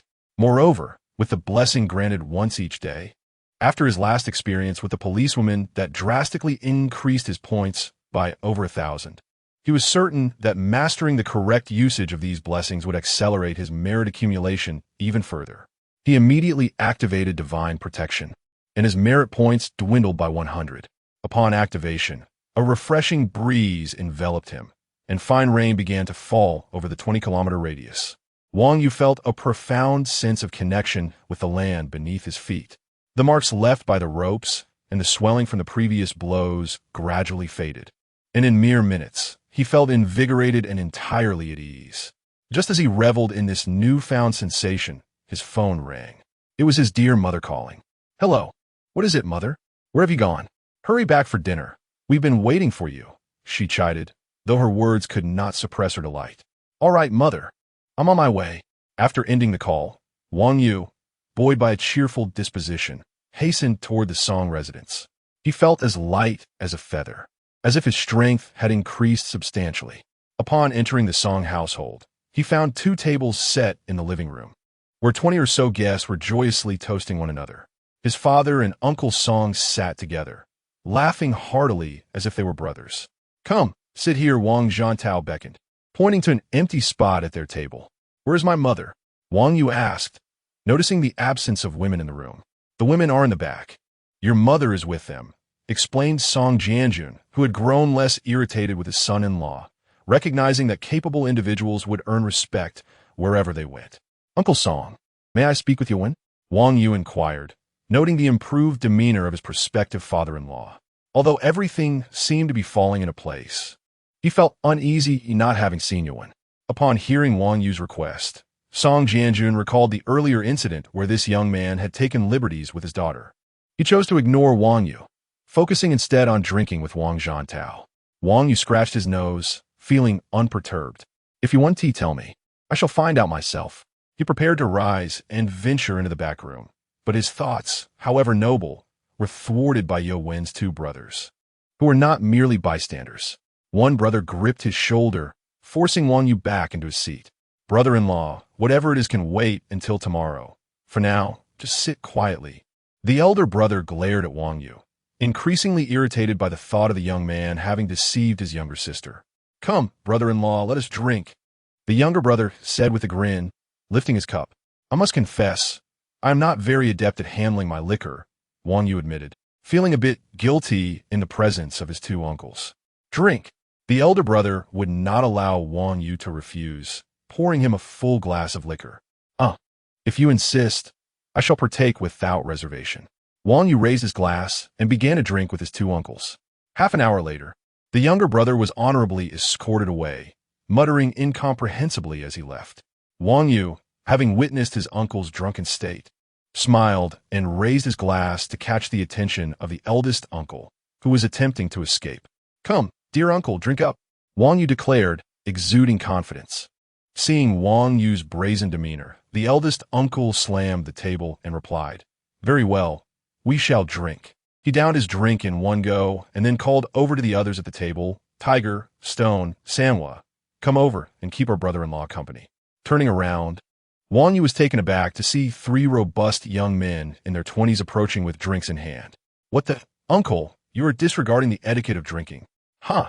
In my house, you shall not be bullied," the eldest uncle chuckled. That night, Wang Yu lost track of how much he drank, feeling as if the brothers of the Song family had conspired to overwhelm him. Meanwhile, his cousins merely watched in amusement, offering no assistance. In the end, he stumbled home, realizing that as a son-in-law, he ought to temper his audacity in his father-in-law's house. Chapter 60. The pressure from two uncles and Wang Yu's escape the following morning. Wang Yu awoke, still feeling the throbbing ache in his head. As he rose, his mother handed him a bowl of honey water, and he was currently savoring it. "Mom, where's Dad?" he inquired, placing the bowl down as he began to feel somewhat better. "He's still asleep. You both drank too much last night and were carried back," she replied. It seemed that the Song family not only dealt with him, but also had taken care of his father. "Have you finished discussing everything? Has the wedding date been set?" Wang Yu asked, recalling that he had only managed to stay conscious until he saw the first hot dish at the banquet, leaving him with fragmented memories of the night. Even the date of his own engagement was a mystery to him. "Not yet. I spoke with Yan's mother yesterday, and we're planning to have a meal together with both families today at noon to discuss it properly." Wang Yu's mother felt a twinge of disappointment as the two responsible adults had overindulged, resulting in no agreements being made. "All right, but I can't drink anymore at noon," he replied. "Well, who told you to drink? I tried to stop you. Just lie back down for a bit," she admonished. Wang Yu shook his head, set the bowl aside, and returned to bed, drifting into a light slumber. In his haze, he felt an itch at his nose and instinctively swatted at it, only to encounter a soft little hand. The familiar scent in the air prompted him to open his eyes, and he incredulously asked, "Sister Qian, what brings you here?" "Chumei brought me. You and Yan had such a significant event and didn't inform your sister." "I'm genuinely hurt," she replied. It appeared that familial treachery was hard to guard against. Wang Yu had intended to complete his plans with Yan before disclosing anything to Sun Qian, but it seemed he had been betrayed by his own sister. "I just felt it was unfair to you, which is why I didn't mention it." "Well, I'm not here to cause you trouble. As Yan's employer, I must come to offer my congratulations," she said with a smile. "You're quite the charmer, Qian," Wang Yu said, feeling slightly embarrassed. It felt odd to have another woman joining in on the celebration of his engagement to Yan. "Have you met my mother?" "Yes, I have. I greeted her. You didn't say anything awkward, right?" Wang Yu asked, a bit anxious, as he was prepared to confront his parents about the engagement yet. "No, it was just a quick hello. Don't worry, I won't put you in an uncomfortable position," Sun Qian reassured him. She had felt nervous meeting Wang Yu's mother, who was unaware of her identity, while Sun Qian was acutely aware of her role as Wang Yu's fiancée. Meeting her future mother-in-law for the first time made Sun Qian somewhat shy, her demeanor more reserved than usual. Chunmei watched in astonishment at her gentle tone. "What about my mom?" Wang Yu inquired.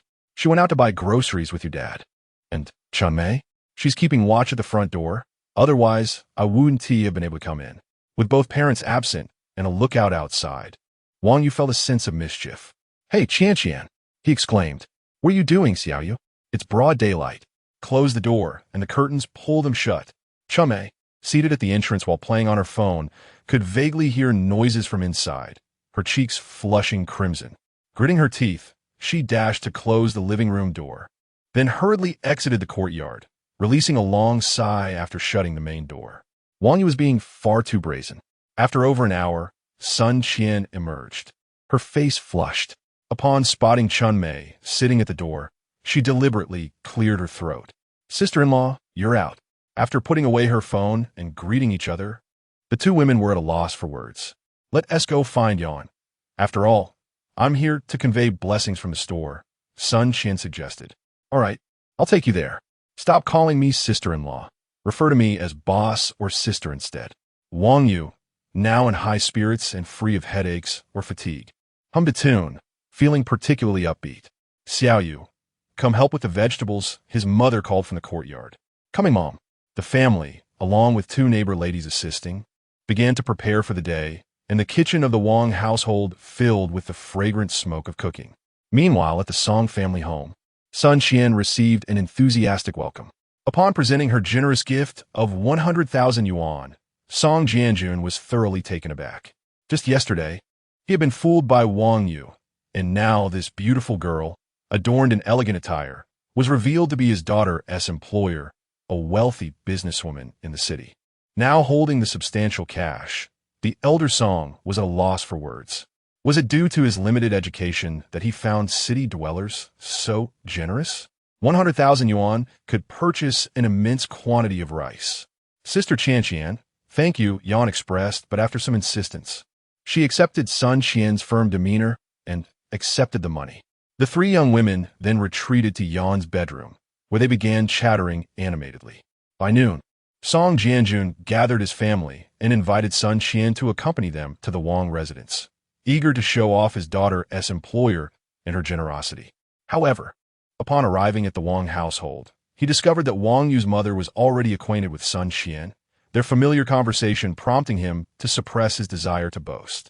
Seated together, the two families initially discussed the wedding date, setting it for the 10th of the following month, and then deliberated various details. However, Yan and Wang Yu were oblivious to these discussions, merely listening as the elders spoke of customs and etiquette. Wang Yu's two uncles shot him looks of challenge, having been humiliated the previous night, and now they sought to regain their pride. Wang Yu, however, chose to disregard their gazes, smiling broadly as he served Yan. Below the table, his hands were quite busy, prompting Yan to pinch his flesh playfully. In-laws, it's settled then, one elder proclaimed. Yes, let us host a lively gathering. The other agreed. With their consensus, the engagement banquet drew to a close. As the gathering dispersed, Wang Yu contemplated a hasty exit, noting the unsettling glares from his uncles. He sensed that if he remained, he would undoubtedly face retaliation from the Song family later that evening. Thus, he approached his parents, stating that he had patients to attend to at the hospital and needed to return after the discussions concluded. While his father was indifferent, his mother felt a pang of reluctance. Don't worry, Mom. Once Yan has the baby, you'll have plenty to keep you busy. I'll be on my way now. Once the car left the village, Wang Yu finally exhaled in relief, calling Yan to inform her of his early return and chatting briefly with Sun Qian. After hanging up, he drove towards Shuyu City, his mind wandering to Wenxin. Since they had solidified their relationship, they had yet to discuss their future. Moreover, he had not met any of Wenxin's family. With another day of leave ahead, he pondered whether to visit the one family and discuss the possibility of an introduction. Chapter 61. The warmth of kindness on his journey back to the city. Wang Yu sat in the car, eyes closed, savoring a moment of tranquility. Suddenly, the serene atmosphere was disrupted by the ringing of his phone. Upon checking, he discovered it was a call from Chen Chusheng. Since the last incident involving identification, the two had not been in contact. So Chen's unexpected call took Wang Yu by surprise. Upon answering, Chen expressed his desire to meet Wang Yu the following day at the Chen group to discuss some matters. This request left Wang Yu perplexed, for Chen had recently endured far more torment than he had. Although they had come to understand the truth behind their troubles and had taken steps for retribution, the wounds inflicted over decades of emotional investment were not so easily healed. Moreover, Chen had always placed great importance on familial legacy and the future of his descendants. For some time, he had contemplated having one of Chen Yuding's daughters carry on the family name, ensuring that there would be someone to pay respects after his passing. However, Li Yuzhen had dealt a devastating blow, shattering Chen's hopes. Initially, he had pinned his hopes on his granddaughter, but when the truth emerged, he realized that the daughter he had raised for 30 years was not his biological child. Such a heavy blow would have crushed an ordinary person. Yet this elderly man had remarkably persevered through it all.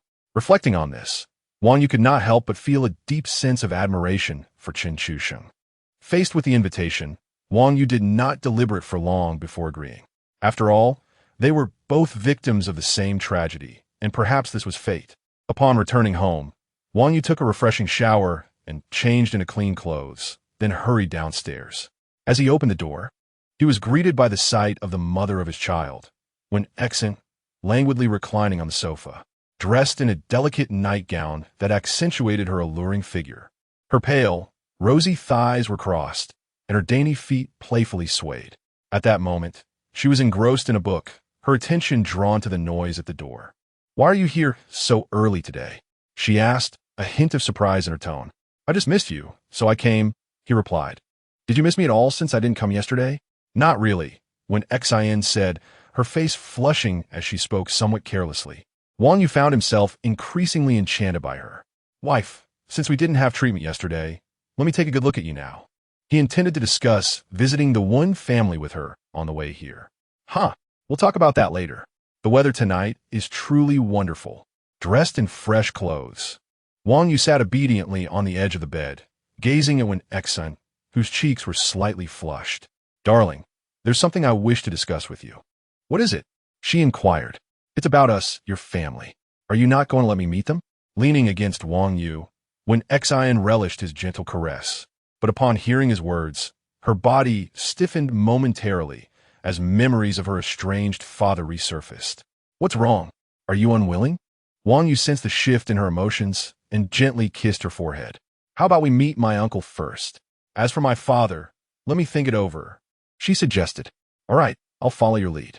Noticing the disappointment in Wen Exant's demeanor, Wang Yu sought to change the subject, concerned that dwelling on it might affect their unborn child. "I remember you mentioned adopting 4 children. Tell me more about them, as they will eventually call me Dad after we marry." "You're so charming." Wen Exant chuckled, considering Wang Yu's age in contrast to that of her adopted children. "All right, let me share. 15 years ago. Do you recall the fire in Sioux City?" "Yes, I was in high school, and the school was quite close to the blaze. Not only did I know about it, but I also witnessed it," he responded. "Oh, I want to elaborate further then. At that time, I was in the magical city, watching the news about the fire and feeling compelled to take action. I gathered supplies and rushed to Sioux City." Wen Exant spoke slowly and tenderly, detailing the cause, progression, and aftermath of the fire, as well as the economic losses and casualties involved. The figure struck Wang Yu profoundly. Her explanation illuminated the tears of countless families behind those cold statistics. Realizing the extent of her sacrifice for those affected filled him with immense compassion. During the rescue, several firefighters lost their lives in the flames, their bravery and dedication underscoring the value of life. "I wanted to help, so I prepared some funds and gifts for their families, not wanting the heroes to shed tears after bleeding. It was during this time that I adopted my first child. I remember he was only 11, having lost his father in the fire, and when his mother received the news, she tragically took her own life. His grandparents had also passed, leaving him utterly alone." Wang Yu listened intently, feeling the weight of Wen Exant's kindness. 13 years later, I adopted my second child, a girl abandoned by her parents. Born with congenital heart disease, her parents exhausted all their resources and borrowed from everyone they knew, yet they could not save her. In despair, they left her at the hospital when she was 6. I happened to encounter her and was reminded of my own childhood. So I embraced her and brought her home. "What's her condition now?" Wang Yu inquired, his interest piqued at the mention of congenital heart disease, contemplating if he might be able to assist. "Her condition is neither good nor bad. 2 years ago, her biological father came forward, wishing to donate his heart to her, but I declined," she explained. "Oh, her parents are pitiable, to be willing to sacrifice everything for their child. They must have been utterly desperate to leave her in the hospital." Indeed, that couple deeply regretted abandoning their daughter upon learning she was adopted. They searched tirelessly for her, and when they found her, the man unhesitatingly agreed to donate his heart for the transplant. However, the girl refused. She didn't want to burden anyone else, and I respected her decision. "Don't be disheartened.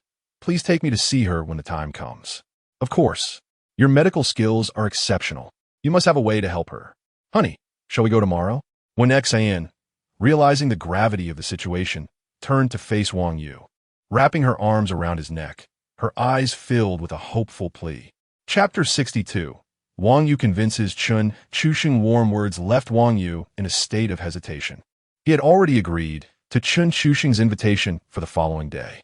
A man of his word, he did not wish to break his promise. Yet the hopeful gaze of Wenxin made it difficult for him to decline and disappoint her. Sensing Wang Yu's inner turmoil, Wenxin spoke up, suggesting, "How about I bring Wenwan over, and you can take care of her at home?" "That sounds good. I have a few matters to attend to during the day, but I will come over once I finish," Wang Yu replied. "All right, I'll listen to you," Wenxin said, leaning against Wang Yu's chest. Listening to the steady rhythm of his heartbeat, her heart filled with indescribable joy. "Wife, we also have 2 children. Are they orphans too?" he inquired. "Yes.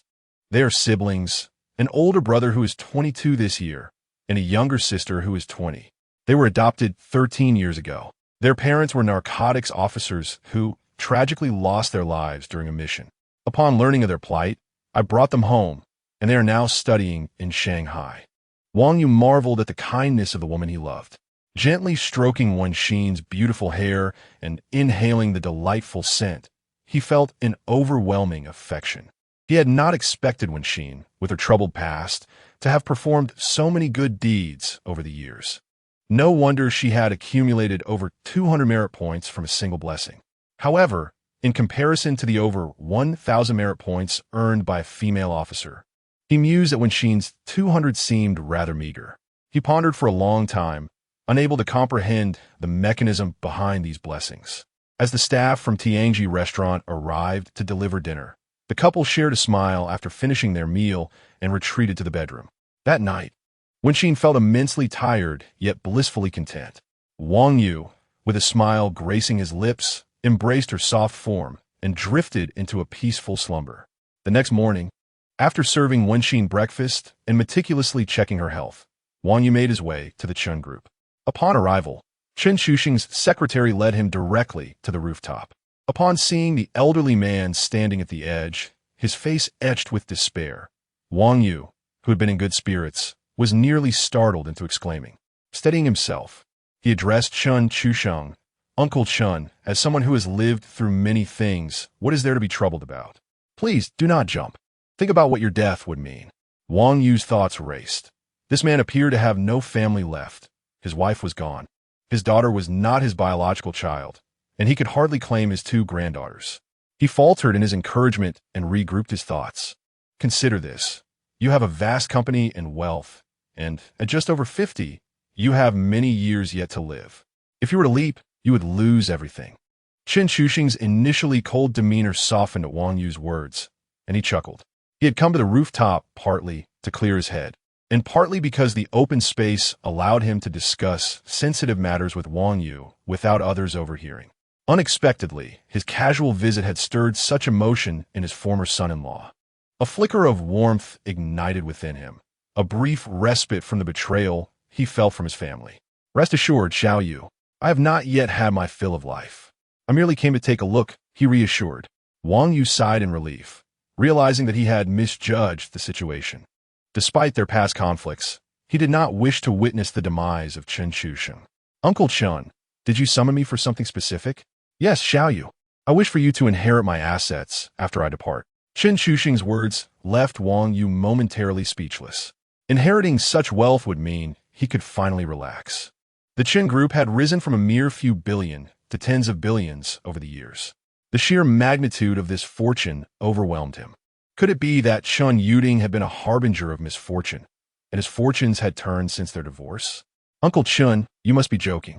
What you just said was a mere whim, wasn't it?" Wang Yu replied, skepticism etched on his face.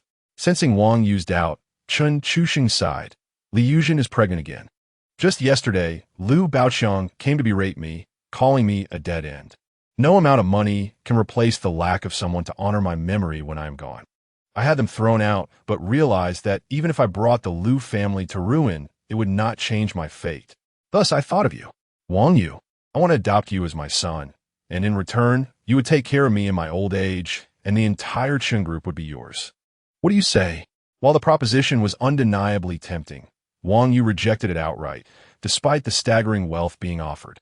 The thought of calling him father and caring for him in his twilight years was simply unimaginable. Yet he could not outright refuse, for the potential consequences of Chen Chuxing's despair were too grave. As Wang Yu pondered how to decline without provoking Chen Chuxing's ire, the latter watched him, confident that no one could resist the allure of such riches. This man has no heirs. Surely, I could arrange for a few sons to be born, he mused, considering the ages of Liu Baoqiang and Li Yuzhen, both in their 50s, and the possibility of finding a younger woman to bear his children. Having come to a conclusion, Wang Yu felt compelled to speak. Uncle, your company should remain with your own children. Chen Yuding is not my child, as you well know. Uncle, do not rush. Consider that Liu Baoqiang and Li Yuzhen are of similar age and still capable of conceiving. Surely, if you find a younger partner, it would not be difficult to have a child. Do you think I have not considered this? Those two are exceptions. My health is failing, and the odds of fathering a child are slimmer than winning the lottery, Chen Chuxing replied. Uncle, I believe you should give it a try. I can assist you. My family possesses a time-honored remedy said to be passed down from the imperial physicians, which is highly effective for men's health. Wang Yu's words sparked a flicker of interest in Chen Chuxing. If he could truly have his own child, he need not seek an adopted son. He looked at Wang Yu intently and asked, Are you serious? You're not deceiving me? Uncle, do you think I would have any reason to deceive you? After all, I could simply nod my head and inherit tens of billions. If I were not sincere in my desire to help, would I suggest this? Moreover, trying poses no risk. It might just succeed. Wang Yu's reasoning struck a chord with Chen Chuxing, and as the warmth spread through his once icy heart, he replied, Very well, Uncle. I will heed your advice. Chapter 63. Uncle Chen, let us conduct an examination. Upon hearing Wang Yu's words, Chen Chuxing, who had been filled with excitement moments before, now found himself engulfed in profound doubt as he gazed at the Zidushi Urology Hospital before him. Xiao Yu, why have you brought me here? He inquired. Uncle Chen, although we have the prescription, we still need to conduct a physical examination. Otherwise, we cannot regulate the dosage, Wang Yu responded. Chen Chuxing exchanged a glance with Wang Yu, sensing the sincerity in his eyes. Resolutely, he decided to proceed, acknowledging that there was no turning back at this point. After registering at the hospital, the pair made their way to the infertility treatment consultation room. As they stood at the stairway, Chen Chuxing was taken aback by the considerable number of people present, lamenting the difficulties couples face in conceiving a child. After waiting for over an hour, it was finally their turn. As they entered the consultation room, a middle-aged female doctor turned her gaze towards them. Young man, what seems to be the problem? She queried. Wang Yu, bewildered, wondered if she was addressing him. Noticing his silence, the doctor directed her attention to Chen Chuxing, asking, Sir, why don't you share your son's issues? Today's youth are often too shy. What a misunderstanding. A colossal misunderstanding. Wang Yu exclaimed, incensed. How could he, so accomplished, possibly be facing infertility? The doctor's perception was utterly misguided.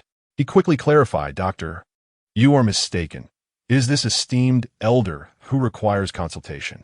Under the doctor's skeptical gaze, Chen Chuxing felt his face flush with embarrassment, but nodded in agreement nonetheless. Sir, at your age, it truly seems unnecessary. You already have a son. Why not enjoy your golden years in peace? The doctor empathetically advised while filling out the examination forms.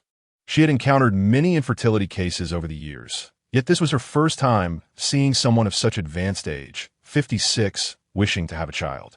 Casting a critical glance at Wang Yu standing beside him, she silently criticized the son for not dissuading his father from such folly, seemingly eager to acquire a sibling to care for.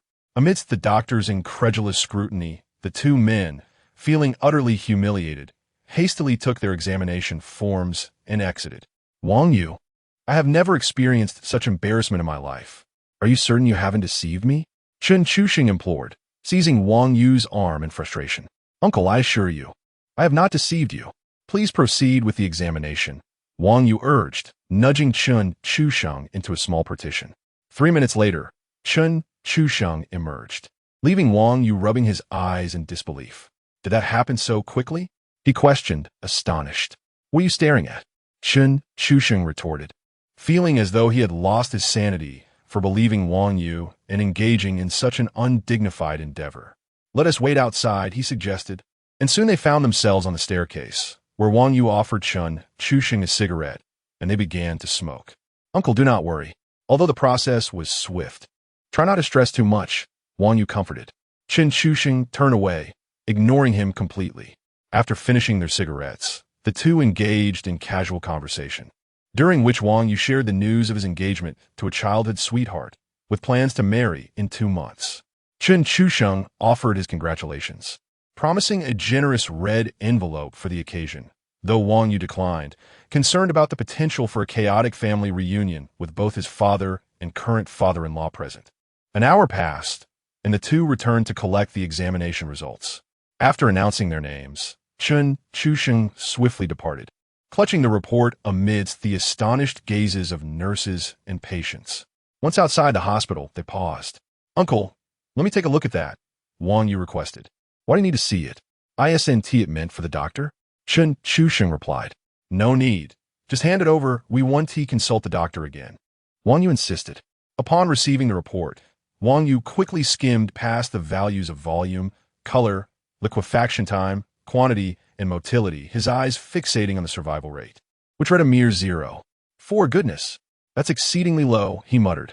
Yet, as long as it was not 0, there was still potential for success. After all, even a count of 0, for from billions could suffice. "Uncle, this is promising. Gather a few suitable candidates, and I will examine them to determine the best fit," Wang Yu said, patting Chun Chushing's shoulder with enthusiasm.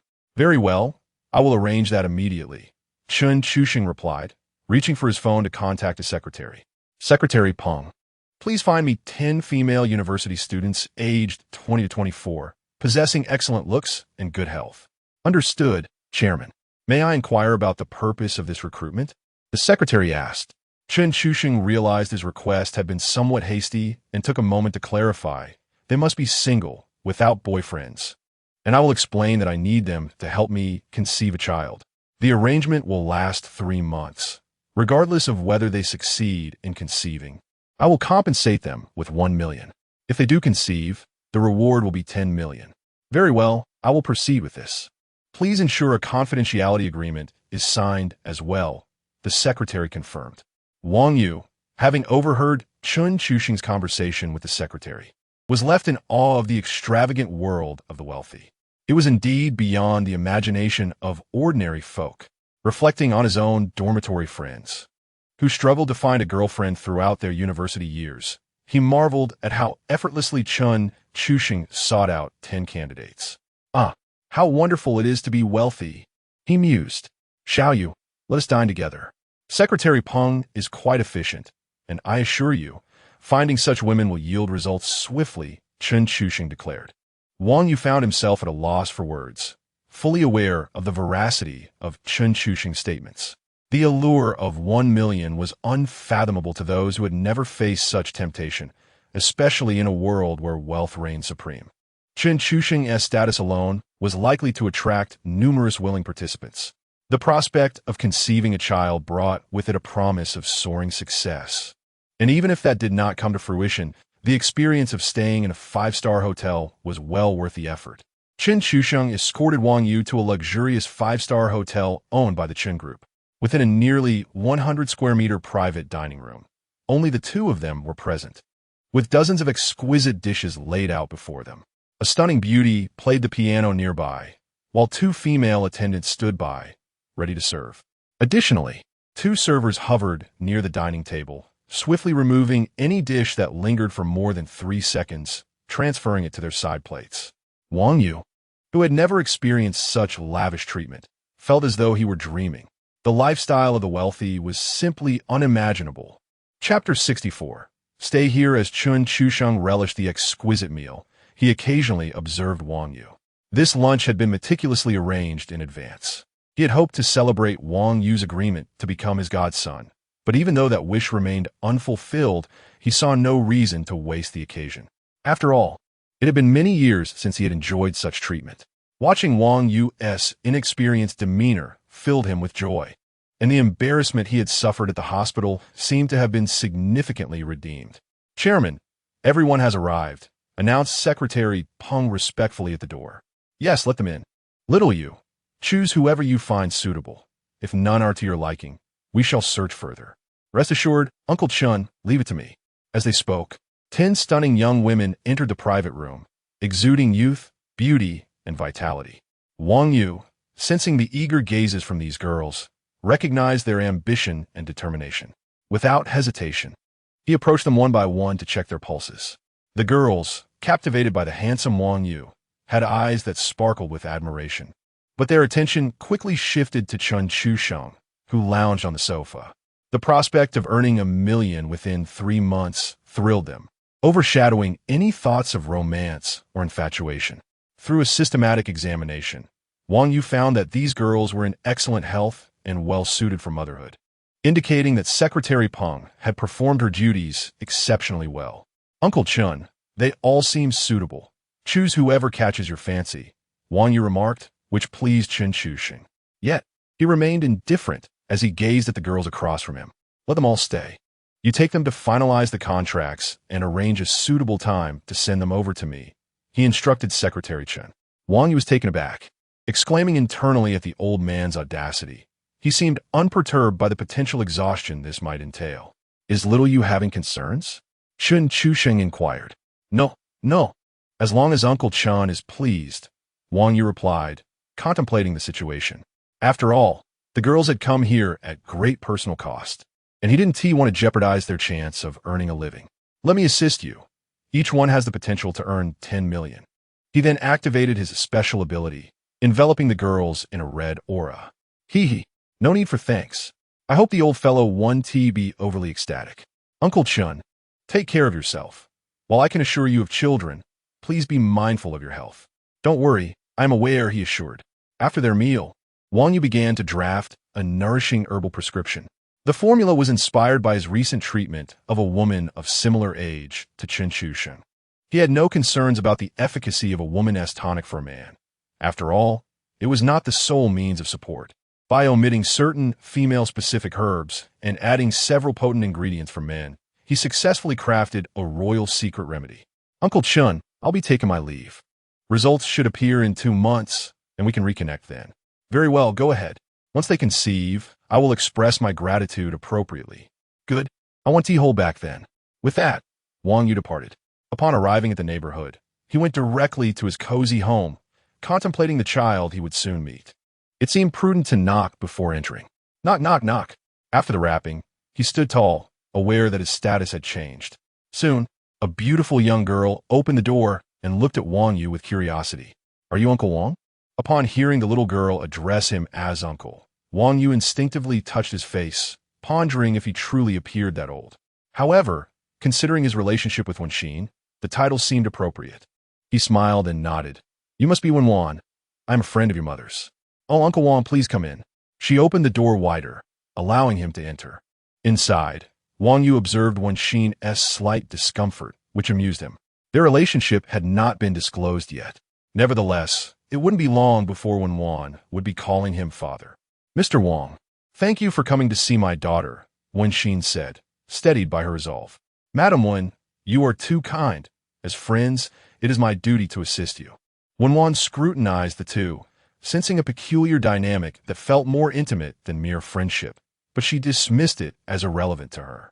Earlier that morning, she had received a call from her mother, excitedly sharing that she had found an impressive doctor capable of treating her ailment.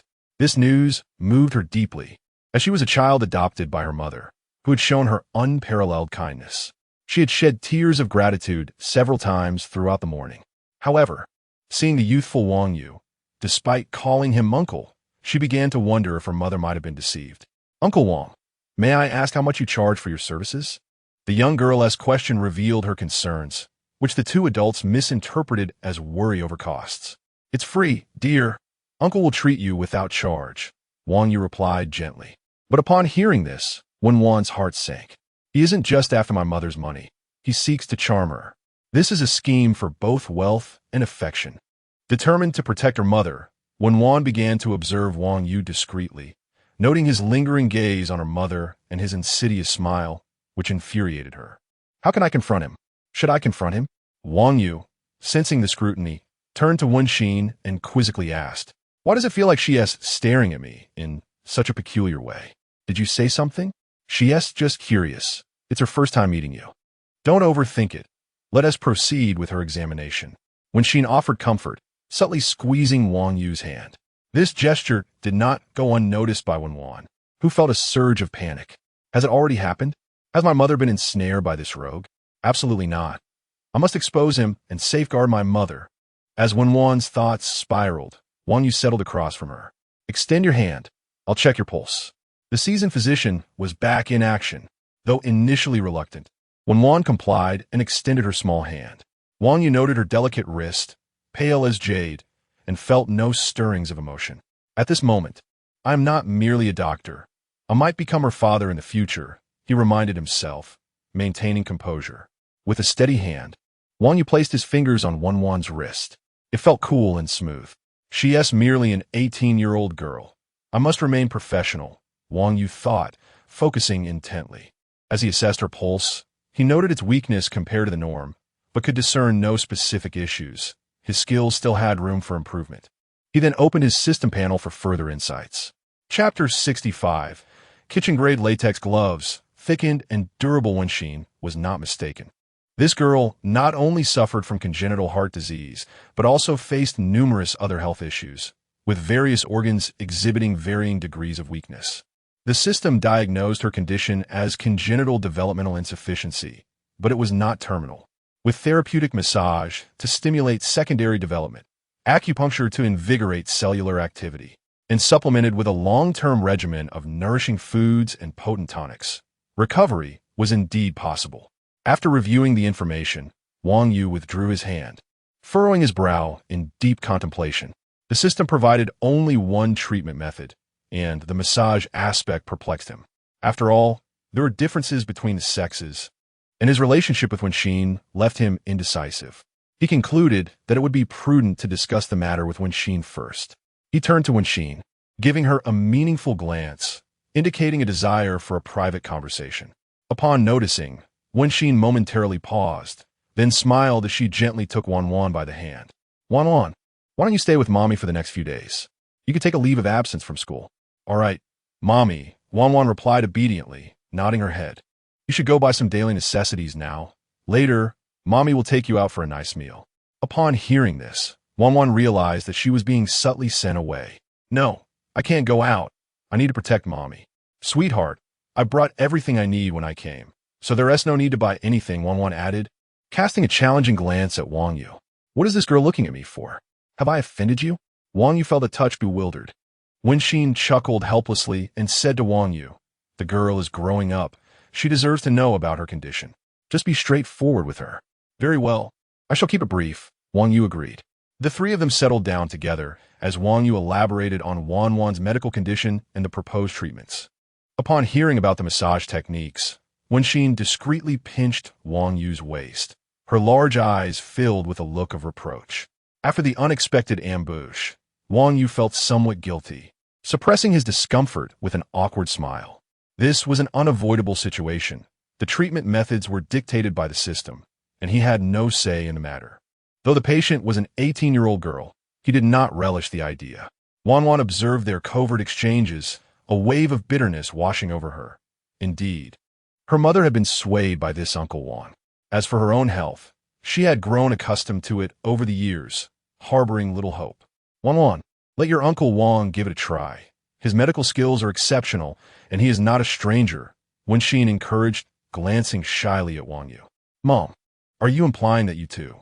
Wan's beautiful eyes widened in disbelief, struggling to comprehend. All these years, her mother had turned down countless suitors. What charm did this man possess that had captured her heart? Seeing Wenxin lay her cards on the table, Wang Yu immediately took her small hand in his. He had longed to touch her since his return. Now, he could finally be genuine. He tenderly brushed her hair aside and gently kissed her forehead, silently affirming his claim. Wan nearly choked on the overwhelming display of affection, suppressing her discontent as she looked at Wenxin with her big, blinking eyes. All right, you're grown up now. Stop being coy. Let Uncle Wang treat you. Wenxin coaxed her daughter, while Wang Yu communicated new dietary requirements to the staff at the Tianjie food court. Wan's dietary regimen required utmost caution, and neither he nor Wenxin had the skills to cook. He decided to consult Brother San, as he was reliable for such matters. After ending the call, he contemplated acquiring some medicinal herbs from the hospital and promptly contacted Director Su. "Director Su, could you assist me with a favor?" "Dr. Wang, you're too polite. What do you need?" "Well, I have a niece who is unwell. I'd like to write a prescription for her treatment, and I was wondering if you could prepare at the hospital for me to collect later." "Ah, so you want me to prepare the medicine for you?" "Yes." "Director Su, you know you're my only friend at the hospital, so I must trouble you for this. Once the medicine is ready, I'll send Ting Tian to pick it up. Please send me the prescription first, and I'll notify you once it's prepared." "Thank you, Director Su. I owe you a meal. I have other matters to attend to, so I'll hang up now." "All right." After hanging up, Wang Yu felt that Director Su was quite amiable. She often appeared as an aloof beauty, but he had not expected her to be so willing to help. With the medicinal concoction and prescription sorted, the next step was acupuncture and massage. He had silver needles at home, but the massage posed a genuine dilemma. After some thought, he could not devise a suitable method. He certainly could not just jab a stick at the petite girl. "I'll retrieve the treatment tools. You all prepare in the meantime. We'll begin the massage shortly," Wang Yu announced before leaving the room. Upon hearing that Wang Yu intended to massage Wenxin felt a wave of unease. After all, she had undergone massage therapy for some time. How could she be oblivious to the intimate nature of it? However, nothing could outweigh her daughter's well-being. Sighing, Wenxin seemed to have made a decision and took Wan's small hand, leading her to the bedroom. Returning home, Wang Yu brushed his hand across the table, noting the layer of dust. He had not returned in days. Ever since he and Wenxin clarified their relationship, he had been staying over, leaving the upstairs apartment vacant for quite some time. He turned on the light and retrieved the silver needles. Realizing it was high time to tidy up, especially with Wan now residing there. Heading to the kitchen, he grabbed a brand new pair of latex gloves and went downstairs. These gloves were the only solution he could think of, as he feared that if he massaged Wan without them, Wenxin might become upset. With the latex gloves serving as a barrier, the situation felt much more manageable. Upon reaching downstairs, Wang Yu called Ting Tian, instructing her to wait for him at Director Su's office and sent her the address of Wenxin's residence. Having his own little nurse was convenient, as Ting Tian executed his instructions promptly. Entering the bedroom, Wang Yu set down the silver needles and observed Wan's flushed face, her eyes closed. One hand clenched into a small fist while the other clung tightly to Wenxin. She looked adorably anxious.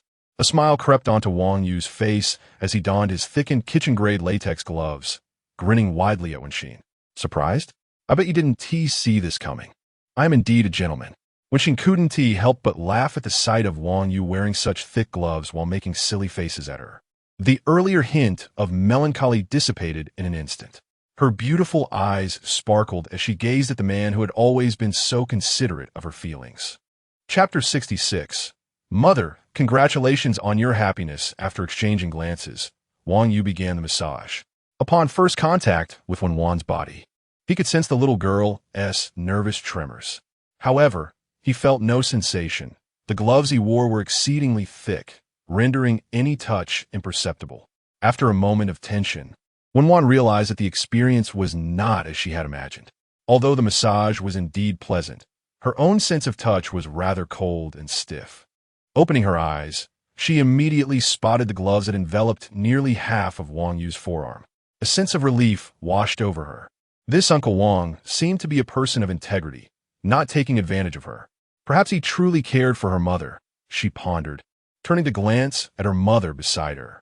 Unable to resist, her small hand tugged playfully at her mother's side. When Xian, lost in thought about her partner, was suddenly caught off guard by her daughter's antics, a hint of embarrassment crossing her face. Observing her mother's reaction brought a smile to Wan's lips. It was delightful to see her mother so joyful after such a long time. Half an hour later, having completed the massage, Wang Yu removed his gloves and placed them on the table, stating, "That's enough for now.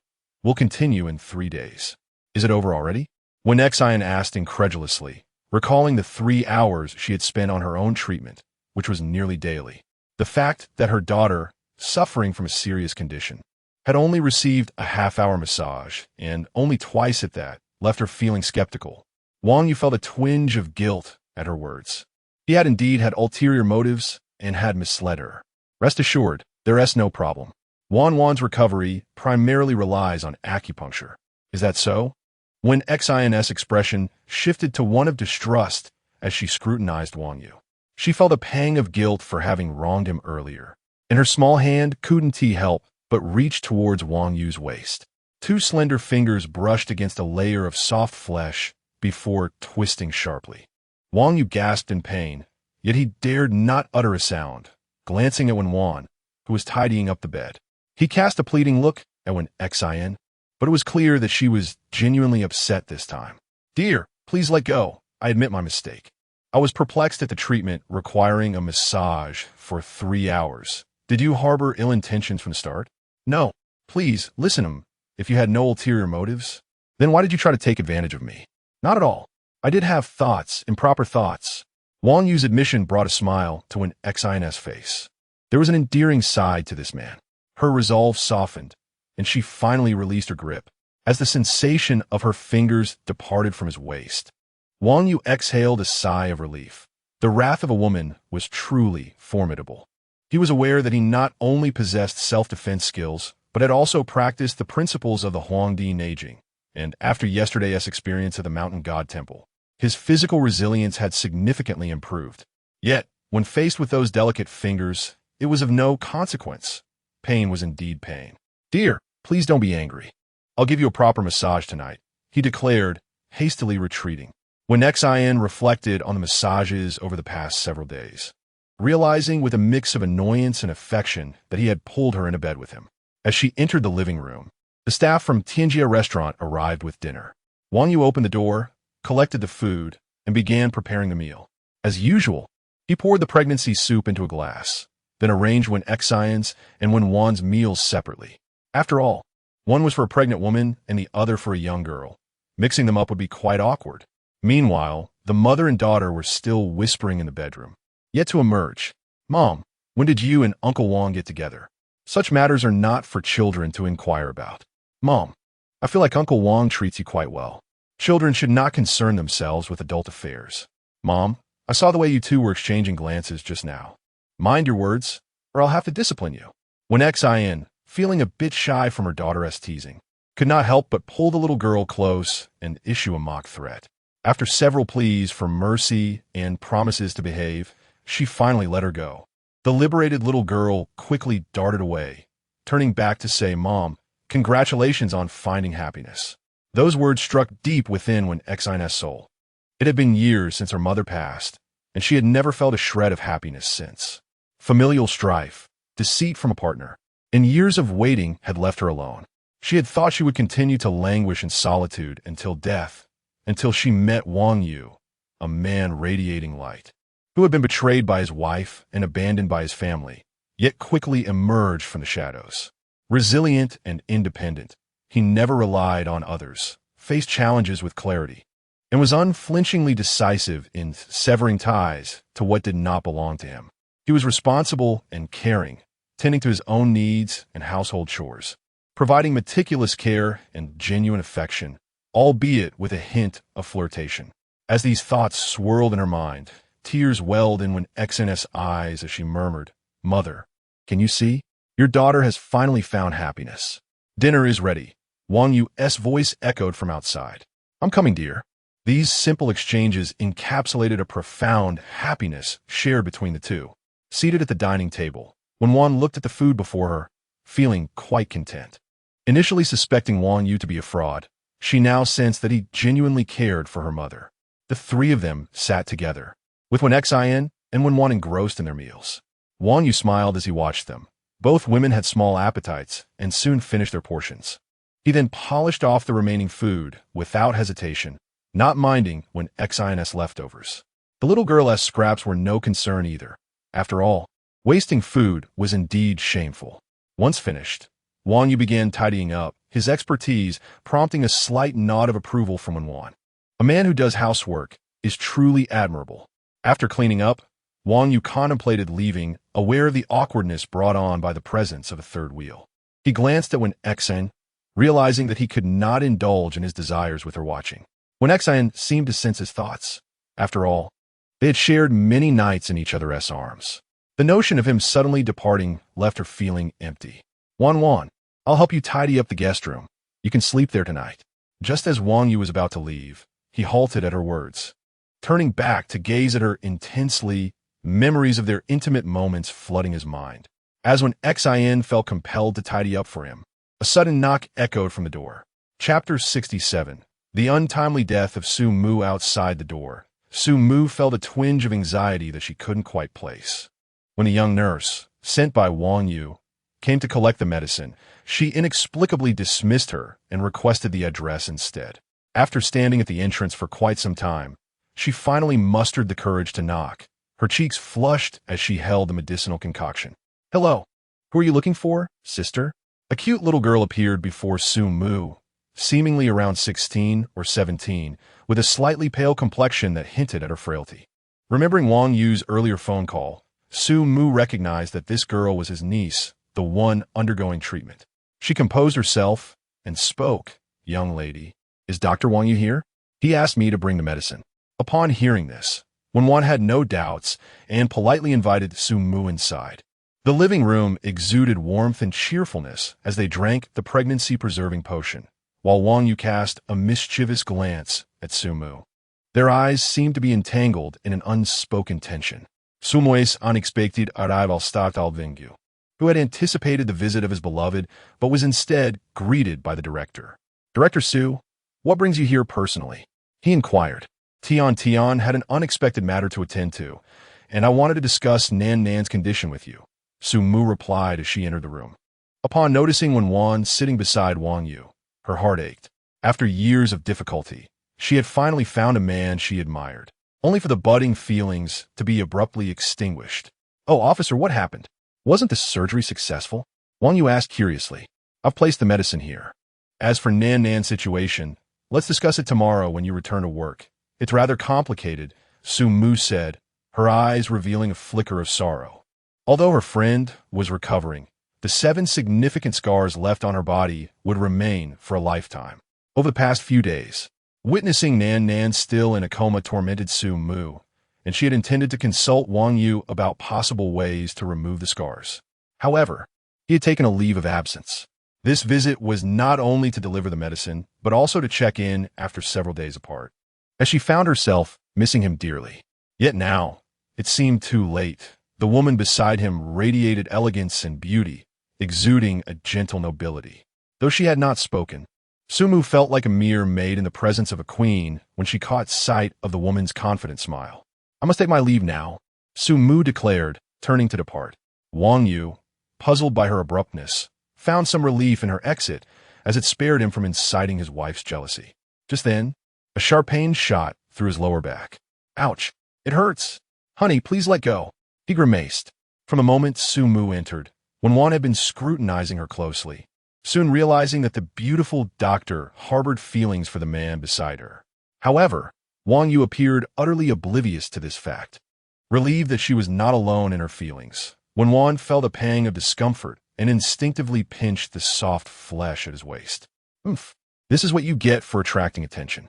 Wife, why are you suddenly angry? Wang Yu asked, bewildered, with a playful glint in her eye.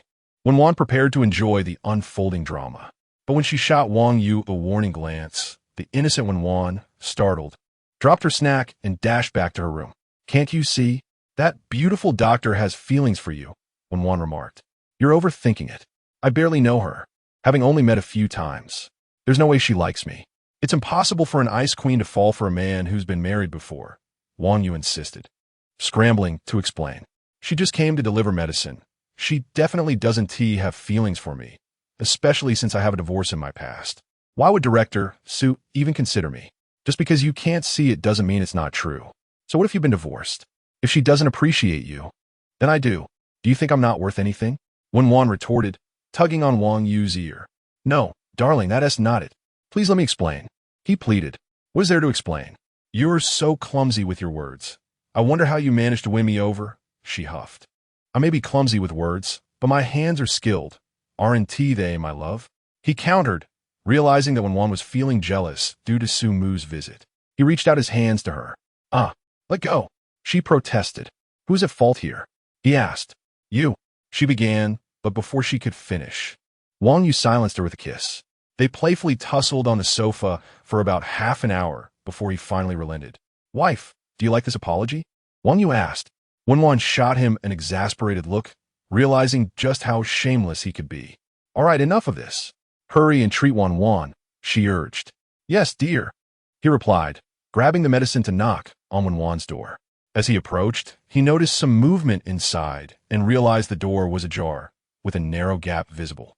The scene he had just shared with Wan had likely been witnessed by the curious girl. Honey, come here, Wang Yu beckoned.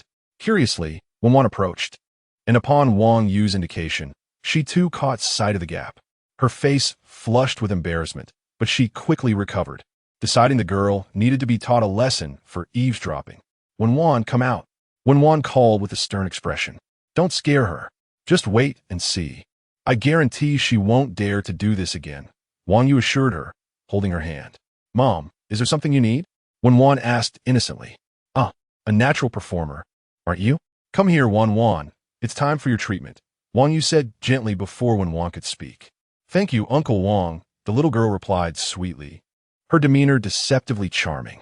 Wang Yu smiled slightly and opened the medicine jar Su Mu had provided. Beside it lay a small packet containing some brown sugar, prepared by Wang Yu in anticipation of the girl's aversion to bitterness. However, it seemed that was no longer necessary. One must endure hardship to rise above, he thought, believing that a little suffering was essential for growth. Come, Wan, drink this medicine, he encouraged, revealing a jar that was larger than her face, containing enough dosage for 3 days. Originally planning to administer smaller amounts daily, he decided instead to give her the entire quantity at once, reasoning that he could administer extra injections later to ensure her body absorbed it all, enabling a quicker recovery. However, this approach would inevitably lead to some discomfort. As when Wan gazed at the enormous jar on the table, her expression turned pale. Isn't that a bit too much? How much medicine is in there? Will I have to finish it all? Just drink it. It will significantly benefit your health, he reassured her. But I don't think I can drink all of that. She protested, her small face turning ghostly white. Good medicine is often bitter. Just endure it for a moment, and it will be over before you know it. Chapter 68. The blessing is the most potent divine ability. When Wan wore a pained expression, casting a pitiful glance at her mother. Why are you looking at me? You're old enough now. Do you still want me to feed you? Hurry up and drink your medicine. When Xin crossed her arms, remaining unmoved. Just drink it, dear. 1 bowl every day, and soon you'll get used to it. Hearing Wang Yu's words, when Wan grimaced as she quietly opened the lid of the medicine jar. The sight of the brimful concoction nearly made her lose her resolve. Sigh, let me help you, Wang Yu said, taking 5 cups and pouring the medicine into them until they were perfectly filled. When Wan approached, seized a cup, and, with a firm determination, gulped it down. The bitter taste nearly made her retch, but considering her current condition, she forced it down. After finishing 1 cup, Wang Yu presented another. Come on, drink this one, and there's still 3 more to go. Seeing when Wan struggle through all the medicinal broth, Wang Yu, who had initially intended to frighten her with acupuncture, abandoned that notion. After completing the treatment dutifully, when Wan hurriedly retreated to the restroom. I drank too much, Wang Yu, and when Xin exchanged smiles and prepared for bed. That night, Wang Yu peacefully held when Xin, inhaling her alluring fragrance, and slept soundly. In contrast, when Wan did not fare as well. Every time she tried to sleep during the first half of the night, she felt the urgent need to use the restroom. After several trips back and forth, she ended up with dark circles under her eyes at breakfast the following day. Remembering that Su Mu had sought her out for a matter last night, Wang Yu made his way to the hospital early after breakfast. Upon arriving at the inpatient department, he found Su Mu in the female officer's ward. Director Su, is there something you wish to consult me about? Su Mu turned upon hearing his voice, managing a strained smile beneath her mask, which concealed her expression. Dr. Wang, I would like to inquire if the scars on Nan's body can be removed. Oh, so that was your concern. Wang Yu, known for his exceptional gynecological skills, had already prescribed a treatment regimen according to the system's guidance during the initial treatment. As long as the prescription was followed for a month, those scars would not pose a problem. While they might not vanish immediately, the medication would enhance cellular activity in the scarred areas, leading to significant improvement within 1 to 2 years. With this in mind, Wang Yu began to explain, "Director Su, rest assured, the prescription I provided is highly effective for wound recovery. As the officer's wounds heal, the scars will gradually diminish, though complete removal will take considerable time." Really? Su Mu regarded Wang Yu incredulously, aware that there was currently no technology capable of completely erasing scars. Have faith in the medical traditions passed down by our ancestors. Having said this, Wang Yu smiled and prepared to leave. Just as he reached the door, he noticed 2 older police officers entering. They appeared to be well acquainted with Su Mu, who introduced Wang Yu to them, expressing her gratitude for his role as the surgeon. "Dr. Wang, this is Officer Zhou, Nan's father." She indicated to a man whose features bore a resemblance to the injured female officer. "And this is Officer Hu, a friend of Officer Zhou." "Officer Zhou. Officer Hu, it is a pleasure to meet you. Healing the sick and saving lives is our duty as doctors. You are too kind." "Oh, Dr. Wang, my daughter is far too strong-willed. If it weren't for you, she would likely have either perished or been left incapacitated," Officer Zhou lamented, his eyes glistening with unshed tears. As a father, how could he not feel heartbroken over nearly losing his beloved daughter? Wang Yu offered a few words of comfort, assuring them of the excellent treatment results and the absence of any long-term effects before preparing to depart. However, just as he was about to step out, he suddenly recalled something and decided to test a hypothesis that had been brewing in his mind. He utilized his divine ability to bestow blessings upon Officer Zhou and promptly opened the system panel. The interface clearly displayed that the blessing had been completed, granting him a merit value of 12,734. The staggering number left Wang Yu in a state of disbelief on his journey back. Waves of realization surged within him. His previous conjectures had indeed been validated. When he had bestowed blessings upon Wen Xian, he had acquired over 200 merit points, and through their conversations, he learned that Wen Xian had not only adopted 4 children, but also financed the construction of numerous Hope elementary schools. Each year, she generously donated substantial sums to orphanages and nursing homes, amassing a fortune of over 10 billion in charitable contributions over the years. Yet, he could not fathom why such a benevolent soul as Wen Xian had garnered only a meager amount of merit points. The injured female officer, appearing to be no older than 30 and with a relatively short tenure in her profession, did not seem to have the time to engage in charitable acts, likely spending most of her time apprehending criminals. When evaluating their contributions to society, it was evident that Wen Xian's impact was far greater. However, Wang Yu's experience in granting blessings to the female officer had yielded thousands of merit points, which had since made him wary of bestowing blessings lightly.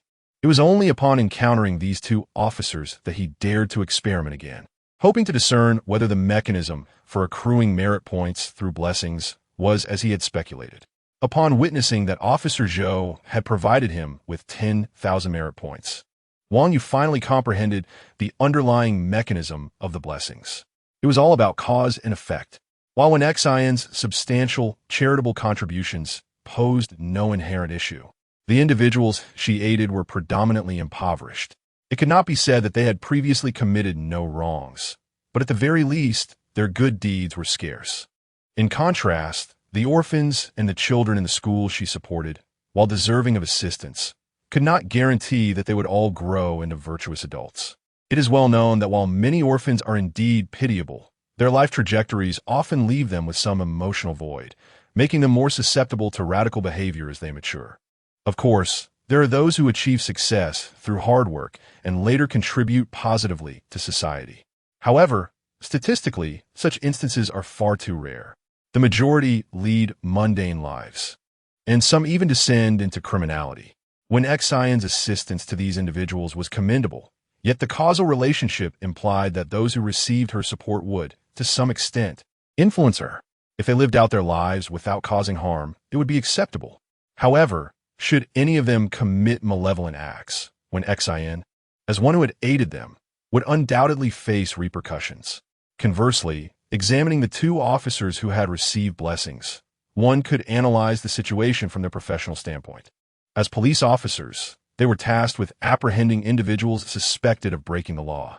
Once someone was deemed a criminal suspect, they underwent thorough investigation to ensure that no innocent person was wronged, nor would any guilty party escape justice.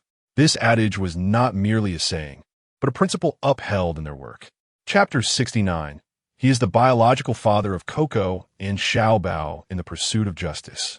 Law enforcement meticulously gathers a plethora of evidence to establish the guilt of each criminal, examining their motivations, the timing of their offenses, and the instruments utilized in their wrongdoing. Excluding a few exceedingly rare cases of wrongful conviction, one can deduce that the police's efforts in apprehending criminals fundamentally serve to curtail human malevolence. As dedicated public servants, police officers seldom possess the luxury of time or financial resources to engage in charitable endeavors like Wenxin. Nevertheless, their daily toil is devoted to maintaining societal stability and safeguarding the welfare of the populace, confronting offenders with resolute force. Thus, the conclusion arises: the eradication of evil equates to the promotion of virtue. Moreover, upon capturing criminals, they present comprehensive evidence, culminating in convictions by the court. This sequence of actions ensures that the police's role is solely to deter crime, minimizing the likelihood of miscarriages of justice. Consequently, Wang Yu's act of bestowing blessings upon others yields him considerable merit. Upon returning to his office, Wang Yu glanced at the patients in the corridor and suddenly felt disillusioned. Through the mechanism of bestowing blessings, it became apparent that his contributions as a physician in the hospital were rather meager. This was largely due to the fact that others had paid for services, and he had reaped substantial benefits from it, thus rendering his actions less altruistic.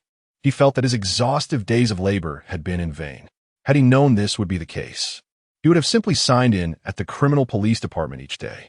The relentless grind seemed pointless.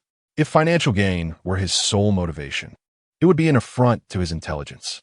The $1 million from Tang Hongyuan had made it clear that as long as he provided medical services to the elite, he would never lack for money. Furthermore, his extraordinary abilities in assisting couples to conceive would attract wealthy clients desiring sons, provided they were not entirely incapable of fatherhood. This way, he could earn substantial sums without exhausting himself. At this moment, Wang Yu yearned to resign immediately, not wishing to remain in the hospital even for another minute. Although he had previously felt fatigued, the prospect of accumulating over 10,000 points of merit each month had kept his spirits high. Yet today's experience of bestowing blessings had left him utterly disheartened. With a luxury car at his disposal, who would still desire a bicycle? He sighed and continued his work, mindful of the year-long contract he had signed. He could not afford to breach it. Despite the absence of severe penalties, he believed that a man's word is his bond. Reneging was simply out of the question. A man must fulfill his promises, no matter the circumstance. Dr. Yu, the dean would like to see you in his office. Tian Tian interrupted Wang Yu as he was attending to a patient. What is it regarding? He inquired. I'm not sure. He just called and said to come, she replied. Very well, I'll check in after finishing this. You should take a break, he said, completing his prescription. Upon entering the dean's office, Wang Yu was taken aback to find his ex-wife there, accompanied by a seemingly pristine man who exuded an air of superficiality. Is there a matter, Dean? Wang Yu addressed the dean, deliberately ignoring Chen Yuding. Chen Yuding, upon noticing Wang Yu's indifference, initially contemplated advising Wen Liang not to be so excessive. However, she soon realized it was unnecessary. Wang Yu's cold demeanor was striking. Although she had previously wronged him, they had shared 7 years of life together, and she had made multiple attempts to reconcile. The divorce was not initiated by her. Dr. Wang, allow me to introduce you. This is Mr. Wen Liang, the general manager of the Wen Group and our hospital's largest shareholder, Chen Yuding stated. Oh, Mr. Wen, what brings you here? Wang Yu asked, unable to mask his disdain for the man who had long viewed him as an interloper in his relationship with Chen Yuding. You are Wang Yu, Wen Liang said, his eyes cold and his tone anything but courteous. Yes, Wang Yu replied, bewildered by Wen Liang's demeanor. I am Chen Yuding's boyfriend, Wen Liang declared. pulling Chun Yuding closer in a provocative manner. Indeed, I see that. We are divorced now. She is entitled to seek her happiness. Do you require something from me? Wang Yu responded, feeling a mixture of irritation and disbelief at Wen Liang's audacity. Wen Liang's reaction was unexpected. He had anticipated a more volatile response from Wang Yu, who remained disturbingly composed. Rather than the anticipated outburst of accusation, Wen Liang found himself at a loss, as Wang Yu's calm demeanor shattered his expectations. Damn it! I've been searching for you for ages. How dare you act so nonchalantly? Today, I will make you pay. Wen Liang's wrath surged, incited by Chun Yuding's words. In a fit of rage, Wang Yu unleashed his fury upon Wen Liang, launching an attack. However, to Chun Yuding's astonishment, Wen Liang was no match for Wang Yu. Despite boasting of his black belt in Taekwondo, it was evident that he was outclassed, as he quickly found himself on the receiving end of a beating. Dean Han, having just received word that the Wen group had acquired the hospital, was still grappling with the unfolding drama. As he entered the office, he witnessed Wang Yu and Wen Liang engaged in a scuffle, and Chun Yuding desperately attempted to intervene. Stop! You're going to kill our new chairman. Dean Han, rushing to restrain Wang Yu, fearing for Wen Liang's safety. Chapter 70. Good deeds are rewarded, let me go. Being embraced by Director Han affected Wang Yu's performance, causing Wen Liang, who had been knocked to the ground, to flee at once. Stay calm. Dr. Wang must remain composed. Despite Director Han exerting all his strength, it felt as though this fellow could escape at any moment. Calm my foot. Today I will surely make this fool pay. Wang Yu's animosity towards the green-clad rival was profound, rendering him utterly unable to maintain his composure. Dr. Wang, I beg you, stop hitting him. Director Han was on the verge of tears. Just as they were grappling, Su Mu pushed the door open and entered. Normally, Su Mu would not have been so rude.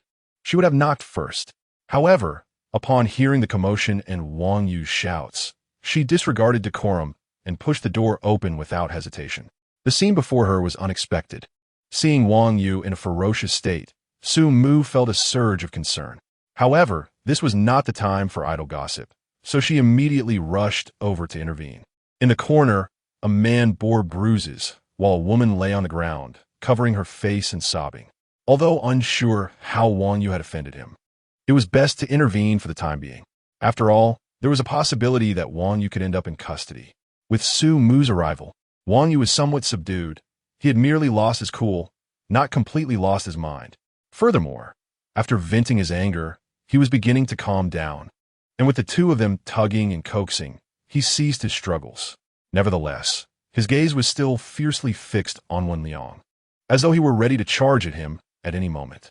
Before long, the police arrived, fortuitously, the very officers who had encountered Wang Yu a few days prior.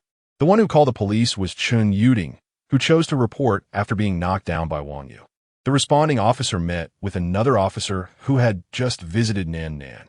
After a brief exchange, they proceeded to the director's office. Upon recognizing that the assailant was the savior of their captain, the officers promptly sidelined the responding officer. Take them all away, said the lead officer. Captain Yang, this is our jurisdiction, the responding officer protested, confused. However, seeing the reinforcements begin to take action, he could not help but add, all right, hand it over to our criminal investigation team. Go back and handle the paperwork. Come find me for signature and seal later. With a wave of his hand, Captain Yang led Wang Yu, Wen Liang, Chun Yuding, Su Mu, and Director Han to the criminal investigation team. Wang Yu was placed in a separate police car, while the others were driven away in a business vehicle.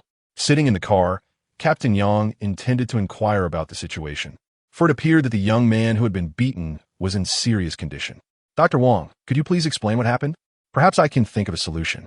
After being taken to the police car, Wang Yu realized he had acted impulsively, yet he did not regret it. When faced with such circumstances, one must act decisively. Regret was futile. The officer before him was unfamiliar, but it seemed he recognized Wang Yu. Officer Yang, do you know me? Wang Yu asked. Yes. On the day in the operating room, you saved our comrade. I was outside at the time and saw you then. Wang Yu was intrigued. You could recognize me even with a mask on? Of course. We are professionals. We can usually identify a person based on their physique, stature, and demeanor. Dr. Wang, please recount the events and within reasonable bounds, I will assist you. Thank you, Officer Yang. Wang Yu then narrated the entire incident, feeling no shame at this point. He explained the dynamics between himself, Chen Yuding, and Wen Liang, even mentioning the situation with the two children. Afterward, he disclosed Wen Liang's identity, noting that while he was unaware of which one family group it was, they must have considerable means to have acquired Maria Hospital. Brother, you did nothing wrong. After listening to Wang Yu's account, Captain Yang empathized with his feelings and offered no defense for the beaten Wen Liang. Rest assured, wealthy individuals do not hold privilege in our criminal investigation team. I will handle this matter. He then offered Wang Yu a cigarette. Captain Yang made several phone calls and arranged some matters, having promised to exert every effort. Minutes later, the group was taken to the police station for separate interrogations. Sumu emerged shortly after entering, having only been inside for a brief moment, as Wang Yu had already been restrained by Director Han. After recounting the events, Director Han was released as well. After a brief discussion, he left, while Sumu exchanged a few words of gratitude with Captain Yang before departing. As for Wen Liang, he was not questioned. Instead, he was brought to a treatment room where he received care. Anti-inflammatory, pain relief, and bruise treatment were all applied, and a skilled therapist was brought in to provide over an hour of massage, restoring him from his battered state. Wen Liang felt quite perplexed, but was grateful to the police for their assistance. He had considered notifying his company's lawyer, but with such amicable officers, he felt it unnecessary.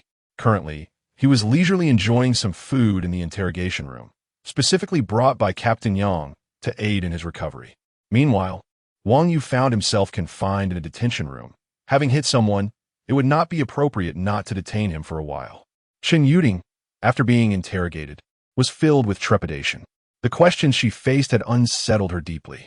The police were fully aware of her actions, even uncovering her background. Had she not intervened strongly, Liu Baoqiang and Li Yuzhen might have arrived by now. She had never anticipated that her shameful actions would be exposed, and now she could not even bring herself to identify Wang Yu as the assailant. She merely wished for the matter to conclude swiftly so she could leave. By the time it was past 3 in the afternoon, Chen Yuding, Wen Liang, and Wang Yu were summoned into the mediation room by Captain Yang. Upon entering, Wang Yu was firmly secured to the radiator along the wall, a dramatic display. The facts have been established, yet I still recommend settling privately. Captain Yang suggested to Wen Liang and Chen Yuding. Settle privately? He has beaten me to this extent and expects me to let it go? Wen Liang objected vehemently, having hoped to see Wang Yu imprisoned for several years. Mr. Wen, please remain calm. Wang Yu's actions were indeed wrong, but your involvement in someone else's marriage is equally unethical. Moreover, Wang Yu has supported you in raising 2 children for 3 years. If pursued legally, these matters will be investigated. Furthermore, your injuries do not qualify as serious harm. The 2 of you are likely to be deemed mutual combatants. The outcome would be Wang Yu detained for 3 days and required to pay some medical expenses. However, should you choose to pursue legal action, the costs of raising the children and emotional damages would also be factored in. Captain Yang's words left Wen Liang utterly bewildered, sitting there for a long time without comprehending. So this beating amounts to nothing. Not quite. After all, you were involved with his wife. Captain Yang's words pierced Chen Yuding's heart like a knife. Having remained silent until now, she could no longer contain her tears. Chapter 71. Wang Yu decides to resign. Sumu prepares to stir trouble. The sound of Chen Yuding's sobs caused a wave of irritation within Wen Liang. Reflecting on Captain Yang's words, he realized that if he clung to this issue, it could escalate uncontrollably. As the acting general manager, if that pair of siblings were to learn of this incident, it would undoubtedly reach their mother. Given her temperament, it would become exceedingly difficult for him to inherit the one group in the future. Aside from the moments when he faced Chen Yuding, Wen Liang was typically quite astute. After a brief contemplation, he resolved to take action. Maria Hospital had already been acquired by him, providing ample opportunity for him to avenge Wang Yu. Captain Yang, I accept mediation. Let this matter rest.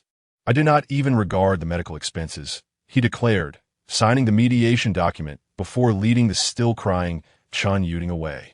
Wang Yu, obediently squatting by the wall, had not uttered a word throughout, only reacting once when Liang and Chen Yuding had departed. Did Captain Yang just let me go? This is my first experience with handcuffs. It feels rather peculiar, he mused, chuckling.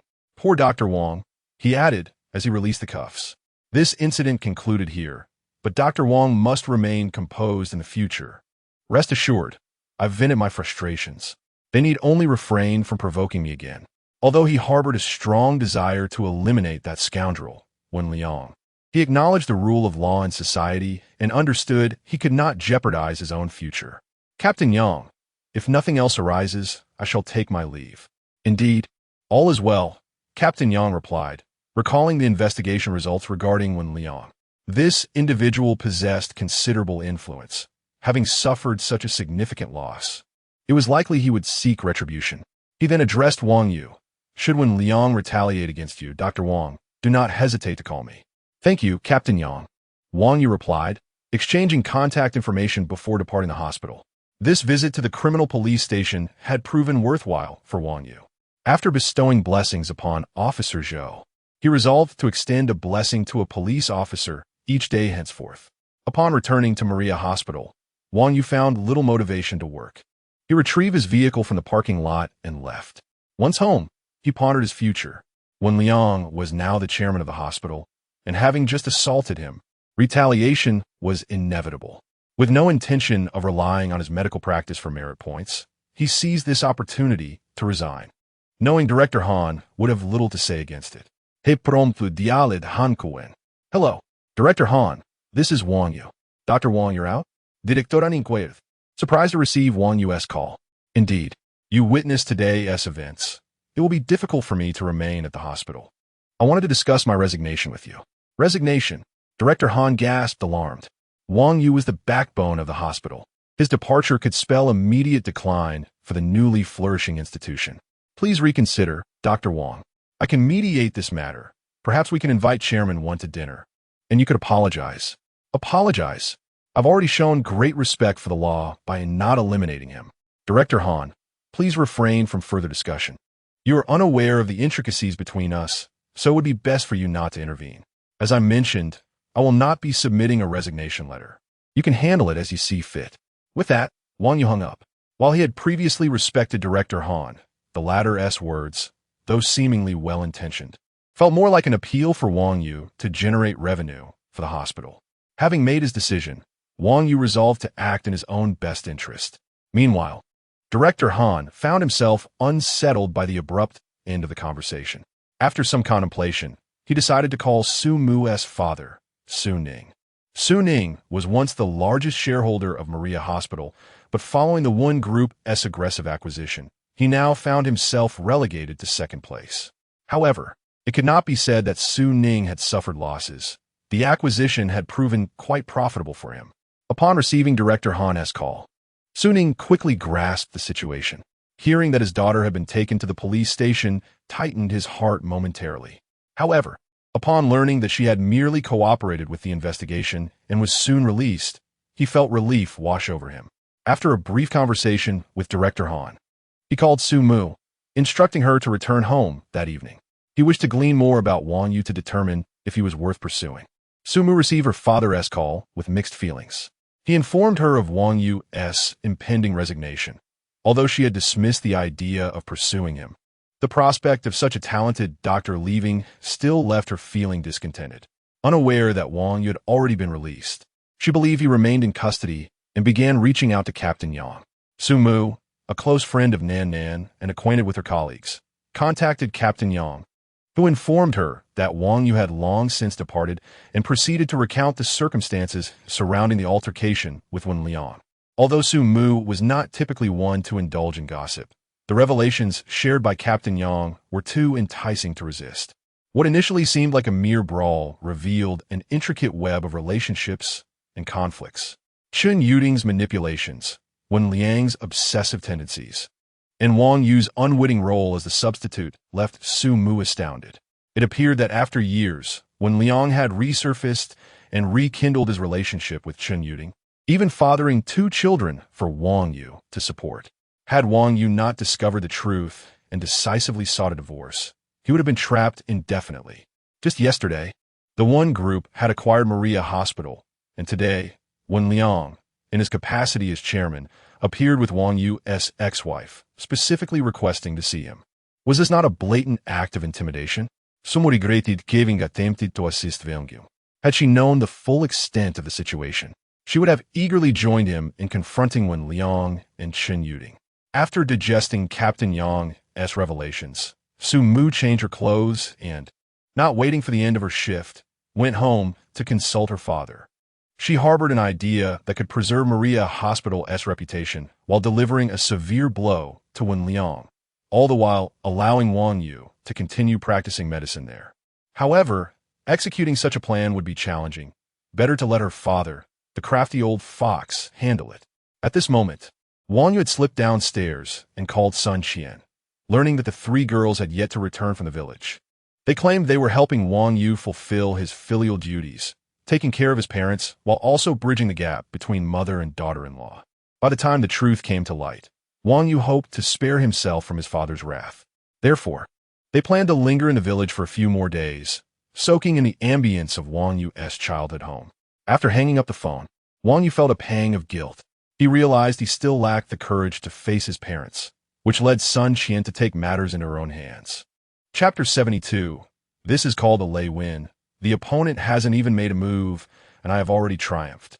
Upon returning home, Su Mu swiftly conveyed her thoughts to her father. Is Wang Yu truly worth it?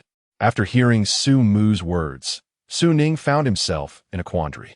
Although Wang Yu had made significant contributions to the hospital during this period, the financial might of the one family conglomerate was indeed formidable.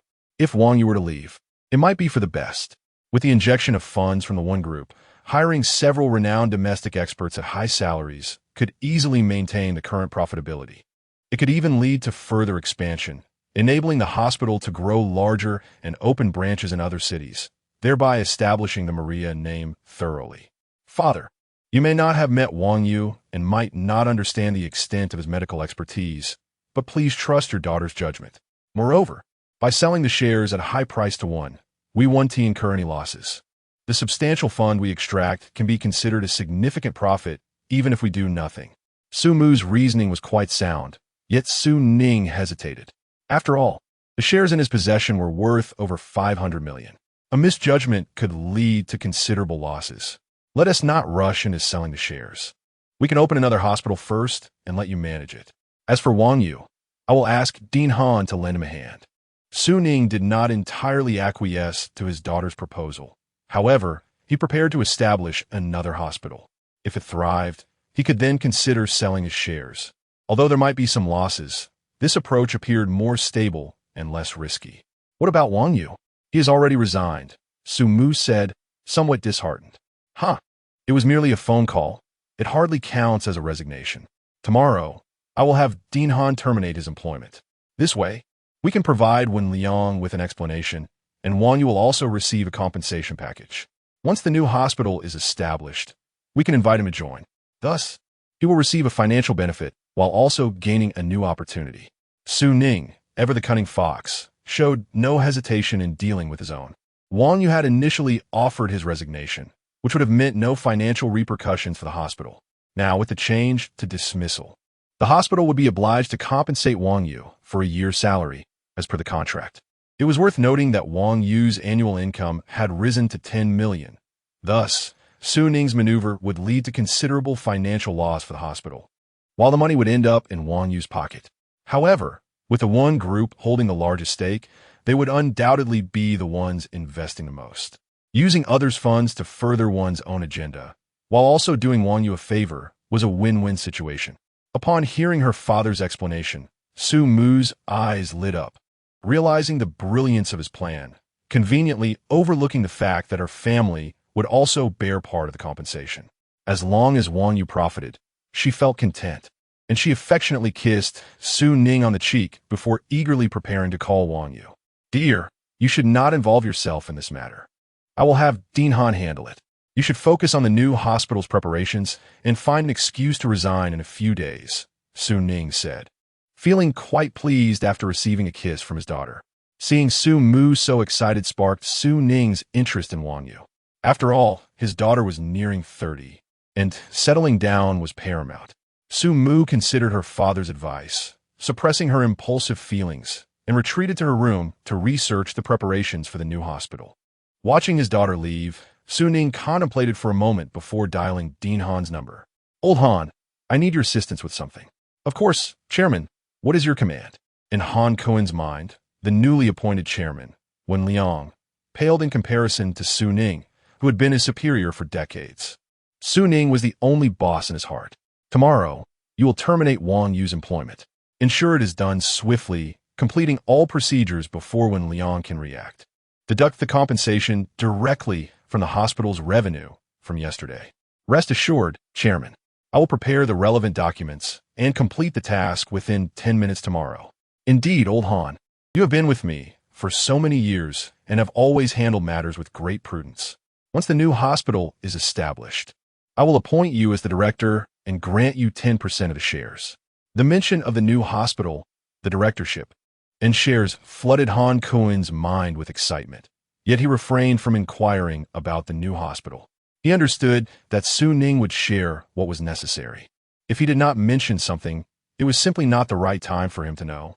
Nevertheless, the assurance ignited a fervor within him. Although he was unaware of the new hospital's location, 10% of the shares could compel him to devote himself entirely. With a heart full of anticipation, Han Cohen, hands trembling with excitement, dialed Wang Yu's number multiple times before successfully connecting. Without further ado, he informed Wang Yu that the board had decided to reject his resignation request, converting it to a dismissal, and instructed him to come to the hospital early the next day to complete the formalities. After hanging up the phone, Wang Yu felt perplexed. Why had his resignation turned into a dismissal? Why was he being summoned to the hospital tomorrow morning? Whatever, why overthink it? Regardless of whether it's a resignation or a dismissal, I'll be leaving the hospital, he thought. With Wen Liang seeking to create trouble for him, he saw no opportunity for confrontation. This was not due to Wang Yu's fear of him, but rather his concern that if Wen Liang continued to provoke him, he might be compelled to retaliate violently. Little did Wang Yu know that his resignation would spark such turmoil and that he would unwittingly earn 10 million the next day. Much like the previous occasion when Wen Liang had terminated his position, resulting in 100,000 compensation, this time, due to Su-ning's crafty machinations, the hospital would end up compensating him 1 million. Though both instances were due to his desire to leave, who would refuse free money, especially when most of it was funded by Wen Liang. The notion that resigning could lead to wealth had remarkably manifested in his life twice, and, astonishingly, it was the same individual footing the bill. If only Wen Liang knew of this turn of events, he might very well faint from despair. Meanwhile, Wen Liang was diligently caring for Chen Yuding, their daughter, who was being well looked after by the nanny he had employed. He even planned to acquire a marriage certificate with Chen Yuding in the coming days and change their child's surname to Wen. As for Wang Yu, he was currently a mere afterthought, looking forward to giving him a pair of old shoes when he visited the hospital the next day.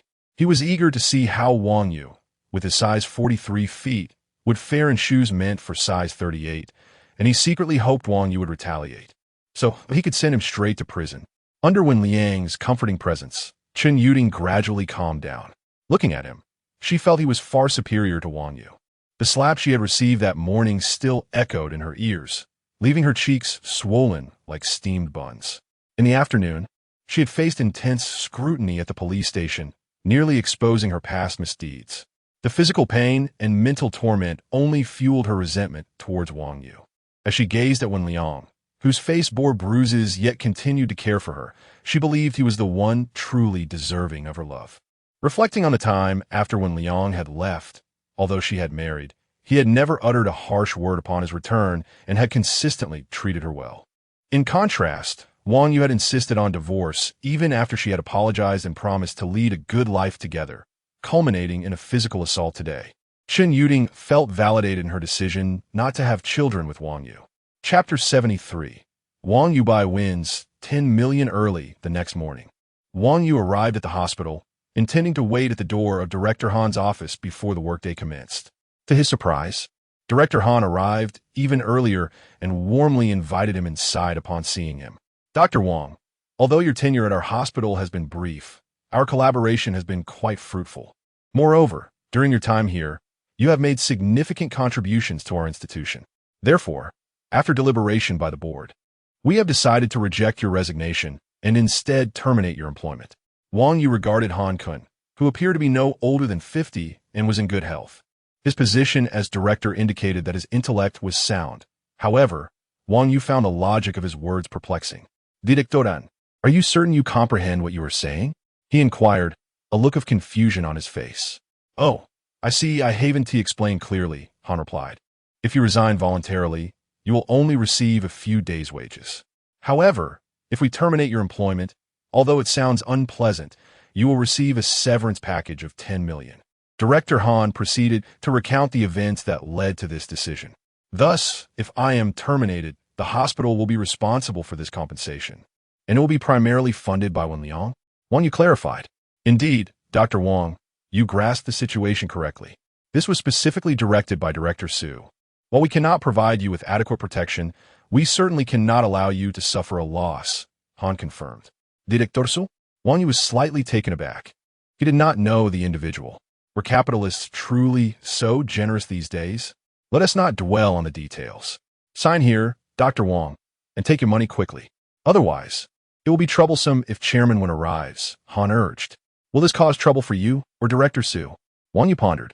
Although he desired the money, he hesitated at the thought of causing difficulties for those who had assisted him. There will be no trouble. Dr. Wang, your public assault on the chairman was egregious. Despite your exceptional medical skills and contributions to the hospital, we cannot retain someone of your character. Hence, you will be dismissed and publicly reprimanded within the institution. What do you think of this reasoning? Han chuckled, his demeanor benign, while Wang Yu felt a twitch at the corner of his mouth, recognizing their cunning. Wen Liang, as the chairman, had been unfairly attacked and, after being informed by Captain Yang at the police station, returned to the hospital only to be further undermined by his subordinates. He found it oddly satisfying, considering he could not fault Wang Yu.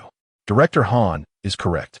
I have come to a profound realization of my mistakes and accept the hospital's punishment, Wang Yu stated, and under Han's guidance, he began signing the documents. In less than 2 minutes, all procedures and materials were completed. Director Han smiled and shook Wang Yu's hand. I hope we can collaborate again in the future, Dr. Wang. Certainly, Director Han. Please feel free to contact me for any matters, Wang Yu replied. Upon receiving the notification of the 10 million deposit on his phone, Wang Yu felt a surge of gratitude towards Han Kun. Leaving the director's office, he proceeded to the outpatient department, where he found Tian sitting dejectedly, resembling a wilted flower. What's wrong, Tian? Has someone upset you? Wang Yu asked with concern, noticing the small nurse's unhappy demeanor. Brother Yu, is it true you've been dismissed? She asked. Yes, it is, Wang Yu responded, deciding not to disclose the full truth of his termination to Tian. Did you really hit the newly appointed chairman yesterday morning? She pressed. Yes, that is correct. Wang Yu sighed in agreement. Then does this mean I will never see you again? She asked, her voice tinged with sadness. Not at all. I've merely been dismissed. I'm not gone forever. We can still meet for meals and chat if time permits.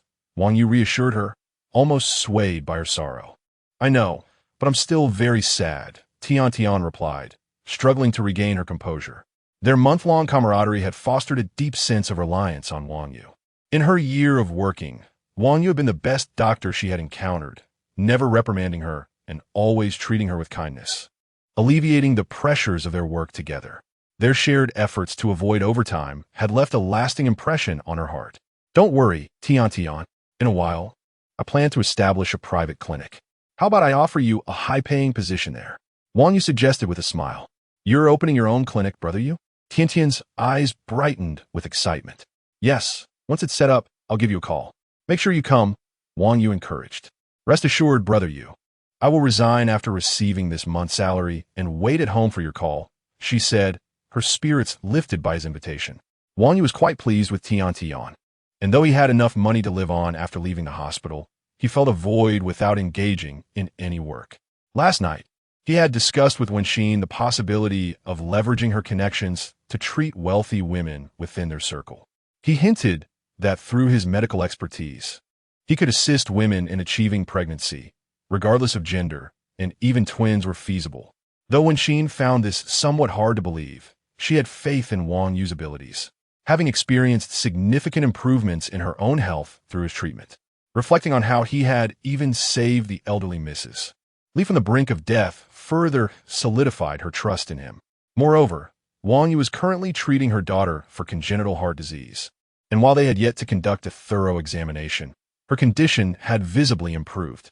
After discussing the matter, they decided to proceed, with Wenxin preparing to invest some money to help Wang Yu find a suitable location. However, he declined her offer, unwilling to spend his wife's money. This led to a few playful pinches from Wenxin, but she eventually relented under his shameless persuasion. Wang Yu's visit today served two purposes: to discern Director Han's intentions and to invite Tian to join him when his private clinic opened, as he certainly could not start without a nurse. With both objectives accomplished, he prepared to leave the hospital. Upon reaching the entrance, he ran into Wan Liang, whose face still bore signs of swelling, and today he was not accompanied by Chen Yuding. Wang Yu cast a disdainful glance at Wan Liang, whose fists clenched tightly, his anger flaring at the derisive look directed at him. However, he refrained from provoking Wang Yu further, still nursing the pain from yesterday's encounter. Their brief exchange of glares was filled with animosity. As they parted ways, Wang Yu intending to explore Shuyu City for a suitable location for his clinic, while Wan Liang hurried to the director's office, eager to plot his revenge against Wang Yu, a thought that had kept him awake last night, even causing him to lose interest in Chen Yuding's company.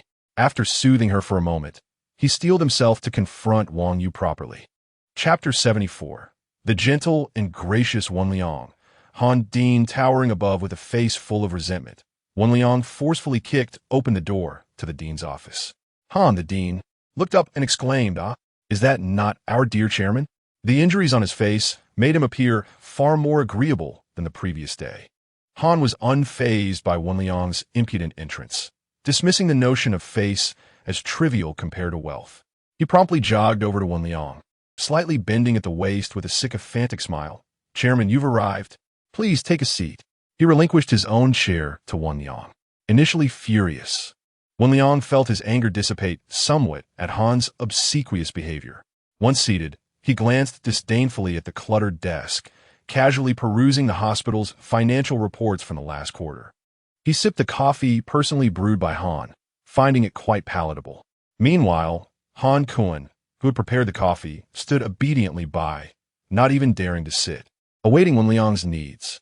The chairman's authority was unmistakably highlighted by Han's subservience. Several department heads who had come to report to the dean were rendered mute upon witnessing the scene inside.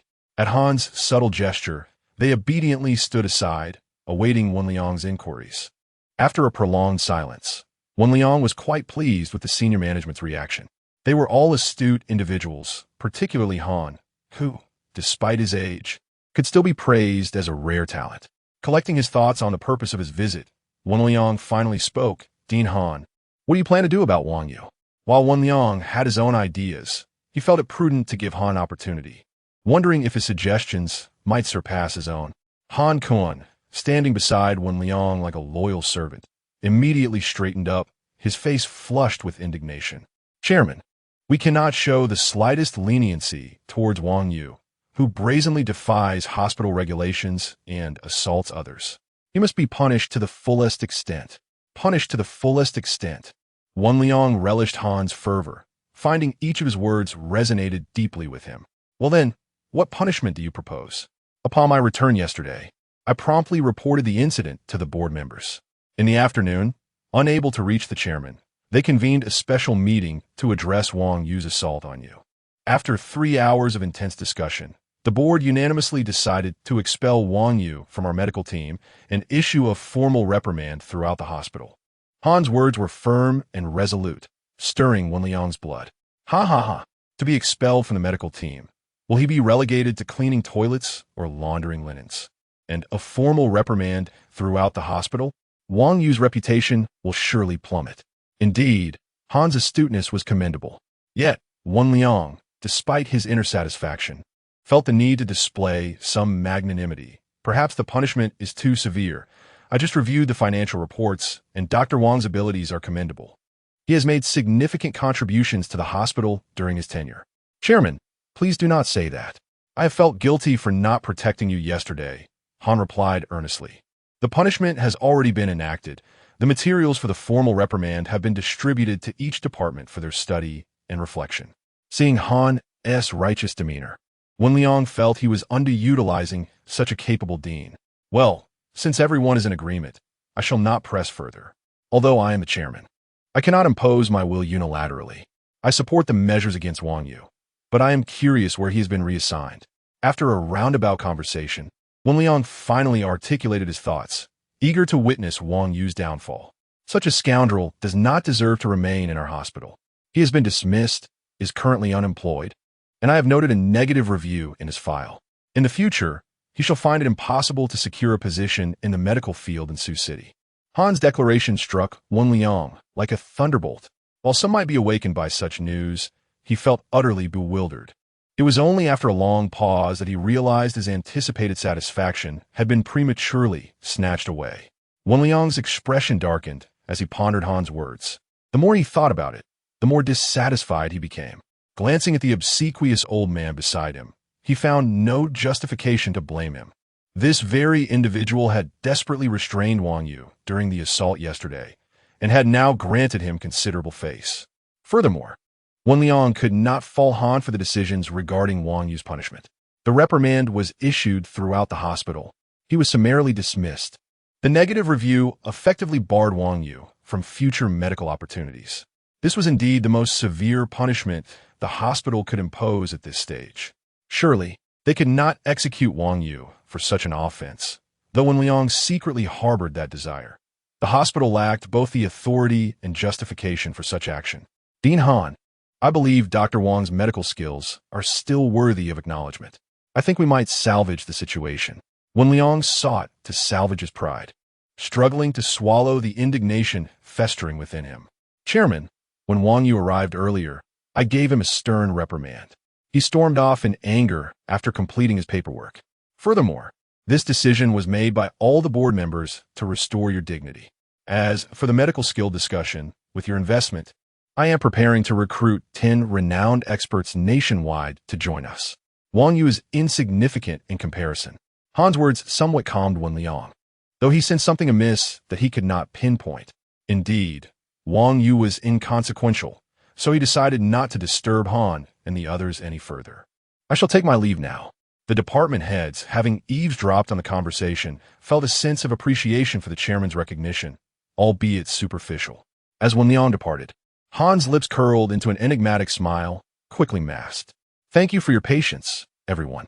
Let us commence with today's work, Han announced, resuming his authoritative demeanor. At that moment, Han Kun, seated in the dean's chair, appeared composed and amiable, completely shedding his earlier fawning demeanor. The other directors, returning to their senses, acknowledged that while the chairman was indeed impressive, it was still Han who held sway in this domain. We lack even the qualifications to curry favor with the chairman. Why overthink it? Let us continue to flatter Dean Han, as we have grown accustomed to it over the years. Chapter 75. Today, Chun Mei consumed too much dog food. Wen Liang left the hospital, feeling an overwhelming sense of frustration that seemed to constrict his lungs. Upon returning to his newly purchased villa, he was greeted by the expectant gaze of Chun Yuding. Wen Liang, how did you handle Wang Yu? At that moment, Chun Yuding felt no remorse for her ex-husband, only deep-seated resentment. Listening to Chun Yuding's inquiry, Wen Liang hesitated to admit that his trip to the hospital had been in vain. Instead, he embellished the actions of Director Han, casting himself as the hero of the tale. Chun Yuding, swayed by Wen Liang's flattery, felt a surge of delight. That despicable man deserves it. Isn't he so tough? Let's see how he stands tall after being dismissed from his job. Whether Wang Yu could maintain his composure was uncertain to Chun Yuding, but Sun Qian, returning to Zidushi, was well aware. Sun Qian had commenced her journey back that morning, having responsibilities to attend to and having made her presence known to her mother-in-law over the past few days. A call from her brother summoned her back, revealing that the eldest daughter of the Sun family had finally found her ideal partner. With the fervent assurances of the Sun brothers, though they had never met Wang Yu, the family held a favorable impression of him. The family patriarch and matriarch promptly decided to host a family dinner that evening, instructing Sun Qian to bring Wang Yu along.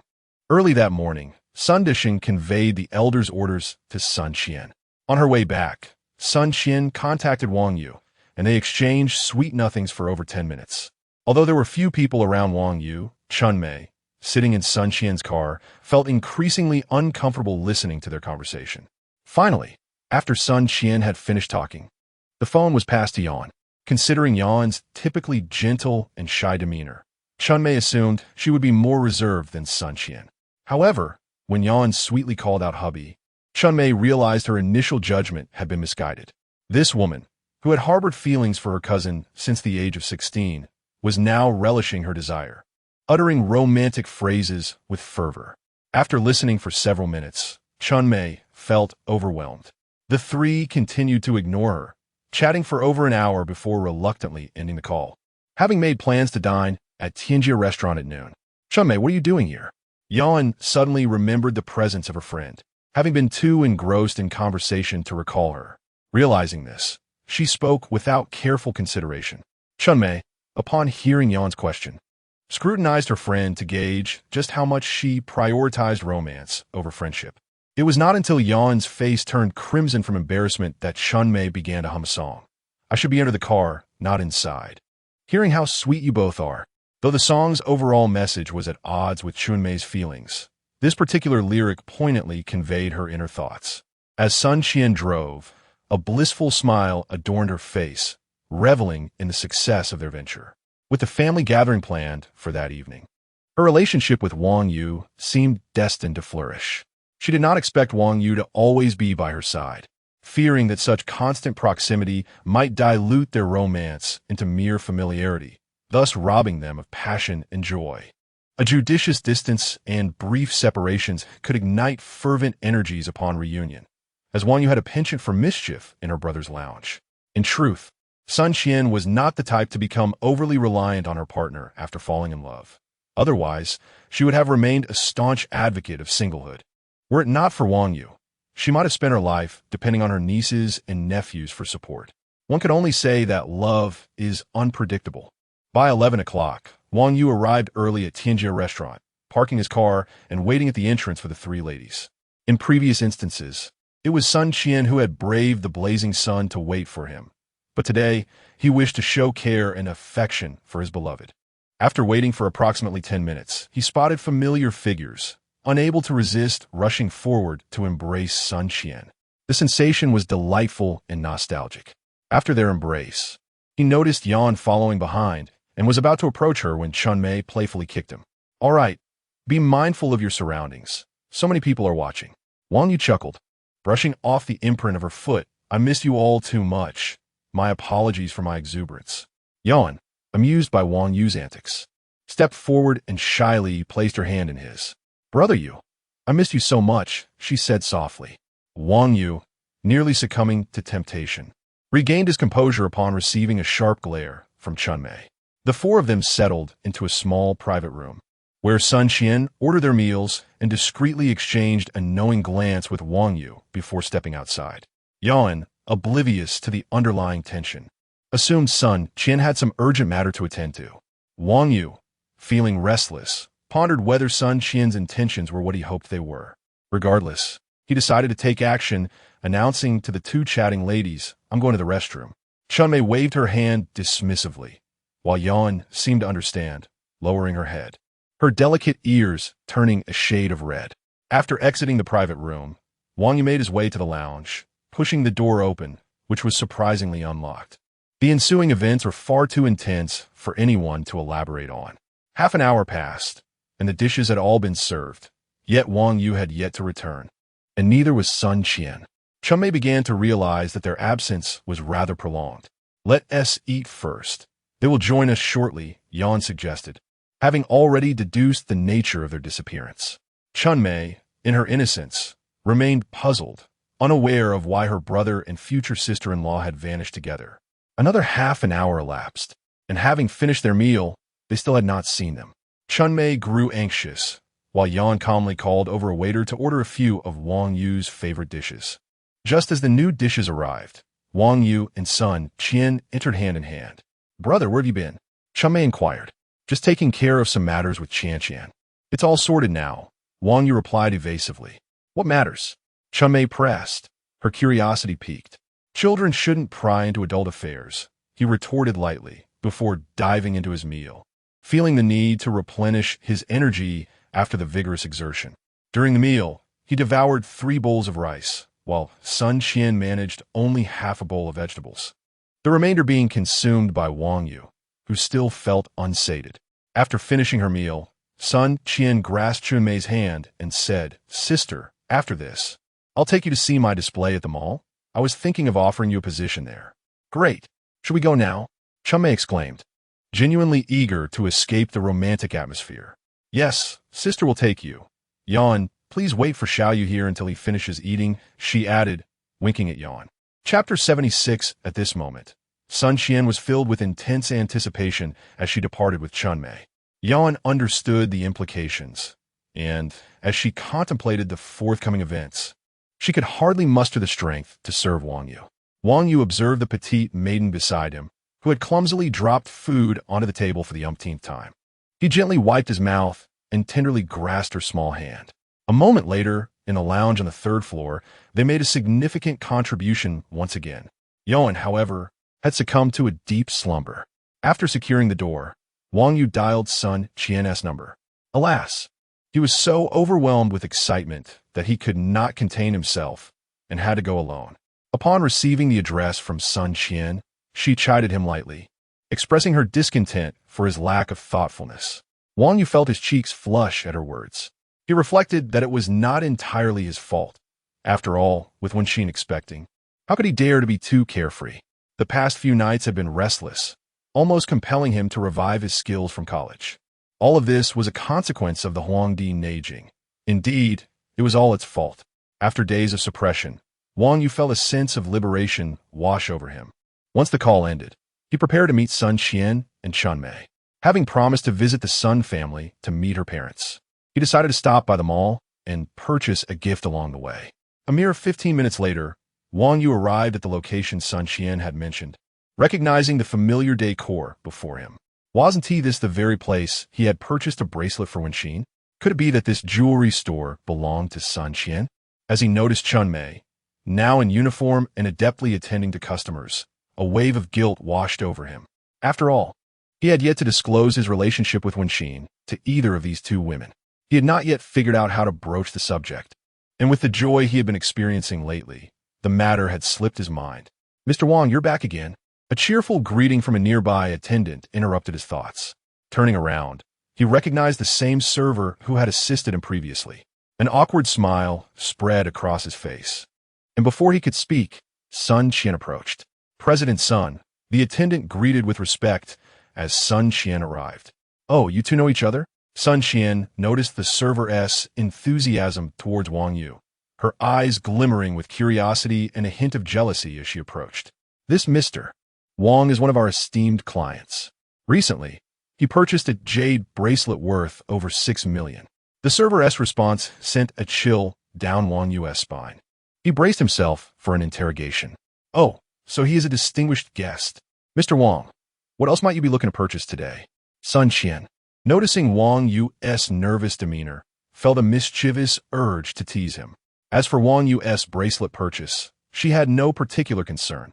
After all, who could tell if he was divorced at that time? It was entirely possible he had bought it for Chun Yuding, considering the Chun family's affluence. A few million for a bracelet was merely a trifle. If she pried into it too deeply, it might stir up unpleasant feelings in Wang Yu, which would certainly spoil the mood. Wang Yu, unaware of Sun Qian's thoughts, was swept away by her calling him Mr. Wang, leading him to concoct various scenarios in his mind. He stepped forward and embraced Sun Qian, gently whispering in her ear, "Come, let me buy you." The moment Wang Yu enveloped her in his arms, Sun Qian's earlier thoughts dissipated. She confidently linked her arm through his and declared, "He is my husband." Without further elaboration, her words clarified their relationship to anyone who was paying attention. "Please attend to the other customers. I will be showing him around." The server, feeling a tinge of disappointment, contemplated how fortunate it was to serve such a generous client, only to discover he was the husband of the store's owner. Reflecting on Wang Yu's extravagant spending, she mused that wealthy individuals certainly knew how to indulge. Buying gifts in his wife's shop to present to her. Was that expenditure truly justified? The thought perplexed her. Qian, what gift should I bring to your home this evening? Noticing that his anticipated scenario had not unfolded, Wang Yu sighed with relief. Do not worry. I've prepared everything. We can head over together shortly. Wang Yu felt a pang of guilt as he considered how thoughtful Sun Qian was, especially while he harbored secrets from her. Upon arriving at the Sun household, he resolved to share the truth about Wan Xin with the two women. After all, such matters could not remain hidden forever. Continuing to conceal the truth felt wrong, and he chastised himself for it.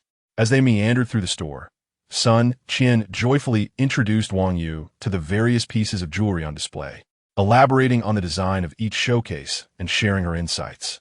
Within a brief half-hour, Wang Yu's perception of Sun Qian transformed dramatically. Though she was undeniably beautiful, her business acumen was equally impressive. Some of the innovative designs he admired were indeed the fruits of her labor, including the jade bracelet he had purchased. This woman was truly remarkable, a flawless blend of beauty, wealth, and talent. Moreover, she treated him with genuine kindness, prompting a wave of shame to wash over him. Among the three women in his life, when Xin carried their child, Yan had patiently awaited his return for years, and Sun Qian had sacrificed the most for him. What had he done for them in return? Had he merely ensured they remained youthful and beautiful? That felt like a benefit for himself. As for the rest, Wang Yu found himself a loss. He had helped some with their health, but with Wen Xin and Yan, he felt he had done little. Qian, do you have any wishes? Suddenly, Wang Yu's question interrupted Sun Qian as she was elaborating on a design. Looking into his gentle eyes, Sun Qian felt an unusual nervousness. My previous wish was to live freely and beautifully forever. However, since meeting you, all I desire is to be with you. Besides, you've already helped me achieve my wish of remaining beautiful. Sun Qian expressed her contentment with her current life, finding it difficult to conceive of any further desires. Wang Yu was momentarily speechless. Was she truly so easily satisfied? Yet he realized that if other women were to learn of his sentiments, they would surely resent him. The aspiration for eternal beauty was not merely Sun Qian's desire. It was a universal wish among all women. If they discovered Wang Yu could fulfill such a wish, women of all ages would likely swarm him. I've spoken it aloud. Now think of something, anything, and I shall strive to make it a reality. Hearing Wang Yu's encouragement, Sun Qian began to contemplate earnestly. She lacked neither money nor love. Her parents and three brothers were all in good health. Sun Qian felt she had reached a point of completeness in her life and found it challenging to identify any further wishes. With a charming furrow of her brows, she appeared quite adorable. As she pondered, Sun Qian suddenly envisioned something she yet lacked, and her eagerness mounted with each thought. Xiaoyu, I truly wish to have a child of our own, regardless of whether it's a boy or a girl. Wang Yu gazed into Sun Qian's sparkling eyes, lovingly tousling her hair. Chapter 77. Displeasing encounters amidst blissful moments. What a splendid woman, whose wishes pose no challenge whatsoever. For Wang Yu, who possesses the divine ability to grant offspring, this is not a matter of concern. Qian, trust me, I will certainly fulfill this wish for you, and it shall be accomplished swiftly. We will have both a son and a daughter. As he spoke, a vibrant red glow enveloped Sun Qian's lower abdomen.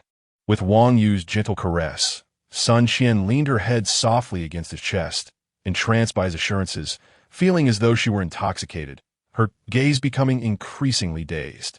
Upon exiting the jewelry store, the couple strolled leisurely through the mall. Sun Qian, shedding her usual boisterous demeanor, delicately linked her arm with Wang Yu's. Stealing glances at him, she found him increasingly handsome, her affection deepening with each look. They arrived at a clothing store, where Sun Qian eagerly pulled Wang Yu inside, intent on adorning her man. However, their joy was abruptly interrupted by an unwelcome sight, when Liang and Chen Yuding, hand in hand, casually wandering the store. Upon seeing them, Wang Yu instinctively grasped Sun Qian's hand, wishing to escape before their presence marred his delightful day. When Liang, oblivious to Wang Yu's existence, remained fixated on Chen Yuding, his attention unwavering, even if a naked person were pranced by. In stark contrast, Chen Yuding possessed an uncanny awareness and instantly spotted Wang Yu, subsequently noticing Sun Qian clinging to his arm. Although she did not recognize Sun Qian, given their differing ages, she felt an unsettling pang of jealousy. If it were merely Wang Yu alone, she would have dismissed him without a second thought. Yet, upon seeing him with a woman who appeared younger, more beautiful, and radiantly captivating, her ire surged. While Wang Yu felt a mild revulsion akin to having ingested a fly, Chen Yuding felt as though she had swallowed a bomb, ready to explode. As Chen Yuding's most devoted admirer, Wen Liang quickly sensed her agitation. Turning to see Wang Yu, he was taken aback. Wasn't this the doctor who had been dismissed earlier that day? The audacity of Wang Yu to stroll them all, accompanied by such a breathtaking companion, nearly rivaling his own goddess in beauty. In a moment of fierce rivalry, when Liang shed his sycophantic eyes, wrapping his arm possessively around Chen Yuding's waist, pride swelling within him as he regarded Wang Yu. To him, whoever Chen Yuding ultimately chose would emerge victorious, especially considering they had 2 children together.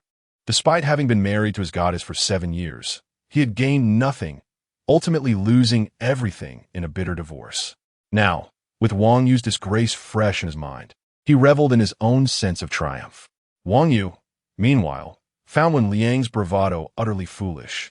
Perplexed as to how Director Han could have instilled such misplaced confidence in him, it was evident that Wen Liang had concocted a narrative of his own dismissal and subsequent job search. Resisting the urge to enlighten him about the substantial compensation Wang Yu had received, he deemed it best to ignore the pair entirely, feeling that harboring animosity towards them was an insult to the very concept of hatred itself. Without uttering a word, he took Sun Qian's hand and turned to leave, prioritizing his time with her over-engaging with such individuals. Wang Yu's indifference only fueled Wen Liang's arrogance, leading him to taunt, "Dr. Wang, do not be alarmed. If you are willing to apologize to Yuding and me, we might consider granting you another chance to return to the hospital." Wang Yu, already irked, was compelled to wonder who had given Wen Liang the audacity to speak so brazenly. Chen Yuding, embodying a docile demeanor, clung tightly to Wen Liang's arm, awaiting her partner to defend her honor. Her gaze towards Wang Yu was laced with disdain, regretting her previous blindness in marrying such a man. "Xiao Yu, are you seeking trouble?"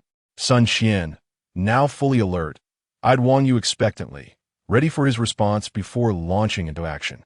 Sensing her determination, Wang Yu grasped her small hand, urging her to remain calm, for he stood resolutely before them. There was no need for her to charge into battle. "Wen Liang, I warn you to refrain from causing trouble, or I may lose control and strike you once more." "Huh, quite the bravado," Wen Liang retorted, summoning 4 burly men clad in black suits and sunglasses from a distance.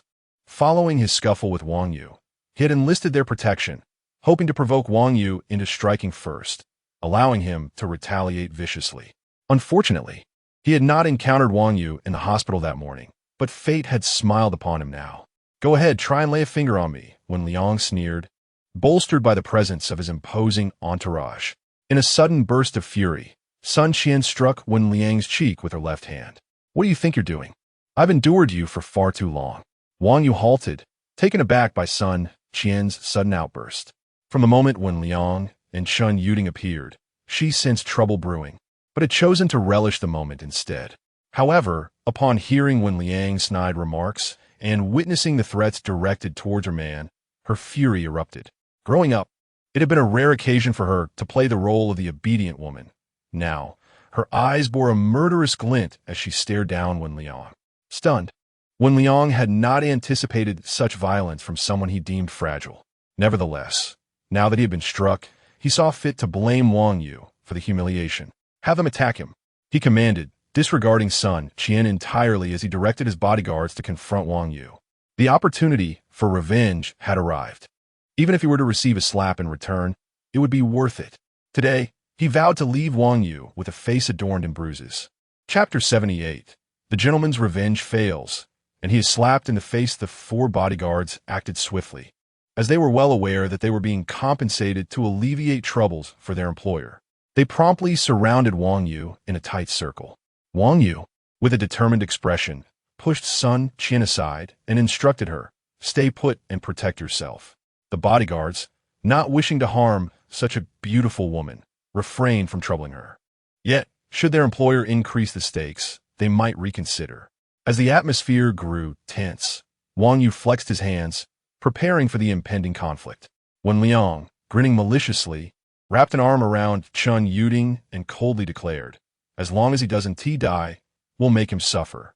He continued, "If my friend is offended, we'll ensure he appears quite miserable, but we will avoid any serious injuries." One of the bodyguards, with his back to Wen Liang, quietly spoke to Wang Yu. Just as Wang Yu was ready to deliver a severe lesson, he found the bodyguard's reasoning compelling. Thus, he decided to restrain his strength and only inflict superficial wounds. Nodding agreeably at the bodyguard, noticing Wang Yu's compliance, thought to himself that Wang Yu was rather astute. After all, as the saying goes, a wise man knows when to yield.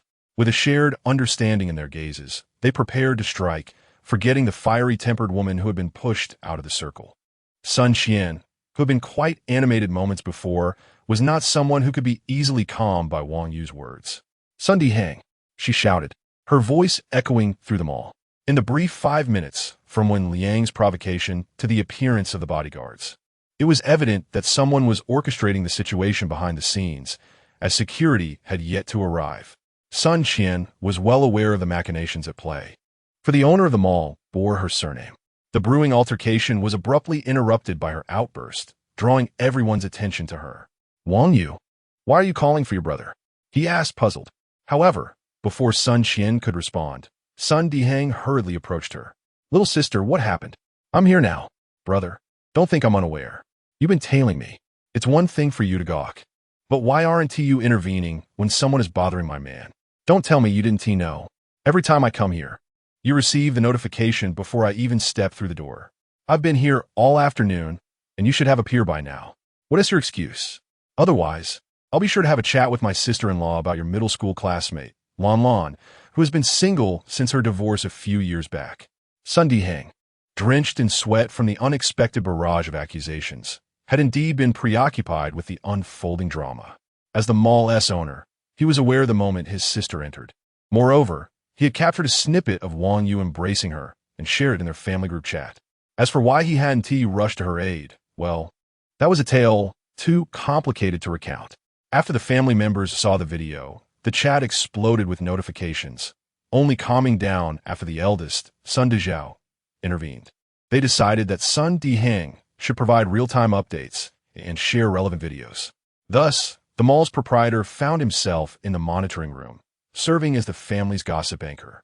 He was still answering questions in the group chat and editing videos when Sun Qian struck Wen Liang across the face, at which point he realized the situation had escalated.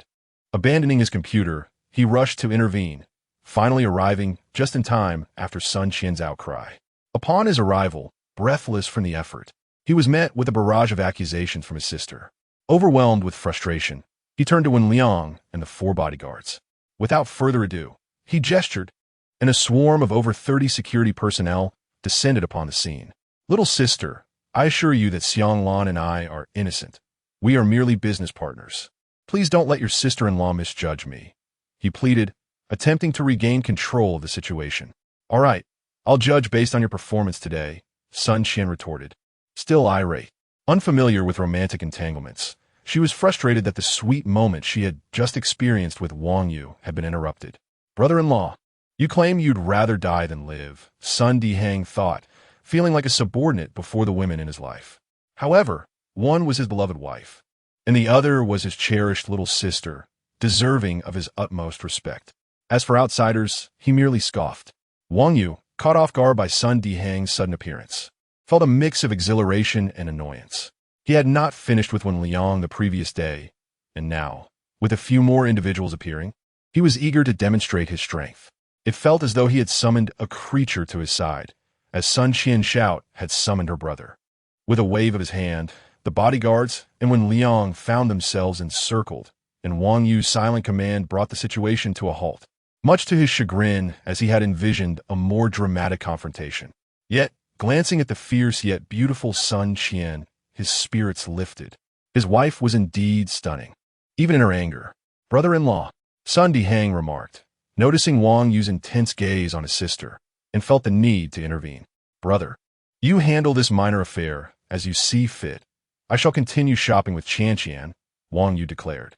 At that moment, revenge and theatrics paled in comparison to spending time with his beloved. After speaking, he sidled up to Sun Qian, wrapping his arms around her slender waist and planting a gentle kiss on her cheek, whispering softly, "Darling, I leave this to my brother. Let's explore other parts of the mall." The anger that had once consumed Sun Qian dissipated as she melted into his embrace. His tender kiss sent shivers through her soul. "Okay, I'll follow your lead," she replied, her cheeks flushed with embarrassment. Ignoring the astonished gazes of those around them, they happily strolled away hand in hand.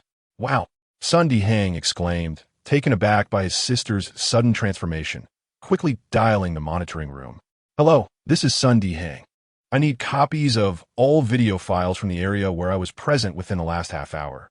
After hanging up, he remembered he still had matters to attend to. Turning back to the encircled individuals, he tilted his head, a cruel smile creeping onto his lips. "Take them to the security room. They'll all be sent to the hospital in 10 minutes.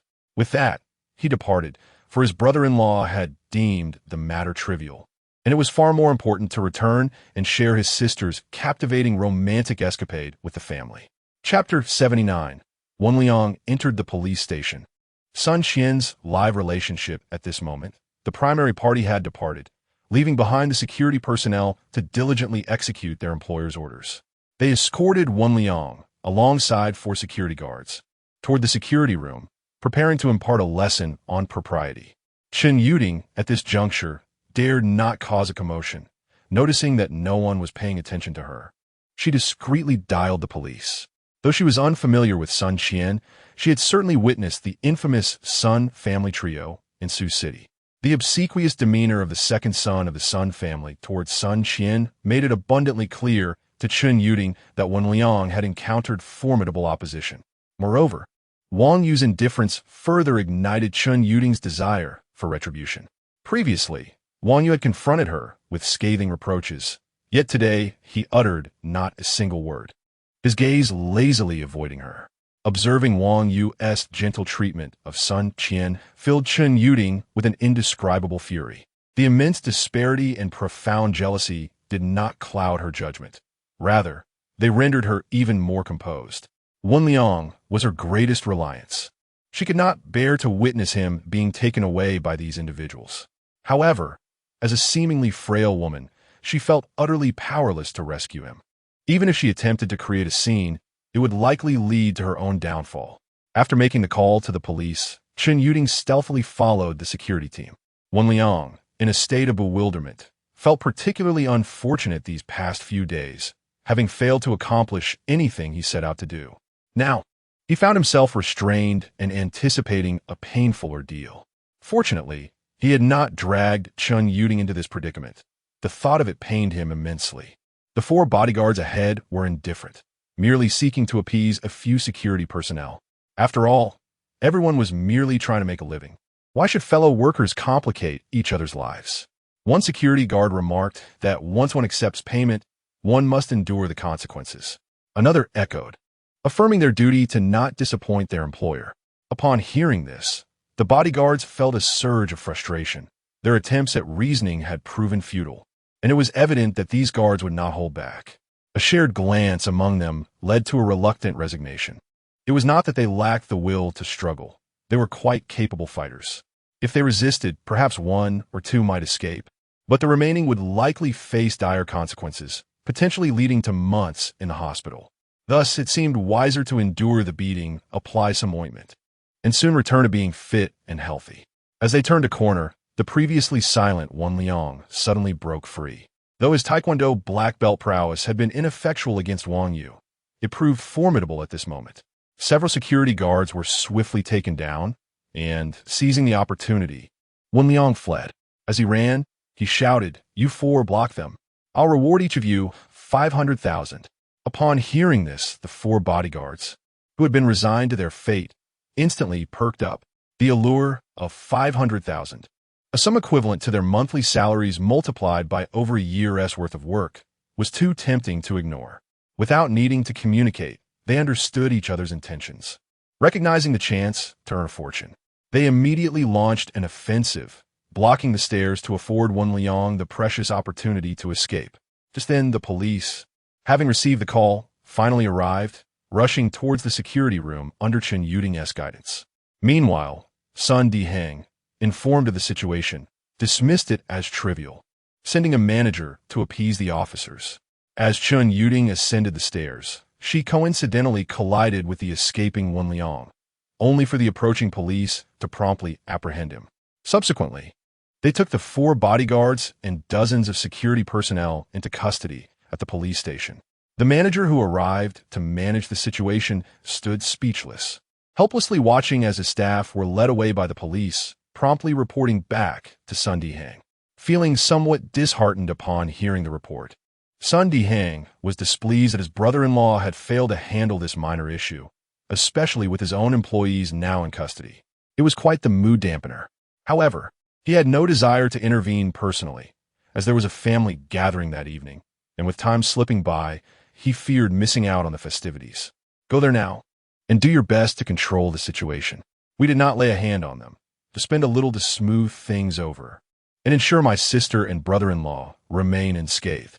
At this point, Wang Yu and Sun Qian had completely forgotten their earlier grievances and were entirely absorbed in their romantic state, their eyes only for each other. Dressed in garments selected by Sun Qian herself, Wang Yu felt an overwhelming sense of joy, reminiscent of his university days, stirred by memories of sweet moments with his first love. Yet, the visage of Chen Yuding surfaced in his recollections. Ugh, sweetness my foot, he scoffed. The sweetness of the past now felt utterly repulsive. Who claimed that first loves were always beautiful and worthy of lifelong reminiscence? His own first love had been quite the contrary, a source of disgust. Reflecting on it was futile. His attention was better directed towards the captivating Sun Qian. Passing by a beverage shop, Sun Qian purchased a medium cup of fresh juice, requesting 2 straws. Unfortunately, she did not encounter the diligent server from online reviews, leaving the transaction uneventful. They settled into a leisure area, seated face to face, sharing the same cup of juice, their gazes intertwining, hands clasped together. Observing this tender moment from the surveillance feed, Sun Diheng was elated, promptly sharing a screenshot in the family group chat, eliciting a flurry of delighted reactions from relatives. "Oh my, they're such a perfect match," exclaimed one. "My heart can't take it," another chimed in. "And look at how dashing he is. Just moments ago, he faced down 4 bodyguards. Such gallantry. Sun Qian's taste is impeccable. He truly is a fine gentleman. I believe they should tie the knot tonight and consummate their union. Isn't that a bit hasty? I'm not against a wedding tonight, but I fear Sun Qian might shy away." In the midst of this chatter, Sun Dacheng sat silently, contemplating how to inform the group that his sister was far from shy and that the wedding night had long since passed. If they consummate today, might we not welcome a child by next year? They are a handsome couple. Surely their offspring would be adorable. A girl will be splendid. Our family is overly abundant in yang energy, with only my sister and I as daughters. As relatives continued to indulge in gossip about Sun Qian and Wang Yu's future children, they discussed kindergarten choices, future careers, and job placements. Meanwhile, Sun Qian found her phone notifications increasingly bothersome and promptly activated Do Not Disturb mode, ignoring the incessant messages. After finishing their juice, the couple strolled a bit longer, during which Wang Yu purchased 2 sets of alluring lingerie for Sun Qian. The reasoning behind this purchase? Simply that her previous ones had become too small, and given that she was still growing, acquiring a few new items was entirely reasonable. Chapter 80. Sun Qian introduces Wang Yu to her parents Qian. "Shall we be on our way? It's best to arrive early for my first visit to your home," Wang Yu suggested, glancing at the clock, which read 5 o'clock. "Yes, let's go now," Sun Qian replied, her heart bubbling with joy. In the presence of the man she cherished, she nodded obediently, a hint of shyness washing over her as she contemplated introducing Wang Yu to her parents that evening. Wang Yu had not forgotten about Yuan. He called her on the way, informing her of his relationship with Sun Qian and advising her to rest, and then head over to wait outside Sun Qian's house. Meanwhile, Chun may remain diligently at work, feeling overlooked by both her brother and her boss. It wasn't until her stomach growled in hunger that she realized the two had vanished. With a few resentful mutterings, she took a taxi to find Yuan. Upon arriving at the Sun residence, Wang Yu, despite being somewhat prepared, was taken aback.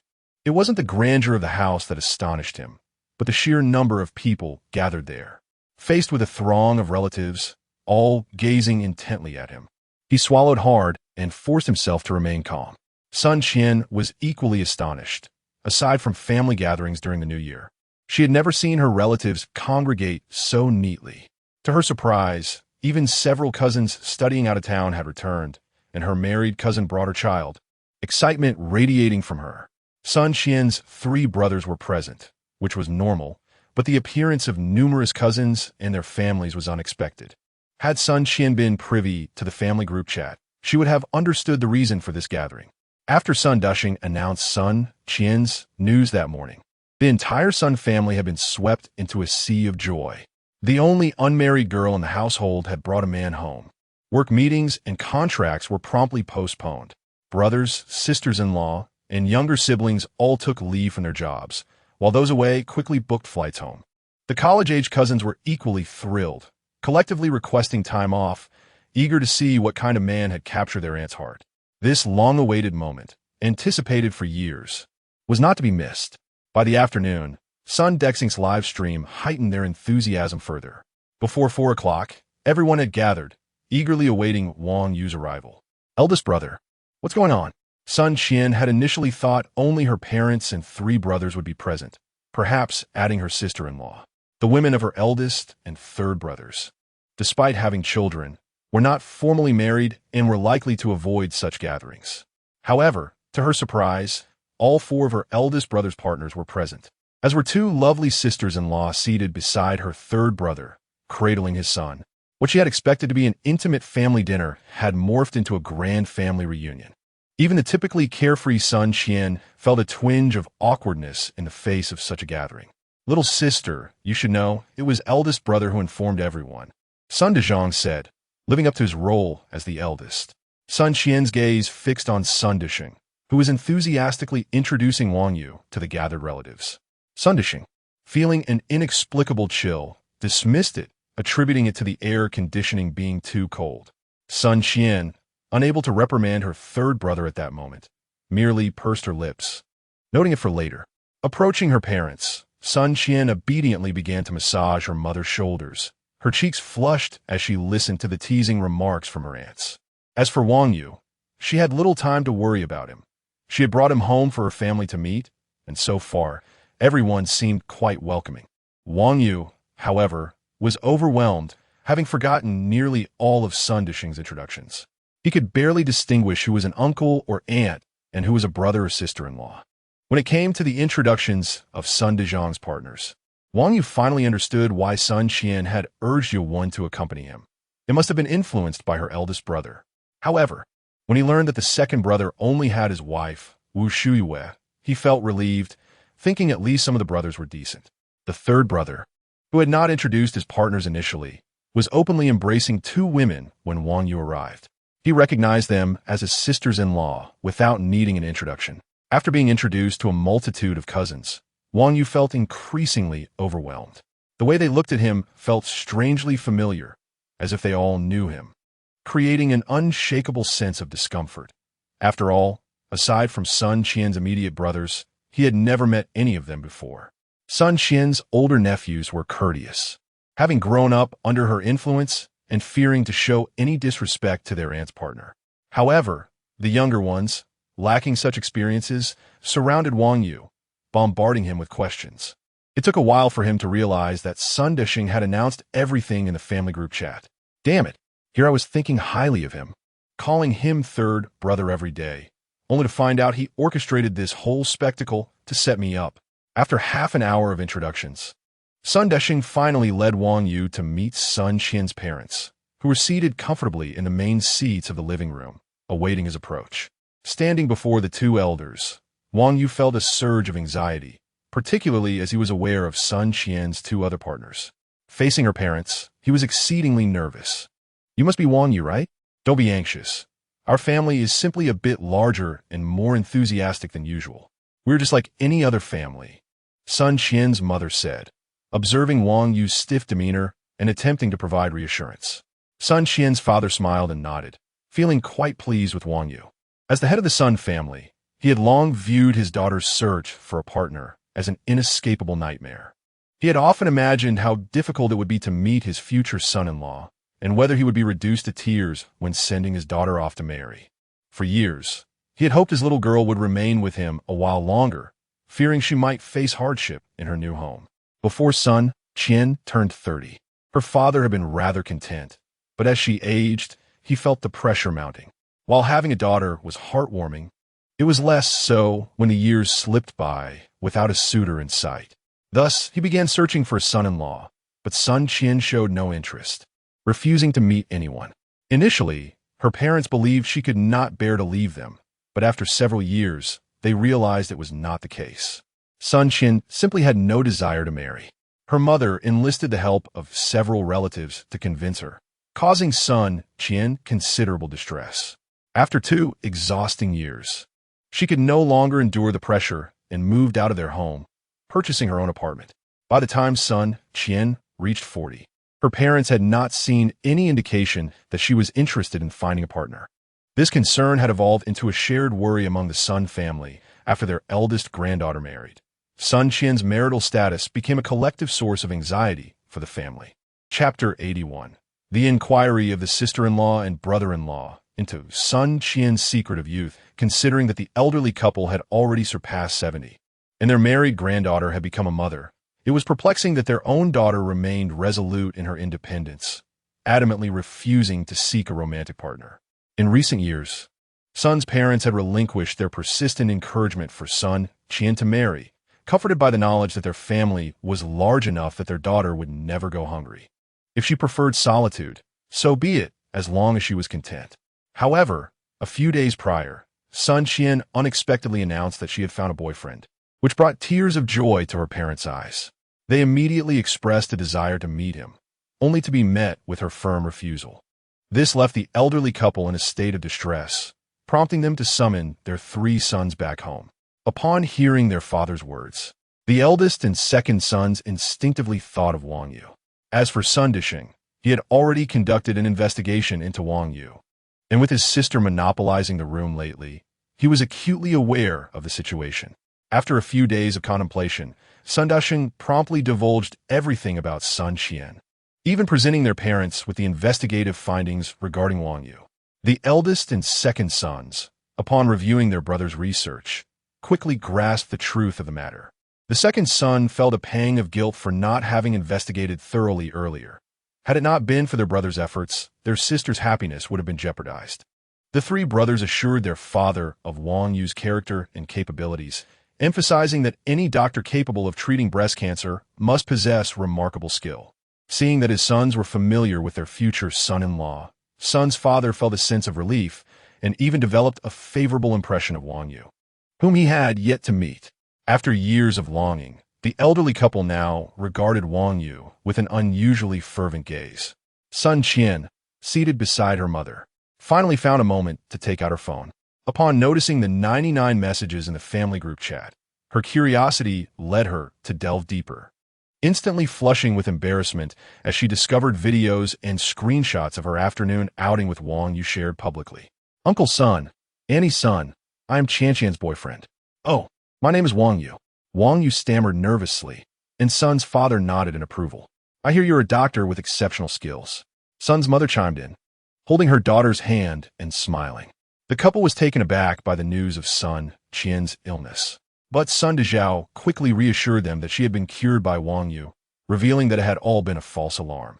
"Yes, I recently worked at Maria Hospital and am now considering opening my own practice," Wang Yu confidently declared, eliciting admiration for his ambition from the elders. After a brief conversation, Sun's father discerned Wang Yu's discomfort and decided it was time to commence the meal. With a warm invitation, numerous relatives from the Sun family settled into the living room, where 5 tables were set, filled to capacity. The 3 brothers guided Wang Yu and son Qian to sit at their parents' table. After some introductory remarks, the feast began. "Are you startled?" Son Qian whispered to Wang Yu, who responded, "Not at all. It is merely that your family is exceedingly warm. It feels as though they have known me forever." "They have indeed known you. We spent the entire afternoon discussing our relationship," Sun Qian replied, presenting her phone for him to see. As Wang Yu casually browsed through the shared videos and photos, he felt an urge to reprimand Sun Dexing for broadcasting their private moments to the family. Sensing Wang Yu's piercing gaze, Sun Dexing chuckled, displaying no signs of shame, and raised his glass to propose a toast. "Third brother, you must assist me today." After downing Sun Dexing's drink, Wang Yu was determined to win over his most formidable rival, knowing that if Sun's 3 brothers united, he could not hold his own. "Fear not, brother-in-law. Today, I shall stand by your side," Sun Dexing assured him, secretly delighted by the newfound knowledge he had gleaned from his sister.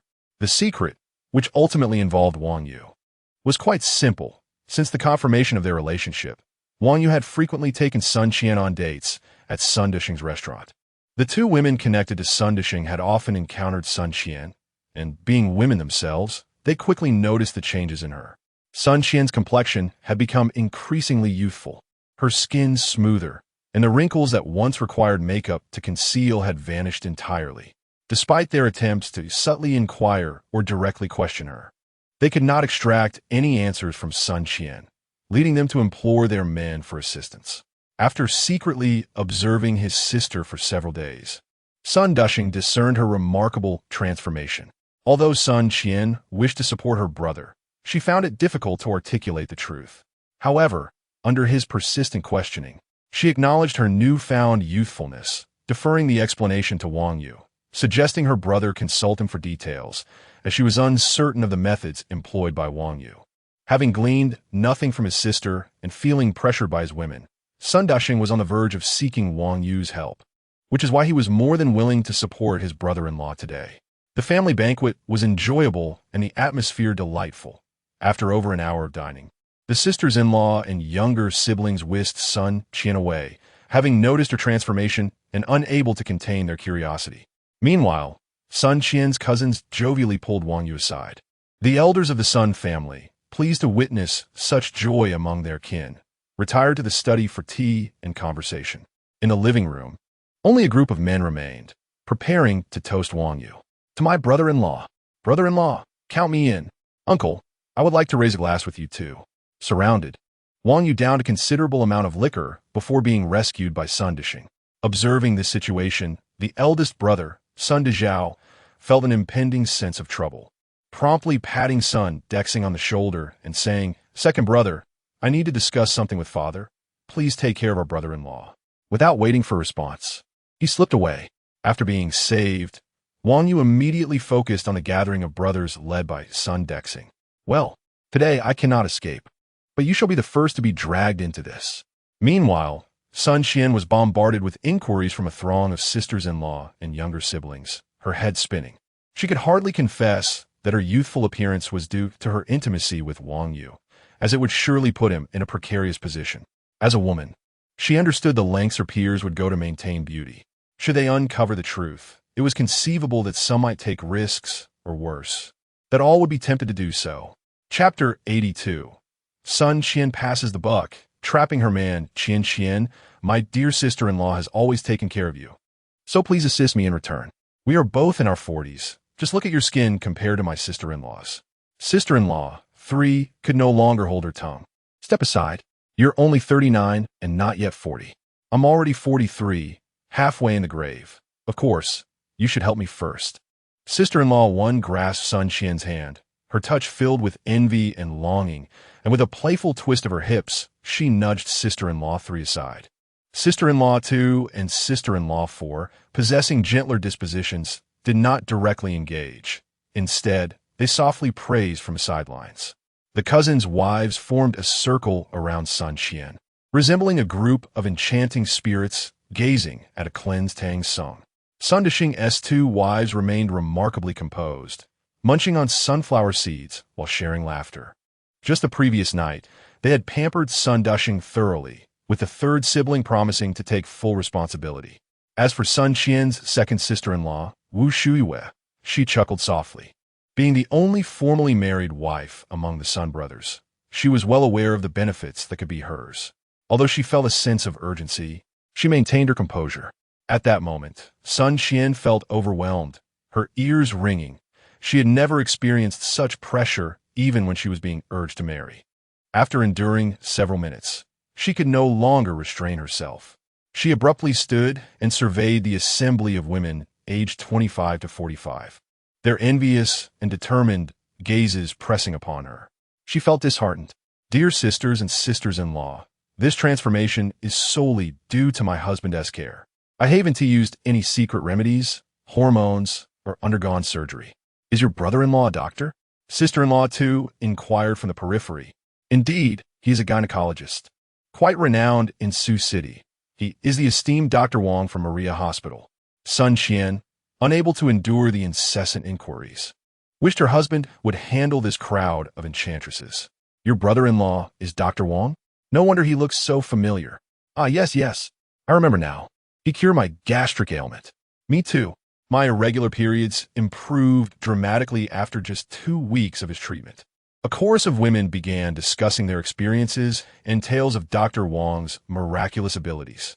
Observing this, Sun Qian discreetly retreated from the room, closing the door behind her and fleeing.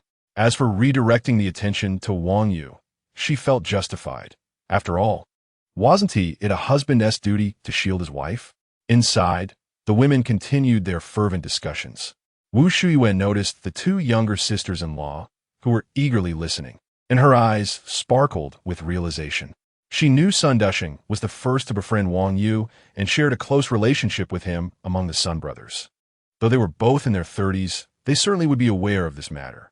The thought crossed her mind that they must have benefited through the third brother. With this in mind, she stealthily left the room to find Sun Dexing. Meanwhile, in the living room, Sun Dexing lay sprawled on the floor, having been lifted onto the sofa with a pillow cradled in his arms, soundly asleep. Wu Shuiyue approached, noticing her husband while others continued to drink. Seeing him in such a drunken state ignited her annoyance. She promptly dragged Sun Dexing to the bathroom, dousing him with a basin of cold water, then yanking his ear and positioning his head over the toilet. With her tiny, delicate fists, she delivered a couple of punches to his abdomen, forcing her husband to awaken from his stupor. 10 minutes later, after rinsing his mouth and washing his face, Sun Dexing straightened his clothes and assured his wife, rest assured, I will fulfill the task. Go on. Once you accomplish this, I shall serve you in delightful ways. Unable to restrain himself, Sun Dexing embraced Wu Shuiyue and planted a fervent kiss on her lips before hastily exiting. The atmosphere in the living room had become somewhat peculiar. As Wu Shuiyue escorted her husband away, the wives of the Sun family approached their own husbands one by one. Though Wu Shuiyue was clever, these women were no fools. They quickly deduced her intentions. They whispered sweet temptations to their husbands before returning, and after their wives' alluring whispers, the men's gazes toward Wang Yu became even more fervent. The promises made by their wives stirred their passions, and they were eager to fulfill their tasks to relish the rewards awaiting them at home. As for Sun Qian's newfound beauty, the men had not taken notice. In their eyes, their sister-in-law, or aunt had always been lovely. The treasured daughter of the Sun family shone brightly, earning her title as a gem. However, should Sun Qian appear thinner or more haggard, these perceptive men would undoubtedly recognize the change. When Sun Dexing arrived, he noticed his brothers had lost interest in their drinks and food, encircling Wang Yu with lecherous grins. What are you doing? Wang Yu felt uneasy under their scrutiny, more intimidated than when facing the Song family brothers, who had merely bound him. The Sun men, however, seemed far too interested in him, making Wang Yu anxious. Calm down, brother-in-law, Sun Dexing said, attempting to soothe Wang Yu. Yet, the lascivious glint in his eyes betrayed his intentions, leaving Wang Yu even more flustered. At that moment, Sun Dushing remained the only composed one, as he had been attended to by his wife the night before and was now ready to collect his earnings before getting to work. The other men, however, could only indulge in fantasies, yearning for royal treatment that required royal efforts. Each was filled with motivation, but unsure how to initiate the conversation, waiting for one another to take the lead. Second brother, release your hold, son Dexing interjected as he squeezed himself between Wang Yu and the others, plopping onto the stool beside him. Though the stool was large and square, it felt inappropriate for two men to share it. All right, everyone, settle down, came Sun Dezhao's voice from afar. His four wives, having searched the living room for him without success, eagerly dragged him out from where he was sipping tea. After listening to their grievances, Sun Dezhao grasped the situation but felt it was inappropriate to intervene at that moment. As the eldest brother, he needed to maintain his dignity. He decided to approach Wang Yu privately the following day. However, his four wives were unwilling to wait even a second longer. What if the youthful elixir they sought were limited and non-renewable? Sun Dezhao, we've followed you for years without recognition. Don't think you can shirk this matter. I warn you, today we must secure what we seek, or every night we will attend to you together. Faced with the united front of his wives, Sun Dezhao felt his legs turn to jelly. Was this something a man could endure? He quickly abandoned his brotherly pride and hurried to the living room to seek Wang Yu's assistance. Chapter 83. The Sun brothers drive Wang Yu to despair indeed. It was the eldest of the Sun family. Years of authority temporarily subdued the fervent hearts of his younger brothers, compelling them to obediently return to their seats.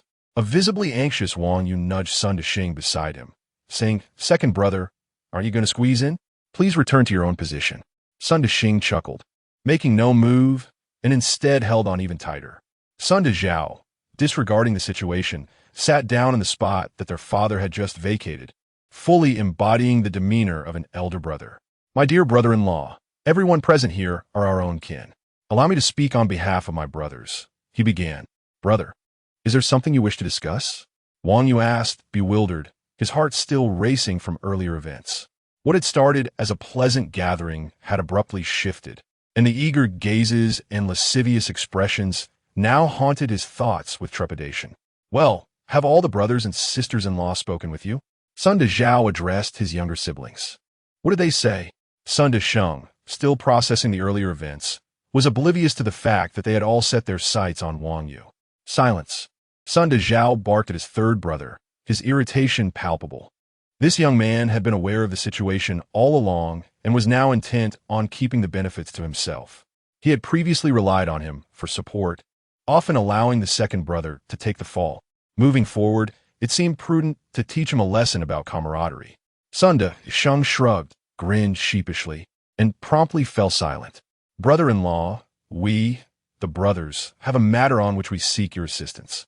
We speak openly for the sake of our sisters-in-law and younger siblings. Brother, just say the word. I assure you, I will do my utmost," Wang Yu declared, thumping his chest in assurance. After all, the three Sun brothers had treated him with genuine kindness, and he had found common ground with his newly acquainted cousins today. "Good. With your assurance, I feel at ease.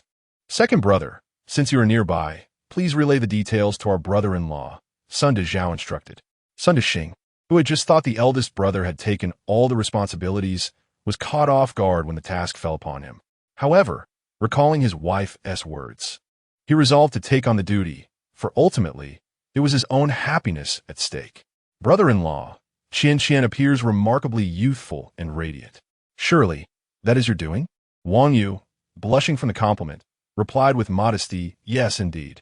Upon hearing Wang Yu's affirmation, the Sun brothers collectively sighed in relief. This was indeed a favorable development. "Brother-in-law, since you possess such skills, do extend your assistance to our sisters-in-law and younger siblings as well," Sun Dexing suggested, leaving Wang Yu utterly flabbergasted. "Goodness, is this even a request I can fulfill?" He surveyed the room, 17 pairs of eyes fixed upon him, excluding the 4 younger nephews still in school and 2 unmarried brothers. 11 of them were indeed married. And with Sun Dezhao as 4 wives and Sun Desheng as 2, the family's proclivity for multiple relationships left Wang Yu in disbelief.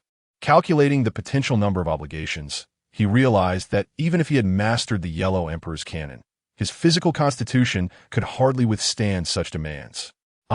This is not merely a question of endurance, but rather, how to assist. If he were to oblige, Would he not end up entangled with all the wives of the Sun family? Was there even a chance of survival for him? As beads of cold sweat formed on his brow, his legs trembled uncontrollably. He gulped deeply and asked, "Has Qian ever shared her maintenance secrets? You two sisters-in-law have already inquired, and Qian has disclosed everything," Sun Desheng responded, finally catching on to the situation and readily agreeing, regardless of his prior ignorance. "You all are aware of this?" Wang Yu questioned, recalling how those women had whispered to their husbands earlier. "Yes." The brothers nodded in unison. "So why do you still want my help?" He probed further. "Yes." They nodded again. "Has Qian agreed to this?" he asked, grasping at a final glimmer of hope. "She has, which is why we have come to trouble you," Sun Desheng replied, sensing Wang Yu's unease but determined to proceed with their arrangement. "Brother-in-law, can you share your methods with me? I'm already 43, and while I feel fine physically, my face is not cooperating," Sun Desheng lamented, glancing at his own coarse skin and then at Wang Yu's smooth complexion, wishing to reclaim a semblance of youth. The brothers' eyes brightened at the prospect. "Goodness, you Sun brothers have lost your senses. Your wives request my assistance, and while I begrudgingly comply, that is one thing. Now, you men seek my help as well? What audacity! Do you expect me to make such a sacrifice? I would rather die than compromise my integrity." Wang Yu, who had initially appeared anxious and trembling, was now fueled by Sun Desheng's words, ready to resist with all his might to preserve his honor. He forcefully freed himself from Sun Desheng's embrace and stood, resolute in his intention to escape. The Sun family was toxic. He could not remain even a moment longer. No wonder Qian, at over 40, was reluctant to marry. Her brothers were utterly deranged.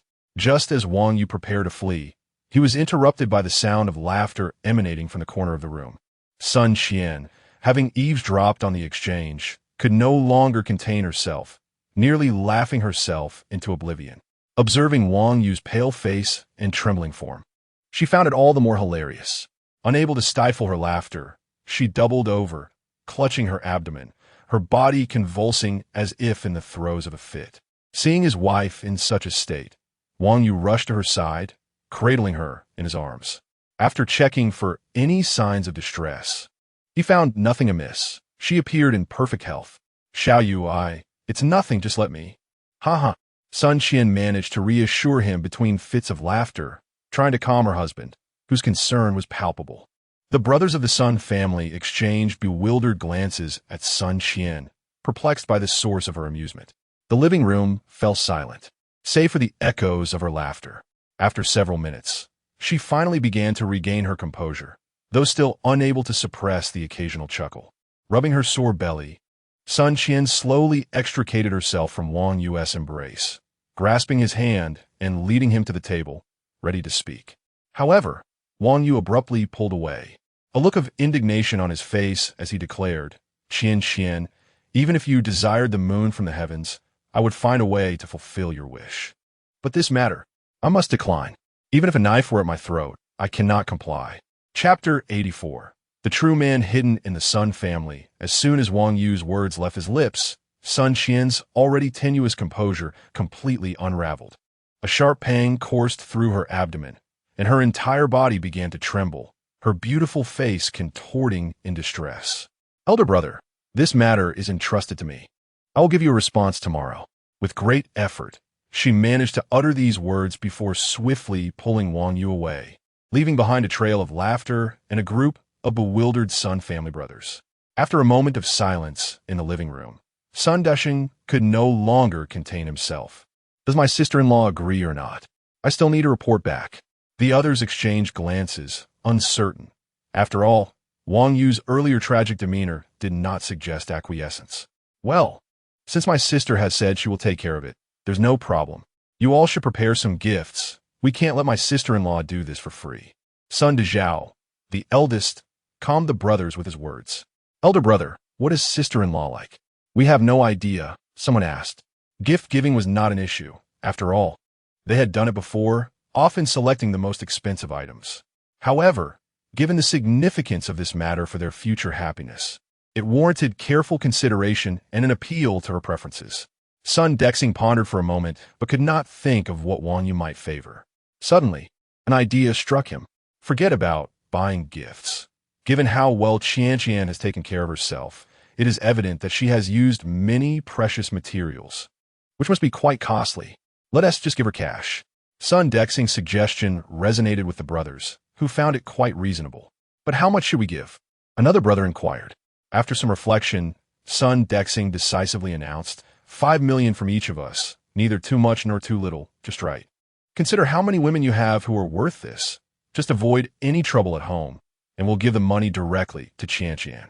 Upon hearing this, Sun Dezhao's face darkened. It seemed he had the most women, totaling 20 million.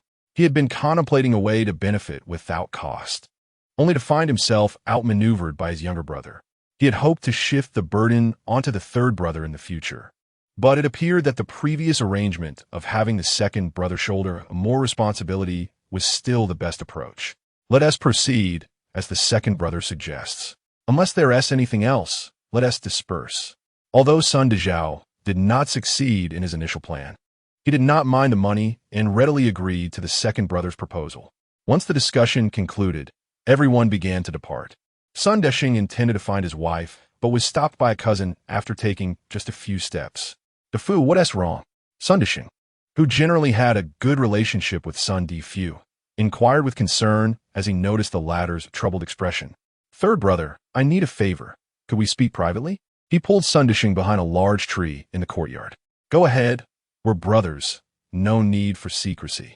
Although he followed, Sun Dexing could not resist admonishing his cousin. Third brother, could you lend me some money? Borrow money? What's going on? Don't tell me you're short of 5 million. I recall you own several bathhouses. Surely you can manage this amount? That's not it, third brother. I could even provide 10 million if needed. Then why do you need to borrow money from me? Sun Dexing was perplexed by his cousin's request. After a moment of hesitation, Sun Defu replied, Third brother, I need to confide in you. Please keep this between us. Rest assured my lips are sealed. Well, I calculated that I need approximately 35 million. Sun Dexing was taken aback by this revelation. Defu, you have 7 already. Can your body handle this? Take my advice. Youth is unaware of the preciousness of vitality. In old age, one may regret and shed tears over unfulfilled desires. It's better to exercise restraint. Since Sun Defu had broached the subject, he dismissed his earlier embarrassment and countered, Third brother, as the saying goes, a man should have 3 wives and 4 concubines. I've only just met the standard. It's not excessive. Besides, I've always kept fit and supplemented my health. There is no issue on that front. Very well, if it brings you joy. How much do you need? Sun Dexing, feeling it wasn't his place to lecture his cousin further, decided to offer some assistance. I can manage 20 million. I just need your help with the rest. All right, no problem. I'll transfer it to you tomorrow. Thank you, third brother. I'll treat you to a massage sometime. Unless there is anything else, I must take my leave. Your sister-in-law awaits my response. Nothing else, nothing else. After their exchange, they prepared to depart. Just as they emerged from behind the tree, they spotted several nephews crouching, eavesdropping. Sun Dexing chuckled and ran off. Seventh uncle, we want to say a word. Right? We're heading to school tomorrow. We want to let anything slip. Seventh uncle, rest assured, our lips are tighter than third uncle's. After making their promises, the group hurried away, disappearing in an instant. Standing beneath the tree, Sun Defu felt a wave of despair wash over him. It's over. It's over. Now, 5 people know. In less than 3 days, the entire family will be aware. How can I return home without being killed by my father? No, I must avoid home until my women are visibly pregnant. Wang Yu followed Sun Qian into her bedroom, watching as she flopped onto the bed, laughing uncontrollably. When he attempted to speak, she waved him off, indicating he should wait. Yet, the laughter continued for over 10 minutes without pause. Growing increasingly irritable, Wang Yu resolved not to relent in the matter at hand. Observing Sun Qian's unrestrained mirth, he felt compelled to teach this thoughtless girl a lesson, making her aware that certain words should not be spoken lightly and that some favors could not be granted, even to relatives. He began to explain firmly to Sun Qian, intending to establish his role as the head of the household. "Oh, what are you doing?" Sun Qian asked, her expression turning anxious. "Wait, listen to me first. The situation is not as you perceive it." As Wang Yu remained unmoved by her distress, Sun Qian quickly began to clarify the misunderstanding. An hour later, Sun Qian could no longer find humor in the situation. Wang Yu, standing tall, proclaimed, "Have you calmed down now? Still laughing?" "No, I'm not laughing," Sun Qian replied weakly. Wang Yu's disregard for her pleas had nearly caused her to faint from distress. "Tell me, can you speak so carelessly? And you agreed to let me assist your relatives. Is this how a wife should treat her husband?" As he spoke, Wang Yu couldn't help but lightly tap her on the head. Hearing his words, Sun Qian felt the urge to laugh again, but it was abruptly quelled by his playful reprimand. Reflecting on the past few hours, she quickly gathered her composure, realizing the gravity of the misunderstanding at hand. Chapter 85. Jealousy drives one mad. As Sun Qian recounted the events, Wang Yu came to understand that this matter was a grave misunderstanding. Reflecting on his earlier trepidation, he couldn't help but chuckle. No wonder his wife was laughing so heartily, to the point of being speechless. "Why didn't you tell me sooner?" Wang Yu exclaimed as he planted a fervent kiss on Sun Qian's lips. "What could I have said? Would you have gone to assist my sisters-in-law and younger siblings?" Sun Qian retorted, her tone somewhat exasperated. "At the very least, it would have prepared me mentally. You have no idea how startled I was when Sange mentioned he wanted to maintain his appearance." Once Wang Yu grasped the entirety of the situation, he felt a weight lift from his shoulders. His earlier fears dissipated. "So, what do you plan to do about it? You can't possibly go through with it, can you?" As she spoke, Sun Qian's delicate hand rested on the soft flesh at Wang Yu's waist. "Fear not, I have a plan. While I may not achieve the same results as you all, I can certainly help them look 4 or 5 years younger," Wang Yu confidently asserted as he grasped Sun Qian's small hand. "What kind of plan? I warn you, do not act recklessly. In truth, traditional Chinese medicine has long been steeped in the study of health and beauty, yielding remarkable results. You know, my expertise lies in gynecology, and I have some knowledge regarding women's health. I can tailor nourishing prescriptions to suit each individual's unique constitution without issue." "Honey, you truly are impressive," Sun Qian praised upon hearing Wang Yu's explanation. "Where's the impressiveness in that?" Wang Yu chuckled. However, the man could hardly maintain his seriousness for more than 3 seconds when it came to matters of the bed. After a brief conversation, Sun Qian succumbed to a deep slumber, while Wang Yu found himself restless. He had hoped to seek a blessing from a police officer today, but it now seemed unlikely. A day's opportunity had slipped away, which was indeed a pity. Gazing at the fragrant Sun Qian in his arms, he couldn't resist the urge to use his divine blessing once more. Shortly thereafter, he received a system notification. The individual who has received a blessing cannot receive another within 1 year. Well, that's an unexpected limitation. He wondered if he could bless himself. Without delay, Wang Yu decided to bestow a blessing upon himself. The system responded promptly. "You have gained 15,000 merit points. Goodness, that's a considerable amount. What did I do to deserve this?" Wang Yu was bewildered, reflecting on his life experiences. Though he had performed good deeds, they were akin to helping an elderly lady cross the street. Nothing that could yield such high merit points. After much contemplation, he finally deduced the most plausible explanation. During his last return home, he had activated the divine protection, and the daily deduction of 100 merit points had accumulated over several days. This meant that the area within a 20-kilometer radius had begun to transform, and these changes were a result of his protection, thus leading to his substantial merit gain. Understanding this, Wang Yu felt a twinge of regret. Had he waited another month, he might have amassed even greater merit points. Nevertheless, what was done was done, and the interval was merely a year. Whatever was meant to be would eventually come to him. Currently, he was still far from the million-point threshold, and he needed to devise a meticulous strategy to rapidly accumulate merit points. After some contemplation, he devised a promising plan, intending to discuss it with Sun Qian the following day. If successful, it would allow him to earn money and increase his merit simultaneously, without the frantic pace he had endured in previous months. With a newfound resolve, Wang Yu embraced the fragrant Sun Qian and soon drifted off to sleep. Meanwhile, Wen Liang was wide awake, having been taken to the police station for questioning. Though he had been released, it consumed a considerable amount of time. He also learned from Chen Yuding that the woman who had slapped him was the cherished jewel of the Sun family. Wang Yu had managed to attach himself to such a powerful ally, making any future attempts at revenge more complicated. However, Wen Liang felt no fear. The strength of the Wen group surpassed that of the Sun family by at least twofold. Should a business war ensue, the advantage would be his. Moreover, whether the Sun family would risk offending the Wen group for Wang Yu remained uncertain. To Wen Liang, Wang Yu still resembled an insignificant insect, slightly more robust, perhaps, but hardly a concern. Upon Chen Yuding's return, she remained unusually quiet. After spending time with her two daughters, she even volunteered to soothe Wen Liang's bruised face. Afterward, she washed up and snuggled in a bed, appearing to sleep soundly. Even when Wen Liang wrapped his arms around her, she showed no reaction. Everything seemed normal, and even the devoted Wen Liang failed to notice the subtle changes in her demeanor, attributing her behavior to the shock she had experienced that day. Though outwardly calm, Chen Yuding's mind was a tempest. Since encountering Wang Yu, an indescribable discomfort had settled within her, especially regarding Sun Qian, who eclipsed her in every regard.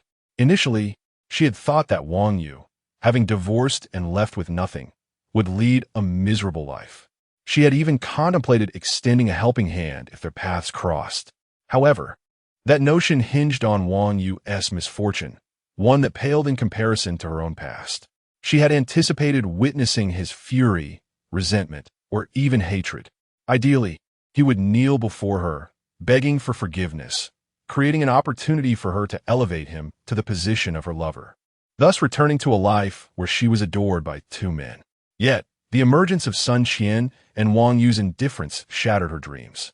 Not only had Wang Yu not fallen from grace, but he appeared to thrive, exhibiting a newfound attitude and choosing a woman of unparalleled beauty. When faced with her again, he had treated her with such disregard, more foreign than a stranger. This reality of her ex-husband thriving while she languished tormented Chen Yuding, inciting an overwhelming jealousy towards Sun Qian. Lying awake in the dark, her large eyes devoid of sleep, the warmth of Wen Liang's embrace failed to bring her comfort. All she could recall was Wang Yu's indifference and Sun Qian's superior beauty. A voice within her urged, destroy them. Destroy them. Wang Yu belongs to me. Even if we are apart, he should not seek another woman. He must suffer and plead for my forgiveness. Once a woman who had navigated life with ease, Chen Yuding now found herself teetering on the edge of despair after a series of setbacks. Following her rescue, her mental state had already been precarious, and the continuous provocations from Wang Yu had only exacerbated her condition, manifesting as a noticeable mental disturbance. Alas, the ever-devoted Wen Liang remained oblivious to the turmoil within his beloved, unaware that the pressure she faced had twisted her heart, leaving one to wonder what transformation awaited her in the days to come. Chapter 86. The system fades before them. Joyful occasions invigorate the spirit. After a night of unwarranted alarm, Wang Yu swiftly cast aside the events of the previous evening. As for the promises made to the daughters-in-law of the Sun family, he remained confident, for his prowess in gynecology was not to be underestimated. When the time came, he would examine them and resolve their long-standing ailments, subsequently prescribing tonics to restore their health. A few months of nourishing herbal concoctions would surely render these women radiant, rejuvenating their appearances by several years. However, Wang Yu did not intend to embark on this task today, for he had more pressing matters to discuss with Sun Qian. After breakfast, the couple found themselves escaping the incessant nagging of Sun's parents, who eagerly urged them to expedite the wedding and start a family. Qian, I have an idea I wish to discuss with you. Discuss by all means, but keep your hand steady. I am still driving. Cough. I'm accustomed to it now. Wang Yu replied, his hand remaining on Sun Qian's lap, motionless. I am contemplating the establishment of a hospital. With the infrastructure in the East District nearing completion and the population steadily increasing, there is yet to be a private hospital among the two public ones. Xiao Yu, what scale are you envisioning for this hospital? I haven't given it much thought. I sought your opinion since you are in business. But I am a jeweler. Why would you consult me on hospital matters? Do not worry. I will seek assistance to conduct a survey and provide you with feedback in a couple of days. Despite Sun Qian's confusion, she readily agreed. Upon arriving at Sun Dihang's shopping center, Wang Yu and Sun Qian indulged in affectionate moments for several minutes before she headed to her display case to coordinate with Chun Mei and Yan. Meanwhile, Wang Yu went to the parking lot to retrieve his car, intending to explore the East District for a thorough examination. No sooner had Sun Qian entered the shopping center than her elder brother and sister-in-law intercepted her at the elevator. "Little sister, how did it go?" The couple's faces were filled with anticipation. Although the task had not been completed the previous night, they had secured Sun Qian's commitment. Early in the morning, Wu Shuiwei had skipped her classes to accompany her husband, waiting at the shopping center for news. "Elder brother, elder sister, Xiao Yu has agreed. But we must wait for him to prepare. Of course, take this card. It is for your husband." Sun Dihang handed Sun Qian a bank card. But Xiao Yu did not mention accepting any money. Sun Qian, despite her words, unhesitatingly placed the card into her bag. We cannot let your husband suffer a loss. It is merely a modest sum, 5 million each." Sun Dihang's words sparked excitement in Sun Qian. She was well aware of how many daughters-in-law the Sun family had, thanks to her third brother, Sun Dishing, who often regaled her with tales of family gossip. Counting in her mind, she surmised that the card must contain at least 80 million. With a confident pat on her ample chest, she assured them that starting tomorrow, she would bring 2 daughters-in-law each day, completing the task within 10 days. The order of their arrival would be at her elder brother's discretion. With her elder sister-in-law Wu Shuiwei expressing gratitude, Sun Qian cheerfully facilitated Wang Yu's financial gain. Although the profit was from her relatives, she felt no shame. After bidding farewell to her elder brother, Sun Qian called her third brother to convey Wang Yu's aspirations. As for how Sun Dishing, a restaurateur, would investigate the intricacies of establishing a hospital, that was not her concern. It was entirely reasonable for a sister to seek assistance from her brother. Meanwhile, Wang Yu was meandering through the streets of the East District, having parked his car at the roadside for convenience. He opted for a shared electric bike, scrutinizing each street diligently. Though he was unsure of what precisely he was examining, the thought of his idea blossomed within him, promising not only financial gain, but also the potential for accumulating merit. After 2 hours of exploration, Wang Yu began to feel the strain of the sweltering sun.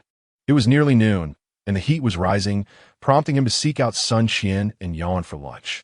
As he passed a residential complex, he suddenly noticed billowing black smoke. The entrance was ajar, and 2 fire trucks had just arrived, rushing inside with urgency. Just as Wang Yu contemplated leaving, he received a notification from the system. "Disaster detected nearby. Merit points can be consumed to mitigate or extinguish the fire. Do you wish to proceed with extinguishing the fire?" There was no hesitation. He immediately affirmed the choice. Although Wang Yu had not previously engaged in many noble deeds, let alone emergency rescues, he could not stand idly by now that he possessed the ability to act. Without a second thought, he relinquished the electric bike and dashed into the fray, arriving before the burning building to witness a breathtaking scene. A group of young men, all in their 20s, moved with swift precision and seamless coordination, establishing fire hoses and erecting ladders in rapid succession. In less than a minute, powerful jets of water erupted, making Wang Yu feel as though his own abilities paled in comparison to these courageous individuals. Yet the system proved its worth. Wang Yu's merit points were not squandered. What could have escalated into a catastrophic blaze engulfing the entire building was instead contained, allowing residents ample time to escape. "Captain Tian, the fire is diminishing." "Captain Tian, the 4th floor has been secured.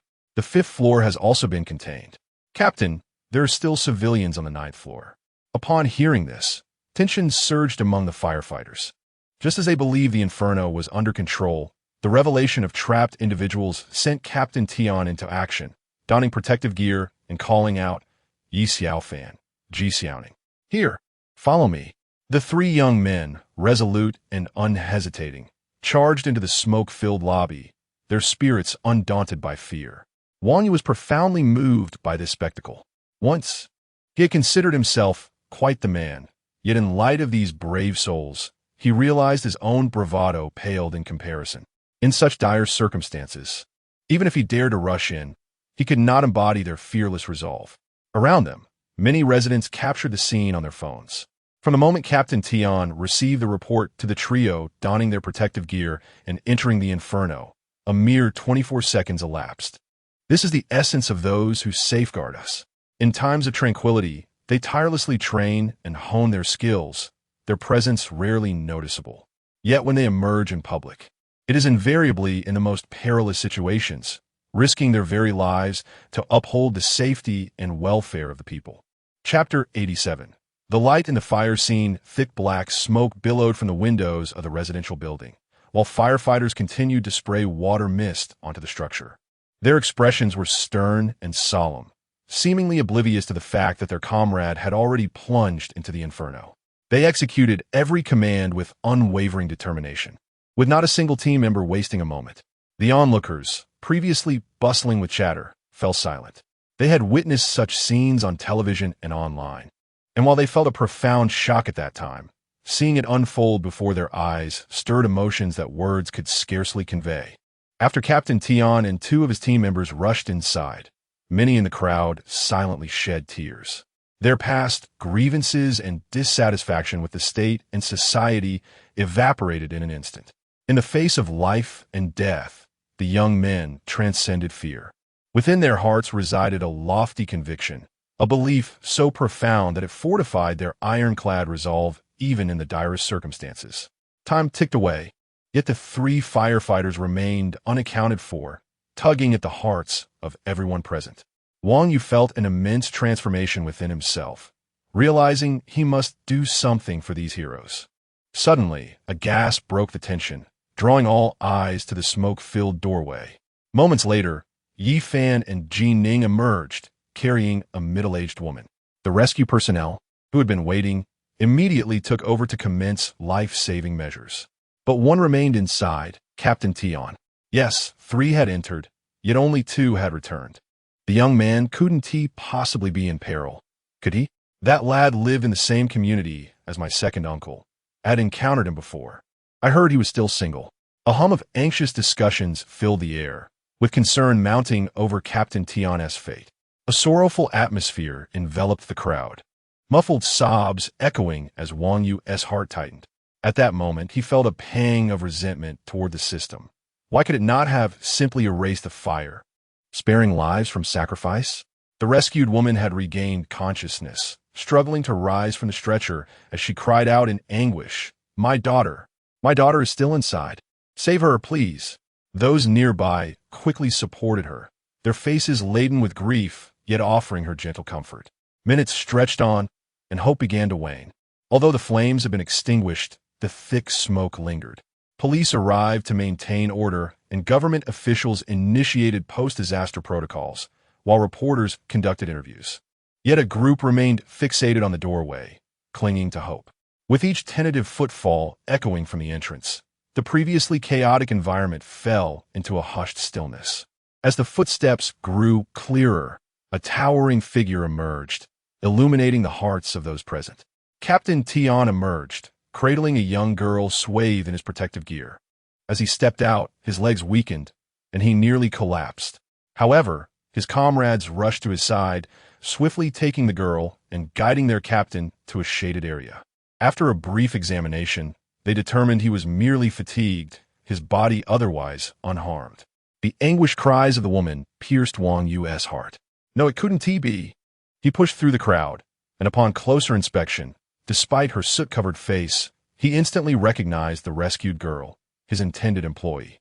Without hesitation, he revealed his identity and began preparations for urgent care. Wait, don't take her to the hospital yet. Her condition is critical, and we must initiate immediate treatment. Wang Yu, aware of the gravity of the girl's situation, had no silver needles, medications, or time to gather supplies. It was unthinkable to allow the girl, whom Captain Tian had risked his life to save, to perish. His words caught the attention of the rescue personnel, who quickly conducted a preliminary assessment and confirmed her precarious state.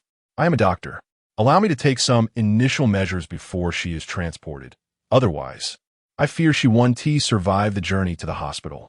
After receiving permission, Wang Yu commenced emergency procedures. Though lacking silver needles, he managed to procure some fine needles from the rescue team.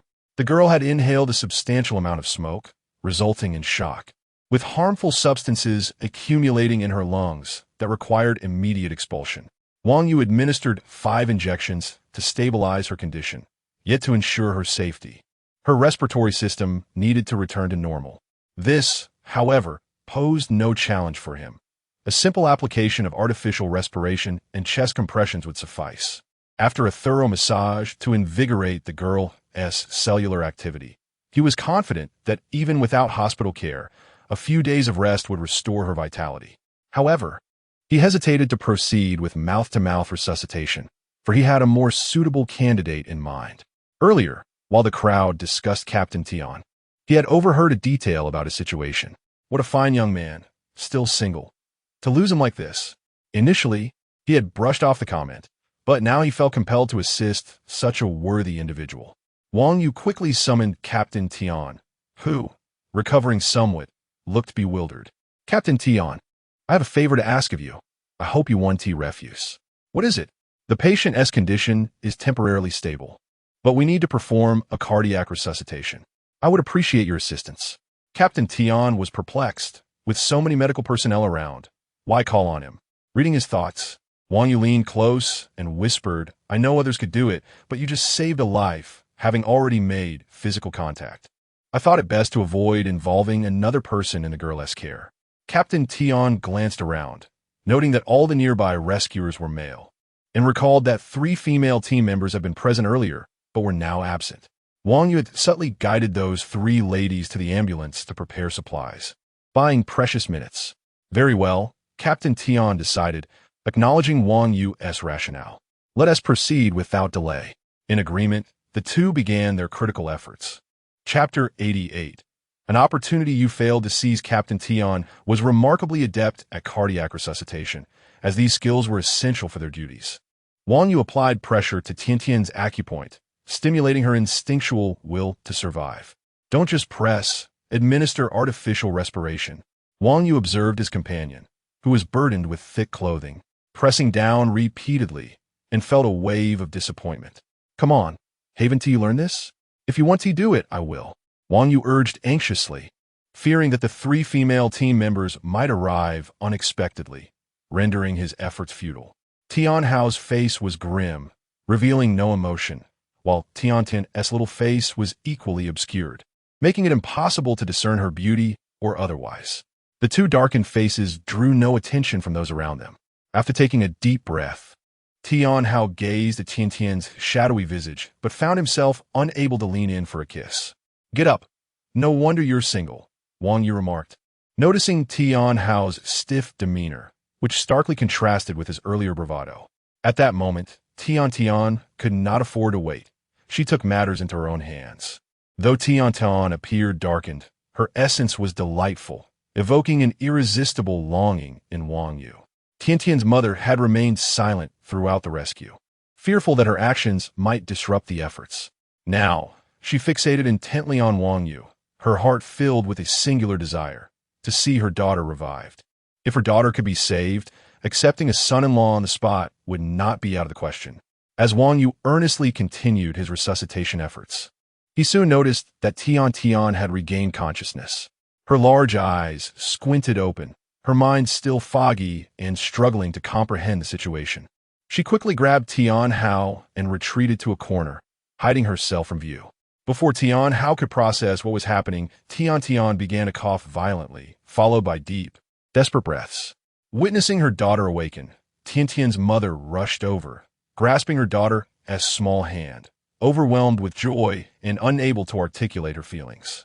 Tian Hao pushed aside, smiled despite the circumstances. Once Tian regained her composure, tears streamed down her face as she beheld her mother. The earlier chaos had terrified her. The billowing smoke and raging flames had made her feel as if she were on the brink of death. She had been looking forward to working with Wang Yu in the future, never imagining that a fire could nearly extinguish her life. Enough with the tears. Do you not see how disheveled you are? Wang Yu's heart lightened at the sight of Tian awakening. The fire had not resulted in any casualties, thanks to the bravery of the firefighters. He paid little mind to the merit points he had accrued for preventing the blaze from spreading. Compared to the heroism displayed by others, his contributions seemed insignificant. Am I dreaming? Tian marveled at the cheerful Wang Yu before her. What dream could one have in broad daylight? Hurry and thank Captain Tian, He risked his life to save you from the inferno. Saying this, Wang Yu pulled out his phone to show Tian a photo taken when Captain Tian had carried her from the flames. Tian stared at the phone in a daze before instinctively scrolling, curious if more photos existed. She then stumbled upon two dark faces close together. This image had been captured when Wang Yu attempted to photograph Tian performing artificial respiration on Tian, but alas, he had squandered his opportunity. It had merely been a spontaneous shot, yet the little girl interpreted it differently. After a few seconds of contemplation, she realized that the shadowy figure was in fact herself. Unable to contain her surprise, she gasped and immediately returned the phone to Wang Yu, her hands covering her face in embarrassment. "Thank you, Captain Tian, thank you." Tian's mother responded quickly, grasping Tian Hao's arm in gratitude. Her daughter was her lifeblood. Had anything happened to her, she would not have survived the ordeal. Continuously expressing her thanks made Tian Hao quite uncomfortable. "Auntie, we should take Tian to the hospital." "All right, thank you to this doctor as well." "No need for thanks, Auntie. Tian and I are colleagues. This is what I should do. You accompany Tian to the hospital. I will express our gratitude to Captain Tian." Wang Yu briefly explained his relationship with Tian, aiding Tian Hao in alleviating his awkwardness. At Wang Yu's signal, several rescue team members promptly lifted Tian onto a stretcher, preparing to transport her to the ambulance. As they passed Tian Hao, Tian sat up and earnestly expressed her gratitude to her tall savior. Wang Yu watched Tian depart, then turned to see Tian Hao once again immersed in his work, casting a protective blessing over him. Upon opening the system, Wang Yu found that his expectations had been fulfilled. The selfless contributions of the firefighters resonated deeply within him. Although Tian Hao was only 23 years old and had not been in service long, he had gained over 6,000 merit points from this act of valor. Not wishing to intrude on Tian Hao's work any further, Wang Yu began to inquire about details. Having just saved a life, the firefighters were quite welcoming toward him.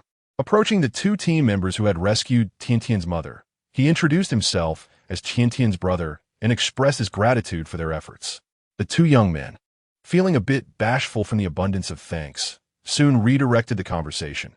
"We heard Captain Tian is still single." "Yes, indeed. How old is he?" "Captain is 23. "Oh, where's he from?" "He is from Zadushi." "Does he have siblings?" "Captain is an only child." The two brave souls quickly divulged information about their captain, their guard lowered. Why were they so naive? Well, Wang Yu had shown them photos of Tian in the hospital and mentioned his intentions to help his sister find a match, suggesting that Captain Tian seemed like a decent fellow. Upon seeing Tian's charming visage, the young men felt she would be a suitable partner for their captain. "Brother Yu, Captain will be off in 2 days. I'll let you know." After exchanging contact information, a young man named Yi Xiaofan expressed keen interest in aiding Wang Yu's matchmaking endeavor. He enlisted his friend Jining to help set up Captain Tian and Tian, promising to work together to unite the two. "Thank you.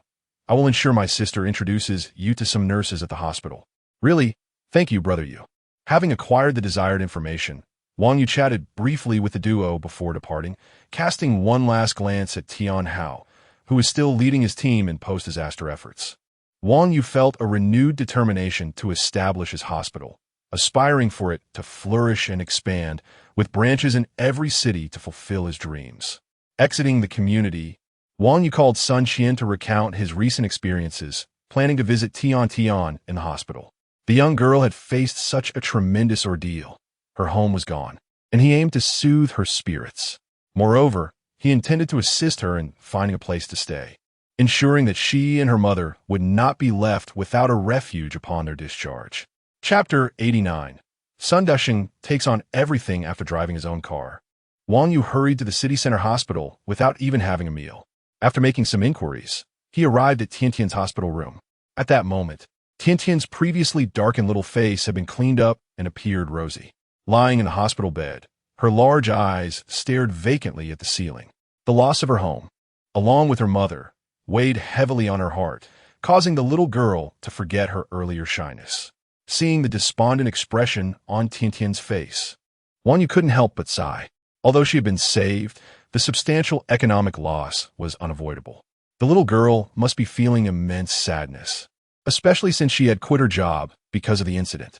Now that their home had been completely consumed by fire, the cause remained unclear, and it was uncertain when the corresponding compensation would arrive.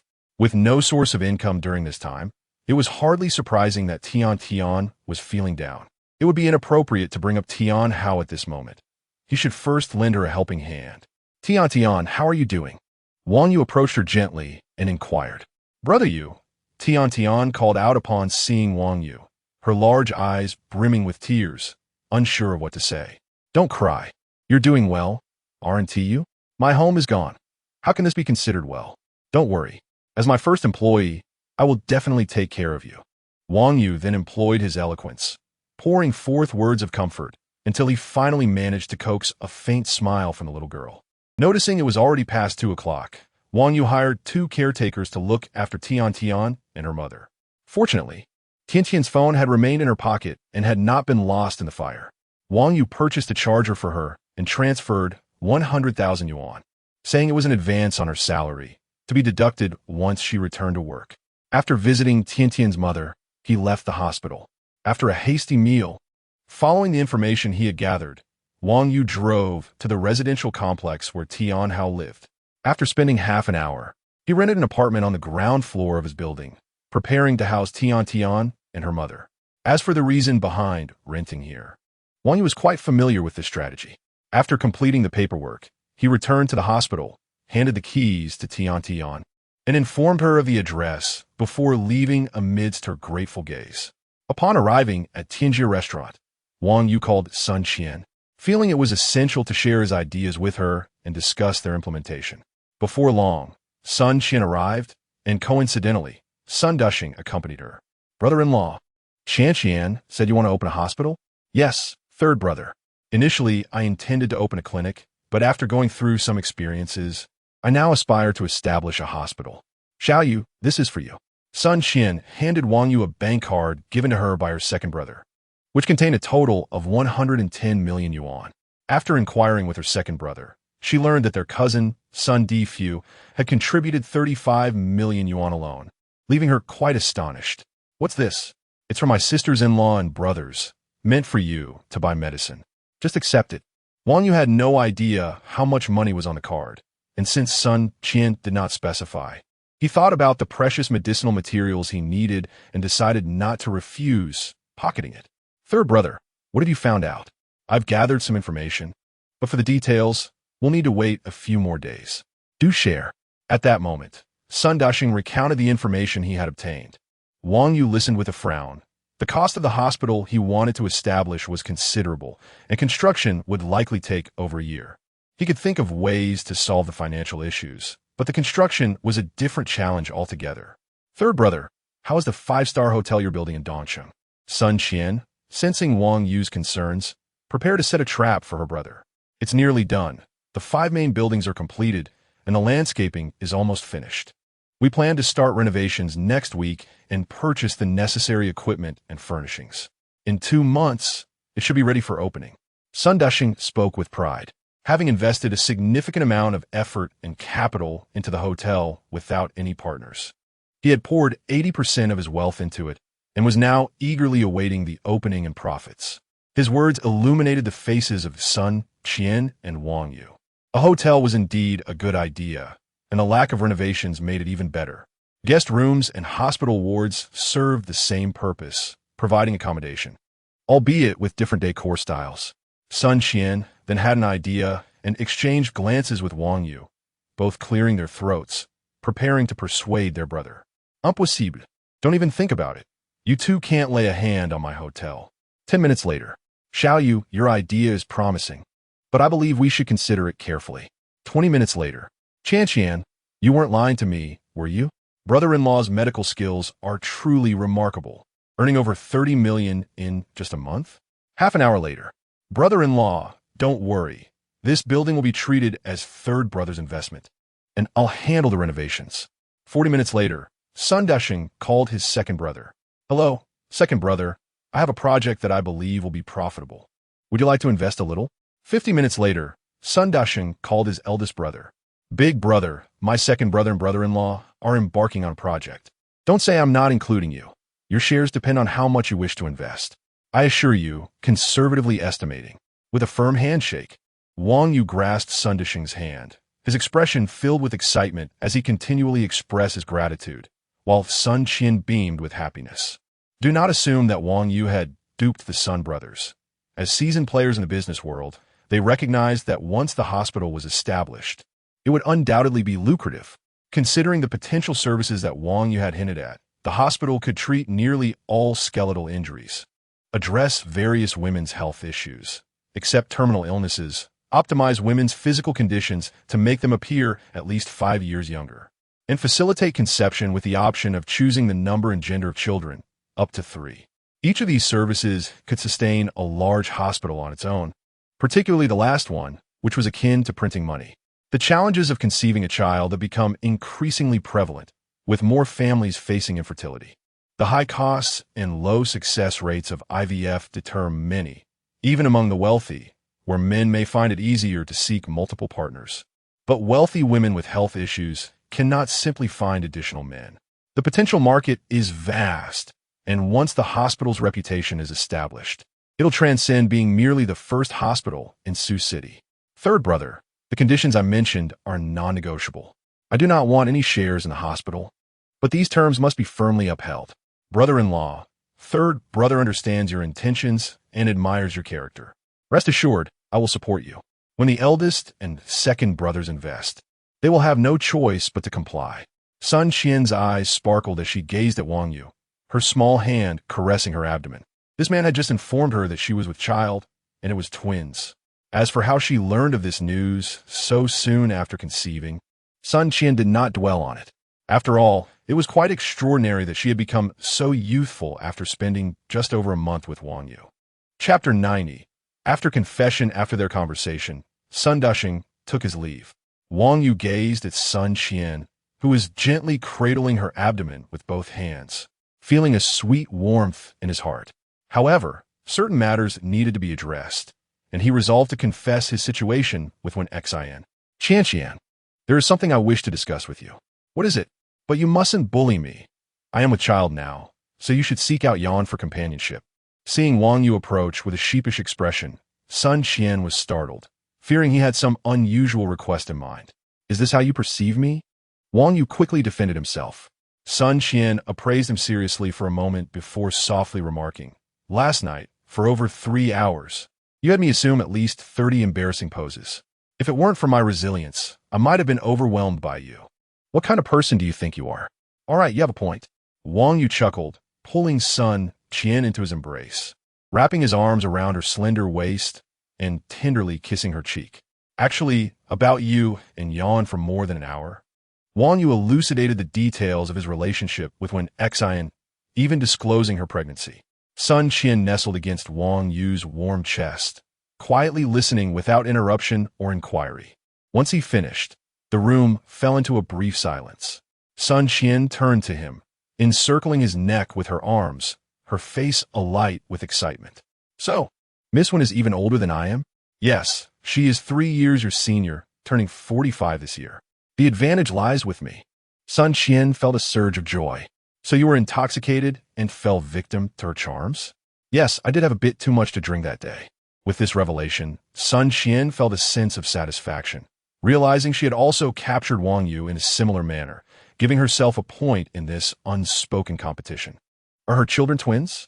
Yes. Are they a boy and a girl? Wang Yu pondered. At that time, he lacked a system, and the child with Wen Xian was conceived naturally. He truly did not know the genders of the twins. Once our hospital is established, I could take Wen Xian for an ultrasound to find out. Then how do you know I'm having twins? That is a complicated explanation. You may assume I was well prepared. Oh, so on the night you were with Wen Xian, you remained unconscious and thus unprepared. Sun Qian felt quite clever, adding another point to her tally. Reflecting on her alliance with Yan, she felt their positions were secure. Lost in thought, she couldn't help but smile. Wang Yu, watching Sun Qian's delight, playfully pinched her, thinking how well she had grown from being around his older siblings. Why are you so astute? I feel compelled to reward you, he said affectionately. Oh, please, I have simply seen much of my life. Then, Sun Qian recalled her younger brother, who had truly expanded her worldview. Moreover, Wang Yu certainly had a knack for attracting attention, as evidenced by his recent entanglements with 3 women while intoxicated. She squeezed Wang Yu's ear, issuing a stern warning. I advise you not to engage in flirtations in the future, especially not with beautiful women over drinks. Absolutely not, Wang Yu. Under Sun Qian's admonition, swore an oath, declaring he had never been the initiator and had always been passive. He vowed never to drink outside again, pledging to uphold his integrity. Naturally, these were mere exchanges of playful banter between lovers, and both found joy in the teasing. Shall you? I promise to assist the sisters-in-law with their therapeutic treatments starting tomorrow. Can you spare some time for 2 sessions a day? After some playful banter, Sun Qian remembered her earlier commitment to her brother and quickly informed Wang Yu. All right, that shouldn't be a problem. However, I currently lack sufficient medicinal materials, so let us begin tomorrow afternoon. 2 sessions is too few.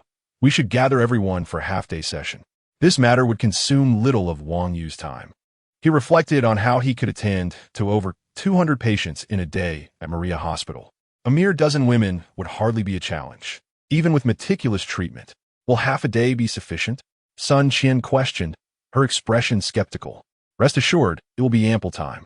Tomorrow afternoon, find a suitable place, preferably a professional beauty salon. That would be best. Wang Yu contemplated his brother's lounge, deeming it inappropriate for this purpose. As it held many cherished memories he preferred to keep private, particularly from his brother, Sun Dishing. Access to the 3rd-floor lounge had been revoked. My sister-in-law has a younger sister who owns a beauty salon. I will call her and confirm. We can go there tomorrow afternoon. All right, let us dine now, for I have matters to attend to later. What is it? I intend to consult with Director Han at Maria Hospital about some matters. Is the director male or female? Male, around 50 years old. What are you always thinking about? Let us eat. I will explain things to Yan for you. Finish your meal and then attend to your business, Sun Qian replied, a hint of shyness in her demeanor. Chapter 91. The elusive Director Han after dinner. Wang Yu called Director Han to clarify his address. With several gifts in hand, he set off for a visit. After all, in order to get his hospital up and running, he needed the director's assistance in many areas.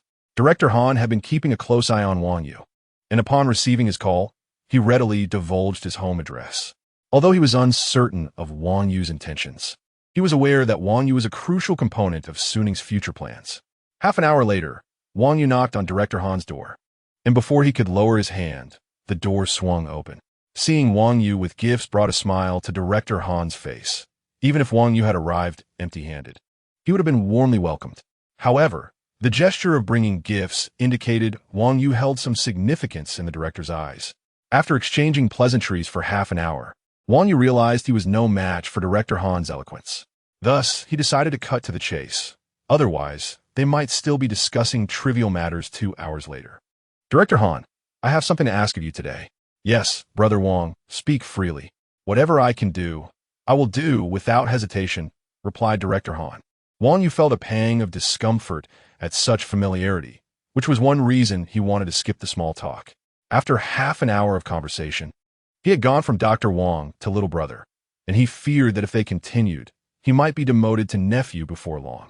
With that assurance, I feel at ease. I am looking to open a hospital. The location is secured, and the building is ready for renovation. I have entrusted a professional organization to handle the necessary permits and qualifications. I came to ask for your help in procuring medical equipment and reliable pharmaceutical suppliers. I have invested my entire fortune into this, so I truly hope you can assist me. Director Han chuckled. Everyone could speak pleasantries, but let's see how you handle it now that you've made such bold claims. Wang Yu's words indeed caught Director Han off guard. The young man was venturing out on his own, and he wondered how he would reclaim his 10% stake. He realized he needed to maintain composure and consult with Director Su before proceeding. This matter was beyond his scope of decision-making. After contemplating, he took a sip of tea without revealing any change in expression. He then grasped Wang Yu's hand and said, I've always seen great potential in you, young brother. I never imagined I would need to reevaluate my view of you so soon. Wang Yu pulled his hand away, feeling slightly embarrassed by the compliment, and awkwardly replied, Director Han, you flatter me. I'm just trying to make a living. Rest assured, your matters are now my matters. I will assist you without fail. I will prepare the relevant materials and contact you as soon as everything is ready. Wang Yu nodded, feeling he had misjudged Director Han's intentions. The warmth and promptness of his agreement were encouraging. He expressed his gratitude, but before long, their conversation devolved into another round of banter. Sensing a hint of affection in Director Han's gaze, Wang Yu promptly shifted the topic and made his exit. Upon leaving the director's neighborhood, he exhaled deeply, surprised that the usually stern director could be so talkative in private. On his way back, however, Wang Yu suddenly sensed something amiss. After contemplating for a moment, he realized, what the heck? That old fox. Immediately, he thought, what a wonderful descriptor, but when exactly is immediately? What does first time even mean? What materials does he need to prepare? Despite my request, he didn't provide a single direct answer. I was too quick to judge him positively. After spending half the evening in pleasantries, the gifts exchanged, and having gone from Dr. Wang to little brother, he had accomplished nothing. Director Han's words were impenetrable, and even if he returned to confront him now, he would have nothing substantial to say. Alas, I am indeed too young. While Wang Yu lamented the harsh realities of society and the city's intricacies, Han Kun, after his departure, also felt a sense of urgency and could not help but criticize the younger generation. He promptly called Suning, recounting Wang Yu's visit. On the other end, Suning remained silent for a while. Even in his own home, Director Han held the phone with respect, standing in anticipation of Suning's orders. Old Han, do not concern yourself with this matter any longer. I will have Su Mu take over. Understood, Director Su. Very well, then. After hearing the click of the line disconnecting, Director Han finally relaxed, sinking into his sofa, sipping tea with an air of tranquility that belied his earlier tension. Upon learning that Wang Yu wanted to open a hospital, Suning felt a mix of surprise and no other emotional upheaval. He pondered Han's words and analyzed the pros and cons. Wang Yu had already secured a location for his hospital. Although the scale remained uncertain, it was evident that this young man had taken the first step. Moreover, with his medical skills, it would not take long for him to make a name for himself. When the time came, Suning could propose that he join his new hospital, and Wang Yu would be hard-pressed to refuse. Suning considered Wang Yu's visit to Director Han a serendipitous opportunity. He was uncertain if he could lure him away in the future, but he could certainly bind their interests together now. You wish to open a hospital, but you still lack various resources. The Su family, however, has no shortage of them. A little investment and a few resources could tie Wang Yu's interests to our families. When the time comes, he will be one of us, and he can receive a share in the new hospital. It will all come together. With this thought in mind, Suning called his daughter. Moo, how is the preparation for the new hospital going? Father, I found a suitable location. I believe Dongqing District is excellent. The environment is pleasant, and transportation is convenient. The current population there meets the coverage requirements for a large hospital. Moreover, a few schools will be relocating there next year, which will increase the permanent population. Opening a hospital here is the most opportune moment. Good job on the investigation. I share your thoughts. However, let's hold off for now. I will consult with a professional assessment company to select the location. You need not run around personally. What's wrong, Dad? I've already resigned. I have no other commitments. There's something. Wang Yu contacted old Han today, expressing his desire to open a hospital. I want you to engage with him. If all goes well, I intend to invest in his hospital. Suning did not divulge his true intentions to his daughter. He was determined to invest in Wang Yu's hospital, but wanted his daughter to investigate first. Did she really need to assess the situation? Given Wang Yu's capabilities and Su Mu's attitude towards him, he was not entirely sure of 100% certainty. However, he was 120% confident that after her investigation, his daughter would return asking for investment. Perhaps she might even play the charming daughter card. The thought made Suning very happy, and he felt an urge to share with Su Mu why her father was indeed her father. Chapter 92. When she finally discovers she is pregnant in recent days, Su Mu, who has been preoccupied with the preparations for the new hospital, has largely set aside her lingering affections for Wang Yu. Upon receiving news about him from her father, she found herself admiring this man, who possesses both exceptional character and capabilities. After hanging up the phone, Su Mu contemplated calling Wang Yu, but hesitated, considering that he might be asleep at this late hour. Perhaps it would be better to avoid any misunderstandings, she decided to send a text message instead, suggesting they arrange a time for a face-to-face discussion tomorrow. After composing her message and reviewing it for any potential issues, wanting to ensure that it wouldn't raise suspicions even if seen by another woman, she promptly sent it. At that moment, Wang Yu had just returned home. Having left Director Han's house late in the evening, he presumed that Wen Xin and her daughter Wenwan were already asleep, and he opted not to disturb them. After taking a shower, he noticed Su Mu's message and, upon reading it, realized he had misjudged Director Han. His promise to act swiftly was indeed fulfilled, as he had even sent the hospital's most familiar director Su to assist him. Wang Yu thought to himself that Director Han was truly a good person. After reading the message, he replied to acknowledge receipt and then fell into a deep sleep, feeling quite fatigued from the day's events. The following morning, as Wang Yu drowsily awakened, he felt a sense of breathlessness, as if his nose were blocked. He instinctively rubbed it a couple of times and turned over to continue sleeping. Yet within moments, he found himself struggling to breathe again, jolting him awake. Upon opening his eyes, he was greeted by the sweet smile of Wenwan. Noticing that Wang Yu was awake, Wenwan cheerfully announced, "Uncle Wang, my mom asked me to call you down for breakfast." Seeing Wenwan, Wang Yu felt a bit embarrassed, as he was still in his bathrobe after showering. He promptly urged her to leave. "Hurry up and go out. I need to get dressed. You're a grown girl and should know better." With a playful, tongue-out gesture, Wenwan scampered away. Wang Yu couldn't help but chuckle at the girl. Ever since her detailed medical examination revealed that her health was improving, she had gradually become more carefree, often finding ways to tease him and Wen Xin. Her cheerful disposition had blossomed, and her laughter had become more frequent. Observing Wenwan's recovery, Wen Xin took the initiative to help her apply for a leave of absence from school, intending for her to take a year off to fully regain her health before returning to her studies. Wang Yu wholeheartedly supported Wen Xin's decision, recognizing that Wenwan's condition required long-term care and attention. Dressed and washed up, Wang Yu made his way downstairs. The dining table was already set with a meal, featuring dishes delivered from Tianjia restaurant, alongside a few oil pancakes filled with eggs and greens and a generous bowl of millet porridge. "Did you make this?"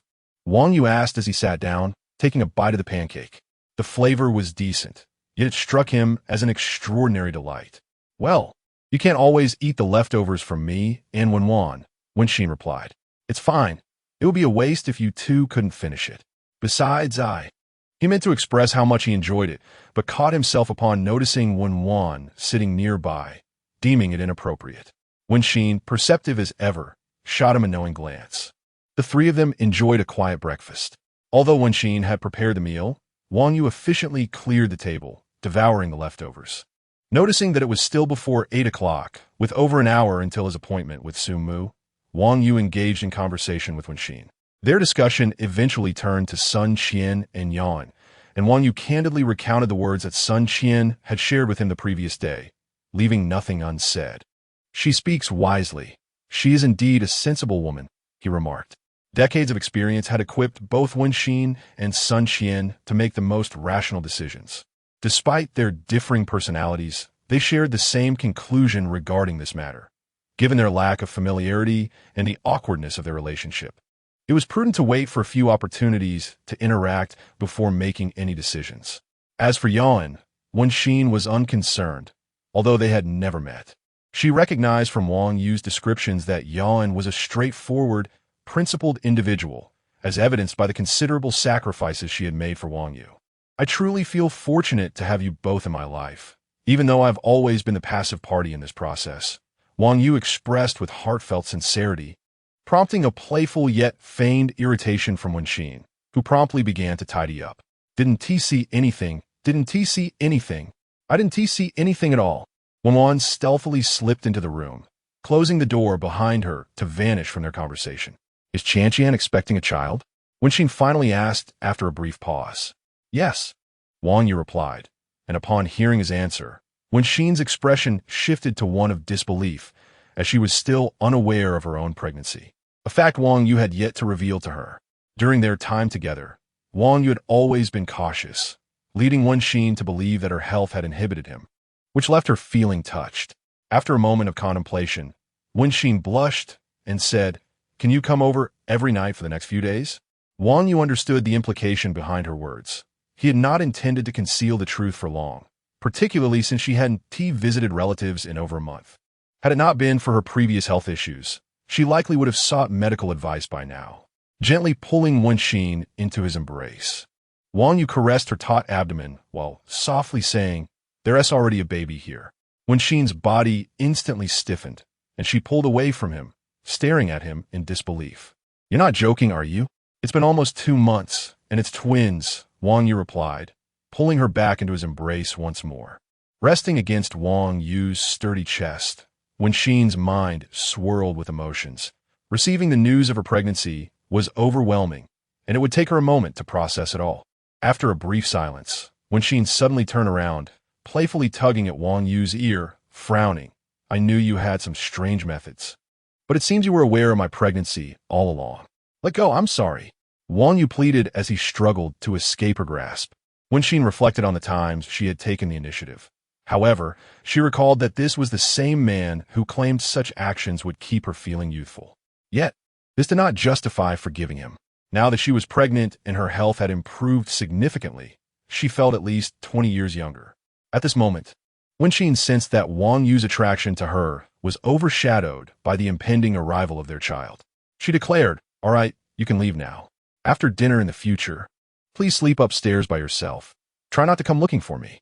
Wow, is that how you treat me once you've had your fun? What about trust between people? Chapter 93. The business negotiation between Su Mu and Wang Yu before being sent away. Wang Yu held Wen Xian tightly at the door and planted a passionate kiss on her lips for several minutes before finally releasing her. How could he allow her to sleep alone at night without a proper punishment? Watching Wang Yu depart, Wen Xian felt an overwhelming sense of happiness. A scene she had only witnessed in dreams had finally manifested in her reality. Leaning against the shoe cabinet by the door, she felt like a wife bidding farewell to her husband, her heart brimming with love, reluctance, and concern. "Mom, are you expecting a baby?" A gentle little face suddenly appeared before Wen Xian, startling her. "Oh dear, keep your voice down. The door isn't closed yet." Wen Xian replied, both shy and annoyed. "Mom, this building has 1 unit per floor. We don't have any neighbors." Recently, when Wan had taken to teasing her mother, and the usually gentle Wen Xian found herself unable to resist retorting. In just a few days, when Wan had grown bold enough to directly challenge her mother's words. "Mom, you really are going to have your own baby." Saying this, when Wan hugged her tightly, her little head nuzzling against Wen Xian's chest. The 4 adopted children were aware of their identities and knew that Wen Xian did not have biological children. While she was unsure of how her siblings felt, Wen Wan's heart swelled with joy upon learning that her mother was expecting a child. Gently stroking Wen Wan's little head, Wen Xian's face radiated maternal affection, a glow of inherent motherhood illuminating her features. "All right, you're already this big, yet still act like a child. Let us go inside." After closing the door, the mother and daughter settled down together to discuss matters concerning the arrival of the baby. Wang Yu arrived at the agreed location 20 minutes early. He had no choice.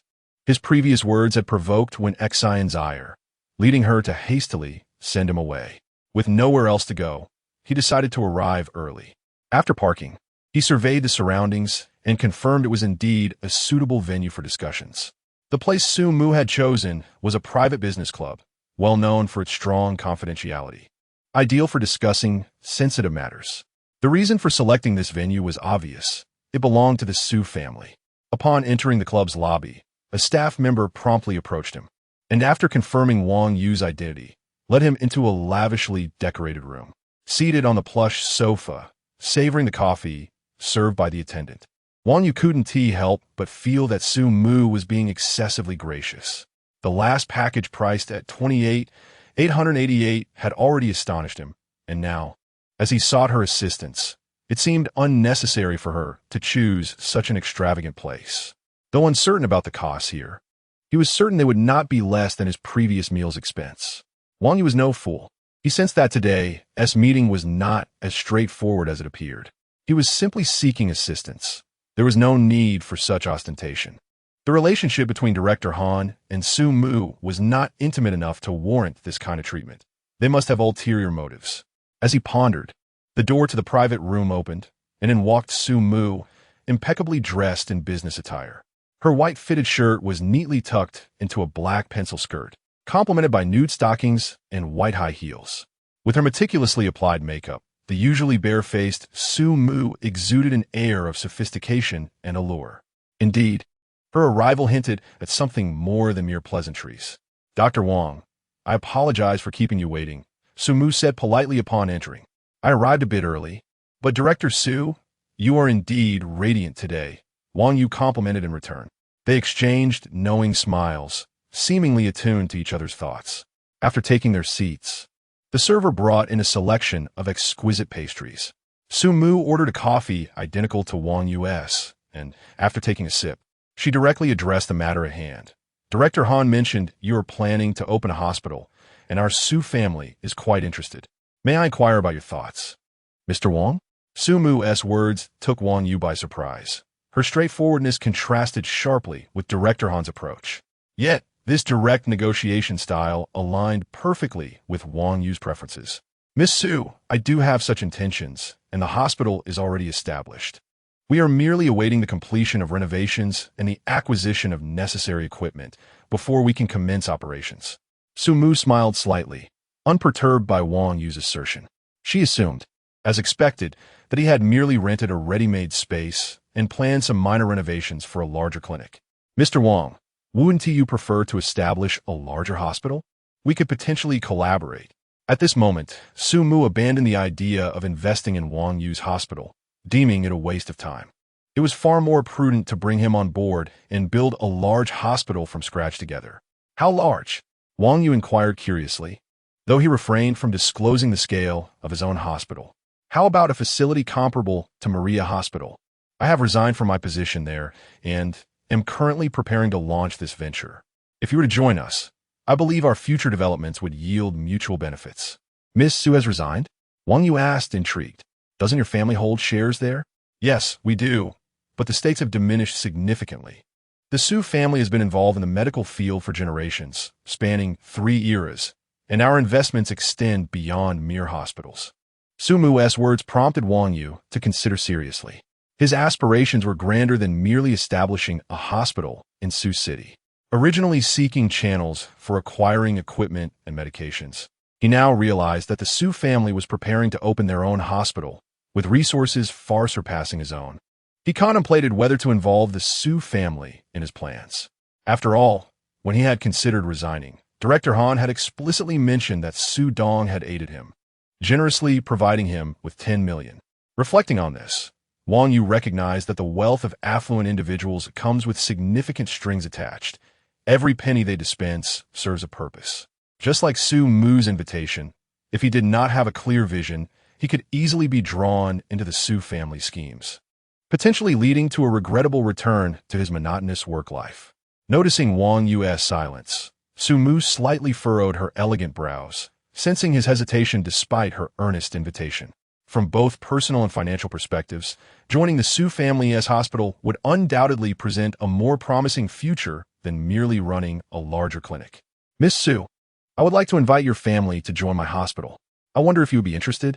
After some contemplation, Wang Yu decided to pursue the prospect of aligning with the Su family. He and his brothers from the Sun family were novices in this domain. With the Su family's involvement, the hospital's future would surely flourish. Chapter 94. Su Ning could not sit still upon hearing Wang Yu's words. Su Mu felt a twinge of indignation, perceiving him as somewhat presumptuous. "Mr. Wang, opportunities like this are rare. The Su family's invitation is a singular occasion. I implore you to contemplate it earnestly." With that, Su Mu prepared to depart. Although she harbored feelings for Wang Yu, her encounter with Wen Xin had led her to release those sentiments. Her visit was solely motivated by the recognition of Wang Yu's commercial potential, as she sincerely sought to discuss collaboration. However, the proposition for her to invest in a clinic piqued her disinterest. Regarding her father's admonition from the previous night, Su Mu held reservations. While Wang Yu's medical expertise was commendable, she believed herself to be equally capable, with ample opportunities to catch up in the future. Moreover, The establishment of the Su family's new hospital was not contingent upon Wang Yu alone. It could thrive even in his absence. Aspiring to be the premier institution in Su City. Observing Su Mu's slender figure hastily retreating, Wang Yu set down his coffee, maintaining his composure. Miss Su, do you not wish to hear my thoughts? Would you not like to know the scale of the hospital I intend to establish? His words prompted Su Mu to pause, turning back to regard him with suspicion. Words alone cannot suffice. Allow me to personally escort you to view the site, he suggested, rising to invite her to visit the five-star hotel currently under construction by his elder brother. Intrigued by the man's calm demeanor and his offer to showcase his so-called hospital, Su Mu acquiesced. After obtaining the address from his brother, Wang Yu drove them there. Their conversation was minimal, as they both understood that actions would speak louder than words. At 10 o'clock in the morning, the traffic was pleasantly smooth, and in a mere 40 minutes, Wang Yu arrived at the location his brother had indicated. Upon exiting the vehicle, Su Mu beheld 5 towering edifices, their grandeur apparent even in their unfinished state, hinting at a future of opulence. "Elder brother, I have arrived," she announced. Ignoring Su Mu beside him, Wang Yu gazed at the structures, his heart swelling with ambition. Before long, Sun Dushing approached. His mood slightly soured upon noticing the striking woman accompanying Wang Yu. "Brother-in-law, have you already secured a secretary before the hospital has even opened?" Wang Yu, momentarily caught off guard by Sun Dushing's comment, felt a sudden tightening in his chest. Good heavens! Chanqian did mention that he has a loose tongue. I must not allow him to misconstrue the situation. Otherwise, my reputation within the Sun family would be tarnished. "Brother, this is Miss Su Mu, my prospective partner," he clarified, subsequently introducing Sun Dushing to her. Su Mu recognized the illustrious Sun family name and was astonished to discover that the man before her was the third son of the Sun family. The revelation that Wang Yu is also a son-in-law of the Sun family led her to reconsider her previous judgments about him. Perhaps a suggestion for the Su family to join was not as trivial as she had envisioned. "Miss Su, these buildings before you are to be the foundation of the hospital I plan to establish," Wang Yu announced, leaving Su Mu in a state of shock. She realized her previous assumptions had been misguided. The magnitude of the investment was staggering.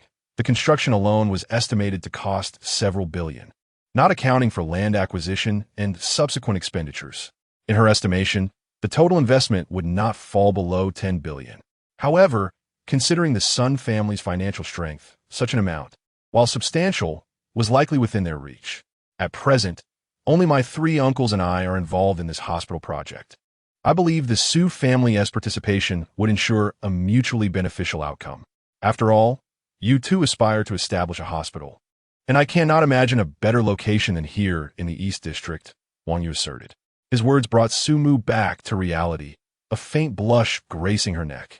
Those familiar with her would recognize that beneath her composed exterior, she was grappling with conflicting thoughts. Reflecting on her earlier statements, she realized that her own pride had led her astray. Although the Su family was not in want of funds and had established itself as a leader in the medical field in Su City, their overall strength paled in comparison to the Sun brothers.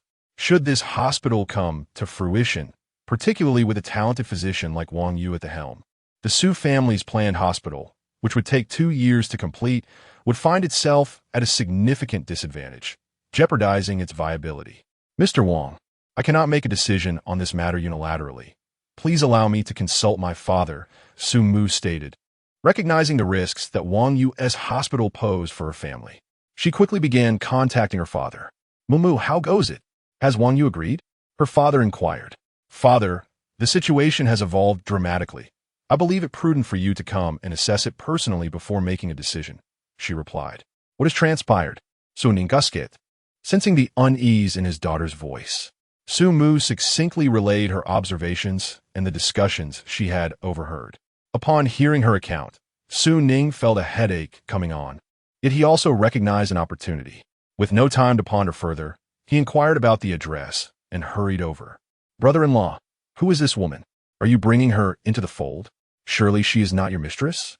Sun Dushing expressed skepticism, unable to accept Wang Yu's explanation. A woman of such beauty would naturally stir desire. How could Wang Yu not harbor thoughts of that nature, especially in seeking her collaboration? Brother.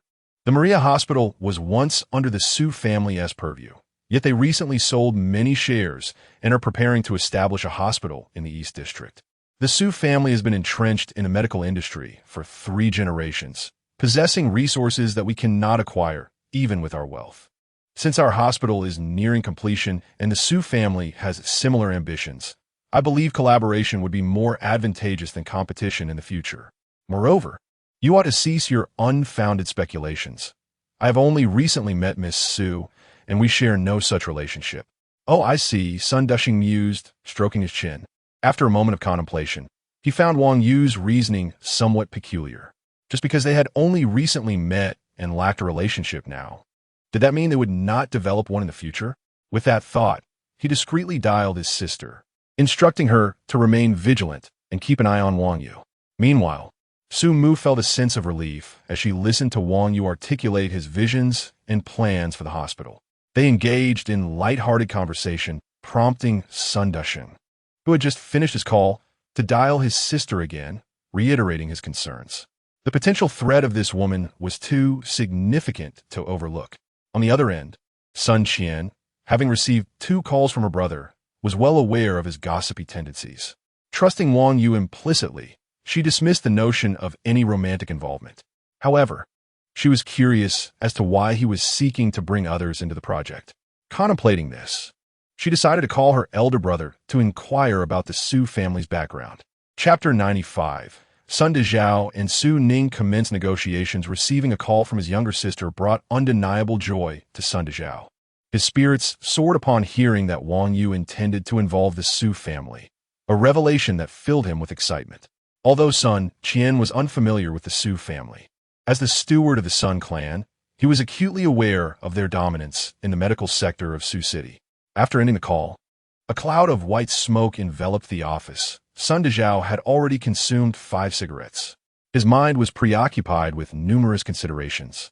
Having initiated an investigation into the entirety of Su City's medical industry, following a call from his 3rd brother the previous day, the documents regarding the Su family lay on his desk.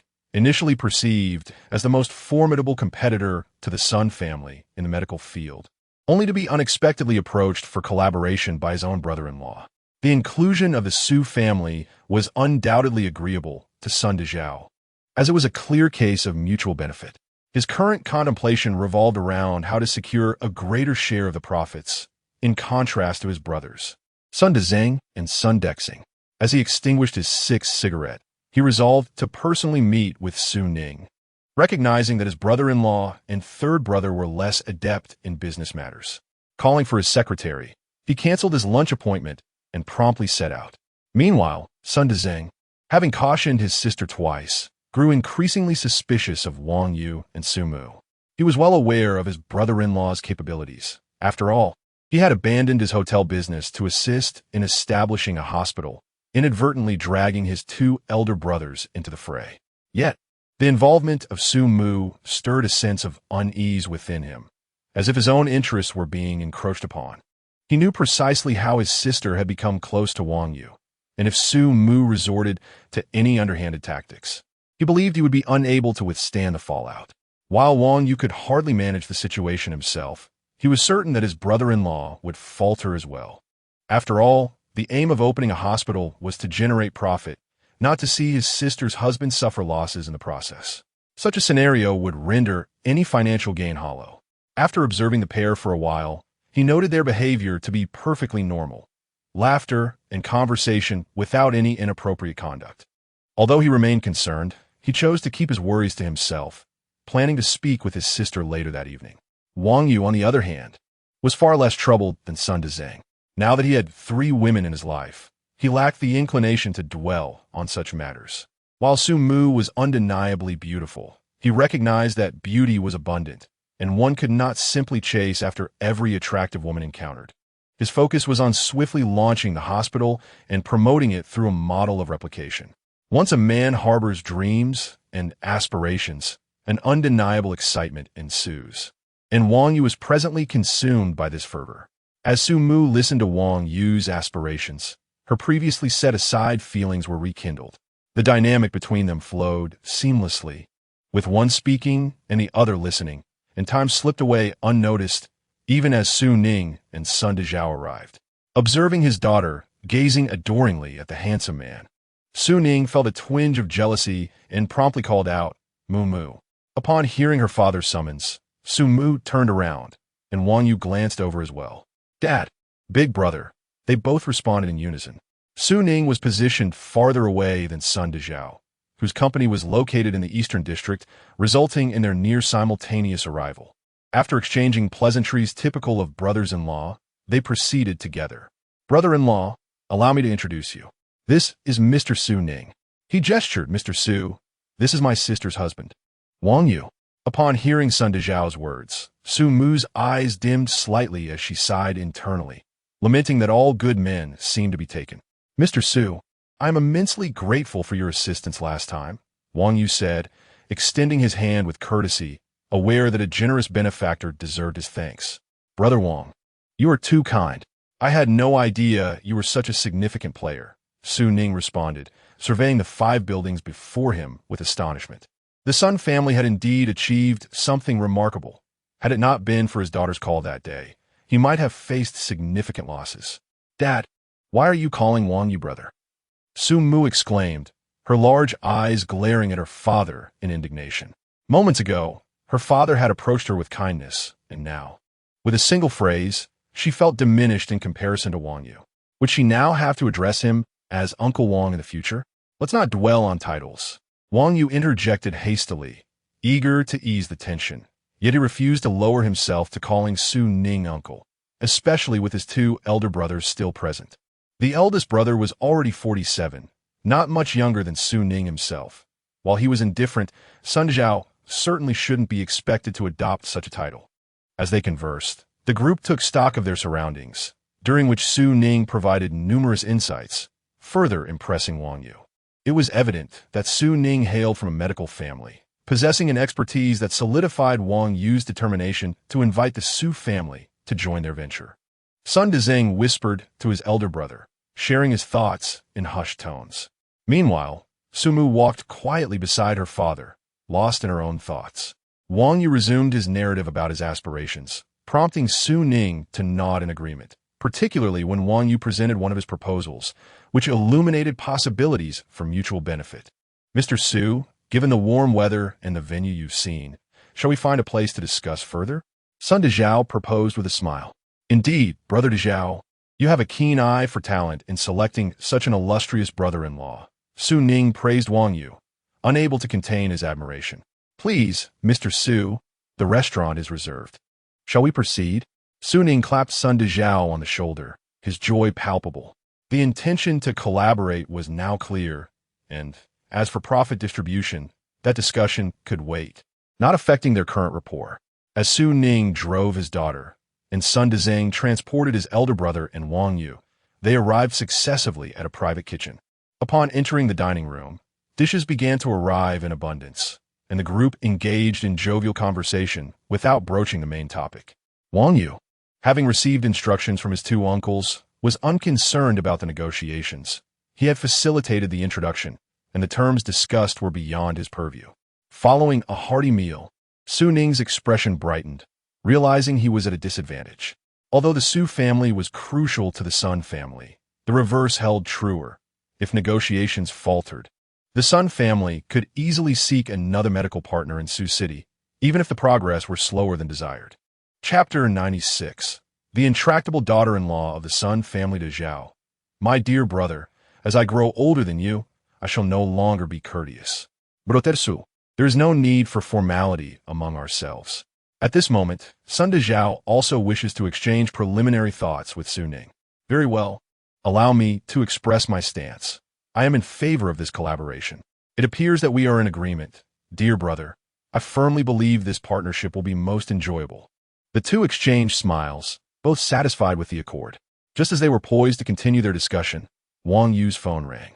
Upon glancing at the screen, he turned to Su Ning with an apologetic smile. "It's my sister Qian calling. I must step out to take this call." With that, he exited the private room. Sun Dezhao, momentarily interrupted, could hardly feel discontent. After all, it was only fitting for a brother-in-law to respond to his sister's call. Qian, what is it? I am engaged in a discussion with Brother Su and third brother. What do you mean you want to come over now? It's not even 1 o'clock yet. After a brief exchange, Wang Yu felt compelled to reassure his sister. Fine, I'll have third brother take me there. After hanging up, Wang Yu wiped the sweat from his brow. The daughters-in-law of the Sun family certainly possessed an insatiable eagerness. They had rushed to Wu Shui's beauty salon earlier that morning, commandeering the entire establishment. They had not even stepped out for lunch, merely snacking within the salon. And just past noon, they began hounding Sun Qian for her arrival. Once Sun Qian arrived, her fair and radiant visage, along with her alluring figure, incited envy among the other women. Unable to contain themselves any longer, they began to bombard her with questions, leaving Sun Qian feeling overwhelmed. She quickly dialed Wang Yu, urging him to come. Brother, Qian has called, insisting I hurry over. Is there something urgent? Sunda Zhao furrowed his brow, feeling a twinge of disrespect toward Su Ning, as Wang Yu, the instigator of their meeting, seemed poised to leave prematurely. The sisters-in-law are all urging Qian. She cannot withstand the pressure. Sunda Zhao suddenly recalled that the women had indeed scheduled their gathering for that very afternoon. If he were to detain his sister-in-law now, the ire would surely be directed at him. Reflecting on his wife's words, he felt a wave of weakness and promptly urged, Third brother, abandon your meal and take my brother-in-law there quickly. Return for me afterward. Very well, I shall return after escorting him, replied Sun Desheng, who also remembered the urgency of the matter. Wang Yu, feeling somewhat embarrassed, offered his apologies to Su Ning as he departed under the curious gazes of the father and daughter. Brother Su, I apologize. Family matters take precedence. Shall we resume our discussion? Although Su Ning was intrigued by the sudden departure of Wang Yu and Sun Desheng, he refrained from prying into their family affairs. With a serene smile, he resumed his conversation with Sunda Zhao. Meanwhile, Sun Desheng sped through the streets, reaching his destination in merely 20 minutes, while Wang Yu endured several impatient phone calls from Sun Qian along the way. Upon arriving, Wang Yu contemplated inviting Sun Desheng to accompany him inside. But to his surprise, Sun Desheng executed a sharp turn and sped away. With a resigned sigh, Wang Yu steeled himself to face the gathering of women alone. Upon entering the beauty salon, he announced his identity and was promptly granted access. However, before he could grasp the situation, the door was locked behind him, and he found himself the object of intense scrutiny from over 20 eager women, as though they were about to consume him whole. All right, let us not frighten Qian's man. As a half-hostess, Wu Shuiwei quickly intervened to soothe the crowd. Brother-in-law, you may enter. Qian is waiting for you inside. She guided him to a charming pink room. Inside, Sun Qian reclined in a massage chair, her expression one of utter despondency. Her attire disheveled, as if she had been thoroughly examined. Qian, what troubles you? Wang Yu inquired with concern. It's nothing, just exhausted from being scrutinized by the sisters-in-law. Sun Qian replied weakly, which tugged at Wang Yu's heartstrings. His wife, after all, was expecting. Let us begin, my love. We must ensure their satisfaction today, for I cannot endure another round of this. Sun Qian, revitalized by his presence, began to gather her spirits. Did you bring what I asked for? It's all right here. She gestured to a corner where a bag lay, containing several pairs of thick rubber gloves and a few packets of silver needles, sufficient to address most issues. Wang Yu donned a mask and a white coat, signaling Sun Qian to invite the others in. Shortly after, Wu Shuiwei entered, and with an air of confidence, she settled down, reassured by Wang Yu's attentive demeanor. As they proceeded, Wang Yu carefully took Wu Shuiwei's pulse, revealing her health status through the system.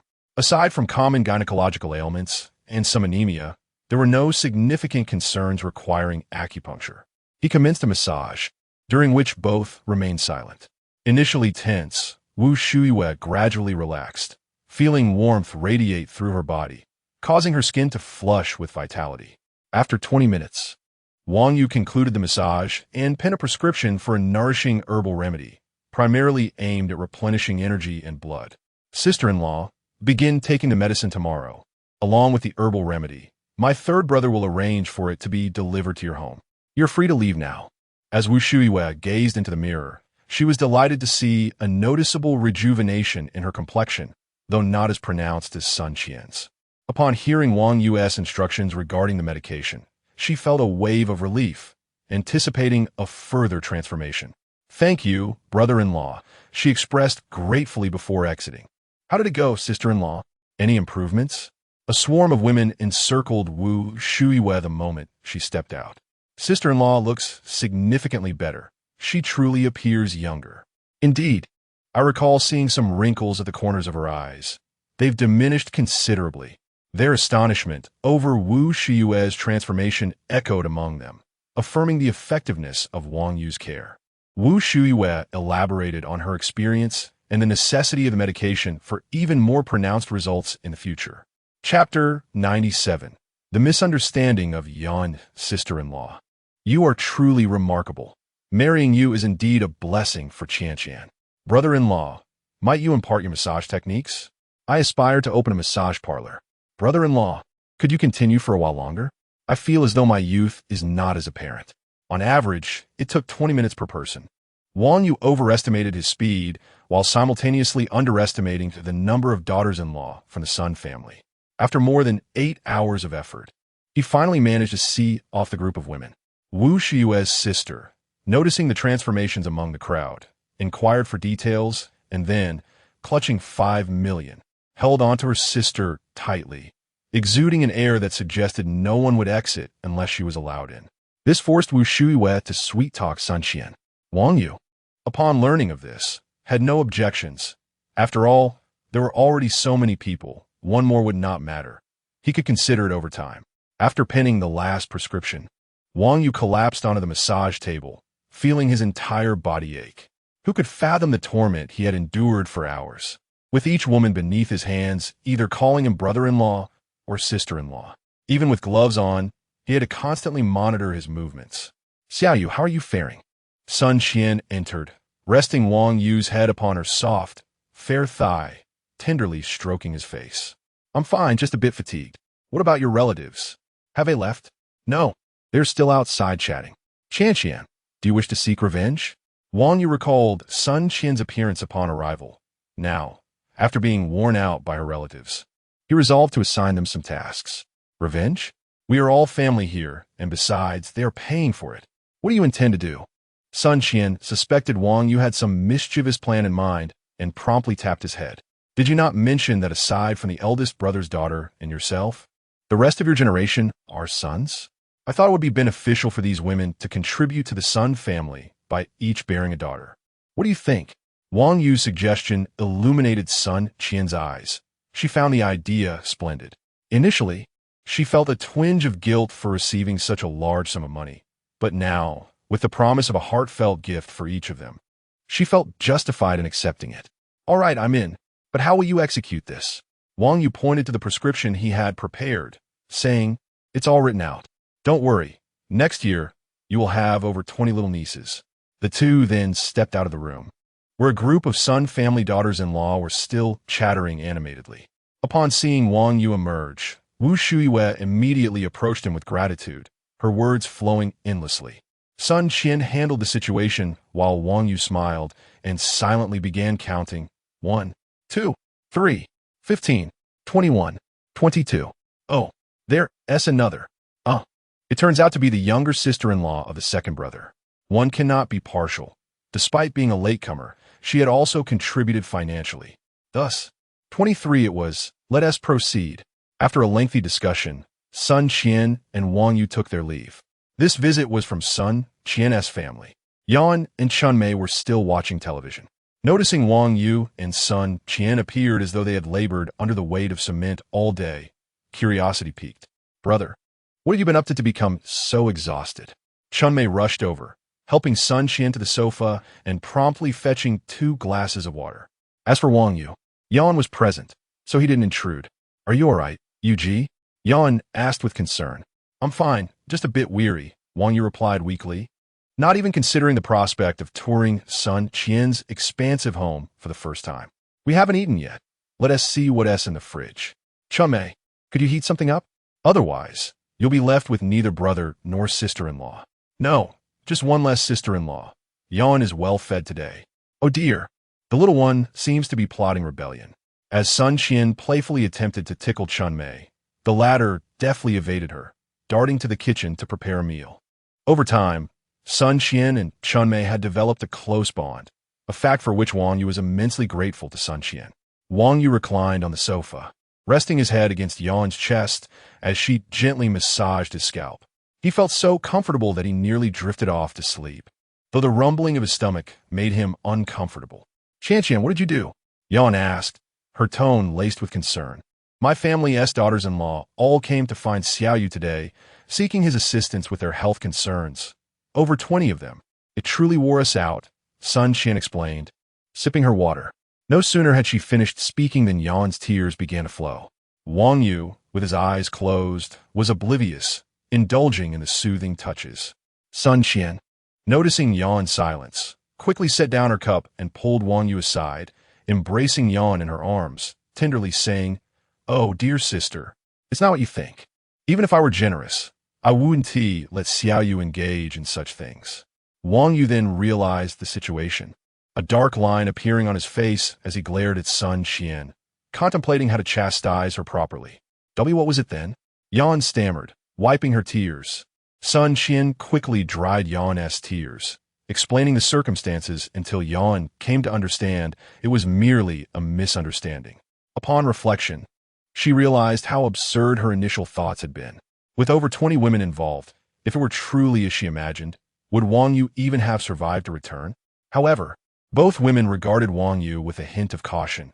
His influence was far too potent to be disclosed to others, and they needed to keep a vigilant eye on him. Observing the two women excluding him and whispering softly among themselves, Wang Yu paid little mind, finishing the water in his cup and then drinking the remainder from Sun Qian's glass. He also composed a heartfelt message for Wenxin, informing her that he would not be returning that evening, assuring her not to wait for him. Afterward, he reclined on the bed in a rather unrefined manner, contemplating the matters concerning his hospital. As for the discussions between Sun Des, and Su Ning, he harbored no concerns. He was indifferent to their so-called distribution of interests. His aspirations centered around realizing his ambitions. In his mind, the hospital's primary objective was to provide completely free services to police officers, firefighters, and their families. This approach stemmed from a genuine desire to assist these individuals, alleviating their concerns. Furthermore, it aligned with the karmic mechanisms of his blessing abilities, since these two groups possessed the highest merit values. Offering them free assistance would surely yield even greater blessings for himself a year later. Chapter 98. The cooperation of two foxes in digging a pit, however, Wang Yu underestimated his idea. In the afternoon, Sundet CEO and Su Ning engaged in an extensive discussion regarding the conditions proposed by Wang Yu. According to their investigation, there are approximately over 20,000 police officers in Sioux City, and with their family members, the total would not exceed 100,000.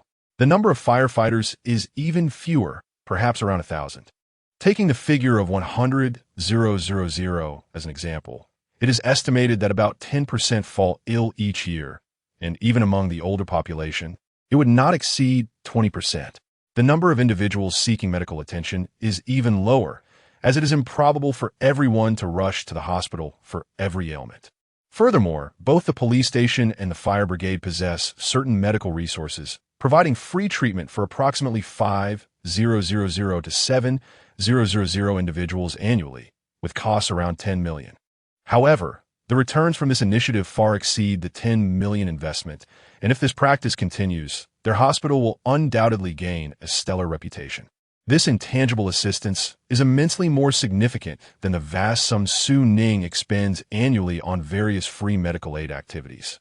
At this moment, Su Mu, who had been listening, suddenly grasped the situation, yet she remained skeptical of Wang Yu's intentions being profit-driven. Unbeknownst to her, Wang Yu's actions were not merely for the sake of accumulating wealth, but rather to more efficiently garner merit points. Subsequently, Sundet CEO elucidated Wang Yu's concealed medical expertise to Su Ning, who was left in a state of shock. Drenched in cold sweat, she couldn't help but lament about her daughter, realizing that despite working together for such a long time, she had never noticed Wang Yu's remarkable medical skills. Had it not been for Director Han's phone call, she would have foolishly opened a hospital, completely unaware of the perilous situation. Consequently, she became more amenable to the conditions proposed by Sun Detsio. Noticing Su Ning's demeanor, also refrained from being overly demanding and conceded some benefits. Their discussions continued until after 3 in the afternoon, finally solidifying the overall cooperation plan, with further detailed negotiations to be handled by their subordinates. However, with the overall framework of cooperation established, the two were no longer overly concerned with other matters. Brother Detsio, there is something I am uncertain if you are aware of, Su Ning remarked, gazing at Sun Detsio with a puzzled expression. What is it? Please tell me, Sudaga. Sun Detsio replied. With a furrowed brow and a serious demeanor, Su Ning stated, it concerns your brother-in-law. He seems to have a significant conflict with Wen Liang from the one group. He then proceeded to relay all the information he had gathered, with Su Mu aptly adding a few comments. Upon hearing the name Chun Yuding, Sun Detsio suddenly realized the situation. How infuriating! So it turns out this fellow had cuckolded his brother-in-law. A surge of emotions, anger, humiliation, and more flooded his mind. Clenching his fists, he pondered, should I eliminate him or be grateful to him? With this thought, a cold smirk crept onto his lips. At that moment, Sun Detsio suddenly recognized a crucial point and quickly inquired, Su Deji, the one group you mentioned isn't the one from the capital, is it? Su Ning shook his head and replied, no. If it were the one family from the capital, our combined strength wouldn't be sufficient to even be considered a threat. I am referring to the one group from Tian'an City. Ah, as long as it's not the Kyoto one family, that is acceptable. Although the one group from Tian'an City is formidable, we are in Sioux City, and this time, the two of us shall engage them thoroughly. Brother, I have an idea. Do you care to listen? Su Mu observed as her father and Sun Detsio lowered their voices, their laughter growing increasingly sinister. My brother, your methods are indeed impressive. This time, the one group's reach into Sioux City will not be easily retracted. Not at all. I merely happened upon the situation and seized the opportunity, Sun Detsio replied, exchanging knowing smiles with his companion, both harboring a hint of wariness toward one another. Meanwhile, Wang Yu remained diligently at work, blissfully unaware of the significant pit that Su Mu's father and her uncle were preparing for Wen Liang. Even if he had been aware, he would have wholeheartedly supported the endeavor, for the task of ensnaring Wen Liang was one Wang Yu was most eager to undertake. After exchanging pleasantries, both men departed, while Sun Desheng, who had been waiting impatiently at the entrance, promptly sped away with his brother.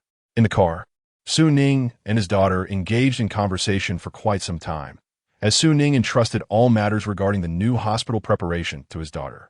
This not only served to hone Su Mu's abilities, but also reflected his awareness of the amicable rapport between Wang Yu and Su Mu. As for other considerations, Su Ning had no intention of contemplating any ambiguous relationship between his daughter and Wang Yu, regarding it purely as an opportunity for her to admire Wang Yu's capabilities and learn from him. Achoo! I caught a cold. When Liang sniffled, feeling rather unwell. Chen Yuding, concerned, reached out to touch his forehead. Unbeknownst to them, a grand conspiracy had already begun to unfold. At this moment, Wen Liang was still devising a plan to deal with Wang Yu, while others were already preparing to address him first.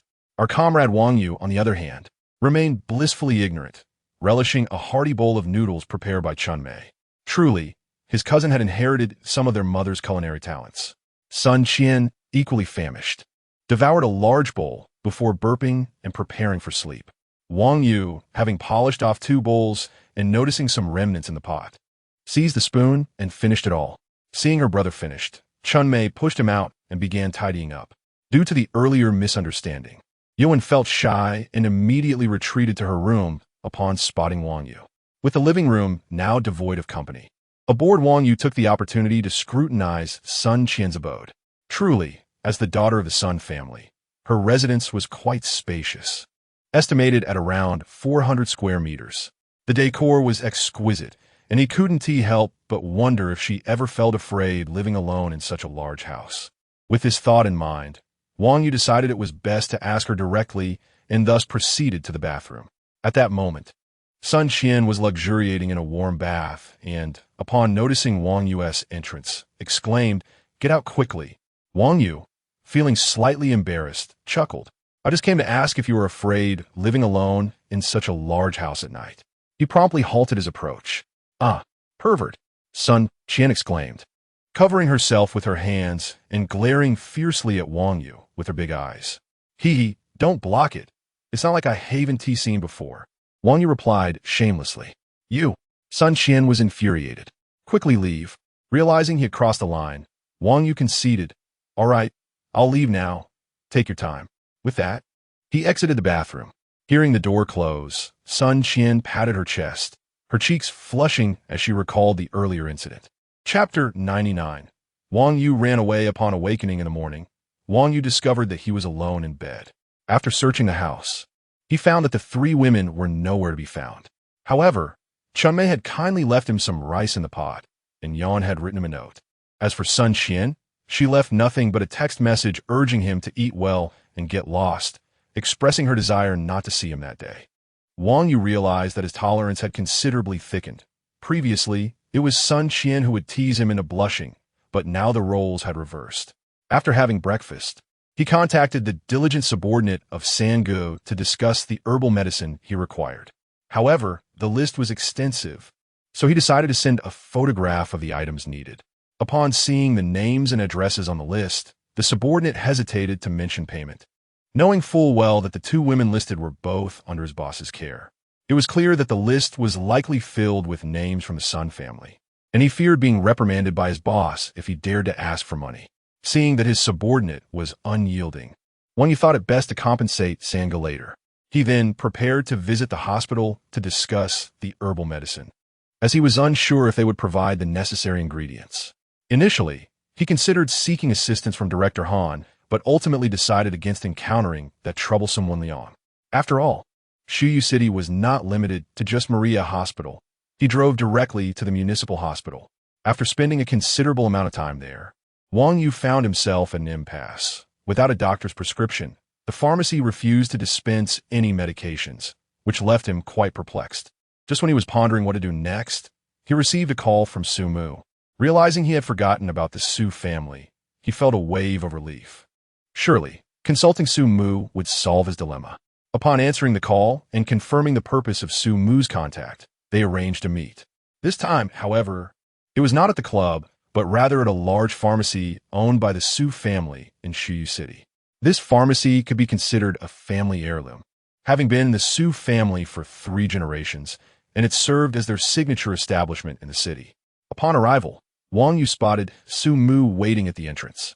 Compared to her outfit from the previous day, she was dressed more casually today in a red short-sleeved shirt and denim capris, giving her a neighborly charm. "Miss Su, I owe you my gratitude for your assistance. The hospital staff refused to provide me with any medication," Wang Yu remarked. "Don't mention it. It was a trivial matter," she replied as they entered the pharmacy together. Wang Yu presented the herbal prescription he had recorded the day before, calculating the dosage and treatment duration. The staff calculated the costs, glanced at Su Mu for confirmation, but received no cue, thus proceeding with formalities. They issued a bill exceeding 7 million, which left Wang Yu astounded. However, recalling Sun Qian's earlier mention of over 100 million in her bank account, he pondered whether gifting each of them a daughter seemed inadequate and considered whether he should offer another gift next year. After settling the payment, he opted not to take the medications right away, choosing instead to prepare them at the pharmacy in the future, which was quite economical. As for the delivery of medications, he lamented that he was too overwhelmed. There were too many recipients, and their residences were too dispersed to trouble Sangu again. He decided it would be simpler for them to collect their supplies daily, promptly sending the address to Sun Qian. After a brief phone conversation, Wang Yu relinquished further responsibility. "Mr. Wang, once we finish this, shall we begin preparations for the hospital?" Su Mu inquired. "Preparations for what?" Wang Yu asked, curious. "Isn't the hospital due for renovation? Additionally, we need to construct some low-rise buildings," she explained. "Ah, that's Sanji's responsibility. You can discuss it with him," he replied. "And what about the procurement of medical equipment?" "You can decide that. If it involves expenditures, consult your father or my uncle," he suggested. Surely we can't trouble them for office supplies and basic necessities for the hospital? My second uncle, Sun Dexing, owns the shopping mall at the city center. You can approach him for those items, he stated. Oh, I forgot to mention. Both Sun Dexing and Sun Dushing have invested significantly in the hospital and are shareholders. For any matters, just consult them, he added. What is your role in all this? Sumoest, sambatig zesparated. I'll be working at the hospital once it opens. After all, I am a doctor, have you forgotten? He teased. Sumu was left speechless, watching as Wang Yu walked away. However, she cannot leave, as the entire hospital preparation task had been entrusted to her by the Su family. Wang Yu, on the other hand, was not well versed in such matters and felt reassured knowing there were 3 major shareholders overseeing the situation. As for the investment, he had no intention of contributing financially, nor did he seek shares. He simply wanted to work at the hospital under agreeable conditions. After bidding farewell to Sumu, Wang Yu headed to Wenxin's home, recalling that he had promised to visit her uncle. With some free time on his hands, he thought it appropriate to check in on her, especially since Wenxin had been by his side for so long. Uncle Wang, he called as he knocked on the door. It was once again Wan who answered. Wang Yu refrained from opening the door himself, considering that Wenxin was no longer living alone in the residence.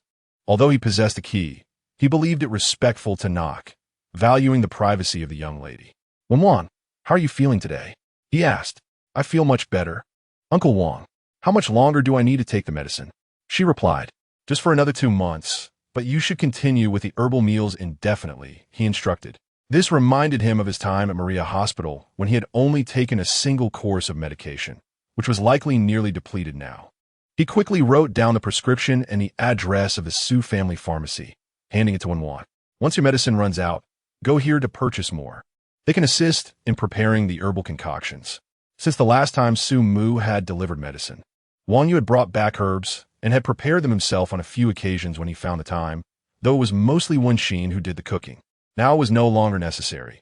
In the future, they could simply pick up ready-made remedies. Where's your mother?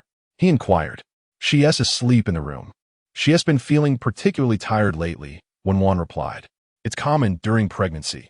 Let me check on her, Wang Yu said as he made his way to the bedroom. He found Wenxin sleeping peacefully